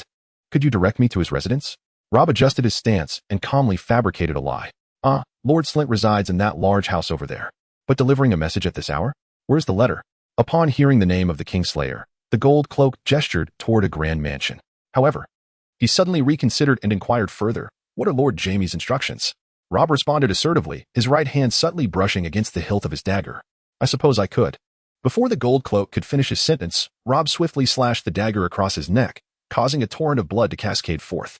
The other gold cloak, stunned by the sudden turn of events, instinctively reached for his sword to shout. Yet, prepared, Rob seized the opportunity, covering the man's mouth with his left hand, and thrusting the dagger into his neck with a swift motion. After eliminating both gold cloaks, Rob glanced around to ensure no one had witnessed the dark deed that had claimed 2 lives. Having previously confirmed the address of his second target, Commander Janos Slint, he wiped the blood from his hands and moved toward the opulent residence ahead. Commander Slint was evidently affluent. As Rob approached, he observed that the mansion was a lavish 3-story structure with a flower garden. The cowardly Slint had abused his power, stationing 2 gold cloaks at his door for protection. The 2 guards, clearly disinterested in their forced duty, leaned against the entrance, yawning and engaged in idle conversation. For Rob, dealing with them was trivial. Disguised as a messenger of Lord Jamie, he swiftly dragged the corpses of the 2 gold cloaks inside the mansion and stealthily made his way toward the luxurious abode. According to Rob's intelligence, Janos had profited immensely from his corrupt practices, rendering his home a display of ostentation. With a banquet hall on the first floor stocked with fine wines, gourmet food, and antiquities, the first floor lacked bedrooms, prompting Rob to cautiously ascend to the second. On the second floor resided Janos's 3 sons and a daughter. His eldest son was a squire, while the other 2 held respectable positions thanks to their father. To avoid any complications, Rob stealthily entered their rooms and dispatched them in their sleep with his dagger. When he reached the candlelit master bedroom on the 3rd floor, he immediately spotted a stout, balding man slumbering beside a striking SO's beauty on a sumptuous feather bed. After the unexplained death of Janos's first wife, his lovers had changed frequently. Although the mistress was an innocent bystander, Rob showed her no mercy. Wake up. After eliminating Janos's mistress, Rob pressed the dagger against his throat and softly called out to him. MMM. Initially groggy, Janos's eyes widened in terror upon seeing Rob with the dagger, and he instinctively attempted to scream, only to have Rob cover his mouth. If you wish to scream, your fate will mirror hers. If you understand, blink. Upon hearing Rob's words, Janos glanced at the poor woman beside him, her throat slit and blood staining the luxurious bedding, and began to blink rapidly. Excellent. I need you to write something for me. Rob gradually released his grip on Janos's mouth and stated, You must assure me that once I have finished writing, you will not harm me. Furthermore, you must not harm my children. Janos, recognizing the gravity of his situation, remained silent after Rob loosened his hold. Rob nodded seriously and replied, I promise that once you have completed your writing, I will not harm your children and will ensure your family is reunited. Chapter 66. Clay and King S Landing, on the famed Silk Street. Dawn was approaching, and many courtesans were concluding their busy night, drifting into dreams. Some patrons, disheveled and hurried, emerged from the silk houses, rushing home. Rob, cloaked in black and bearing ice wrapped in cloth, approached the corner of Silk Street and knocked on the door of a modest dwelling inscribed with elegant characters. Creak. The door swung open immediately, and Rob glanced around before stepping inside. This is a modestly sized cabin adorned with various sensual decorations. Inside, 3 formidable middle-aged men and a similarly robed youth are present. Lord Rob. Upon seeing Rob enter the cabin, the youth in black immediately bowed and greeted him. Rob smiled and nodded, patting the shoulder of the youth, saying, No need for such formality. Clay, you returned before me. It seems the mission went smoothly? Indeed, Lord Rob. We completed our task ahead of schedule. The 3 men were quite intoxicated, requiring hardly any effort on our part, replied the fair-skinned youth, Clay 7, in a gentle tone. He is the eldest son of Count Miki 7 of 7 City. When Rob went to Hoot City to negotiate with Ramsey, he secretly visited Count Miki 7 to strengthen their ties. The Count, already loyal and amicable towards House Stark, offered to let his son train with the Wolf Guard. However, with his own plans in place, Rob, after accepting Clay's allegiance, did not intend to take him back to Winterfell, but instead arranged for him to go to King's Landing, making him a pawn in Rob's prior strategy. That very night, he quietly proceeded to King's Landing under the protection of 3 loyal guards selected by Count Miki. This explains why, when Rob invited the Northern Lords to review their troops in Winterfell, Count Miki had already arrived there personally. Apart from the lords and counts who held positions in Winterfell and the Earl of Waymon, who had delivered medicine, Rob's initial task for him was straightforward, to find a busy street in King's Landing to establish himself and cultivate relationships with mid-level officers in golden robes, while avoiding involvement in any other matters. Rob emphasized this repeatedly, so when Clay learned of Eddard's capture and the slaughter of his accompanying guards and servants, he resisted the urge to investigate. Last night, after disguising himself as a drunken man, Rob left the blacksmith shop and, following the prearranged signals, found Clay's designated location on Silk Street. After assigning tasks, they split into 2 groups. By the way, Clay, in your last letter, You mentioned finding the escape route. Is that firmly arranged? Upon hearing the reply, Rob nodded and inquired further. Their clandestine communications remained known only to Master Lewin and no one else in Winterfell. Thankfully, if spies were to discover Rob's plans, everything would be jeopardized. With the information you provided, we have been scouting every day for over a month. I assure you, there will be no issues with the escape route, Clay affirmed confidently. Yes, by dawn, the Highborn in King's Landing will be filled with trepidation. They may believe I am retaliating randomly, unaware of the true purpose concealed within this reprisal. Lord Rob, what if the matters are suppressed by those in the Red Keep? Or if someone uncovers our intentions? Clay, ever cautious, voiced the worst-case scenario. Rob silently praised his prudence before responding, if it is suppressed. We still have tonight and tomorrow night.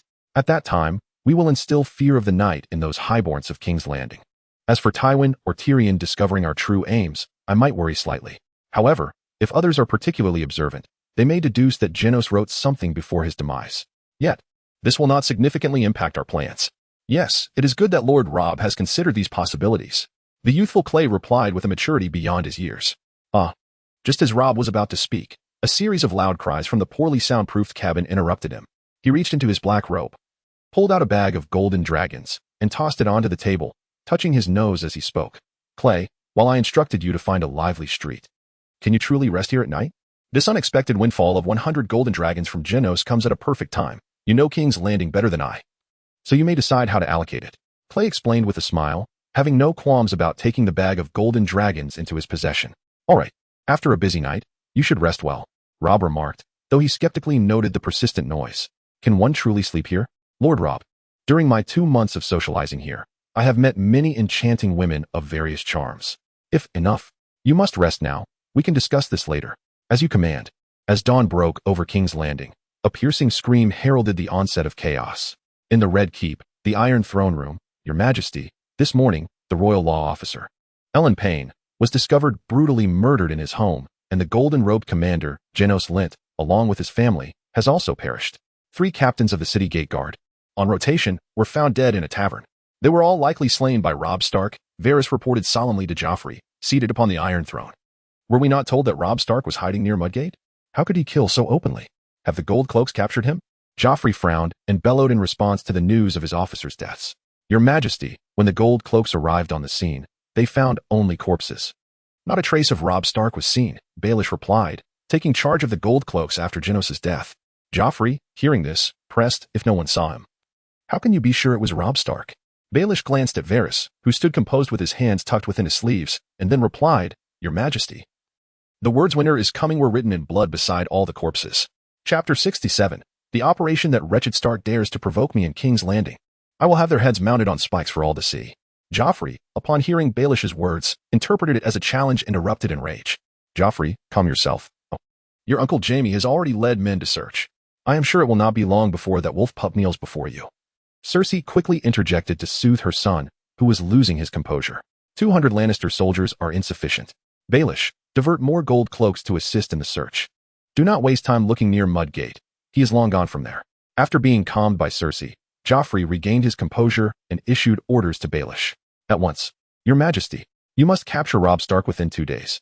Hearing Joffrey's command, Baelish nodded, but was taken aback by the time constraint. Your Majesty, this may be somewhat implausible. King's Landing has a population of nearly 500,000, yet the Gold Cloaks number only 2,600, and with Lannister soldiers, there are barely 3,000. They need to guard the Red Keep and the 7 city gates and patrol the city. After today's events, the nobles outside the Red Keep are demanding additional Gold Cloaks in their residential areas. Even if we were to summon the Gold Cloaked soldiers from elsewhere, I find it improbable that we could capture Robb Stark in such a short time. Baelish, having finished his point in one breath, noticed the displeasure on Joffrey's face and quickly shifted the blame towards Varys. Of course, if my lord Varys's little birds could ascertain Robb Stark's hiding place, capturing him within 2 days would be entirely feasible. Indeed, you are quite right, Varys. You must obtain Robb Stark's location within 2 days, or we shall have to consider replacing the head of intelligence. Your Majesty, Cersei interjected, glancing at Joffrey and the others in the throne room. I believe it unnecessary to impose a time limit on the capture. I trust that both Lord Baelish and Lord Varys will exert their utmost efforts on your behalf. Would you not agree? Yes, Your Grace, they replied in unison, bowing slightly in response to Cersei's intervention. Your Majesty, we have received word from the High Septon that the funeral for King Robert will take place tomorrow at noon. Observing Joffrey's silence following Cersei's words, Baelish seized the opportunity to redirect the conversation. We shall depart from the Red Keep before the sun reaches its zenith tomorrow. Joffrey nodded in acknowledgement of the report. Suddenly reminded that Robb Stark lurked in the shadows, he continued, we must enhance security from the Red Keep to the Great September of Baelor. I wish for no unforeseen incidents. As you command, Your Majesty. Knock, knock, knock. The sound of 3 sharp raps awakened Robb in his modest dwelling on Silk Street. He quickly rose to observe a guard from the city of Sebin gesturing to his waist, indicating that a child awaited outside. Realizing this was one of Varys's little birds, Robb approached with caution. He discreetly drew a short dagger, concealing it behind him, and opened the door. Creak. The door swung ajar, revealing a filthy little girl of 8 or 9 years, who extended a paper note towards him. Having grown increasingly cautious following the recent siege, Robb refrained from reaching for the note and instead glanced at the Sebin guard beside him. The guard nodded and accepted the note. After the girl completed her task, she gazed expectantly at Robb. After a moment's thought, he retrieved a silver stag from his cloak and offered it to her. Delighted, the girl scampered away with the coin, and Robb closed the door. The note read, Today, I hunted with my beloved hound, the lion, and successfully captured a stag. I invite you to join me for a feast tomorrow before dawn in my residence at the North Tower. The Sebin guard unfolded the note and read its contents aloud. Robb quickly grasped Varys's intended message. First, the gold cloaks and the soldiers of House Lannister were scouring for his whereabouts today, and Varys cautioned him against acting recklessly. Secondly, King Robert's funeral was set for noon tomorrow. Lastly, Varys requested a meeting at dawn outside the Red Keep. Clay, commence our operation tonight as planned. Tomorrow, await the signal and act. Robb instructed Clay, who promptly acknowledged, Your command shall be followed, my lord. Should your mission fail, make your way to the designated retreat route. I will ensure it remains clear. Clay, ever mindful of the worst-case scenario, emphasized the importance of the escape route. Understood. Clay, your diligence gives me great reassurance. Since they are proceeding with our plan, let us rest well today and await the arrival of night. The chaos in King's Landing today was unprecedented, as thousands of gold cloaks and over 200 Lannister soldiers wreaked havoc in the Flea Bottom and the Hill of the Gods. Although they failed to uncover Robb's trail, they did apprehend numerous criminals, rendering the day not entirely fruitless. As night fell, the previously tranquil Silk Street came alive, exuding its distinct aura of opulence and decay. The door to Robb's hideout opened, and Clay and his 3 companions, adorned in gold cloaks, emerged. Indeed, they were authentic gold cloaks, belonging to the guard unit stationed outside the southern gate of the Red Keep. Thanks to Clay's connections, they bore the title but were exempt from active duty. Today marked their first and last time fulfilling their responsibilities. Instead of heading directly to the South Tower, Clay led his 3 guards to a mid-tier establishment, where they found their deputy commander, Glay, in a private room, engaged in a game of kneading dough with 2 voluptuous young women. You all may leave. I have matters to discuss with Commander Glay. Clay, without hesitation, addressed the 2 women with a serious demeanor. After they departed, Clay signaled to his 3 guards to step outside and stand watch at the door. Commander Glay, I have fulfilled my promise. Here are 50 golden dragons. Clay produced a bag of gold and tossed it to Glay, stating, unexpectedly, Clay, you are indeed a Stark. I merely suggested you seek a promotion. You have quite the audacity to take such drastic actions. Many notable figures perished last night. Glay grinned as he opened the bag, counting the coins while simultaneously addressing Clay by his alias in King's Landing. With your superior now deceased, it seems only natural that you ascend to the rank of captain. If you wisely utilize this fortune, you might even become the next commander of the Gold Cloaks. Clay, observing Glay's momentary lapse into daydreams, continued, we have fulfilled our part of the bargain. Now it is your turn. Chapter 68, The Secret Passage. Hey, Clay. Have you never worried that I might report you? Upon hearing Clay's words, Glay did not respond immediately but countered with a question. If you refrain from reporting us, you may rise in rank and fortune. Should you choose to betray us, you will live in constant fear of suffering the fate of Geno Slint, with your family perishing in their sleep. After all, the North never forgets. Clay, devoid of malice, simply stated this fact in a neutral tone. Yet, his words sent chills down Glay's spine, forcing him to muster a strained smile. Today, I received orders to reassign half the personnel to assist in the search. I can conveniently arrange for you to change shifts at dawn. For now, let us enjoy ourselves, as we have time before the shift change. Commander Glay, having come into wealth today, ought to treat us, don't you think? Typically, I am the one treating you, Clay remarked, a smile breaking across his face. Adopting a tone of an old friend, Glay discreetly wiped the cold sweat from his brow and replied, very well, let them in. Choose for yourself. The 5 remained in the room until nearly dawn, then adjusted their attire and made their way to the South Tower for the shift change. Upon arrival, They found 40 gold cloaks preparing to change shifts in the courtyard below. Commander Glay. Upon seeing Glay approach, the gold cloaks immediately saluted him. Yes, Blake, Dars. And the other 5 will stand watch with me. The rest may return home to rest. Tomorrow morning, you will assist in the search for Robb Stark and Fleabottom. Upon hearing them still refer to themselves as vice-captains, Gray replied with an air of arrogance before issuing a command. The moment Gray's orders were given, the other gold-clad guards began to murmur among themselves, except for the 5 he had specifically named. Standing guard at the South City Tower was a task so simple and effortless. Yet, to search for the notorious Robb Stark, whose infamy was spreading throughout King's Landing, was both exhausting and perilous. In these past days, the number of gold-clad guards who had perished in the line of duty equaled the total from the previous years combined. Noticing that all those designated by Gray were his subordinates, one of the guards dared to inquire, Vice Captain Gray. I've heard that the City Watch only requires half of its men for the search. Why, then, do we need so many here?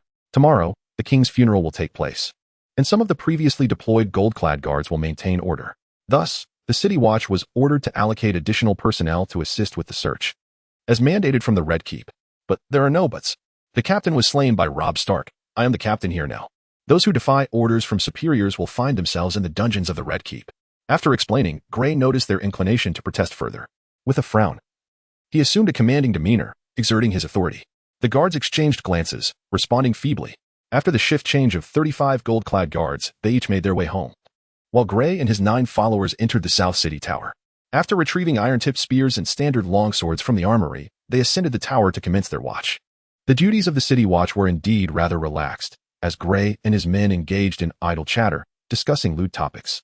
As time gradually passed, just before dawn, Robb, adorned in a black cloak and burdened with ice, arrived at the corresponding North City Tower residential area.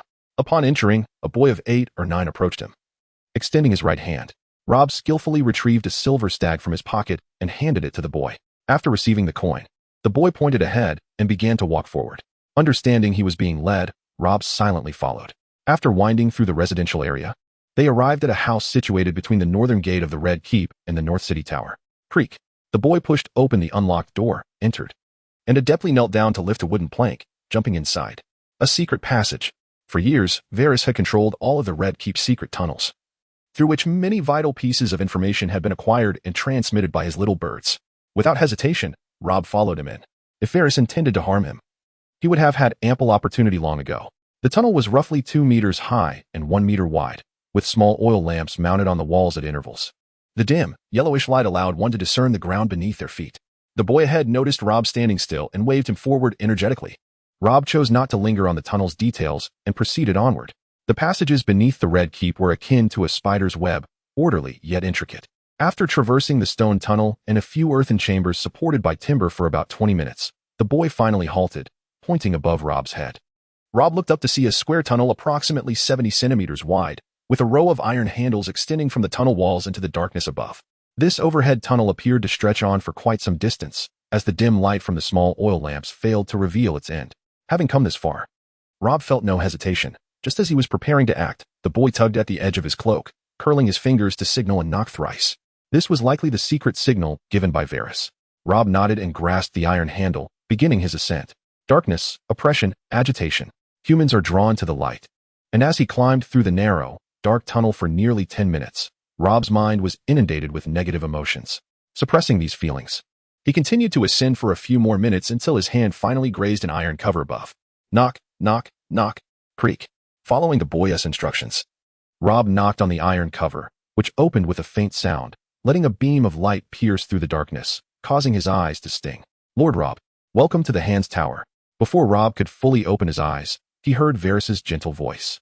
He closed his eyes momentarily, allowing them to adjust before finally opening them to see Varys, his bearded face adorned in a black jailer-esque attire, a sword at his waist, and a blazing torch in hand, smiling warmly at him. Robb climbed out of the tunnel, standing upright as he inquired, Lord Varys, every time I see you, you are in a different guise. By the way, why have we come to the Hands Tower instead of the Black Cells? My dear Robb, you seem rather eager to meet Lord Eddard.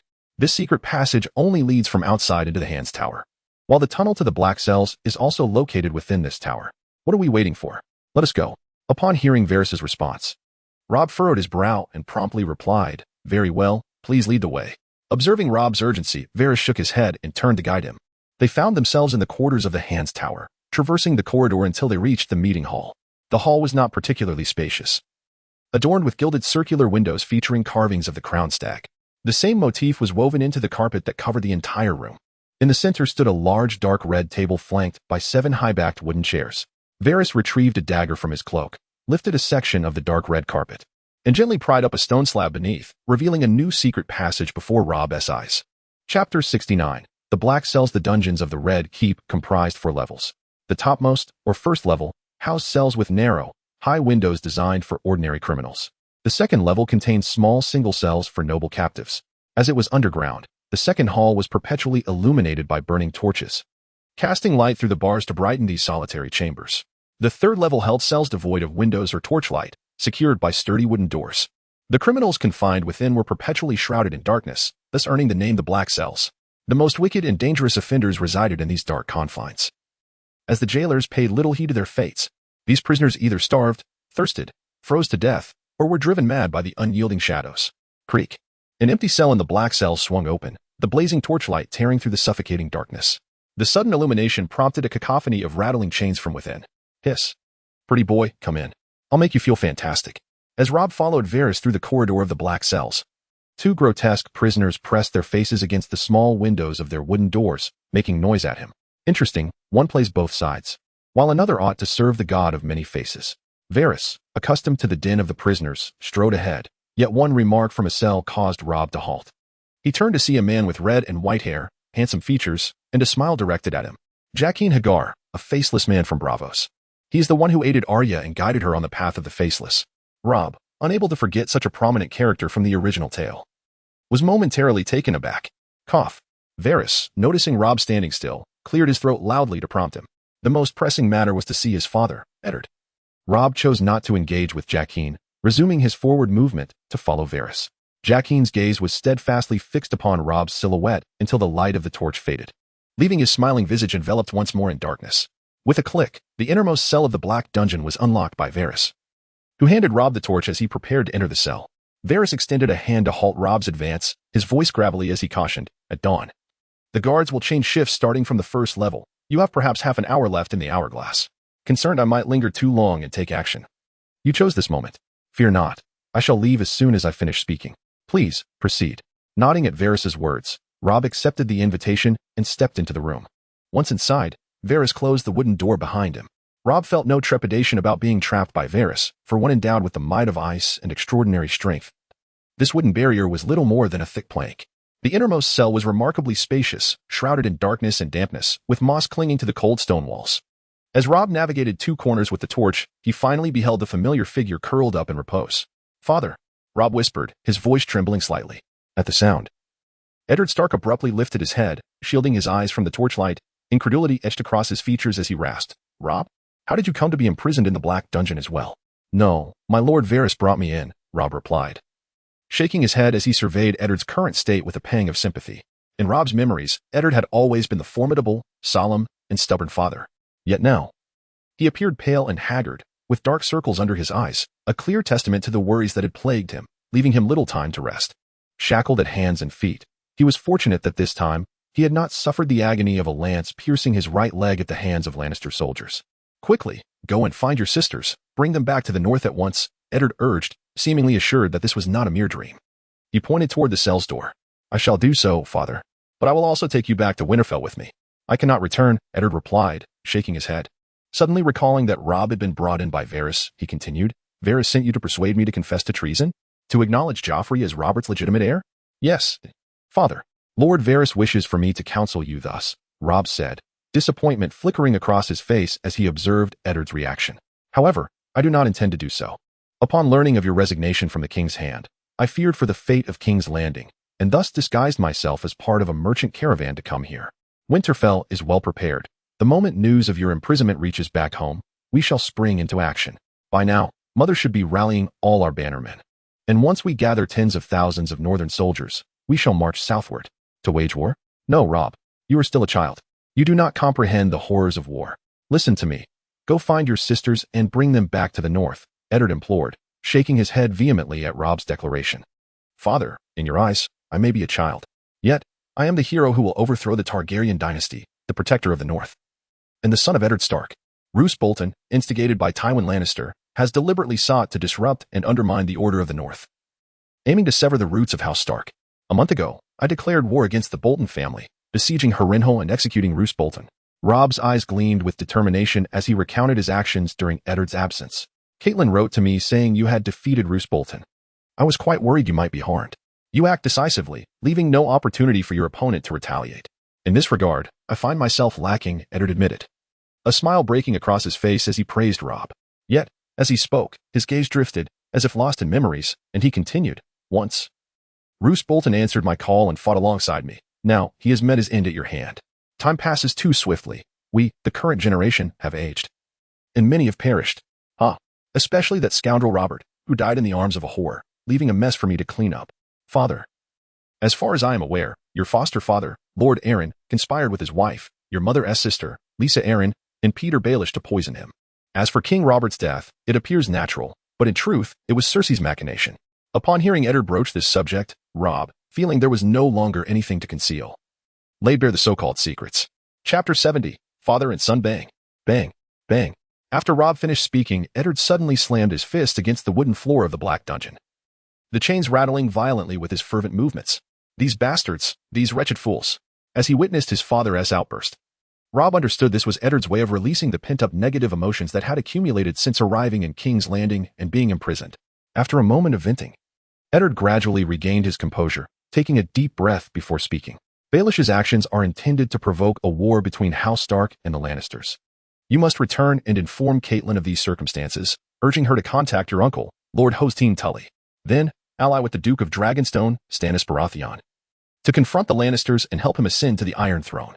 Silently absorbing Eddard's plan, Rob shook his head, his gaze resolute as he declared in a tone of unwavering conviction, Father, from your teachings, I shall never again bend the knee to anyone. Never. Rob.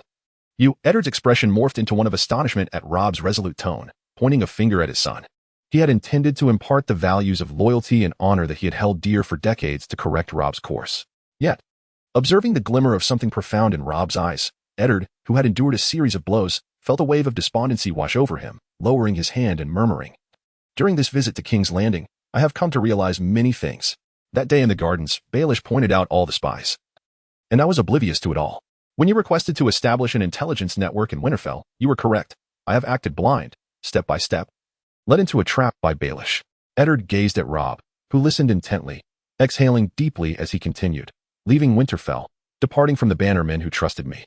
I am rendered powerless. In King's Landing, I am ensnared by various factions. Even if I am the hand of the king, what does it matter? They heed my commands only because of Robert's shadow. With Robert dead, his will is now mere scrap paper in Cersei's hands. She and Jaime's bastard, Joffrey, now sits upon the Iron Throne, while I await death here, branded a traitor. Father, you shall not die? I have promised Lord Varys that I cannot rescue you just yet. By noon today, I shall return to the Black Dungeon to set you free. Rest assured, I have arranged our escape route. As Eddard finished speaking, Rob immediately voiced his intention for coming here. Escape from King's Landing? Rob, I trust you can lead me out. However, once I flee, the charge of treason will surely be twisted into truth by the Lannisters. I, Eddard Stark, shall henceforth be deemed a traitor to my sovereign, a betrayer of friends, and a conspirator against the realm. The Stark family shall bear this burden henceforth. The honors of my life, the honor of House Stark, have all been tarnished, merely to prolong my years in an endless sea of guilt? If that is the case, how shall I face the ancestors of House Stark in the crypts of Winterfell after I am gone?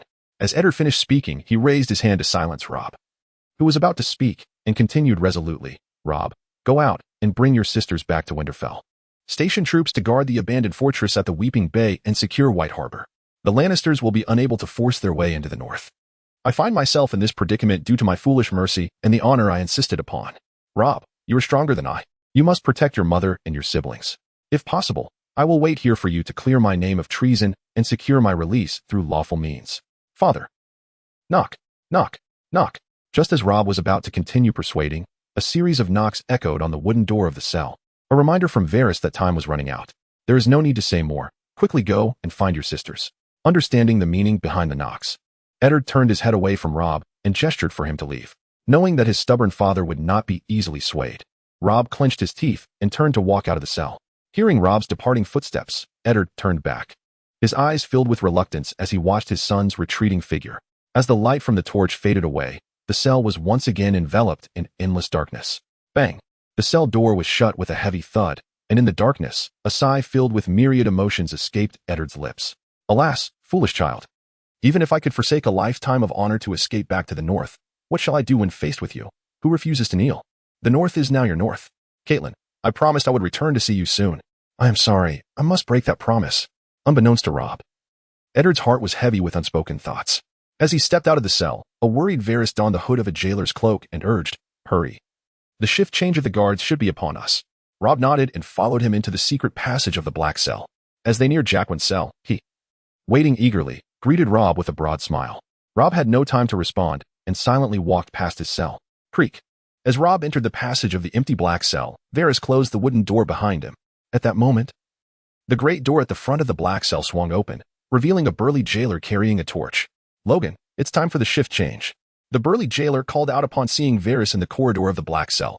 "Understood. Here are your keys," Varys replied in a gravelly voice, handing over the keys to the burly jailer before stepping aside to exit the black cell. Aha! After closing the great door of the black cell, the jailer let out a heavy yawn, having spent the night indulging in pleasures and now looking to catch up on sleep during his tedious watch. "Hey, big guy, want to know a secret?"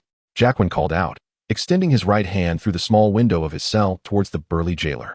"Put your hand in here, or you'll have to use the other hand to comfort yourself later." Noticing Jaquen's unusual behavior after a period of quiet, the jailer drew his sword from his waist and pointed it at Jaquen. "This secret is worth at least a dozen gold dragons. Look, I hold one right here," Jaquen said, producing a gold dragon as if by magic. Seeing the alluring gold dragon illuminated by the torchlight, the jailer's eyes gleamed with greed as he approached Jaquen's cell, exclaiming, "If you dare to deceive me, you're as good as dead." Arriving at Jaquen's cell, the jailer placed his torch against the wall, sword in hand, and reached for the gold dragon. As the jailer took the gold dragon from Jaquen's hand, he felt a sharp sting in his palm. But in his elation at confirming the gold was genuine, he leaned closer to the small window, eagerly asking, "Quickly, tell me the secret." Chapter 71, Sansa the Scorpion Venom. A rare poison from Essos is highly sought after, with a small vial worth dozens of gold dragons. It enters the bloodstream and manifests symptoms of accelerated heartbeat within minutes. These symptoms intensify over time, ultimately causing the victim's heart to burst from the strain. The burly jailer, hearing Jaquen inexplicably lecture him on poison, grew impatient. "Stop spouting nonsense. I just want to know what else you have besides that gold dragon. Other than that, it is already coursing through your veins." Jaquen smiled, pointing at the jailer. "My body." The jailer suddenly realized, recalling the earlier sting he felt when taking the gold dragon. Glancing at his palm, he noticed a small red dot the size of a mung bean. The jailer's heart raced, perfectly aligning with the symptoms of poisoning. "Ah, you poisoned me. Quick, give me the antidote." "The antidote is with me. You must come in to retrieve it." As the jailer reached through the cell, Jaquen slowly retreated into the darkness of his cell, a smile on his face. In his desperation, the jailer thought little of it. Pulling out the keys from his pocket and unlocking the wooden door, sword drawn as he stepped inside. "Ah!" A piercing scream followed as the jailer exited the cell some time later, locking the door behind him and muttering, "There is no such poison. Anyone would be nervous and have an accelerated heartbeat." Rob, having traversed the secret passage, soon returned to the Hands Tower. As he emerged from the passage, the sun was rising in the east, illuminating the entirety of Westeros. He did not heed Varys' instructions to head straight to the Hands Tower chambers, but instead stood by the window of the Hands Tower hall, carefully observing the towering Maiden's Tower in the distance. Sansa was there. Rob did not act hastily, knowing that the Red Keep was heavily guarded, not to mention the numerous gold-cloaked guards.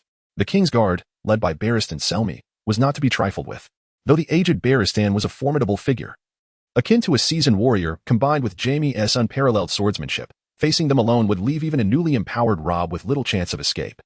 As the sun rose higher, movements among the gold-cloaked guards began to stir within the Red Keep, with nearly half of them being deployed. Rob understood that they were either searching for him or maintaining order for the king's funeral that day. Seeing an opportunity, he stealthily made his way toward the lower levels of the Hands Tower. The lower levels connected to the Maiden's Tower and, being uninhabited, were devoid of gold-cloaked guards. However, from his vantage point on the second floor, Rob noticed a patrolling gold cloak slowly emerge from the junction between the Maiden's Tower and the Hands Hall. The guard walked to the center of the lower hall of the Hands Tower before turning back. As the guard returned to the Maiden's Tower, Rob seized the moment to rush down to the junction below, holding his breath as he awaited the guard's return. Creak, creak. The patrolling gold-clad figure gradually made his way towards the Prime Minister's tower.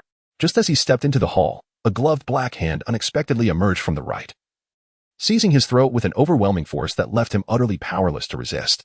Rob, with his left elbow constricting the neck of the gold-clad man, rendered him incapable of uttering a cry for help. With his right hand gripping the man's chin, he twisted it to the left. Instinctively, the gold-clad figure strained his neck to the right in an effort to thwart Rob's movement.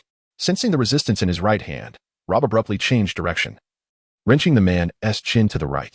Crack! The gold-clad man's effort to resist transformed into a force that combined with Rob's strength, effortlessly shattering his trachea while simultaneously twisting his spine. Soon after, Rob concealed the corpse and the icy remnants within a cabinet in the hall, donning the gold robe before boldly proceeding towards the Meeg Tower. As anticipated, the guards within the Meeg Tower were notably fewer. Clad in the helmet of the gold robe, he strolled through the tower, drawing no attention from the guards. Upon reaching the staircase on the inner side of the tower, Rob surveyed his surroundings before ascending the stairs. Just as he passed the second floor and prepared to head to the third, the sound of footsteps descending from above caught his attention. Immediately, Rob retreated to the second floor and stealthily entered an unoccupied room, hiding behind the door. Dog, bring my fiancée down before we depart. My father's funeral must be accompanied by resounding wails. Joffrey, dressed in golden royal attire, descended the stairs while instructing the hound on his task. Hearing his voice, Rob slowly reached for the hilt of his standard long sword at his waist. Your Majesty, it is getting late. Your formal attire should be ready. An elderly yet commanding voice interjected after Joffrey finished speaking. Indeed, dog, let us change first, and remember to attend to my instructions. Understood. Upon hearing the old voice, Rob realized it was the formidable Baelish. He froze, holding his breath, remaining hidden behind the door. Joffrey and his entourage hurriedly descended the stairs, completely neglecting to check the second-floor rooms. Once they had moved away, Rob cautiously emerged and descended the stairs once more. In the higher regions of the Meeg Tower, Sansa, tall and lovely, paced anxiously in the guest room where she was temporarily sheltered. Moments ago, she had pleaded with Joffrey on behalf of her father, Eddard, only to be met with his mocking retorts. At that moment, she felt profoundly the absence of her father's support, realizing her own insignificance. Creak! The door swung open, and a gold-clad figure swiftly entered, shutting the door behind him. Who are you? What do you want? Don't come any closer. I am the daughter of the Hand of the King. Sansa retreated in fear, threatening the suspicious figure before her.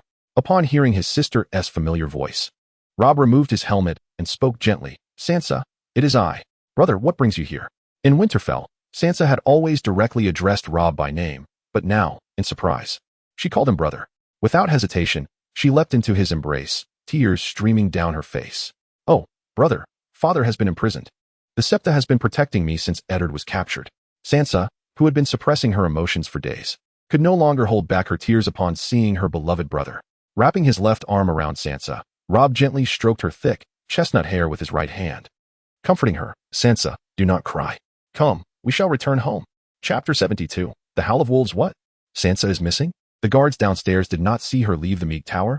Joffrey, mounted on a magnificent white steed and preparing to set off, furrowed his brow as he questioned the hound, who hurriedly approached with the news. Yes, your Majesty. Joff, have the guards keep a close watch on the entrances and exits of the Meeg Tower. Sansa cannot have gone far. We cannot delay your father's funeral. The nobles await.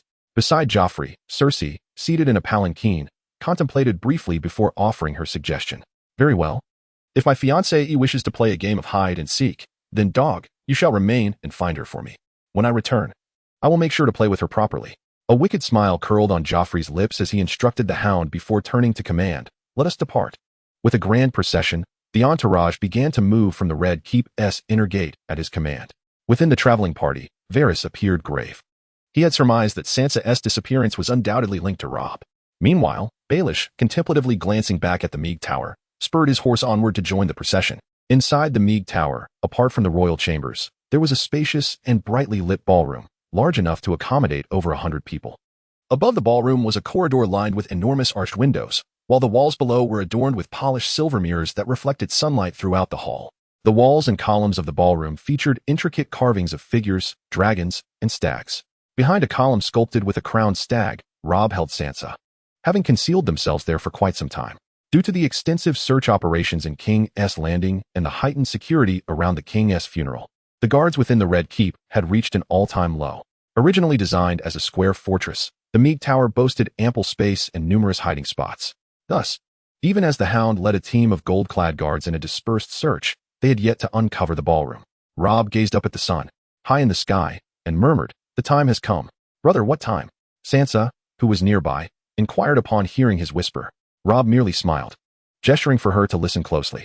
During the War of the Five Kings, the direwolf could track the reconnaissance cavalry of House Bolton, relaying vital information to Rob from a distance. As the direwolf continued to grow, their bond expanded even further. While Rob responded to Sansa, he silently sent his thoughts to his loyal companion outside King's Landing, with whom he shared a deep connection. Roar, my direwolf. Outside the gates of the Godswood, 3 to 4 kilometers from the city gate, stood an ordinary little inn. At that moment, however, the inn was anything but ordinary, as it was surrounded by 70 to 80 Lannister soldiers lying in wait. Torrhen and 2 Winterfell knights had already fallen under Lannister control, their hands bound tightly with ropes and suspended within the inn's storeroom. Clang, clang, clang. In the yard behind the inn, a specially designed cart, much larger than a typical horse-drawn carriage, began to sway side to side, its sealed cargo compartment emitting metallic clinks. Perched atop the roof of the inn, a line of archers armed with crossbows crouched, exchanging nervous glances as they aimed at the cart's cargo. Clang, clang, clang. Creak, creak. The swaying of the specially designed cart intensified, and the sounds of collision grew more frequent. With a final crash, the cargo compartment could no longer withstand the pressure and burst open, scattering fragments of metal and wood across the ground. A colossal armored direwolf, glistening in the midday sun, emerged from the now uncovered cart. The entire armor of this armored direwolf is composed of thick, block-like metal plates, fastened together with rivets. The armor is devoid of any intricate designs, appearing somewhat coarse, yet it emanates a primal sense of strength. Except for its eyes, elongated wolf snout, limbs, and tail, the direwolf is entirely protected by armor, confined in a dark, sealed carriage, with only a feeding hatch for nearly half a month. Bloodwind finally had the opportunity to stretch its body and move freely, filling its heart with excitement. However, the exhilarated Bloodwind did not forget the instructions relayed to it by Rob. It placed its front paws on the carriage's head, inhaled deeply, its abdomen contracting, and then let out a long, resonant wolf howl that reverberated throughout King's Landing. The penetrating howl swiftly traveled through the air, and in an instant, everyone in King's Landing, still able to hear, was alerted. In front of the Great September of Baelor, the entire structure was adorned with black banners of the crowned stag and corresponding decorations. The High Septon stood on the stone steps before the September, while the noble elite of King's Landing stood on either side of the many steps according to their rank, leaving the central space open for Joffrey and others. Cersei was clad in a long, blood-red gown, embellished with exquisite jewelry. Her expression did not resemble that of someone attending her husband's funeral. Rather, it appeared as though she were attending a joyous feast. Joffrey, dressed in an elegant black noble attire, wore a black cloak adorned with the crowned stag and rested his hand on the hilt of a golden lion sword. The sight alone captivated the noble women present, who exchanged glances filled with admiration and whispered amongst themselves.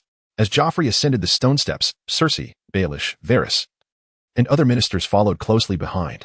Kingsguard members such as Barristan, Jaime, and Meryn Trant flanked them for protection. When Bloodwind's howl reached this vicinity, time seemed to freeze for all present, as if they had been struck by a spell, plunging them into silence. Ah, how terrifying.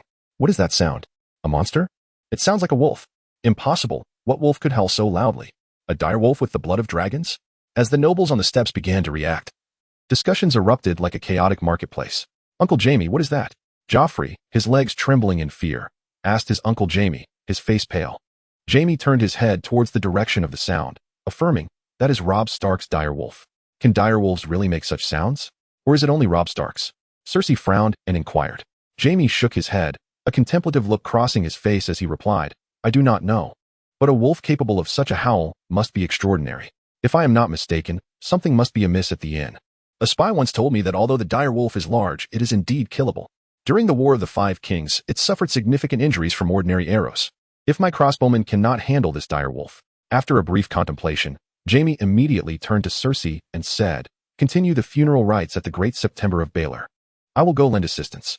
Cersei nodded, pulling along the still panicked Joffrey as they ascended the steps, with the rest of the Kingsguard following closely behind. You all, follow me. Jaime called to 3 squads of gold cloaks as he headed toward the street on the left side of the Great September. My lord Jaime. That's the direction of the Alchemists' Guild, a captain of the gold cloaks trailing behind him remarked, noticing Jaime's misdirection. Silence. You need only follow me. At Steel Street. In the forge of the blacksmith, Jandrai, clad in a leather apron, was vigorously wielding a hammer, striking a red-hot iron piece, sparks flying. As the echoing howl resonated through King's Landing, Jandrai froze for a moment before excitedly dropping his tools. He turned to grab a finely crafted horned helmet and a long-handled hammer, murmuring to himself, the signal has arrived. Chapter 73, The Hunt Hehe. Now the gold cloaks are managed by Lord Baelish. He is the treasurer of King's Landing, thus particularly interested in golden dragons. However, 50 golden dragons may not suffice to sway him for a promotion. On the southern watchtower outside the Red Keep, Gray stood beside Clegane, gazing at the shimmering Blackwater River below, hinting, ah? Clegane, somewhat impatient with Gray's persistence, was about to respond when the long, resonant wolf howl pierced through the air. The 4 men stationed at the watchtower exchanged glances, instantly drawing their daggers and lunging at the stunned gold cloaks, including Black, Dars, and 3 others who had been caught off guard. The 4, having prepared in advance, swiftly cut their throats, blood gushing onto the stone floor of the watchtower. Damn it! Clegane, did you not say today was merely to stand guard and quietly release people? Why the need to kill? How am I to explain this to our superiors? As Gray finally processed the scene, he rushed forward to seize Clegane's sleeve, questioning loudly. Since I have taken the initiative to kill, I have already considered the implications. Clegane replied nonchalantly. As soon as the words left his mouth, he swiftly turned, his sharp dagger slicing through Gray's throat in an instant. Dead men require no explanations. Watching Gray clutching his gushing neck, Clegane shook his head and retrieved a pouch of golden dragons from Gray's grasp, pushing him off the southern watchtower and into the depths of the Blackwater River below. You 2 stay behind to deal with the bodies and act as guards. You, come with me to the southern gate of the Red Keep. Clegane issued a brief command before proceeding according to plan, following the walls of the southern watchtower toward the southern gate of the Red Keep. In a small alley between Flower Street and Flea Bottom, Arya, covered in dirt and emanating a foul odor, lay curled up under Eve like a little beggar, asleep. Yesterday, a large number of gold cloaks and Lannister soldiers had thoroughly searched Flea Bottom. Believing the gold cloaks were after her, Arya, agile as ever, had slipped into a filthy drainage ditch to evade capture. A familiar wolf howl jolted her awake, shaking her head to clear her mind. Arya pinched her thigh to confirm she was not dreaming. The pain told her it was real, and she immediately sprang to her feet, dashing toward the source of the sound. Previously, when Bloodwind first appeared before them in Winterfell, it had let out a similar howl. Thus, she instantly recognized it as Bloodwind's call. However, this howl was magnitudes louder than the last. What is a trump card? It is a move known only to oneself. An unexpected, decisive strike. The custom-made wolf armor for Bloodwind, aside from the blacksmith of Winterfell and Robb, was known to no one else. While resting near the inn at the Mother Sow's corner, Robb personally boarded the carriage to soothe Bloodwind, intending to open a concealed compartment within the specially designed carriage to retrieve and equip this wolf armor. In Robb's plan, by adorning Bloodwind with this armor, which far exceeded the attributes of an ordinary direwolf, it would become, aside from dragons and wildfire, the most lethal trump card. The 3 remaining at the inn, concerned about Robb's absence and fearing Bloodwind might go rogue, dared not open the carriage's cargo bay, merely feeding it at scheduled intervals. Although recently besieged by Lannister soldiers, they had been informed of the presence of a dire wolf inside. Due to the impenetrable darkness inside the specially sealed carriage, visibility was severely compromised at the feeding hole, rendering the situation within completely unclear. Moreover, the Lannister soldiers had shown little interest in feeding Bloodwind over the past few days. Thus, when everyone in the small inn's courtyard beheld Bloodwind, encased in a suit of wolf armor, they were taken aback in astonishment. The 2 draft horses, harnessed at the front of the carriage, trembled in fear at the sound of Bloodwind's wolf howl, collapsing onto the ground. One particularly timid horse foamed at the mouth and lost control of its bowels, nearly succumbing to terror from Bloodwind's fearsome roar. As the massive Arctic wolf, adorned in gleaming armor, fell silent, the crossbowmen, emerging from their shock and panic, instinctively pulled the triggers of their crossbows without a moment's thought. Sensing a hint of danger, Bloodwind sprang into action, leaping down from the carriage. Some of the bolts were easily dodged, while others struck his metallic armor, producing a sharp clinking sound. Starved and confined for over half a month, Bloodwind, having evaded the initial volley of bolts, immediately assumed a poised hunting stance. After unleashing a barrage of crossbow bolts, seeing Bloodwind and Scathe, the crossbowmen hastily grabbed nearby lamb legs as makeshift levers, reloading their weapons. The wolf armor weighed over 180 kilograms, but for Bloodwind, whose attributes had reached their zenith, this weight posed no significant challenge. Aside from a slight impact on speed, he experienced no discomfort. Thus, as the crossbowmen reloaded, Bloodwind would not foolishly remain stationary. With a resounding crash, Bloodwind, clad in wolf armor, barreled through the inn's door, entering a guest room. After a brief shake of his ears, he leapt up, his massive wolf head smashing through the ceiling, and his jaws clamped down on the legs of a crossbowman above, dragging him down. Scream, help! The remaining 19 crossbowmen atop the inn, hearing the heart-wrenching cries echo from the broken ceiling, fell into a deep silence. Suddenly, a colossal, terrifying figure leapt through the gaping hole. Bloodwind, intending to land atop the roof, inadvertently brought down 2 crossbowmen with him, crashing heavily into another room. No, no. It's a monster. Run.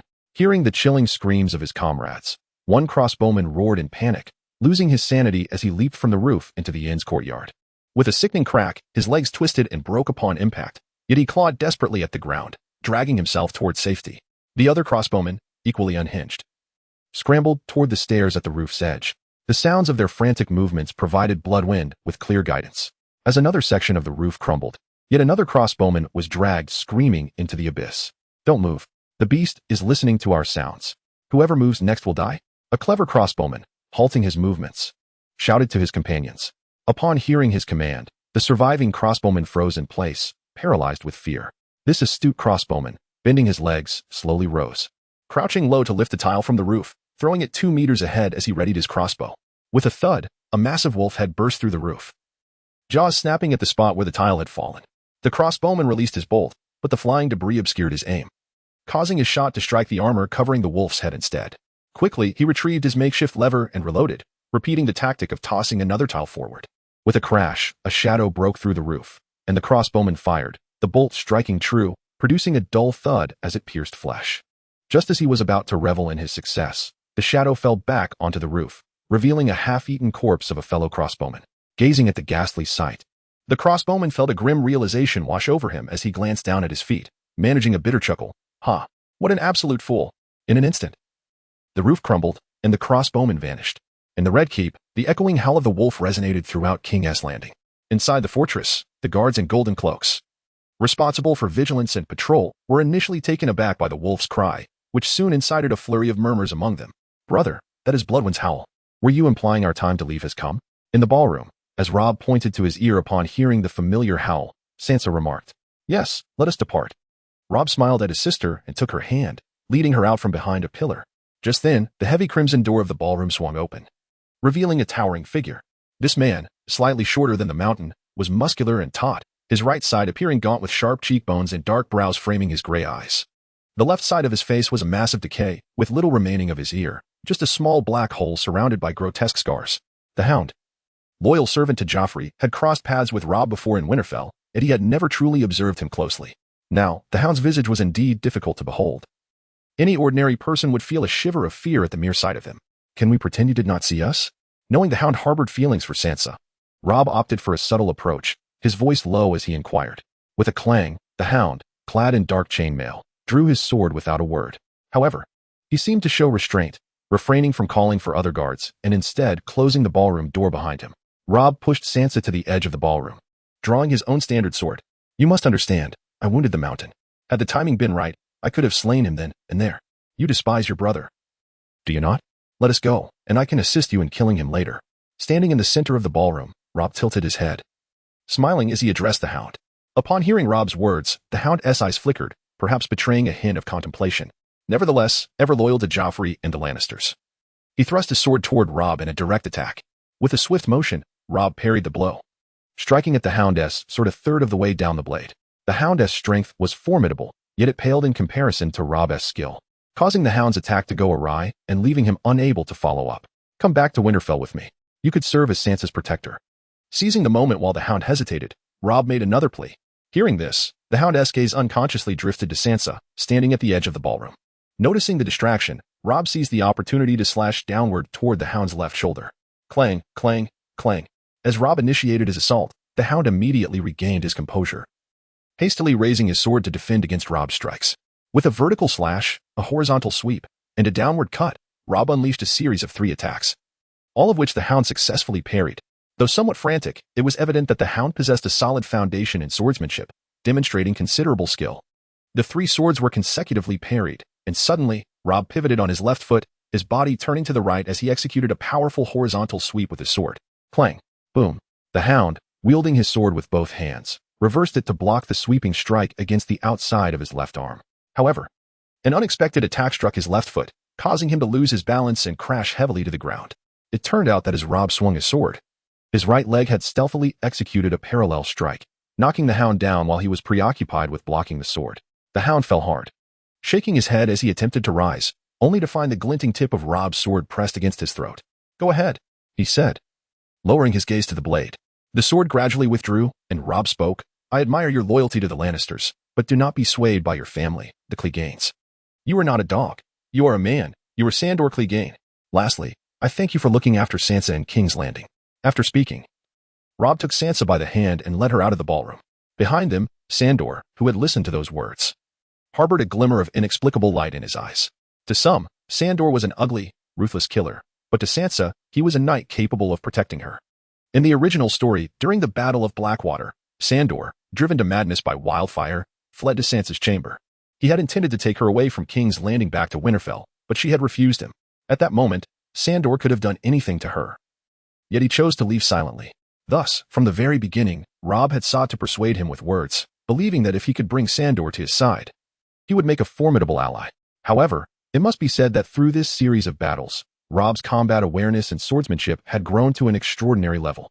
Although he had taken advantage of Sandor's moment of distraction to strike, the ease with which he had defeated him was not something an ordinary person could achieve. Robb led Sansa toward the connection between Maegor's Holdfast and the Hand's Tower, evading guards where possible. Those they could not evade became victims beneath Robb's blade. After more than 10 minutes, Robb and Sansa reached the hall of the Hand's Tower and retrieved Ice. Having been preoccupied with his duel against Sandor, Robb had not had time to focus on the thoughts that Bloodraven had sent him. Now, with a moment to spare, he could sense the messages that had previously been conveyed. Foolish, delicious, he thought, shaking his head in exasperation at the ravenous Bloodraven's incessant search for snacks.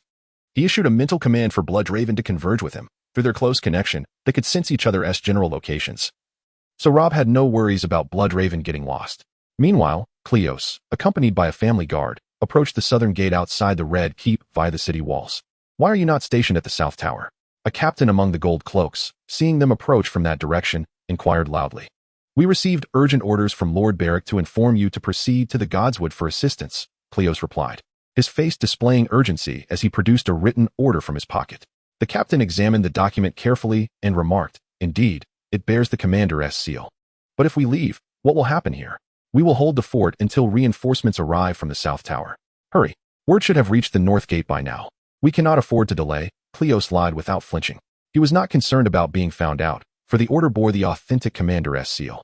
In the southeast corner of King's Landing stood the Red Keep, while the Godwood lay to the northwest. By the time they realized the truth upon their arrival, Cleos and his men would have long since made their safe escape. Chapter 75. The assault. Crack. Bloodraven, gnawing on a bone, halted his savage biting upon sensing a thought from Robb. He raised his furry head, identifying Robb's general direction before deftly navigating around severed limbs and gruesome corpses, sprinting swiftly toward the Godwood. As Bloodraven dispatched the remaining crossbowmen on the roof, nearly 80 Lannister soldiers, lying in ambush around the inn, finally reacted to the screams from the inn's courtyard and rushed to encircle the area. Little did they know they would encounter the armored beast known as Bloodraven. After a one-sided massacre, only a handful of Lannister soldiers remained, their morale shattered, as they dropped their weapons and fled in a panic. However, one soldier, rememberful of his duty, ignited a pre-stacked signal fire, sending thick black smoke billowing into the azure sky. Bloodraven, clad in blood and scars yet unharmed, chose not to pursue the fleeing soldiers but instead paused to satiate his ravenous hunger.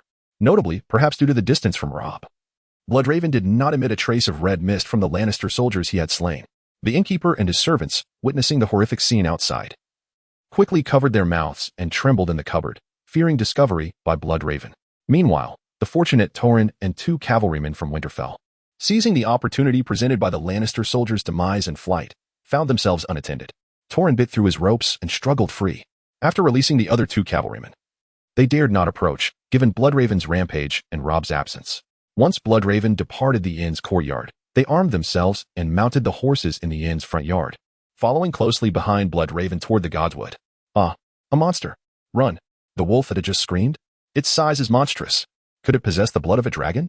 Bloodraven raced down the King's Road, and all who beheld it scrambled in panic, crying out in terror as they sought refuge. Once it had sped past, some bold souls began to discuss its retreating form. In just 4 or 5 minutes, Bloodraven neared the Godswood's gates. The guards below could see its silhouette from a distance. Dozens of gold cloaks, armed with kite shields and iron-tipped spears in the front ranks, and standard longswords in the rear, stood nervously in formation. Quick, form up. Do not be afraid. It's merely a larger wolf pup, the captain of the guard shouted, attempting to reassure them while instructing them on how to attack. Yet, as he spoke, he swallowed hard, glancing at the approaching armored wolf, and quietly stepped behind the sturdy city gate, weighing around 800 kilograms. plus nearly 200 kilograms from the wolf armor, Bloodraven charged at the gold cloaks at a speed of 60 to 70 kilometers per hour.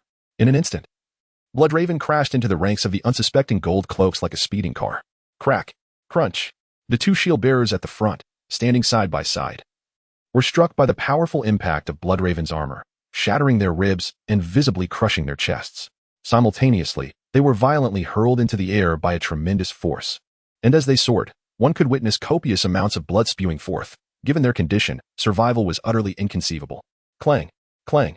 Some of the golden-robed warriors mustered their courage and thrust their spears at the colossal form of Bloodwind, but the weapons merely grazed the thick wolf armor, only to be repelled and sent flying, just as they themselves were sent reeling. Clad in heavy wolf armor and propelled by an immense surge of speed, Bloodwind was simply beyond the capacity of human strength to halt. Thud, thud, thud. Despite the obstruction posed by the flesh and blood of the golden-robed warriors, Bloodwind's velocity was momentarily diminished. However, with its formidable force, it carved a bloody path through the ranks of the golden-robed soldiers. Unfettered, Bloodwind barreled through the formation, now adorned with fresh crimson stains from the wolf armor, heading straight towards the Red Keep. On either flank of the column, those fortunate enough to survive stared in terror at the receding silhouette of Bloodwind, while the captain of the guards behind the city gate shouted commands to pursue. Yet none dared to move a step. From the Divine Gates in the northwest to the Red Keep in the southeast, a broad stone-paved road stretched out, allowing Bloodwind to avoid detours through narrow alleyways. However, upon entering King's Landing, the myriad of slopes, staircases, and market stalls began to impede its speed. Furthermore, the throngs of people densely packed along the route, though they screamed and fled upon seeing Bloodwind, consistently hindered its advance. In earlier times, Bloodwind could have leapt atop rooftops, deftly avoiding the obstacles below through a series of agile jumps. Yet now, burdened by its current weight, many of the civilian structures of this era could not withstand such mass, collapsing as easily as the frail roof of a small inn. Of course, the city walls of King's Landing, the Dragon Pit, the Red Keep, and the noble edifices near the Hill of the Kings posed no such issue. Having previously endured the weight of dragons, the Smith's Square, recently cleared of the charred remnants of destruction, lay in Bloodwind's path to the Red Keep. Upon observing the signal smoke rising from the direction of the Divine Gates, Jamie arrived at the Smith's Square with his soldiers.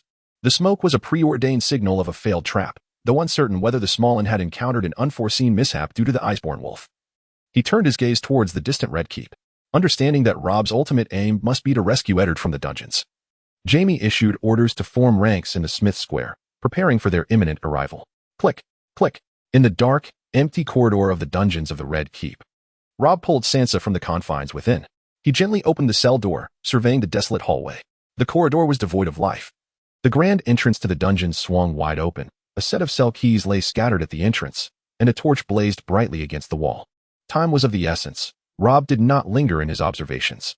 He turned, drawing the Valyrian steel sword eyes from Sansa's scabbard, approached the grand door of the dungeons, and secured it shut before retrieving the keys from the ground. Uncertain of the occurrences within the dungeons, the two grotesque prisoners remained eerily silent. And as Rob passed by the cell of Jacqueline, he caught a whiff of a potent metallic scent. Yet, there was no time to investigate further. He led Sansa to Eddard's cell and unlocked the door with the keys. Sansa, holding the scabbard of ice in one hand and snatching the torch from the wall with the other, felt an exhilarating rush as she and her brother entered the cell to rescue their father. Chapter 76. Determination. Rob. Sansa.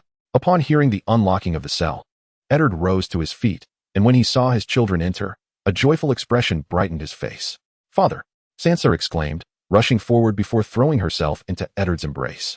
With his hands bound in shackles, Eddard tenderly stroked Sansa's red hair, cautious not to let the chains inadvertently strike his daughter. Father, we must hurry. There is no time for reminiscing. We can talk later. Sansa, step aside. I will unlock your father's chains. Rob placed ice against the wall and prepared to free Eddard. No, Rob. I meant what I said before. Go find Arya, and take your sisters back to the north. Eddard replied gravely, shaking his head in refusal. Father, spare us the nonsense of honor. That ideal is worth less than a copper coin. Rob retorted, his voice rising with passion. Do you understand? In coming to rescue you, a dozen of our brothers perished in King's Landing, their bodies never to return to the north. If you do not leave, their sacrifices will be rendered meaningless. I know you think of your honor and the honor of House Stark, but have you thought of Mother? Have you thought of us?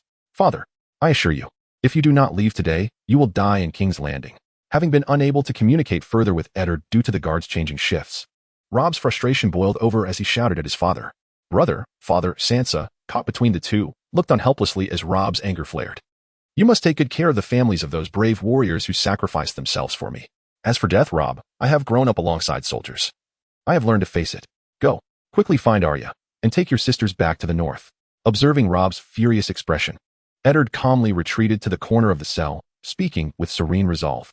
Seeing Eddard's tranquil demeanor only fueled Rob's ire. He clenched his jaw, veins throbbing at his temples, fists tightly balled in an effort to contain his rage. A myriad of thoughts raced through his mind. Should he continue to plead? Knock Eddard unconscious and force him away? Or simply inform him that Joffrey would have him executed? Ultimately, Rob took a deep breath, unclenching his fists, and addressed Eddard. Father, I respect your decision. Is there anything you wish to say to Mother? Tell Catelyn I am sorry. As Eddard's sorrowful visage met Sansa's tear-filled eyes, she implored, Father, please return with us to Winterfell. I beg you. Sansa, we must go.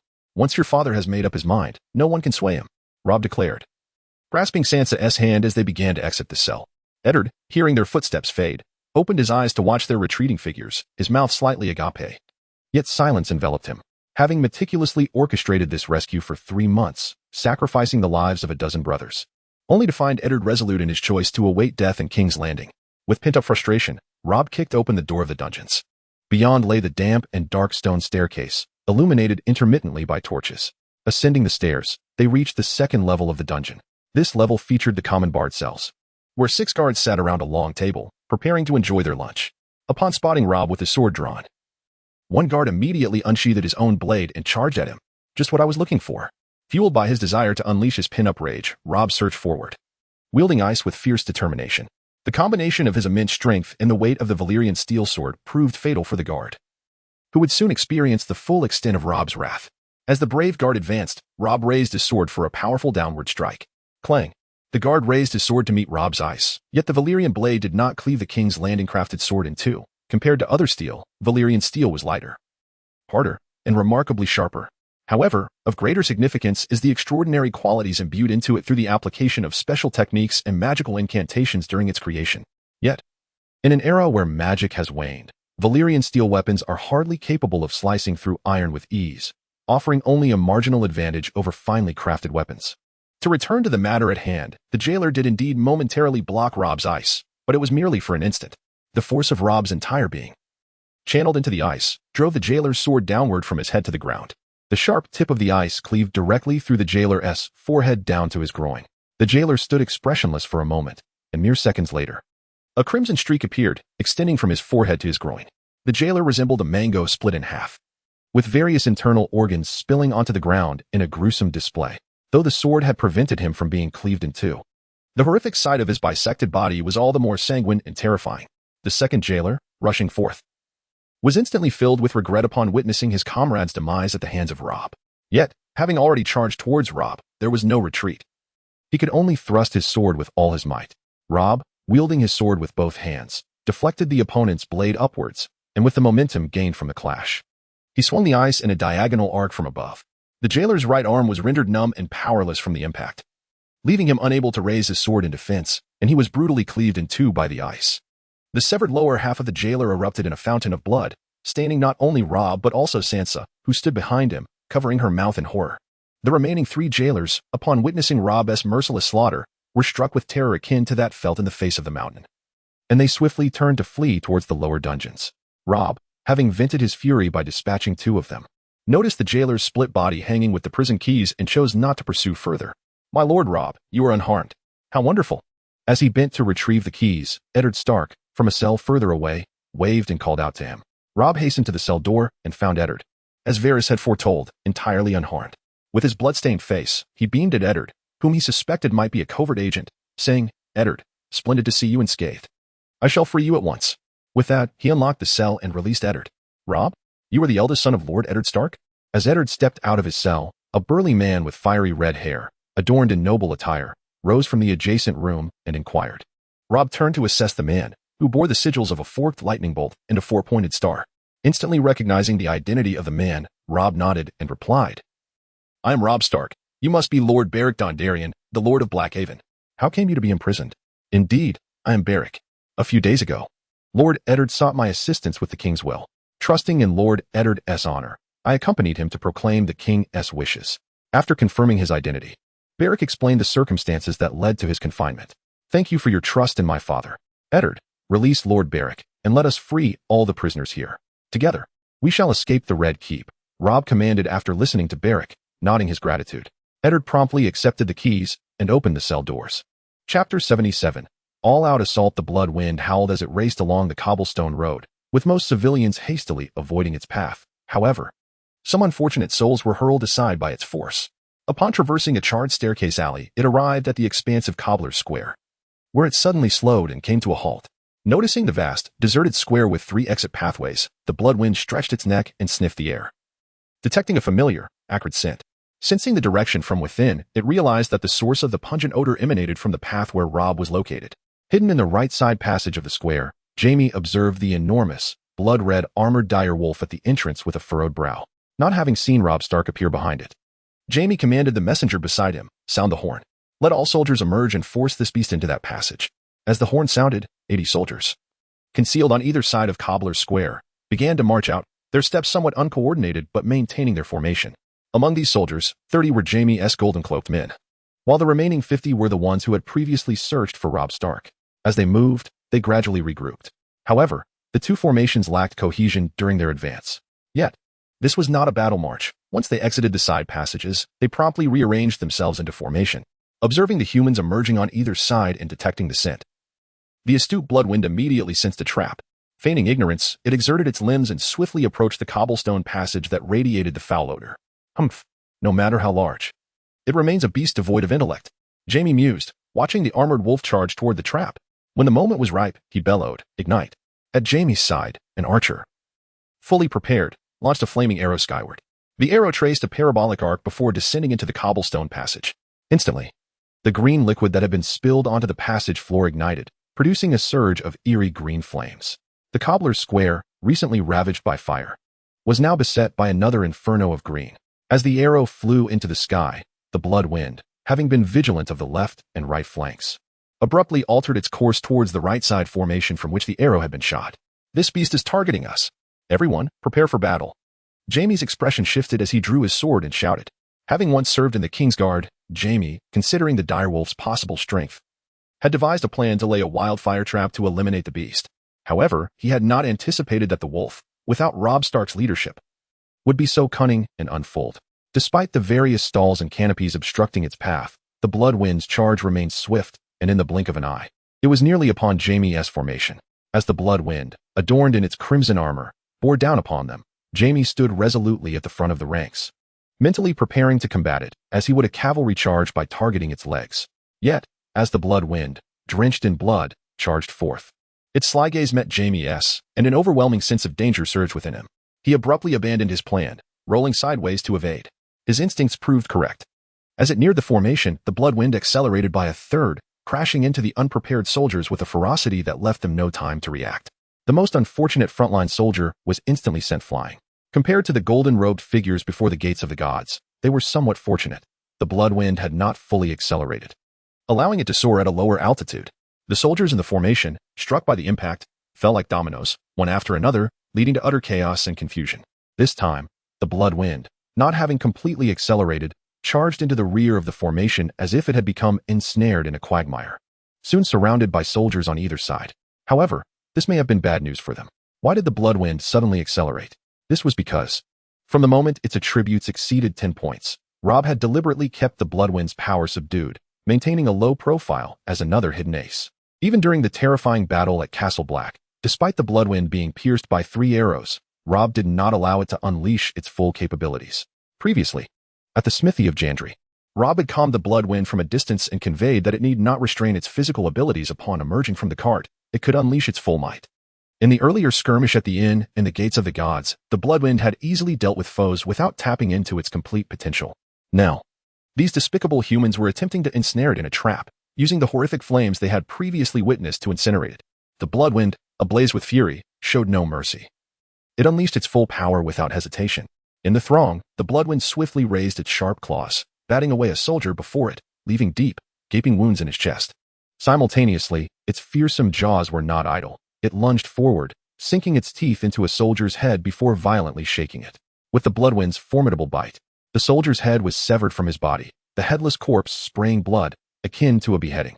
Some soldiers attempted to assault the Bloodwind's unprotected limbs. Yet under the onslaught of its wolfish head and elongated limbs, they could not get close. After rolling to his feet, Jamie glanced at the encircled Bloodwind and stepped forward, ready to strike at the vulnerable area beneath its tail, where its armor provided no defense. However, before he could penetrate the encirclement, a Lannister soldier with the same intention had already taken action. This soldier, positioned at the Bloodwind's right rear, raised his sword to approach.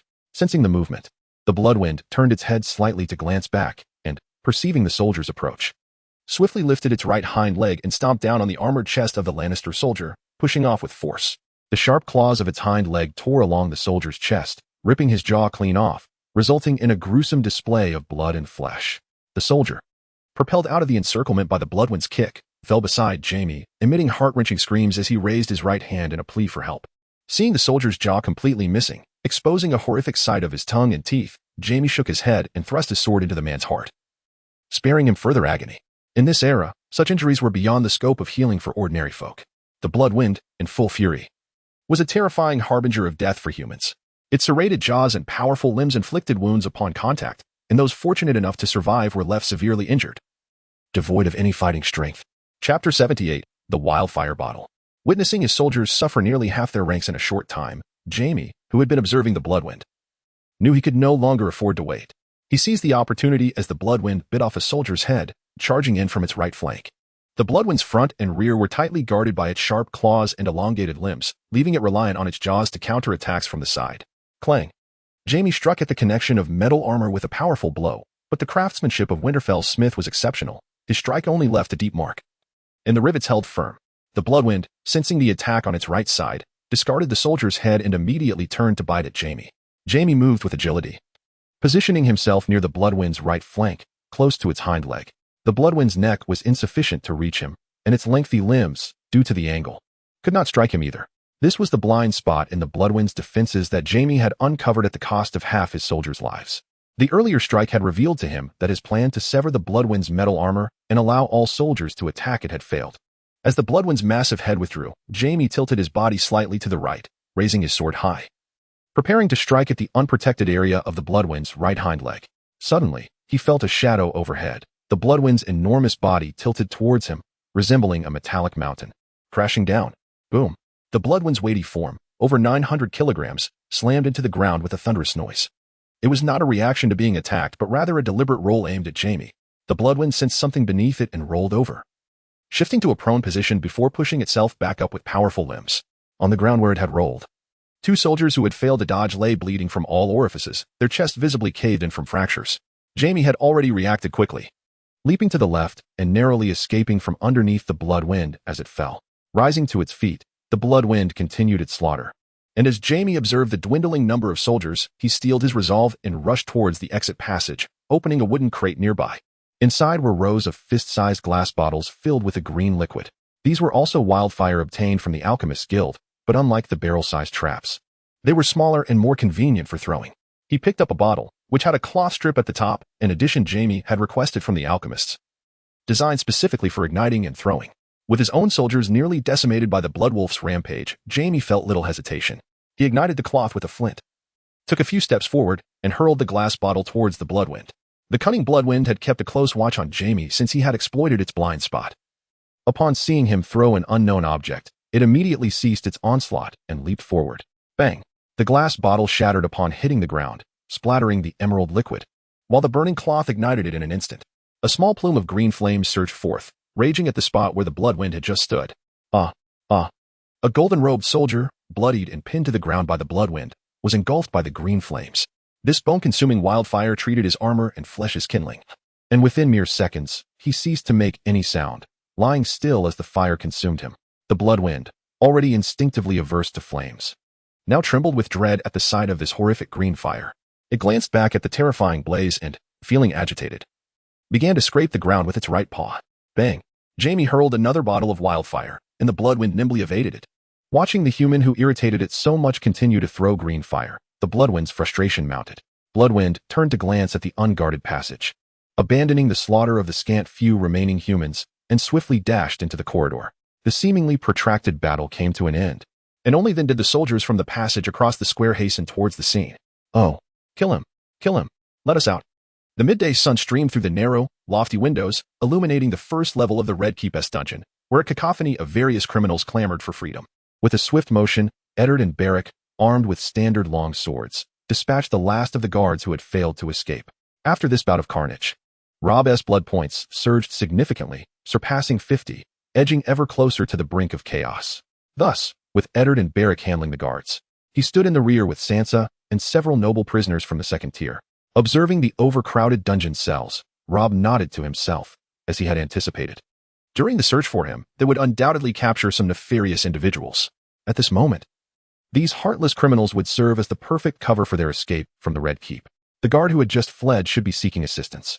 Eddard released these criminals swiftly. Having closely monitored Eddard's every action, Rob called out as soon as they had dealt with the guards. "Yes, my lord Rob," Eddard replied, turning his blood-smeared face towards Rob with a nod, immediately rummaging through the pile of corpses for the keys to liberate the prisoners. A few minutes later, nearly 100 criminals were set free in the expansive dungeon. With a multitude of released criminals, it was inevitable that a few foolish ones would emerge. 3 middle-aged men, grotesque and repugnant, having no idea how long they had been incarcerated, immediately set their sights on the only attractive woman present, Sansa. Despite the young man beside her wielding a rather imposing two-handed sword, their lustful intentions could not be restrained. They picked up a guard's long sword from the ground and approached Rob, the leader of the trio, extending his filthy tongue to lick his lips before saying, "What a beautiful woman. Boy, if you wish to live, hand her over." With a swift motion, Rob's sword sliced through the knee of the middle-aged man before he even realized what was happening. "Ah, my leg."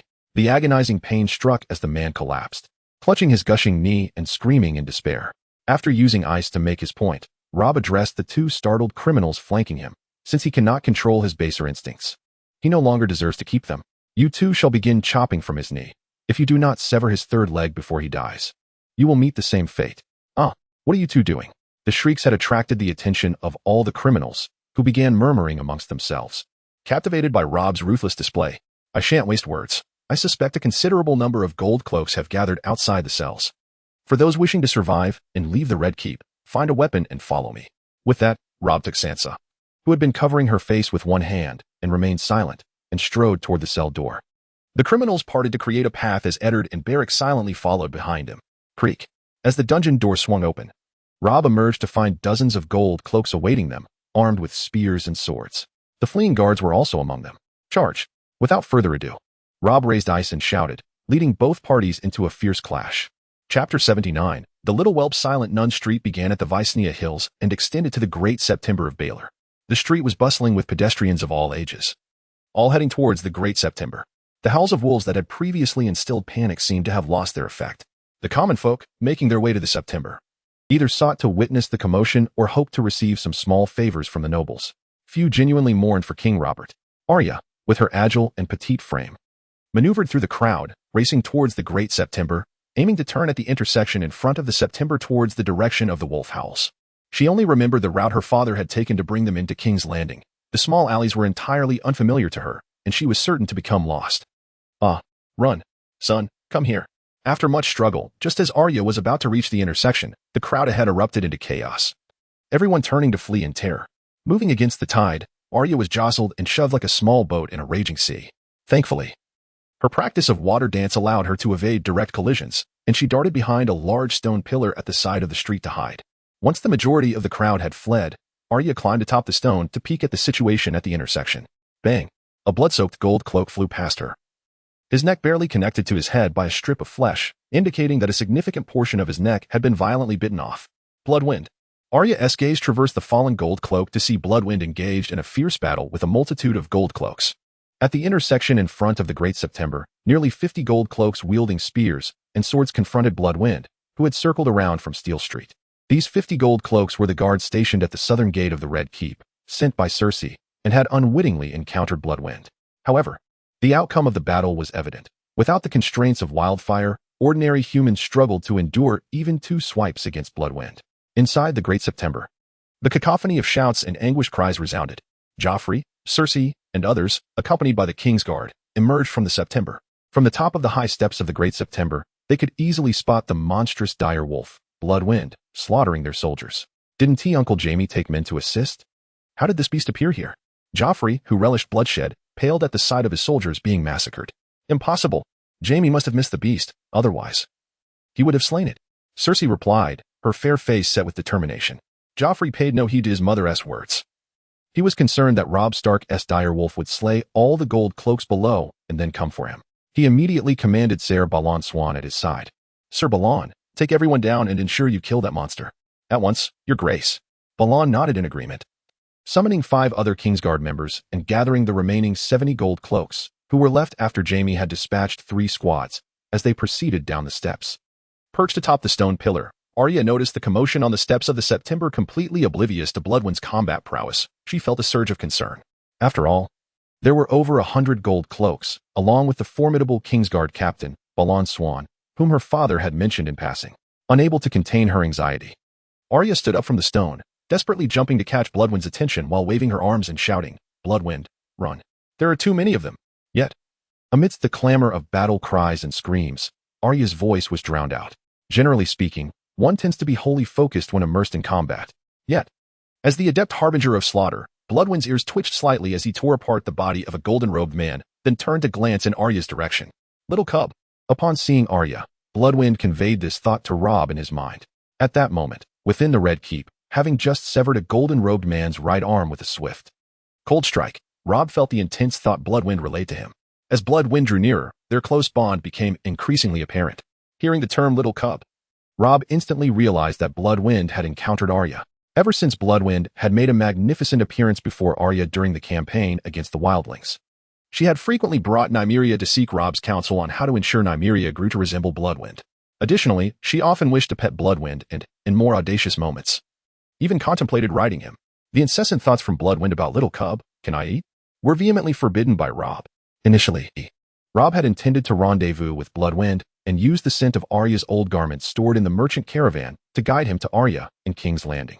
After all, a wolf's sense of smell far surpasses that of a dog, making the task of locating Arya through scent trivial. Bring her here, but do not eat her. Robb sidestepped a golden-robed man's reckless thrust, deftly severing his foot with the ice, while simultaneously conveying his thoughts to Bloodwind. At the intersection in front of the Great September of Baelor, Bloodwind received Robb's thoughts and unleashed his full power, charging fiercely towards Arya. Hurry! That wolf is acting strangely. This unusual state caught the attention of Varys on the staircase. He called out behind him, urging his companions to quicken their pace. With a resounding crash, Bloodwind knocked aside the last of the golden-robed guards in the direction of Arya, swiftly closing the distance to her. Turning and crouching, Bloodwind's back was just high enough for Arya, standing on a stone pedestal, to climb aboard. Without hesitation, Arya ascended onto the blood-soaked back of the wolf. However, the thick, viscous blood on the wolf's armor rendered it nearly impossible for her to find a foothold, risking her fall at any moment. Suddenly, as she clumsily groped around, Arya's hand encountered a smooth depression the size of a basin on the wolf's front. Her eyes brightened, and she pushed off with her legs, lunging forward to seat herself within the hollow. This was the riding seat that Robb had specially designed for Bloodwind's metal armor, complete with footrests, though Arya's short legs could not reach them. Once Arya was securely positioned, Bloodwind stood up just as Varys had led the King's Guard and the golden-robed men towards Bloodwind. With a resounding thud, Bloodwind recalled Robb's conveyed thoughts. After securing Arya, he had no intention of continuing the fight. Instead, he leapt onto the stone pedestal and propelled himself onto the roof of a nearby building. The rooftop, unable to withstand his weight, immediately showed signs of cracking, appearing on the verge of collapse. However, before that could happen, Bloodwind had already leveraged the structure to leap onto the street leading to the Red Keep. Varys, witnessing Bloodwind racing towards the Red Keep, found himself at a loss, unsure whether to guard Joffrey or continue pursuing Bloodwind. The sound of hooves echoed behind him, prompting him to turn and see Jaime approaching with someone carrying a wooden box. Chapter 8. Reunion. Bloodwind carried Arya as they hurried towards the Red Keep. Along the way, they encountered scattered golden-robed guards, but upon seeing Bloodwind drenched in blood, they dared not obstruct them. Soon, they arrived at the main gate of the Red Keep. The imposing gates, thick and tall, were firmly shut, and the golden-robed guards stationed above quickly stirred upon spotting Bloodwind. Assessing the height of the gate and the walls, Bloodwind realized that even without the weight of his heavy armor, he could not leap high enough to gain entry. Just as Bloodwind and Arya pondered how to enter the Red Keep, a loud horn sounded from the right side of the fortress. Robb had previously communicated to Bloodwind during their time in the smithy that if no orders were given, he should follow the sound of the horn. Without hesitation, Bloodwind swiftly carried Arya towards the source of the horn's call on the right side of the gate. On the southern wall, Krell, who was blowing the horn, saw Robb's giant wolf racing towards them and immediately shouted to the family guards below, "It's coming. Quickly, open the gate." The gates on both the north and south sides of the Red Keep were small double doors wrapped in iron, standing less than 3 meters high, easily opened by a single person, and sufficiently tall for Bloodwind to pass through. Bloodwind descended the stone steps near the southern gate, swiftly crossing through the now open entrance. Rob's dire wolf was akin to a dragon running upon the ground. Krell and the guards, awestruck by Bloodwind's might, could not help but exclaim in admiration before returning to their duties, firmly guarding the gate. Continuing along the wall of the southern gate, Bloodwind approached the second barrier of the Red Keep, the inner wall. At that moment, the low inner wall was unguarded, likely due to the guards being occupied in the conflict against the criminals led by Rob. Bloodwind accelerated towards the inner wall, leaping upon it and then vaulting into the inner sanctum of the Red Keep. Meanwhile, Rob was engaged in combat at the outer city gate and the entrance to the dungeon. A small faction of timid or scheming criminals cowered at the rear of the group, observing the stalemate in battle. They whispered among themselves and stealthily made their way towards the throne room and Mager's holdfast. At the entrance to the throne room, these criminals, wielding a mishmash of makeshift weapons, charged forward with eager expressions, viewing the door as a gateway to wealth and beautiful women. With a sudden flash of cold steel, the first two criminals to reach the entrance were reduced to half-men, much like Tyrion, though they were undeniably deceased. With a heavy thud, a massive and imposing figure limped out from the dark doorway. The Mountain, who had been recuperating at Mager's holdfast under Cersei's orders while also protecting Myrcella. Hearing the sounds of battle from within the Red Keep, he approached with a thick wooden staff in his left hand and a massive sword in his right. Although his left foot was wounded, hindering his combat effectiveness against top-tier warriors like Rob and Jaime, he easily dispatched the riffraff criminals with a single blow each, displaying remarkable ease. Moreover, 2 columns of golden-robed guards emerged from either side, joining the fray against the criminals. The conflict in the throne room was less of a battle and more of a one-sided massacre, with the criminals lacking any capacity to resist against the golden-robed guards. However, their screams of anguish successfully drew Rob's attention. This is bad. The Mountain is still within the Red Keep. If the battle is not swiftly resolved, we will be caught in a pincer movement. Just as Rob felt the weight of the pressure mounting, a familiar massive figure appeared in his line of sight. With a thunderous crash, Bloodwind arrived at the rear of the golden-robed guards, engaging in fierce combat. In less than half a minute, the golden-robed guards, who had been locked in combat with Rob for an extended period, found their formation shattered by Bloodwind's relentless charge. The disbanded guards, witnessing the monstrous slaughter of their comrades by Bloodwind, fled in terror, while the oppressed criminals, their frustrations finally released, began to roar and pursue them. "Bloodwind, where is Arya?" Rob gazed at the approaching figure, Bloodwind, who excitedly extended its tongue, eager to lick his blood. He inquired, and upon hearing the question, Bloodwind turned its head. Following its gaze, Rob spotted Arya, who was hiding in the corner of the inner city wall, vigorously waving at him. It turned out that the astute Bloodwind had been concerned about the impending battle injuring the young cub on its back, and had placed Arya in the corner of the inner city wall before joining the fray. Just as Rob was about to speak, Bloodwind suddenly bit down on the Valyrian steel sword in Rob's hand, tugging him aside. A loud twang of a bowstring echoed from above the inner city wall gate. A massive crossbow bolt, as thick as a spear, shot through the space where Bloodwind and Rob had just stood, impaling a criminal who was excitedly shouting, pinning him to the ground. Rob, yanked down by Bloodwind, quickly scrambled to his feet and glanced at the enormous crossbow, which was now reloading. He called out to Eddard, speaking rapidly, "You and Lord Beric must quietly take Sansa to join Arya. Then make your way south along the inner city wall. There will be someone waiting to assist your escape." After Eddard nodded in agreement, Rob turned to Bloodwind. "Let us destroy that crossbow." Upon hearing this, Bloodwind immediately stretched its legs forward, lowering its body to the ground to facilitate Rob's ascent onto its bloodied back. Finding his footing in the specially designed stirrups of the wolf armor, Rob settled into the slick, blood-soaked recesses of the saddle. Awoo. Once securely mounted, Rob gently patted Bloodwind's neck armor, prompting a short, excited howl as they charged toward the low inner city wall gate. Eddard, witnessing his son riding the formidable Bloodwind with great authority, swiftly turned to find Beric and Sansa. As Rob rode on Bloodwind's back, feeling the exhilarating speed, the frustrations of the day began to dissipate. "Bloodwind, try not to kill anyone," he instructed, approaching the inner city wall gate. In the previous skirmish, Rob had focused on incapacitating criminals to avoid absorbing too much of the red mist. However, Bloodwind's entrance had unleashed a chaotic slaughter, leading to an overwhelming influx of red mist, and Rob felt his bloodlust becoming increasingly difficult to restrain. Quickly, is the monster ready?"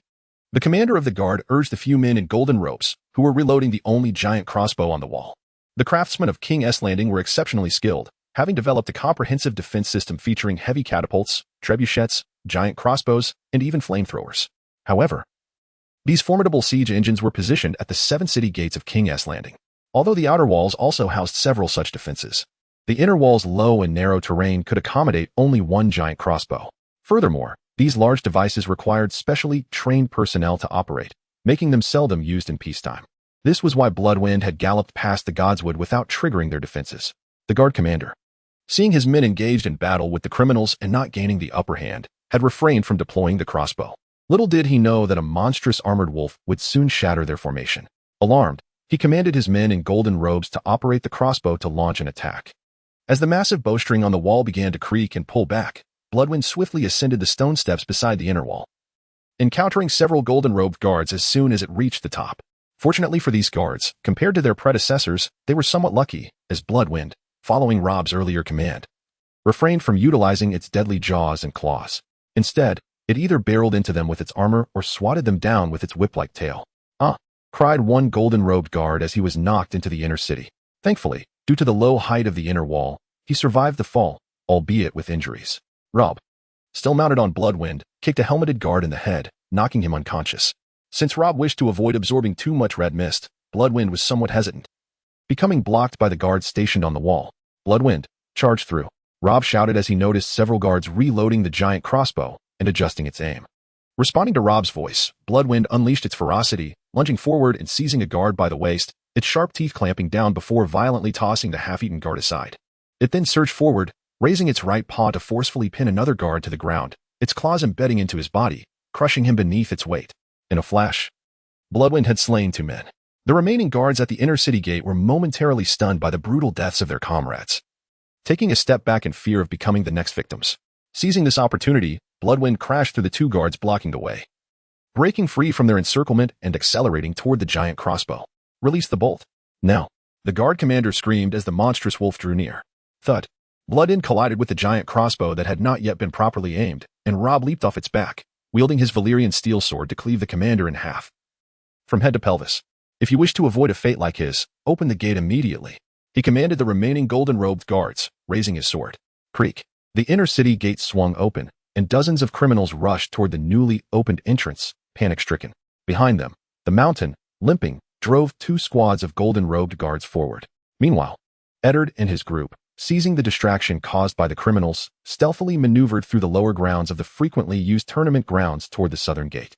Above them lay the royal gardens, where Joffrey would later host his wedding, and where, after being poisoned, the courtier Dantos Hollard had led Sansa to escape.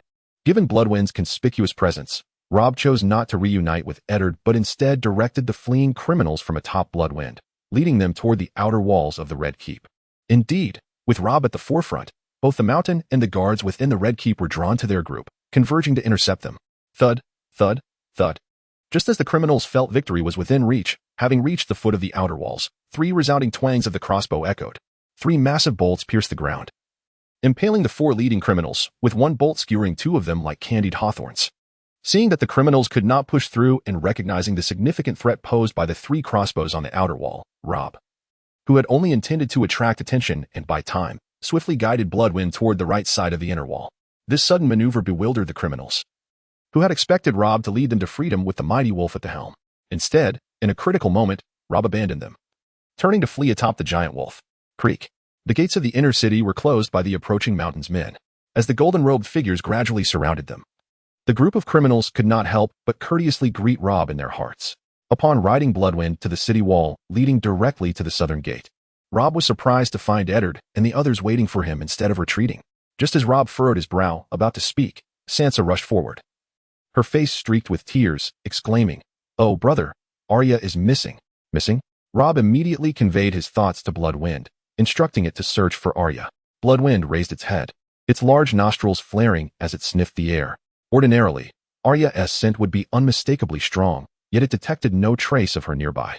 The pup's scent was absent. Bloodwind communicated its findings to Rob. "Is there any evidence from where Arya vanished?" "There's a strange coin," Sansa replied as she produced an old coin from her possession. Rob leaped down from Bloodwind and seized the coin from Sansa's hand, instantly recognizing the visage of a faceless figure engraved upon its surface. A faceless man. Jaqen. It seems he has stealthily abducted Arya while deliberately leaving this coin behind, urging me to venture to the House of Black and White in Bravos. The realization of Arya's disappearance dawned upon him, and Rob clenched the coin tightly in his hand. No wonder Bloodwind could not detect Arya's scent. For a master of disguise such as a faceless man, it would be abnormal to leave behind any trace. Arya will be safe. We must first escape King's Landing. Acknowledging that Arya was likely unharmed for the moment, Rob resolved to flee the city first.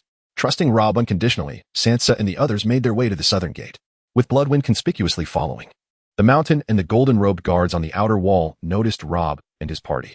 However, as the mountain was occupied in subduing the criminals and the golden-robed figures were too far away, they could not intercept them in time. After regrouping with Clay and the others at the southern gate, the group from Winterfell proceeded directly to the southern watchtower as per their evacuation plan. Upon arriving at the southern watchtower, they found not only 2 guards from House Seaworth, but also Torrhen waiting for them.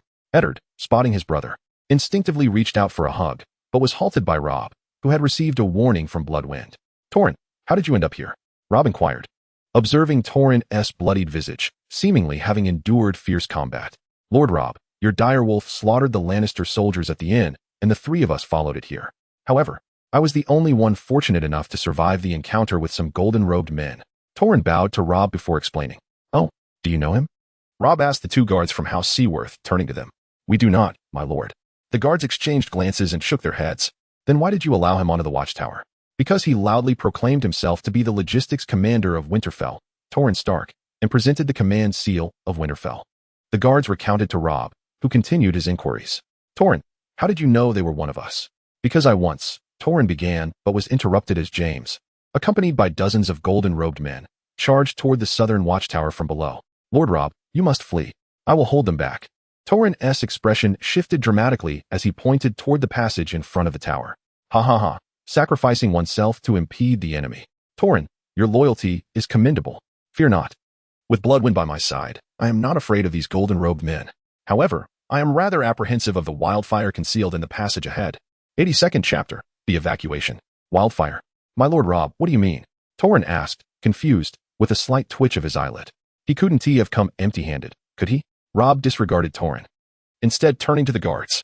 Yes, he was carrying a wooden box, claiming it was your possession. We did not dare to question further. You 2 fools. Why didn't you mention this earlier? Clay scolded, unable to contain his frustration. Lord Clay, Lord Rob did not inquire about it. The guards replied. Rob shook his head. Having confirmed the thoughts conveyed by Bloodwind, and based on earlier judgments, he addressed Torrhen. Torrhen, you are the Lannister spy, aren't you? A spy? How could that be? I am increasingly confused by your words, Lord Rob. Torrhen's pupils dilated as he protested, reaching for something at his waist. Crack. As Torrhen grasped the object, intent on throwing it, Bloodwind, already alert, lunged toward him and bit off his right hand entirely. Thud. Ah. Torrhen cried out in agony as Bloodwind clamped onto the bloodied stump of his severed hand, causing a flint to clatter to the ground. Torrhen, why? Why would you betray us? Eddard, who had remained silent until now, looked at his brother, recalling the brothers who had fallen in King's Landing, and asked loudly. Ha ha. Why? Torrhen, clutching his severed arm, his face contorted in pain, laughed maniacally, responding, because it's unfair. Halion was born before us. The inheritance of Casterly Rock is rightfully his. I have nothing to say about that. It cannot be changed. But why, when we arrive at Winterfell? Both of us receive the same training and join the wolf pack of Robb Stark. Does he trust you more than me, treating you better? You speak to me politely while treating you and Little John as friends. Is this differential treatment fair? From the beginning, you never accepted me. Indeed. The subsequent events prove this. You all are commanding elite troops, while I am merely managing logistics. After the victory at the Dreadfort, how many rewards did you receive? And how many did I, who toiled to transport infantry and clean the battlefield, earn? At that moment, I couldn't even sleep without nightmares, repeatedly experiencing this unfair treatment. That dream was so vivid and real. Brother, during that time I struggled to eat and sleep. Did any of you care for me? You only watched over the slumbering Robb Stark, but I am your brother.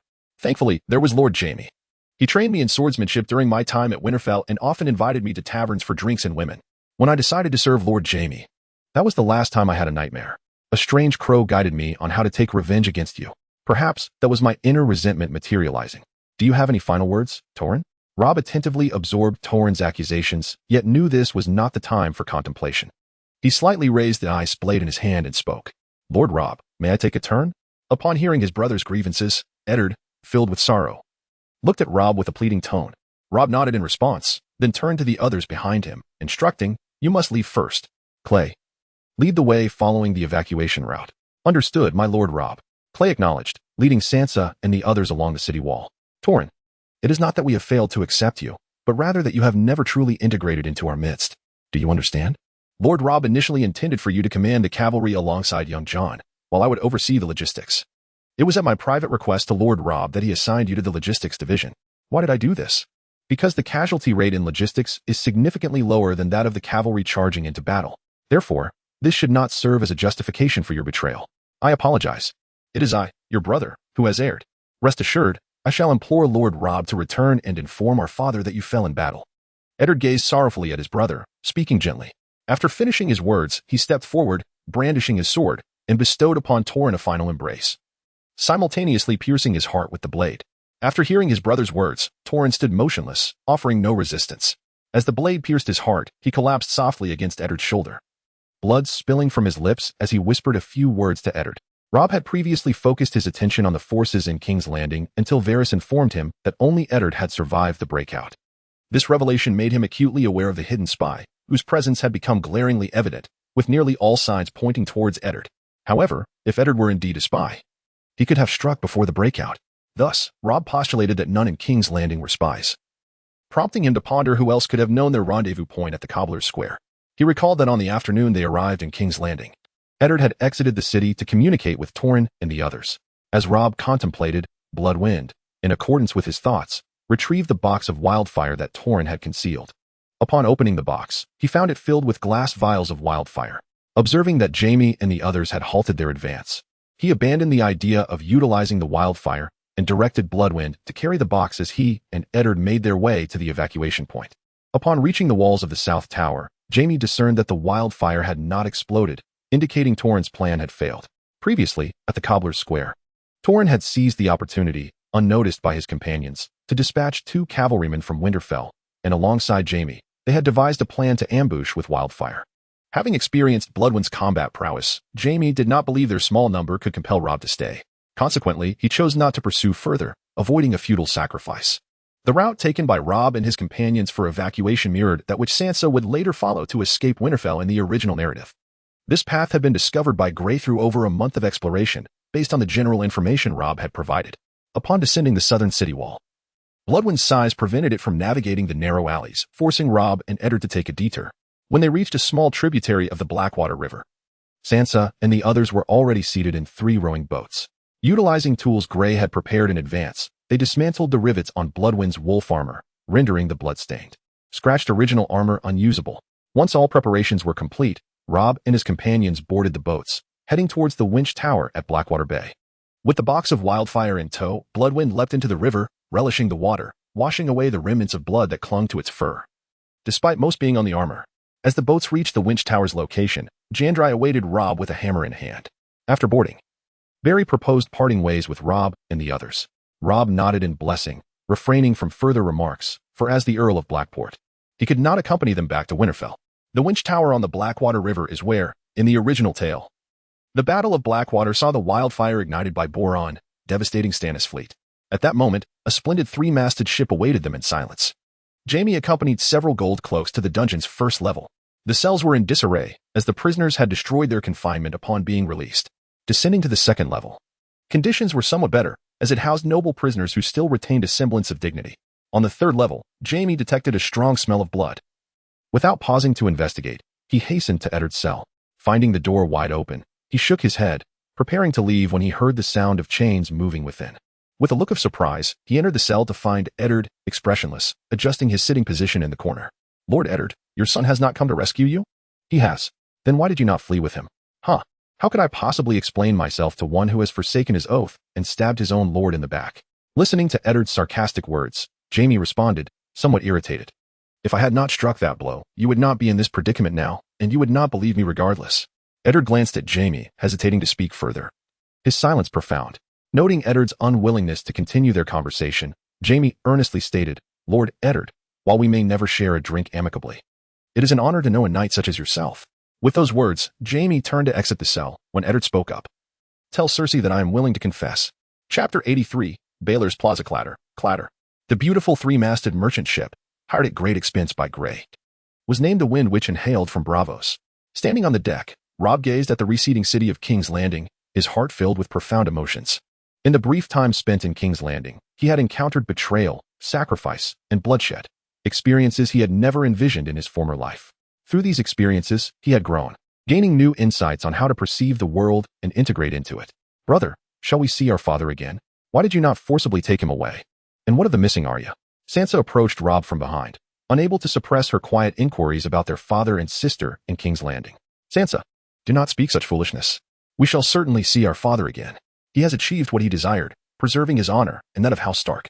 I did consider forcibly taking him, but that would not have made him happy. Instead, he would live with endless regret and guilt. Rob turned to Sansa, placing an arm around her slender shoulders as he continued. As for Arya, she is safe for now. Once I am able, I will personally go to Bravos to bring her back. Our family will surely be reunited, I promise. Yes. Sansa, who had been on edge for days, rested her head upon her brother's shoulder, feeling an overwhelming sense of security and reassurance. The subsequent cleanup at the Red Keep continued late into the night.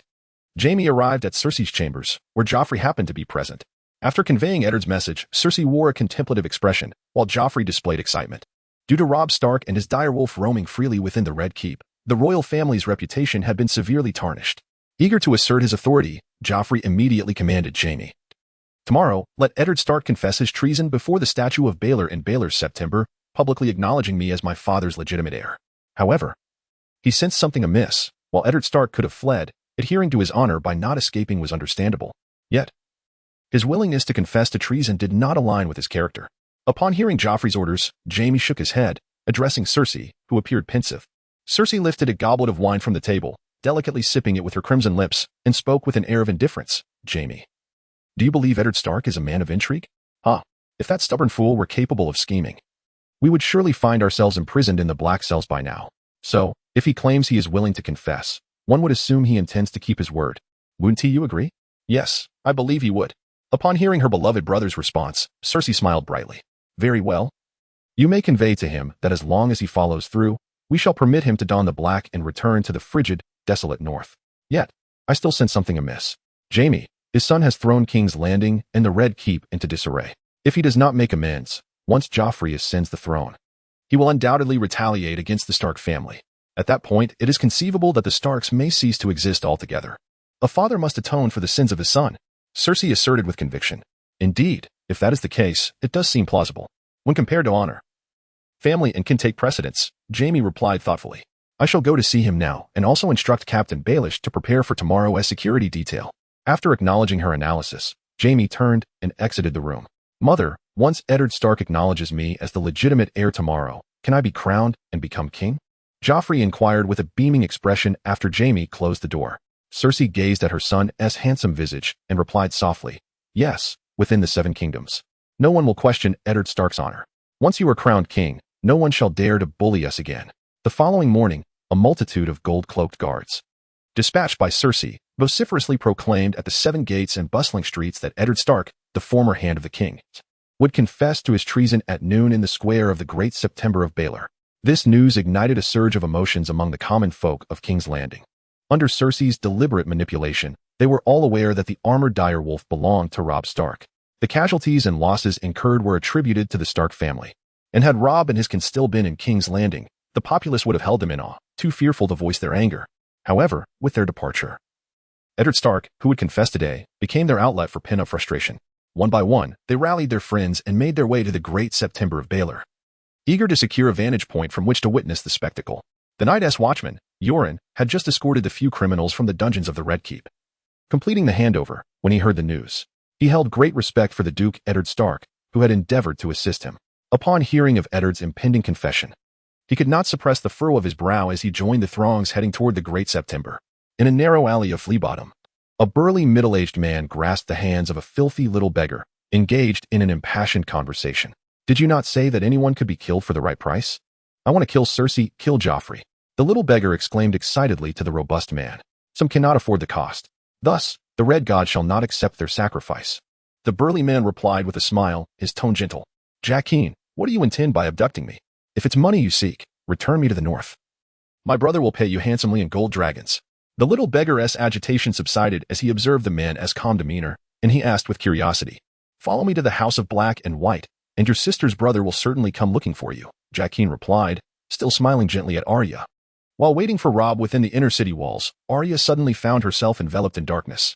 When she regained consciousness, the imposing man who called himself Jacqueline stood before her. He neither harmed her nor allowed her to leave. Upon hearing the news of her father's situation, Arya, filled with urgency, sought to flee, leading to the current scene. I must see my father. Very well. The girl must obey his instructions, or she shall fall into slumber once more. I understand. After reaching an agreement with Jacqueline, Arya set off toward the Great September of Baelor. At noon, within the Great September of Baelor, the square was adorned with gleaming white marble. In its center stood the towering statue of Baelor I, exuding an expression of serene compassion. Cersei and Joffrey stood atop the platform, flanked by Baelish and Jaime as protectors. While Varys, Barristan, Pycelle, the High Septon, and Sandor positioned themselves to either side below. The Iron Guards in gold cloaks stood at the base of the square, weapons at the ready, vigilant in their watch. At that moment, the square was packed with a throng of common folk, all eager to witness the unfolding drama. Clank. A cacophony of chains resonated as Eddard, flanked by 2 gold cloaks, emerged from the side entrance of the September. Having been confined in darkness for so long, Eddard gazed at the sun illuminating the earth, closing his eyes to relish the warmth. His expression betrayed a lingering longing, as though he wished to etch this embrace of light into his memory. Chapter 84. The Rebellion of King's Traitor. Coward. Murderer. Beastly wolf. As Eddard appeared, a chorus of insults surged forth from the crowd at the square, crashing upon him like a tidal wave. Joffrey, witnessing the fervor from the platform, smiled with satisfaction and commanded the 2 gold cloaks, bring him forth. The gold cloaks escorted Eddard toward the platform, where the jeers and taunts of the King's Landing populace followed him relentlessly. A commoner even spat upon Eddard. Silent? Eddard bore the insults with unwavering resolve as he ascended the platform. Jaime and Ser Baelish, standing behind Joffrey, observed the humiliation of Eddard with expressions of discomfort. Perhaps, sharing the ideals of knighthood, they felt that a man of such noble character, steadfast in honor, should not be subjected to such indignities. In stark contrast, Joffrey, practically gleeful, nearly laughed aloud as he pointed to a designated spot below the platform, exclaiming, "Hey, bring him to that spot. High Septon, you may commence." At your command.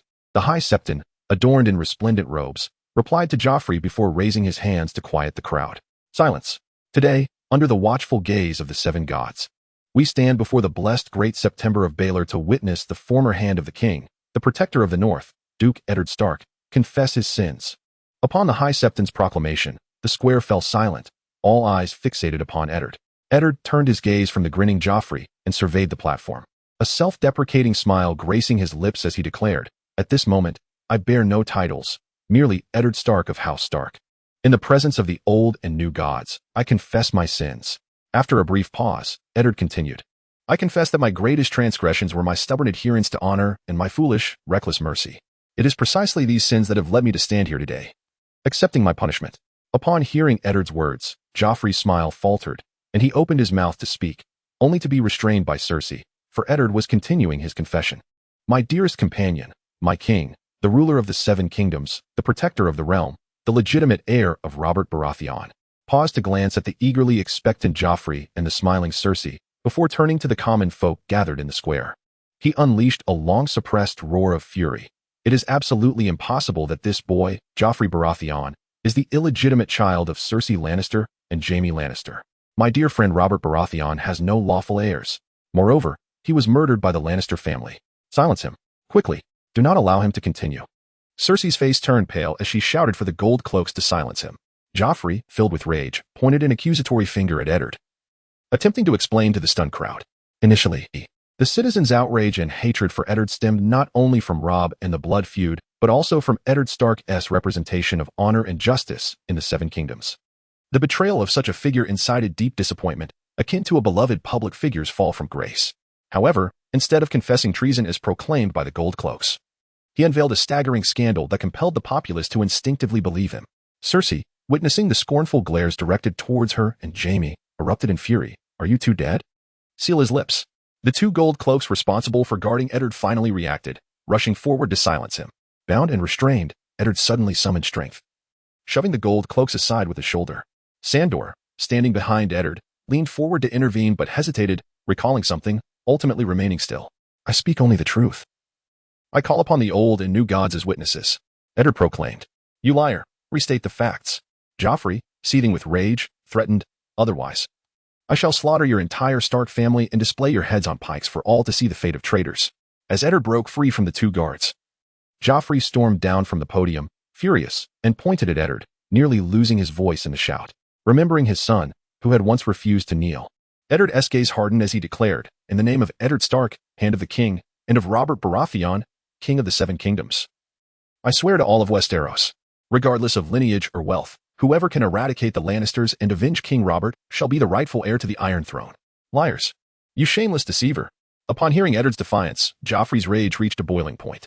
He drew his sword from the hip of the gold cloak and lunged at Eddard. No. Stop. Don't. Eddard, having finally expressed his truth, felt a sense of relief as he smiled at Joffrey charging towards him. With a swift thrust, Joffrey's sword pierced Eddard's heart. As pain surged through him, Eddard felt the world slow around him. On the podium, Cersei, now as pale as a ghost, raised her hand in a futile attempt to intervene, while Jaime leapt down, equally intent on stopping Joffrey.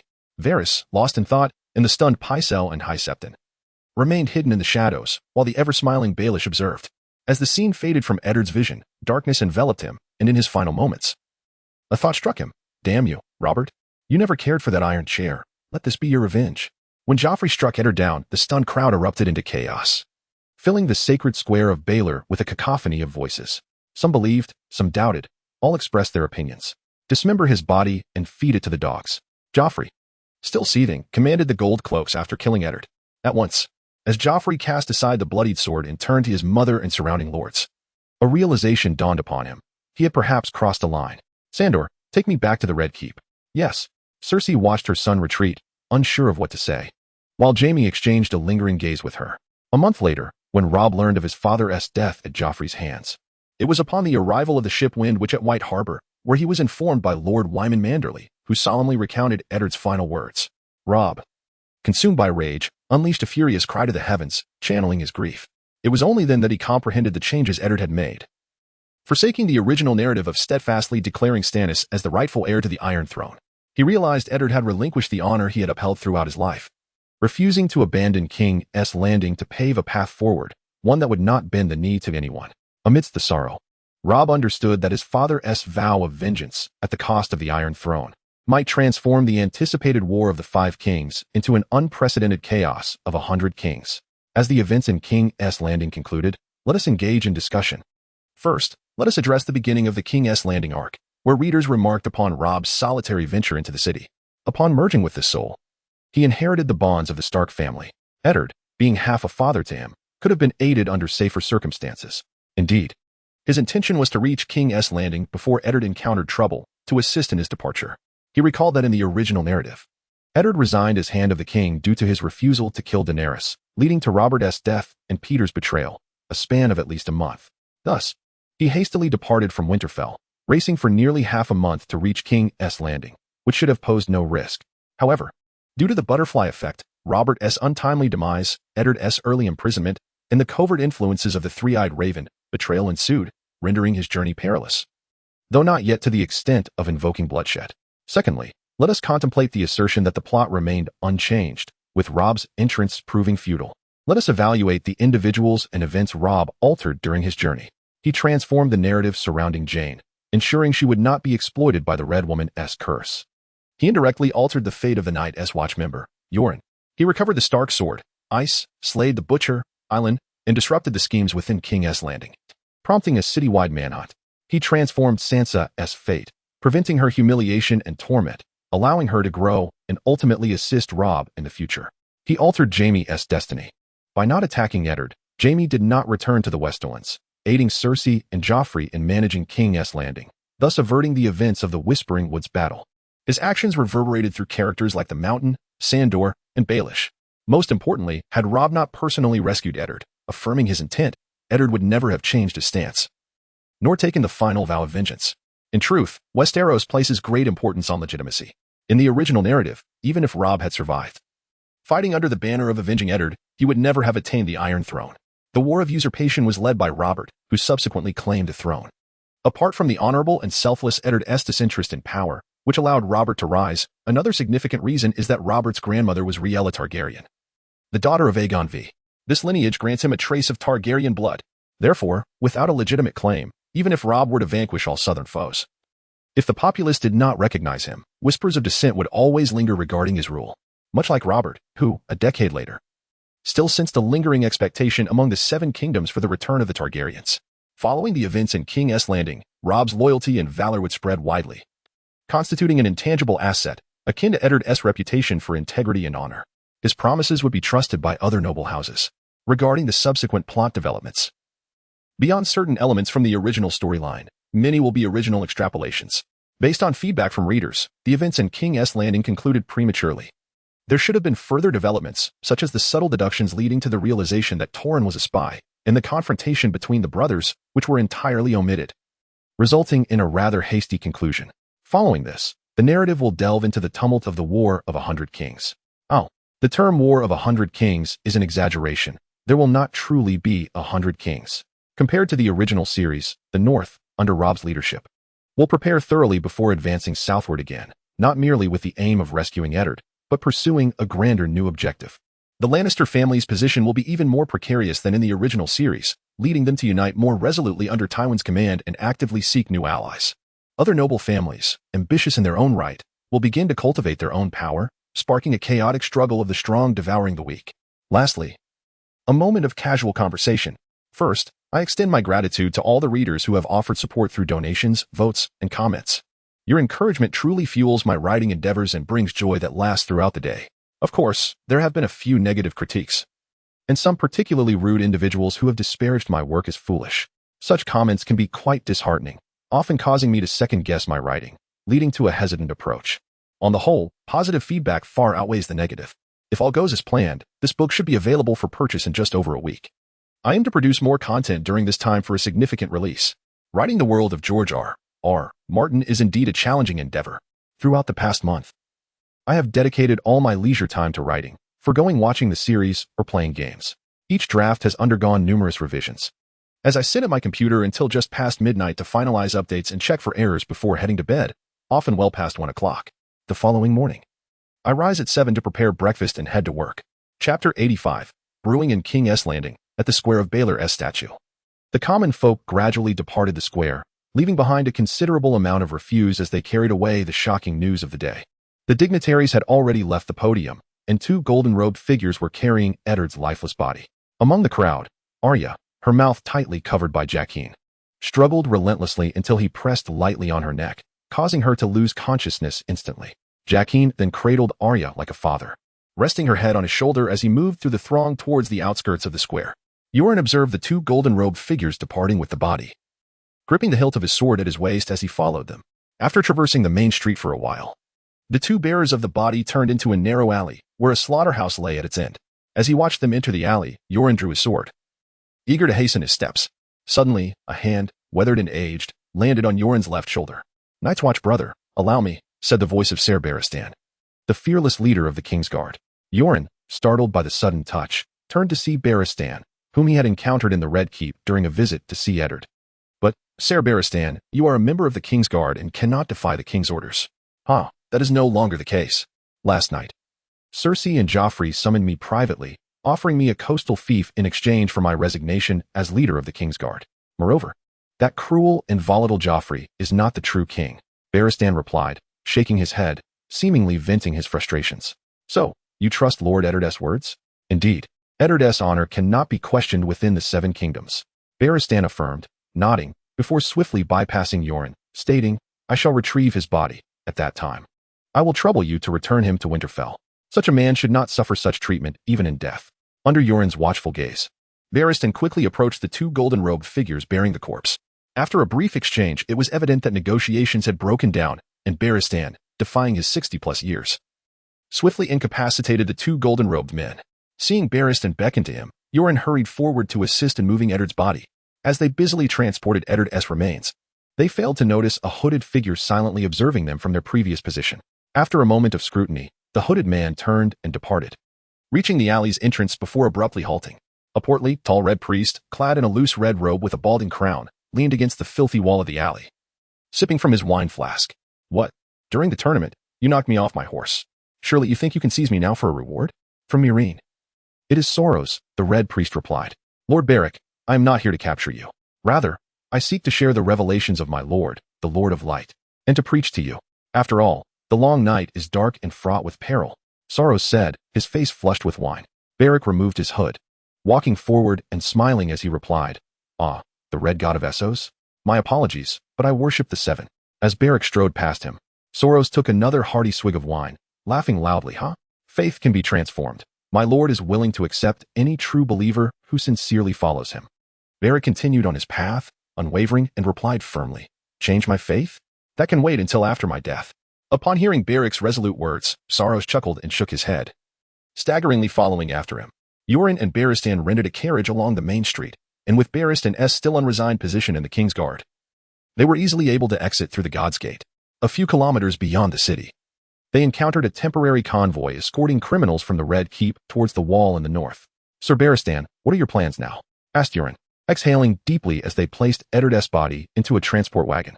Hearing Yoren's question, Barristan gazed eastward, softly replying, "Where to? Perhaps I will seek the true king and die for her." "Very well, I hope to see you again. Farewell." After bidding farewell to Barristan, Yoren led the reserved night watchman northward without delay. This time, devoid of Jandaris' influence, the scene of the Lannister night, Amory Lorch, donning a golden cloak to pursue them, was absent.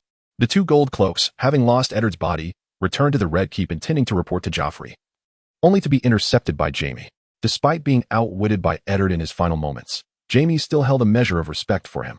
He discreetly instructed the two gold cloaks to replace the dog's feed with the piled corpses of criminals within the Red Keep, to present to Joffrey.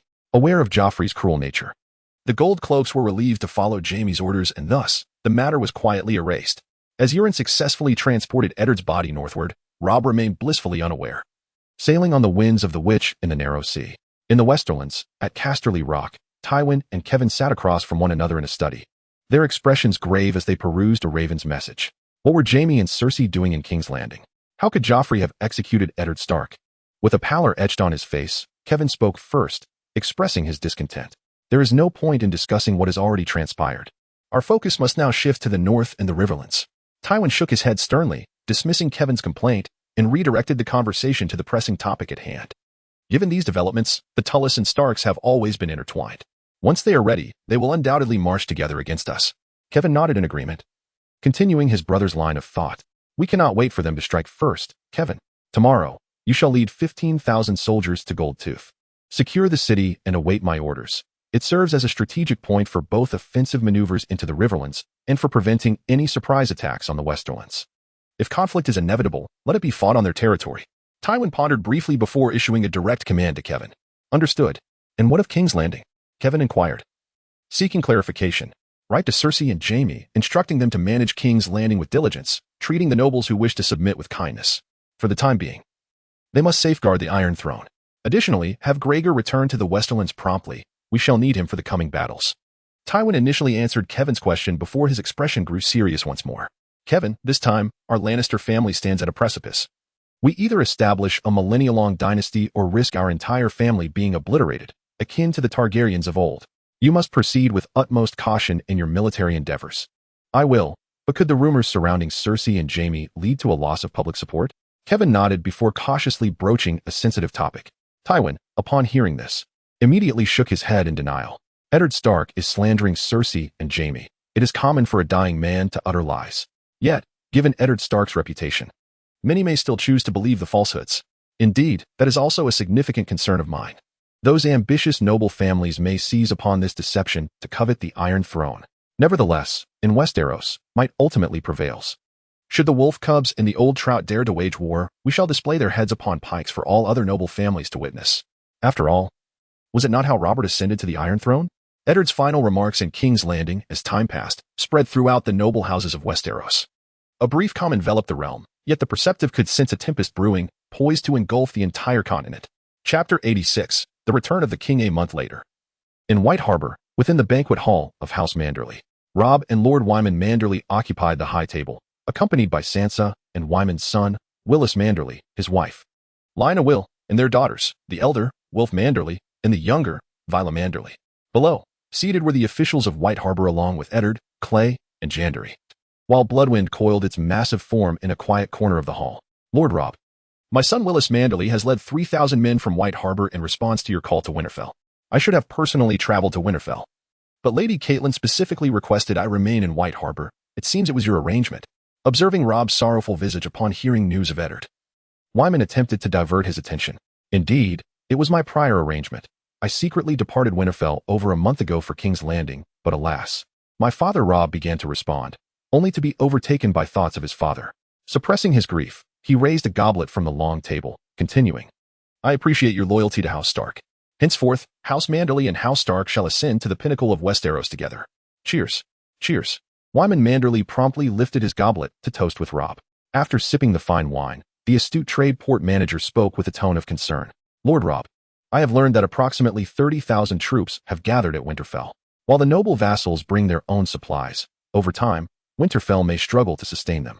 By the way, House Manderly is willing to offer you 100,000 bushels of wheat, 50,000 bushels of barley, and 2,000 fat sheep as provisions. Thank you for your generosity, Lord Wyman. I am aware of your concerns. Currently, Winterfell is adequately supplied, bolstered by the resources of House Bolton. As for the future, compared to the barren north, the bountiful south will provide us with the most robust support. In truth, I quite admire the saying of the Greyjoys, to take is better than to toil. Upon receiving Wyman's generous offer, a faint smile emerged on Rob's face as he nodded in acknowledgement. When do you intend to march south with your forces? Wyman Manderly, without returning to the previous topic, posed a new question. There is no rush. Certain matters remain unresolved. I once heard it said that outward wounds may appear severe, yet it is the hidden injuries that prove fatal. By the way, Lord Wyman, does White Harbor have its own fleet for protection? No. Our garrison merely maintains order in the port. The large trading vessels that come here sometimes even double as pirates, and thus do not require our protection. Wyman shook his head in response to Rob's inquiry. Rob, upon hearing this, nodded thoughtfully and replied, I understand. Let us enjoy lunch for now. We shall return to Winterfell this afternoon. Are you in such a hurry, my lord? I have yet to properly host you. The lords of Winterfell have waited long enough. I must hasten back. Kindly send a raven to Winterfell on my behalf. Additionally, I need to utilize White Harbor's blacksmith. My smith wishes to modify a saddle for me. 2 days later, upon receiving the raven from White Harbor, Caitlin, estimating the time, promptly dispatched cavalry to scout the situation outside Winterfell. By afternoon, upon sighting Rob's returning party, the cavalry quickly returned to report. At the entrance of Winterfell's training grounds, Caitlin stood with all the northern lords, except for Lord Wyman, awaiting Rob's return. In stark contrast to the last occasion, this time, all the vassal lords of House Stark were present. Outside the training grounds, the sound of approaching hooves grew increasingly distinct. The first figure to capture everyone's attention was the stern-faced Rob, seated atop a colossal ice wolf. Following him were Eddard, Grey, and others, while Sansa remained inside a carriage. Lord Rob. Upon witnessing Rob's arrival astride his wolf, all the earls, guards, and soldiers in the training yard bowed their heads in sincere reverence, proclaiming in unison. Over the past month, thanks to the exaggerated publicity from Sam's newly established intelligence agency in the north, news had spread throughout the realm. Rob, accompanied by a contingent of Winterfell cavalry, had infiltrated King's Landing to rescue his father Eddard and his 2 sisters, vanquishing the Kingslayer, the Mountain, and assassinating several prominent officials, thus throwing the city into chaos. The unwavering loyalty and valor Rob displayed in his daring rescue had garnered admiration from all, with the northern nobility now secretly referring to him as the King in the North.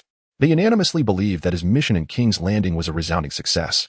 Although Eddard had been successfully rescued by the King in the North, his steadfast sense of justice compelled him to expose Joffrey's true identity, revealing the genuine circumstances surrounding King Robert's demise.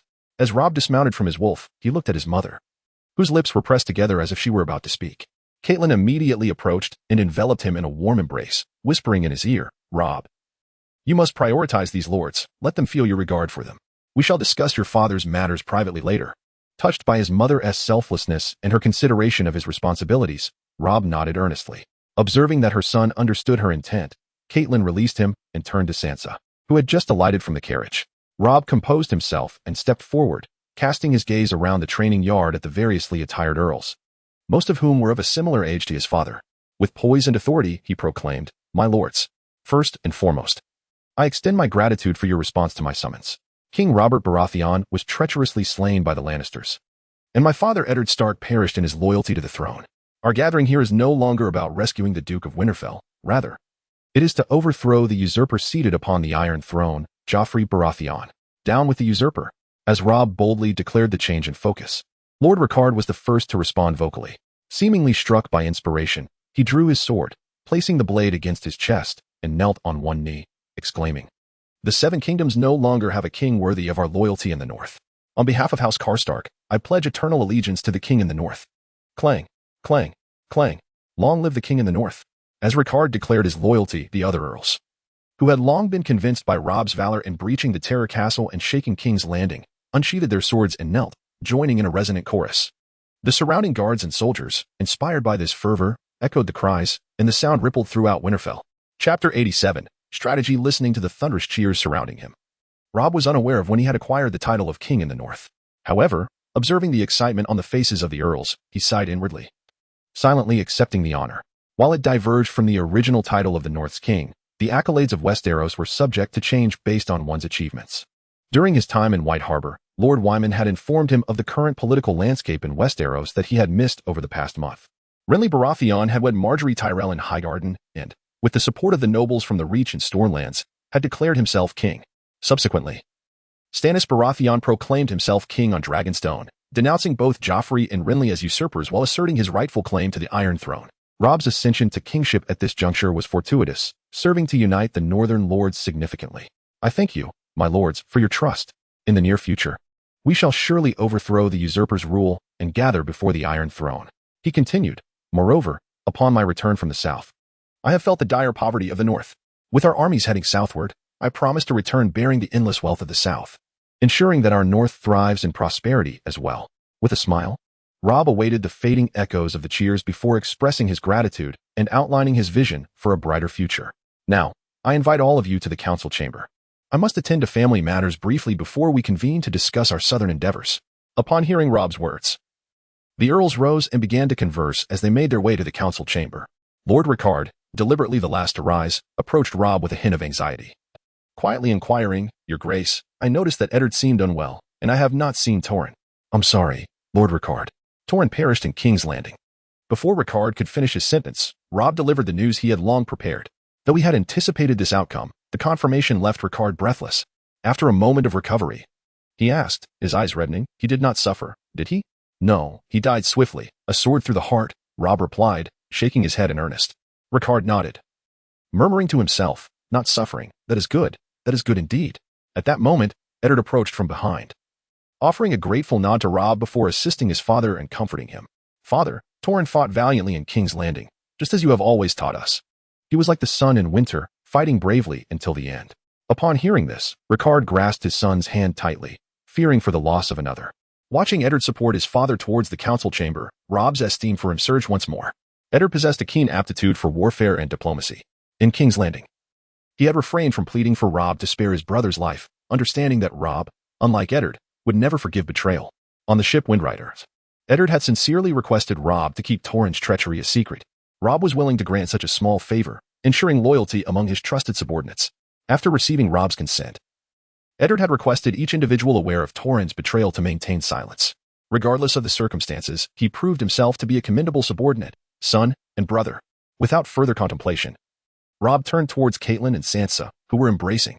Observing Robb's approach, those nearby discreetly distanced themselves, granting them privacy. Mother, I am so sorry. I could not bring father back, Robb spoke softly, his tone filled with regret.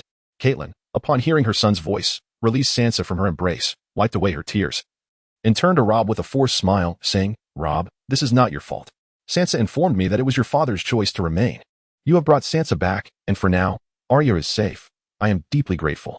If I were to lose them both, I fear I would truly lose my mind. Mother, I promise to return Arya safely, Robb vowed. Robb discerned the profound sorrow that Catelyn was suppressing within her heart, and he promptly assured her that he would bring back Arya. Yes, I believe in you. I have always considered you mightier than Ned. Now, you have not betrayed his intentions and have become the king in the north. Catelyn gently caressed Robb's face, momentarily lost in thought as she seemed to see Eddard behind him. After a brief moment of distraction, she collected herself and continued, Hurry to the council chamber. It is of utmost importance to discuss military affairs with your bannermen. Yes, mother. I shall take my leave now. Let Sansa keep you company. Robb understood the gravity of the situation. He nodded to Catelyn and then turned to the side, addressing Grey and Jandrai. Grey, come with me. The Earl of Merrick surely wishes to see you. You two should converse at length. Jandrai, do you wish to attend this meeting as my attendant? At your command. Your Majesty. I am willing, Your Majesty. Upon hearing Robb's words, Grey immediately bowed respectfully, while Jandrai, lacking formal knowledge from a young age, mimicked Grey's gesture. Robb nodded, and the three of them proceeded towards the council chamber. In the long-anticipated council chamber of Winterfell, under the arrangements of Jory, whose leg injury had mostly healed, the noble lords had taken their seats and were whispering amongst themselves. Your Majesty. Upon seeing Robb approach the council hall, everyone rose in unison and bowed to him. Gradually growing accustomed to this title, Robb smiled and nodded in acknowledgement, stepping up to the dais. He proclaimed, Lords, please be seated. Today, our discussion centers on the overall strategy for our southern campaign. First, please inform me of the current troop strength gathered in Winterfell. Your Majesty, over a month ago, we responded to Lord Eddard's call for aid and gathered nearly 15,000 men within 2 weeks. After hearing of the events in King's Landing, families once again dispatched over 9,000 soldiers, bringing the total number in Winterfell's military camp to approximately 31,000 Northmen. Uncertain of the exact troop strength due to the presence of Theon, Jon, and others in Winterfell's camp, Robb directly inquired. No sooner had he spoken than Ramsay stood up, smiling as he replied, Indeed, that is more than I anticipated. Thank you, Lord Ramsay. Noticing Ramsay's eagerness to ingratiate himself, Robb nodded in response and suddenly recalled something, continuing. By the way, owing to your loyalty to your lord and the contribution of the Dreadfort, I hereby ask all lords present to witness that Ramsay Snow, effective immediately, shall be known as Ramsay Bolton. Your Majesty, your loyal bannerman Ramsay Bolton shall forever fight for you, from this day until the end of my days. Upon hearing Robb legitimize his surname, Ramsay knelt, his face alight with excitement as he proclaimed his loyalty. Excellent. I look forward to your conquering all our enemies in the forthcoming war. Robb nodded with a smile, engaging in a display of loyalty between Lord and Bannerman. As Ramsay resumed his seat, Robb continued, I will now present the strategic objectives for our southern campaign. The primary objective is to eradicate House Lannister and slay the false King Joffrey Baratheon. The secondary objective is to gather wealth from the south to replenish the north's impoverished coffers. Yes, kill the false king. Annihilate House Lannister and seize the gold mines of the Westerlands. Plunder the south. I have heard that Highgarden in the Reach is the most beautiful castle in Westeros. I yearn to raid it. Robb could discern that the majority of the lords were more enthusiastic about the secondary objective than the primary one. This was precisely what he had anticipated. After all, relying solely on the loyalty and honor of his bannermen could lead to complications in adverse circumstances. However, if they fought for their own interests, he believed they would steadfastly remain in his camp until the very end. My lords, if there are no objections, then the strategic objectives are set. Now, can anyone propose specific tactical plans that we can implement in the near term? Upon hearing Robb's address, the previously animated chatter fell silent. Your Majesty, I believe we should reach out to House Tully of the Riverlands and House Arryn of the Vale to form an alliance. Then, the three forces can simultaneously attack the Westerlands, capturing Casterly Rock and easily taking King's Landing. Seeing his son glowing with enthusiasm, the Earl of Merrick promptly stood up to support Robb. While the proposal for an alliance was sound, he believed the plan to attack the Westerlands was utterly flawed. As soon as the Earl of Merrick finished speaking, a stout man clad in leather armor adorned with the sigil of House Hornwood rose, shaking his head in disapproval. Lord Horace, since you disagree with my plan, please present your perfect solution. The Earl of Merrick retorted, frowning at Horace of House Hornwood, who had been waiting for this moment. With a grin, Lord Horace nodded and replied, the majority of the terrain in the Westerlands consists of rolling hills, with the eastern border adjacent to the Riverlands being heavily fortified. As long as the Lannisters garrison their troops there, controlling the Golden Tooth Fortress on the River Road, it would be exceedingly difficult for our combined forces to breach it in a short time. Instead, landing on the western coast via the Sunset Sea would be much easier. After all, weren't those Iron Islanders able to attack Lannister Port in such a manner? In the council chamber, Robb appeared contemplative, silently listening to the debate between the two earls, while the other lords nodded in agreement with Lord Horace's words. Seeing that the assembly was in accord with him, Horace took a breath and continued, however, we in the north have no fleet, making it impossible to cross the Sunset Sea. Therefore, I propose that House Tully should attack the Golden Tooth to hold the Lannisters in place, while we and House Arryn march directly towards the Crownlands to seize King's Landing and behead the false king. Then, we can advance south along the coastal road to capture the less fortified Summerhall. Finally, we will take Lannister Port and Casterly Rock, and claim the head of Tywin Lannister. Yes, I support this plan. Once Lord Horace finished speaking, many northern lords nodded in agreement, which left the Earl of Merrick visibly displeased. Observing his father's discomfort, Grey could no longer contain himself and stood to address Robb. Your Majesty, may I be permitted to voice my opinion?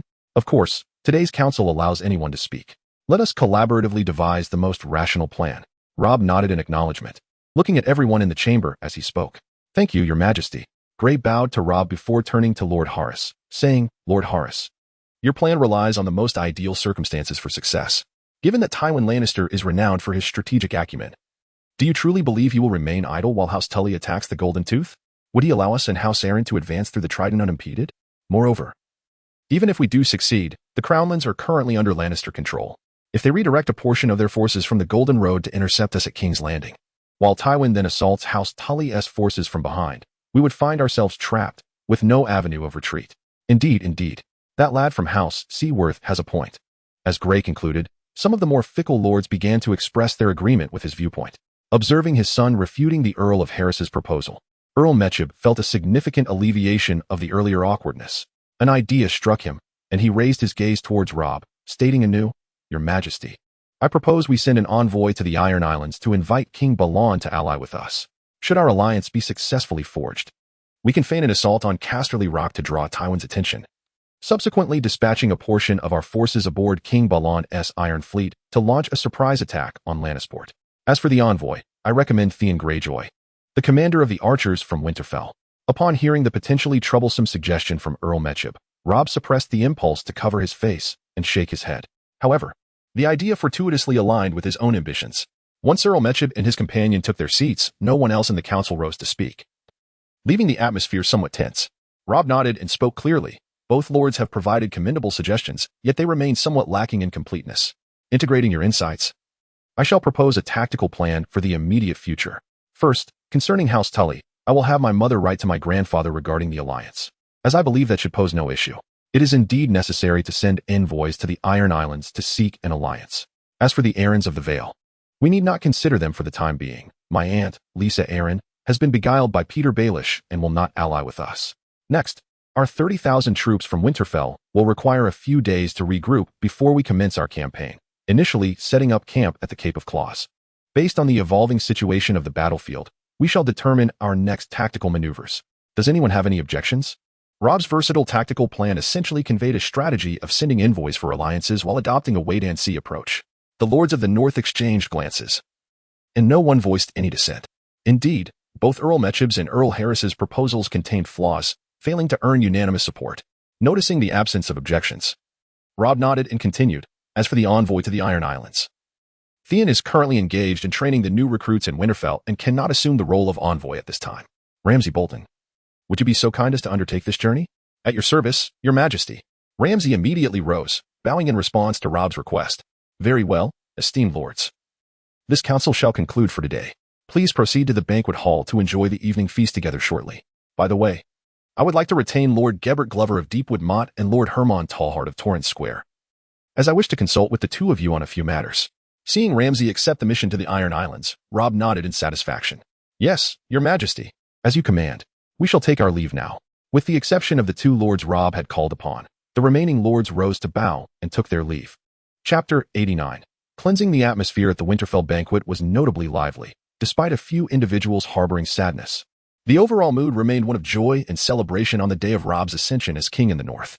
Robb had never been fond of the boisterous drinking events typical of the North, but as a newly crowned king, he was obliged to wear a facade of cheerfulness, vocally applauding the victors of the drinking contests. Nevertheless, the chance to savor the enhanced delicacies of his homeland provided him with some comfort. Having spent considerable time in the North, Robb found himself occasionally yearning to witness the lavish feasts of the southern nobility, filled with beautiful women. The banquet continued into the late hours of the night. The mead, invigorating for Robb's robust constitution, could hardly intoxicate him. The inebriated lords were assisted by attendants back to their chambers, while Robb exited the banquet hall, accompanied by Grey Wind, who had feasted to his heart's content.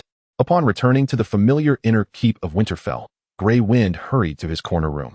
Suddenly, Robb heard a low, threatening growl emanating from his dire wolf at the door. Swiftly approaching, he discovered Nymeria and Lady comfortably nestled in Grey Wind's den. After accompanying Robb southward, Grey Wind had been temporarily tasked with caring for the two wolves in the absence of Arya and Sansa. Unable to suppress a smile, Robb communicated telepathically with Grey Wind, intending to arrange new accommodations for them the following day. While observing Grey Wind, Robb was taken aback by a change in the displayed information. Name, Grey Wind. Contracted by Robb Stark, Constitution, 30, Speed, 30, Strength, 30, Species, Warging Ice Wolf, 6, Pack, Soldier Wolf, Nymeria, Servant Wolf, Lady. Blood Pact points, 67. Next to the names of the wolves and the displayed information, a plus sign appeared, akin to attributes. This revelation delighted Robb. who possessed 67 blood pact points, as he eagerly attempted to select the plus sign beside Nymeria's name. A small wisp of red mist emanated from Rob, enveloping gray wind before being transferred to Nymeria's form. Rob noted that the mist appeared considerably thinner after the transfer. While unable to view Nymeria and Lady's data, the emergence of this new development in the blood pact offered Rob a timely solution. He directly allocated 30 blood pact points to each of them, leaving him with 7 points, and felt a wave of rejuvenation. As for the future allocation of attribute points, Rob, poised to march south with his army, felt no concern over acquiring additional blood pact points. Just as Rob resolved one of his internal concerns, a servant named Cray, who had been tasked with caring for Grey Wind since his youth, arrived. Have you been the one caring for Nymeria and Lady this past month? Following the infusion of blood pact points, Rob attempted to pet Nymeria and Lady, finding them no longer resistant, but rather approaching him affectionately. Yes, Your Majesty. Having experience in caring for Grey Wind, Lady Caitlin requested that I tend to them. Rob nodded, expressing gratitude before abruptly shifting the topic. Do you know Lord Torrin? The Lord Torrin? He often visits the keep, and I have encountered him occasionally, but as servants, how could we be fortunate enough to know him? The servant replied, momentarily taken aback before answering naturally. Such an impeccable facade. You truly possess talent. However, your composure is rather conspicuous. Rob thought to Grey Wind, who stood beside him. A low growl from Grey Wind prompted Nymeria and Lady to leap into action, swiftly approaching the servant, baring their teeth and growling threateningly. If you wish to avoid another feeding session, tell me what I wish to know. Rob spoke in a calm yet menacing tone. Your Majesty, if I answer truthfully, will it spare my life? The servant, recognizing the gravity of the situation, managed a wry smile while maintaining his composure. Your fate hinges upon your response. If I find it satisfactory, you shall not only live but also receive a position from me. By the way, what is your name? I am Hal, Your Majesty. Having served the Stark family for several years, I am well aware of the Stark honor, Hal replied, before continuing. Previously, I was responsible for gathering intelligence for House Stark, placing it in designated locations for the stable master you apprehended to relay. Later, I received instructions to take charge of the correspondence with Torrin Castark. He has been providing me with intelligence ever since your awakening, which I relayed through the spies in the Maester's Tower. In other words, the spies in the Maester's Tower must certainly know where the intelligence was sent? Yes. Have you received the intelligence from today's military meeting? No. I haven't had the chance to approach, Your Majesty. Very well, I shall now disclose it to you, and you will relay the information. The next day, in White Harbor, within the confines of the new castle, the aged Maester Siorna, with his stooped frame, hurriedly made his way to the Earl's study, clutching a raven's letter in his hand. Upon entering the Earl's study, he found not only Earl Wyman but also several fully armed guards and Sir Malin Mandler, the commander of the White Harbor garrison. Earl Wyman, I have brought you the raven's letter from Winterfell, Maester Siorna stated without much thought, extending the letter towards him. No need to hand it to me. You must have already read it. Just recite it. Earl Wyman replied, his demeanor serious, gesturing for him not to approach. This letter is peculiar. It contains but a single word. Yes. Siorna exclaimed, a strange expression crossing his face. Earl Wyman nodded in acknowledgement and suddenly inquired, Maester Siorna, how many years have you been in White Harbor? Approximately 30 years, my lord, Siorna replied after a moment of contemplation. At his response, Earl Wyman's eyes glimmered with nostalgia, a hint of melancholy in his voice as he mused. Has it truly been that long? Time indeed flies. Moreover, I now have 2 lovely granddaughters. Then, in light of your years of service to our family, I shall grant you a merciful death. My lord, what do you mean by that? Siorna trembled, his voice quaking with trepidation. We are all honorable men. It is time for you to cease your masquerade. A few days ago, His Majesty Rob discreetly informed me of a Lannister spy network in the north and inquired if I had any leads. I immediately told him that you were a highly suspicious figure. The raven's letter you hold is a confirmation of your identity. Ah, Lord Wyman, after all these years, you have never truly trusted me. Siorna straightened his back, his earlier trepidation evaporating. Alas, what can I say? Your origins in Lannisport have always left me with reservations. Malin, the rest is now in your hands. At your command, my lord.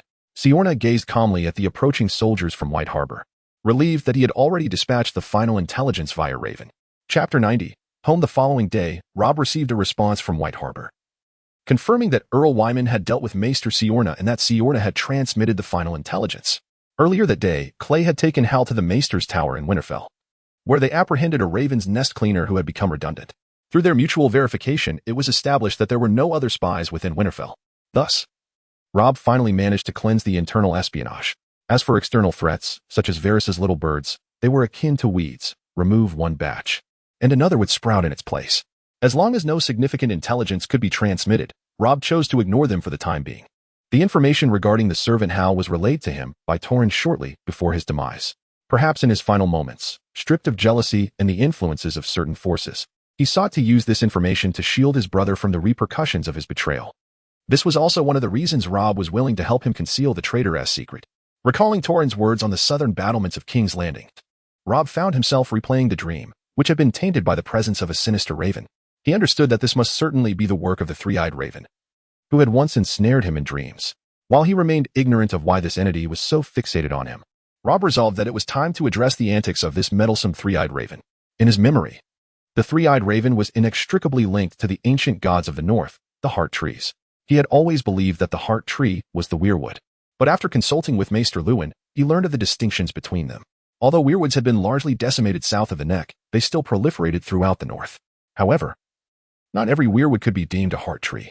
It had to be carved by the descendants of those who held faith in the old gods, through sacred rituals that depicted the faces of weeping men. Only then could it be considered a heart tree that allowed worshippers to pray to the old gods. As the king in the north, Rob could not decree the destruction of all heart trees in the north, for the stability of his rule depended on it.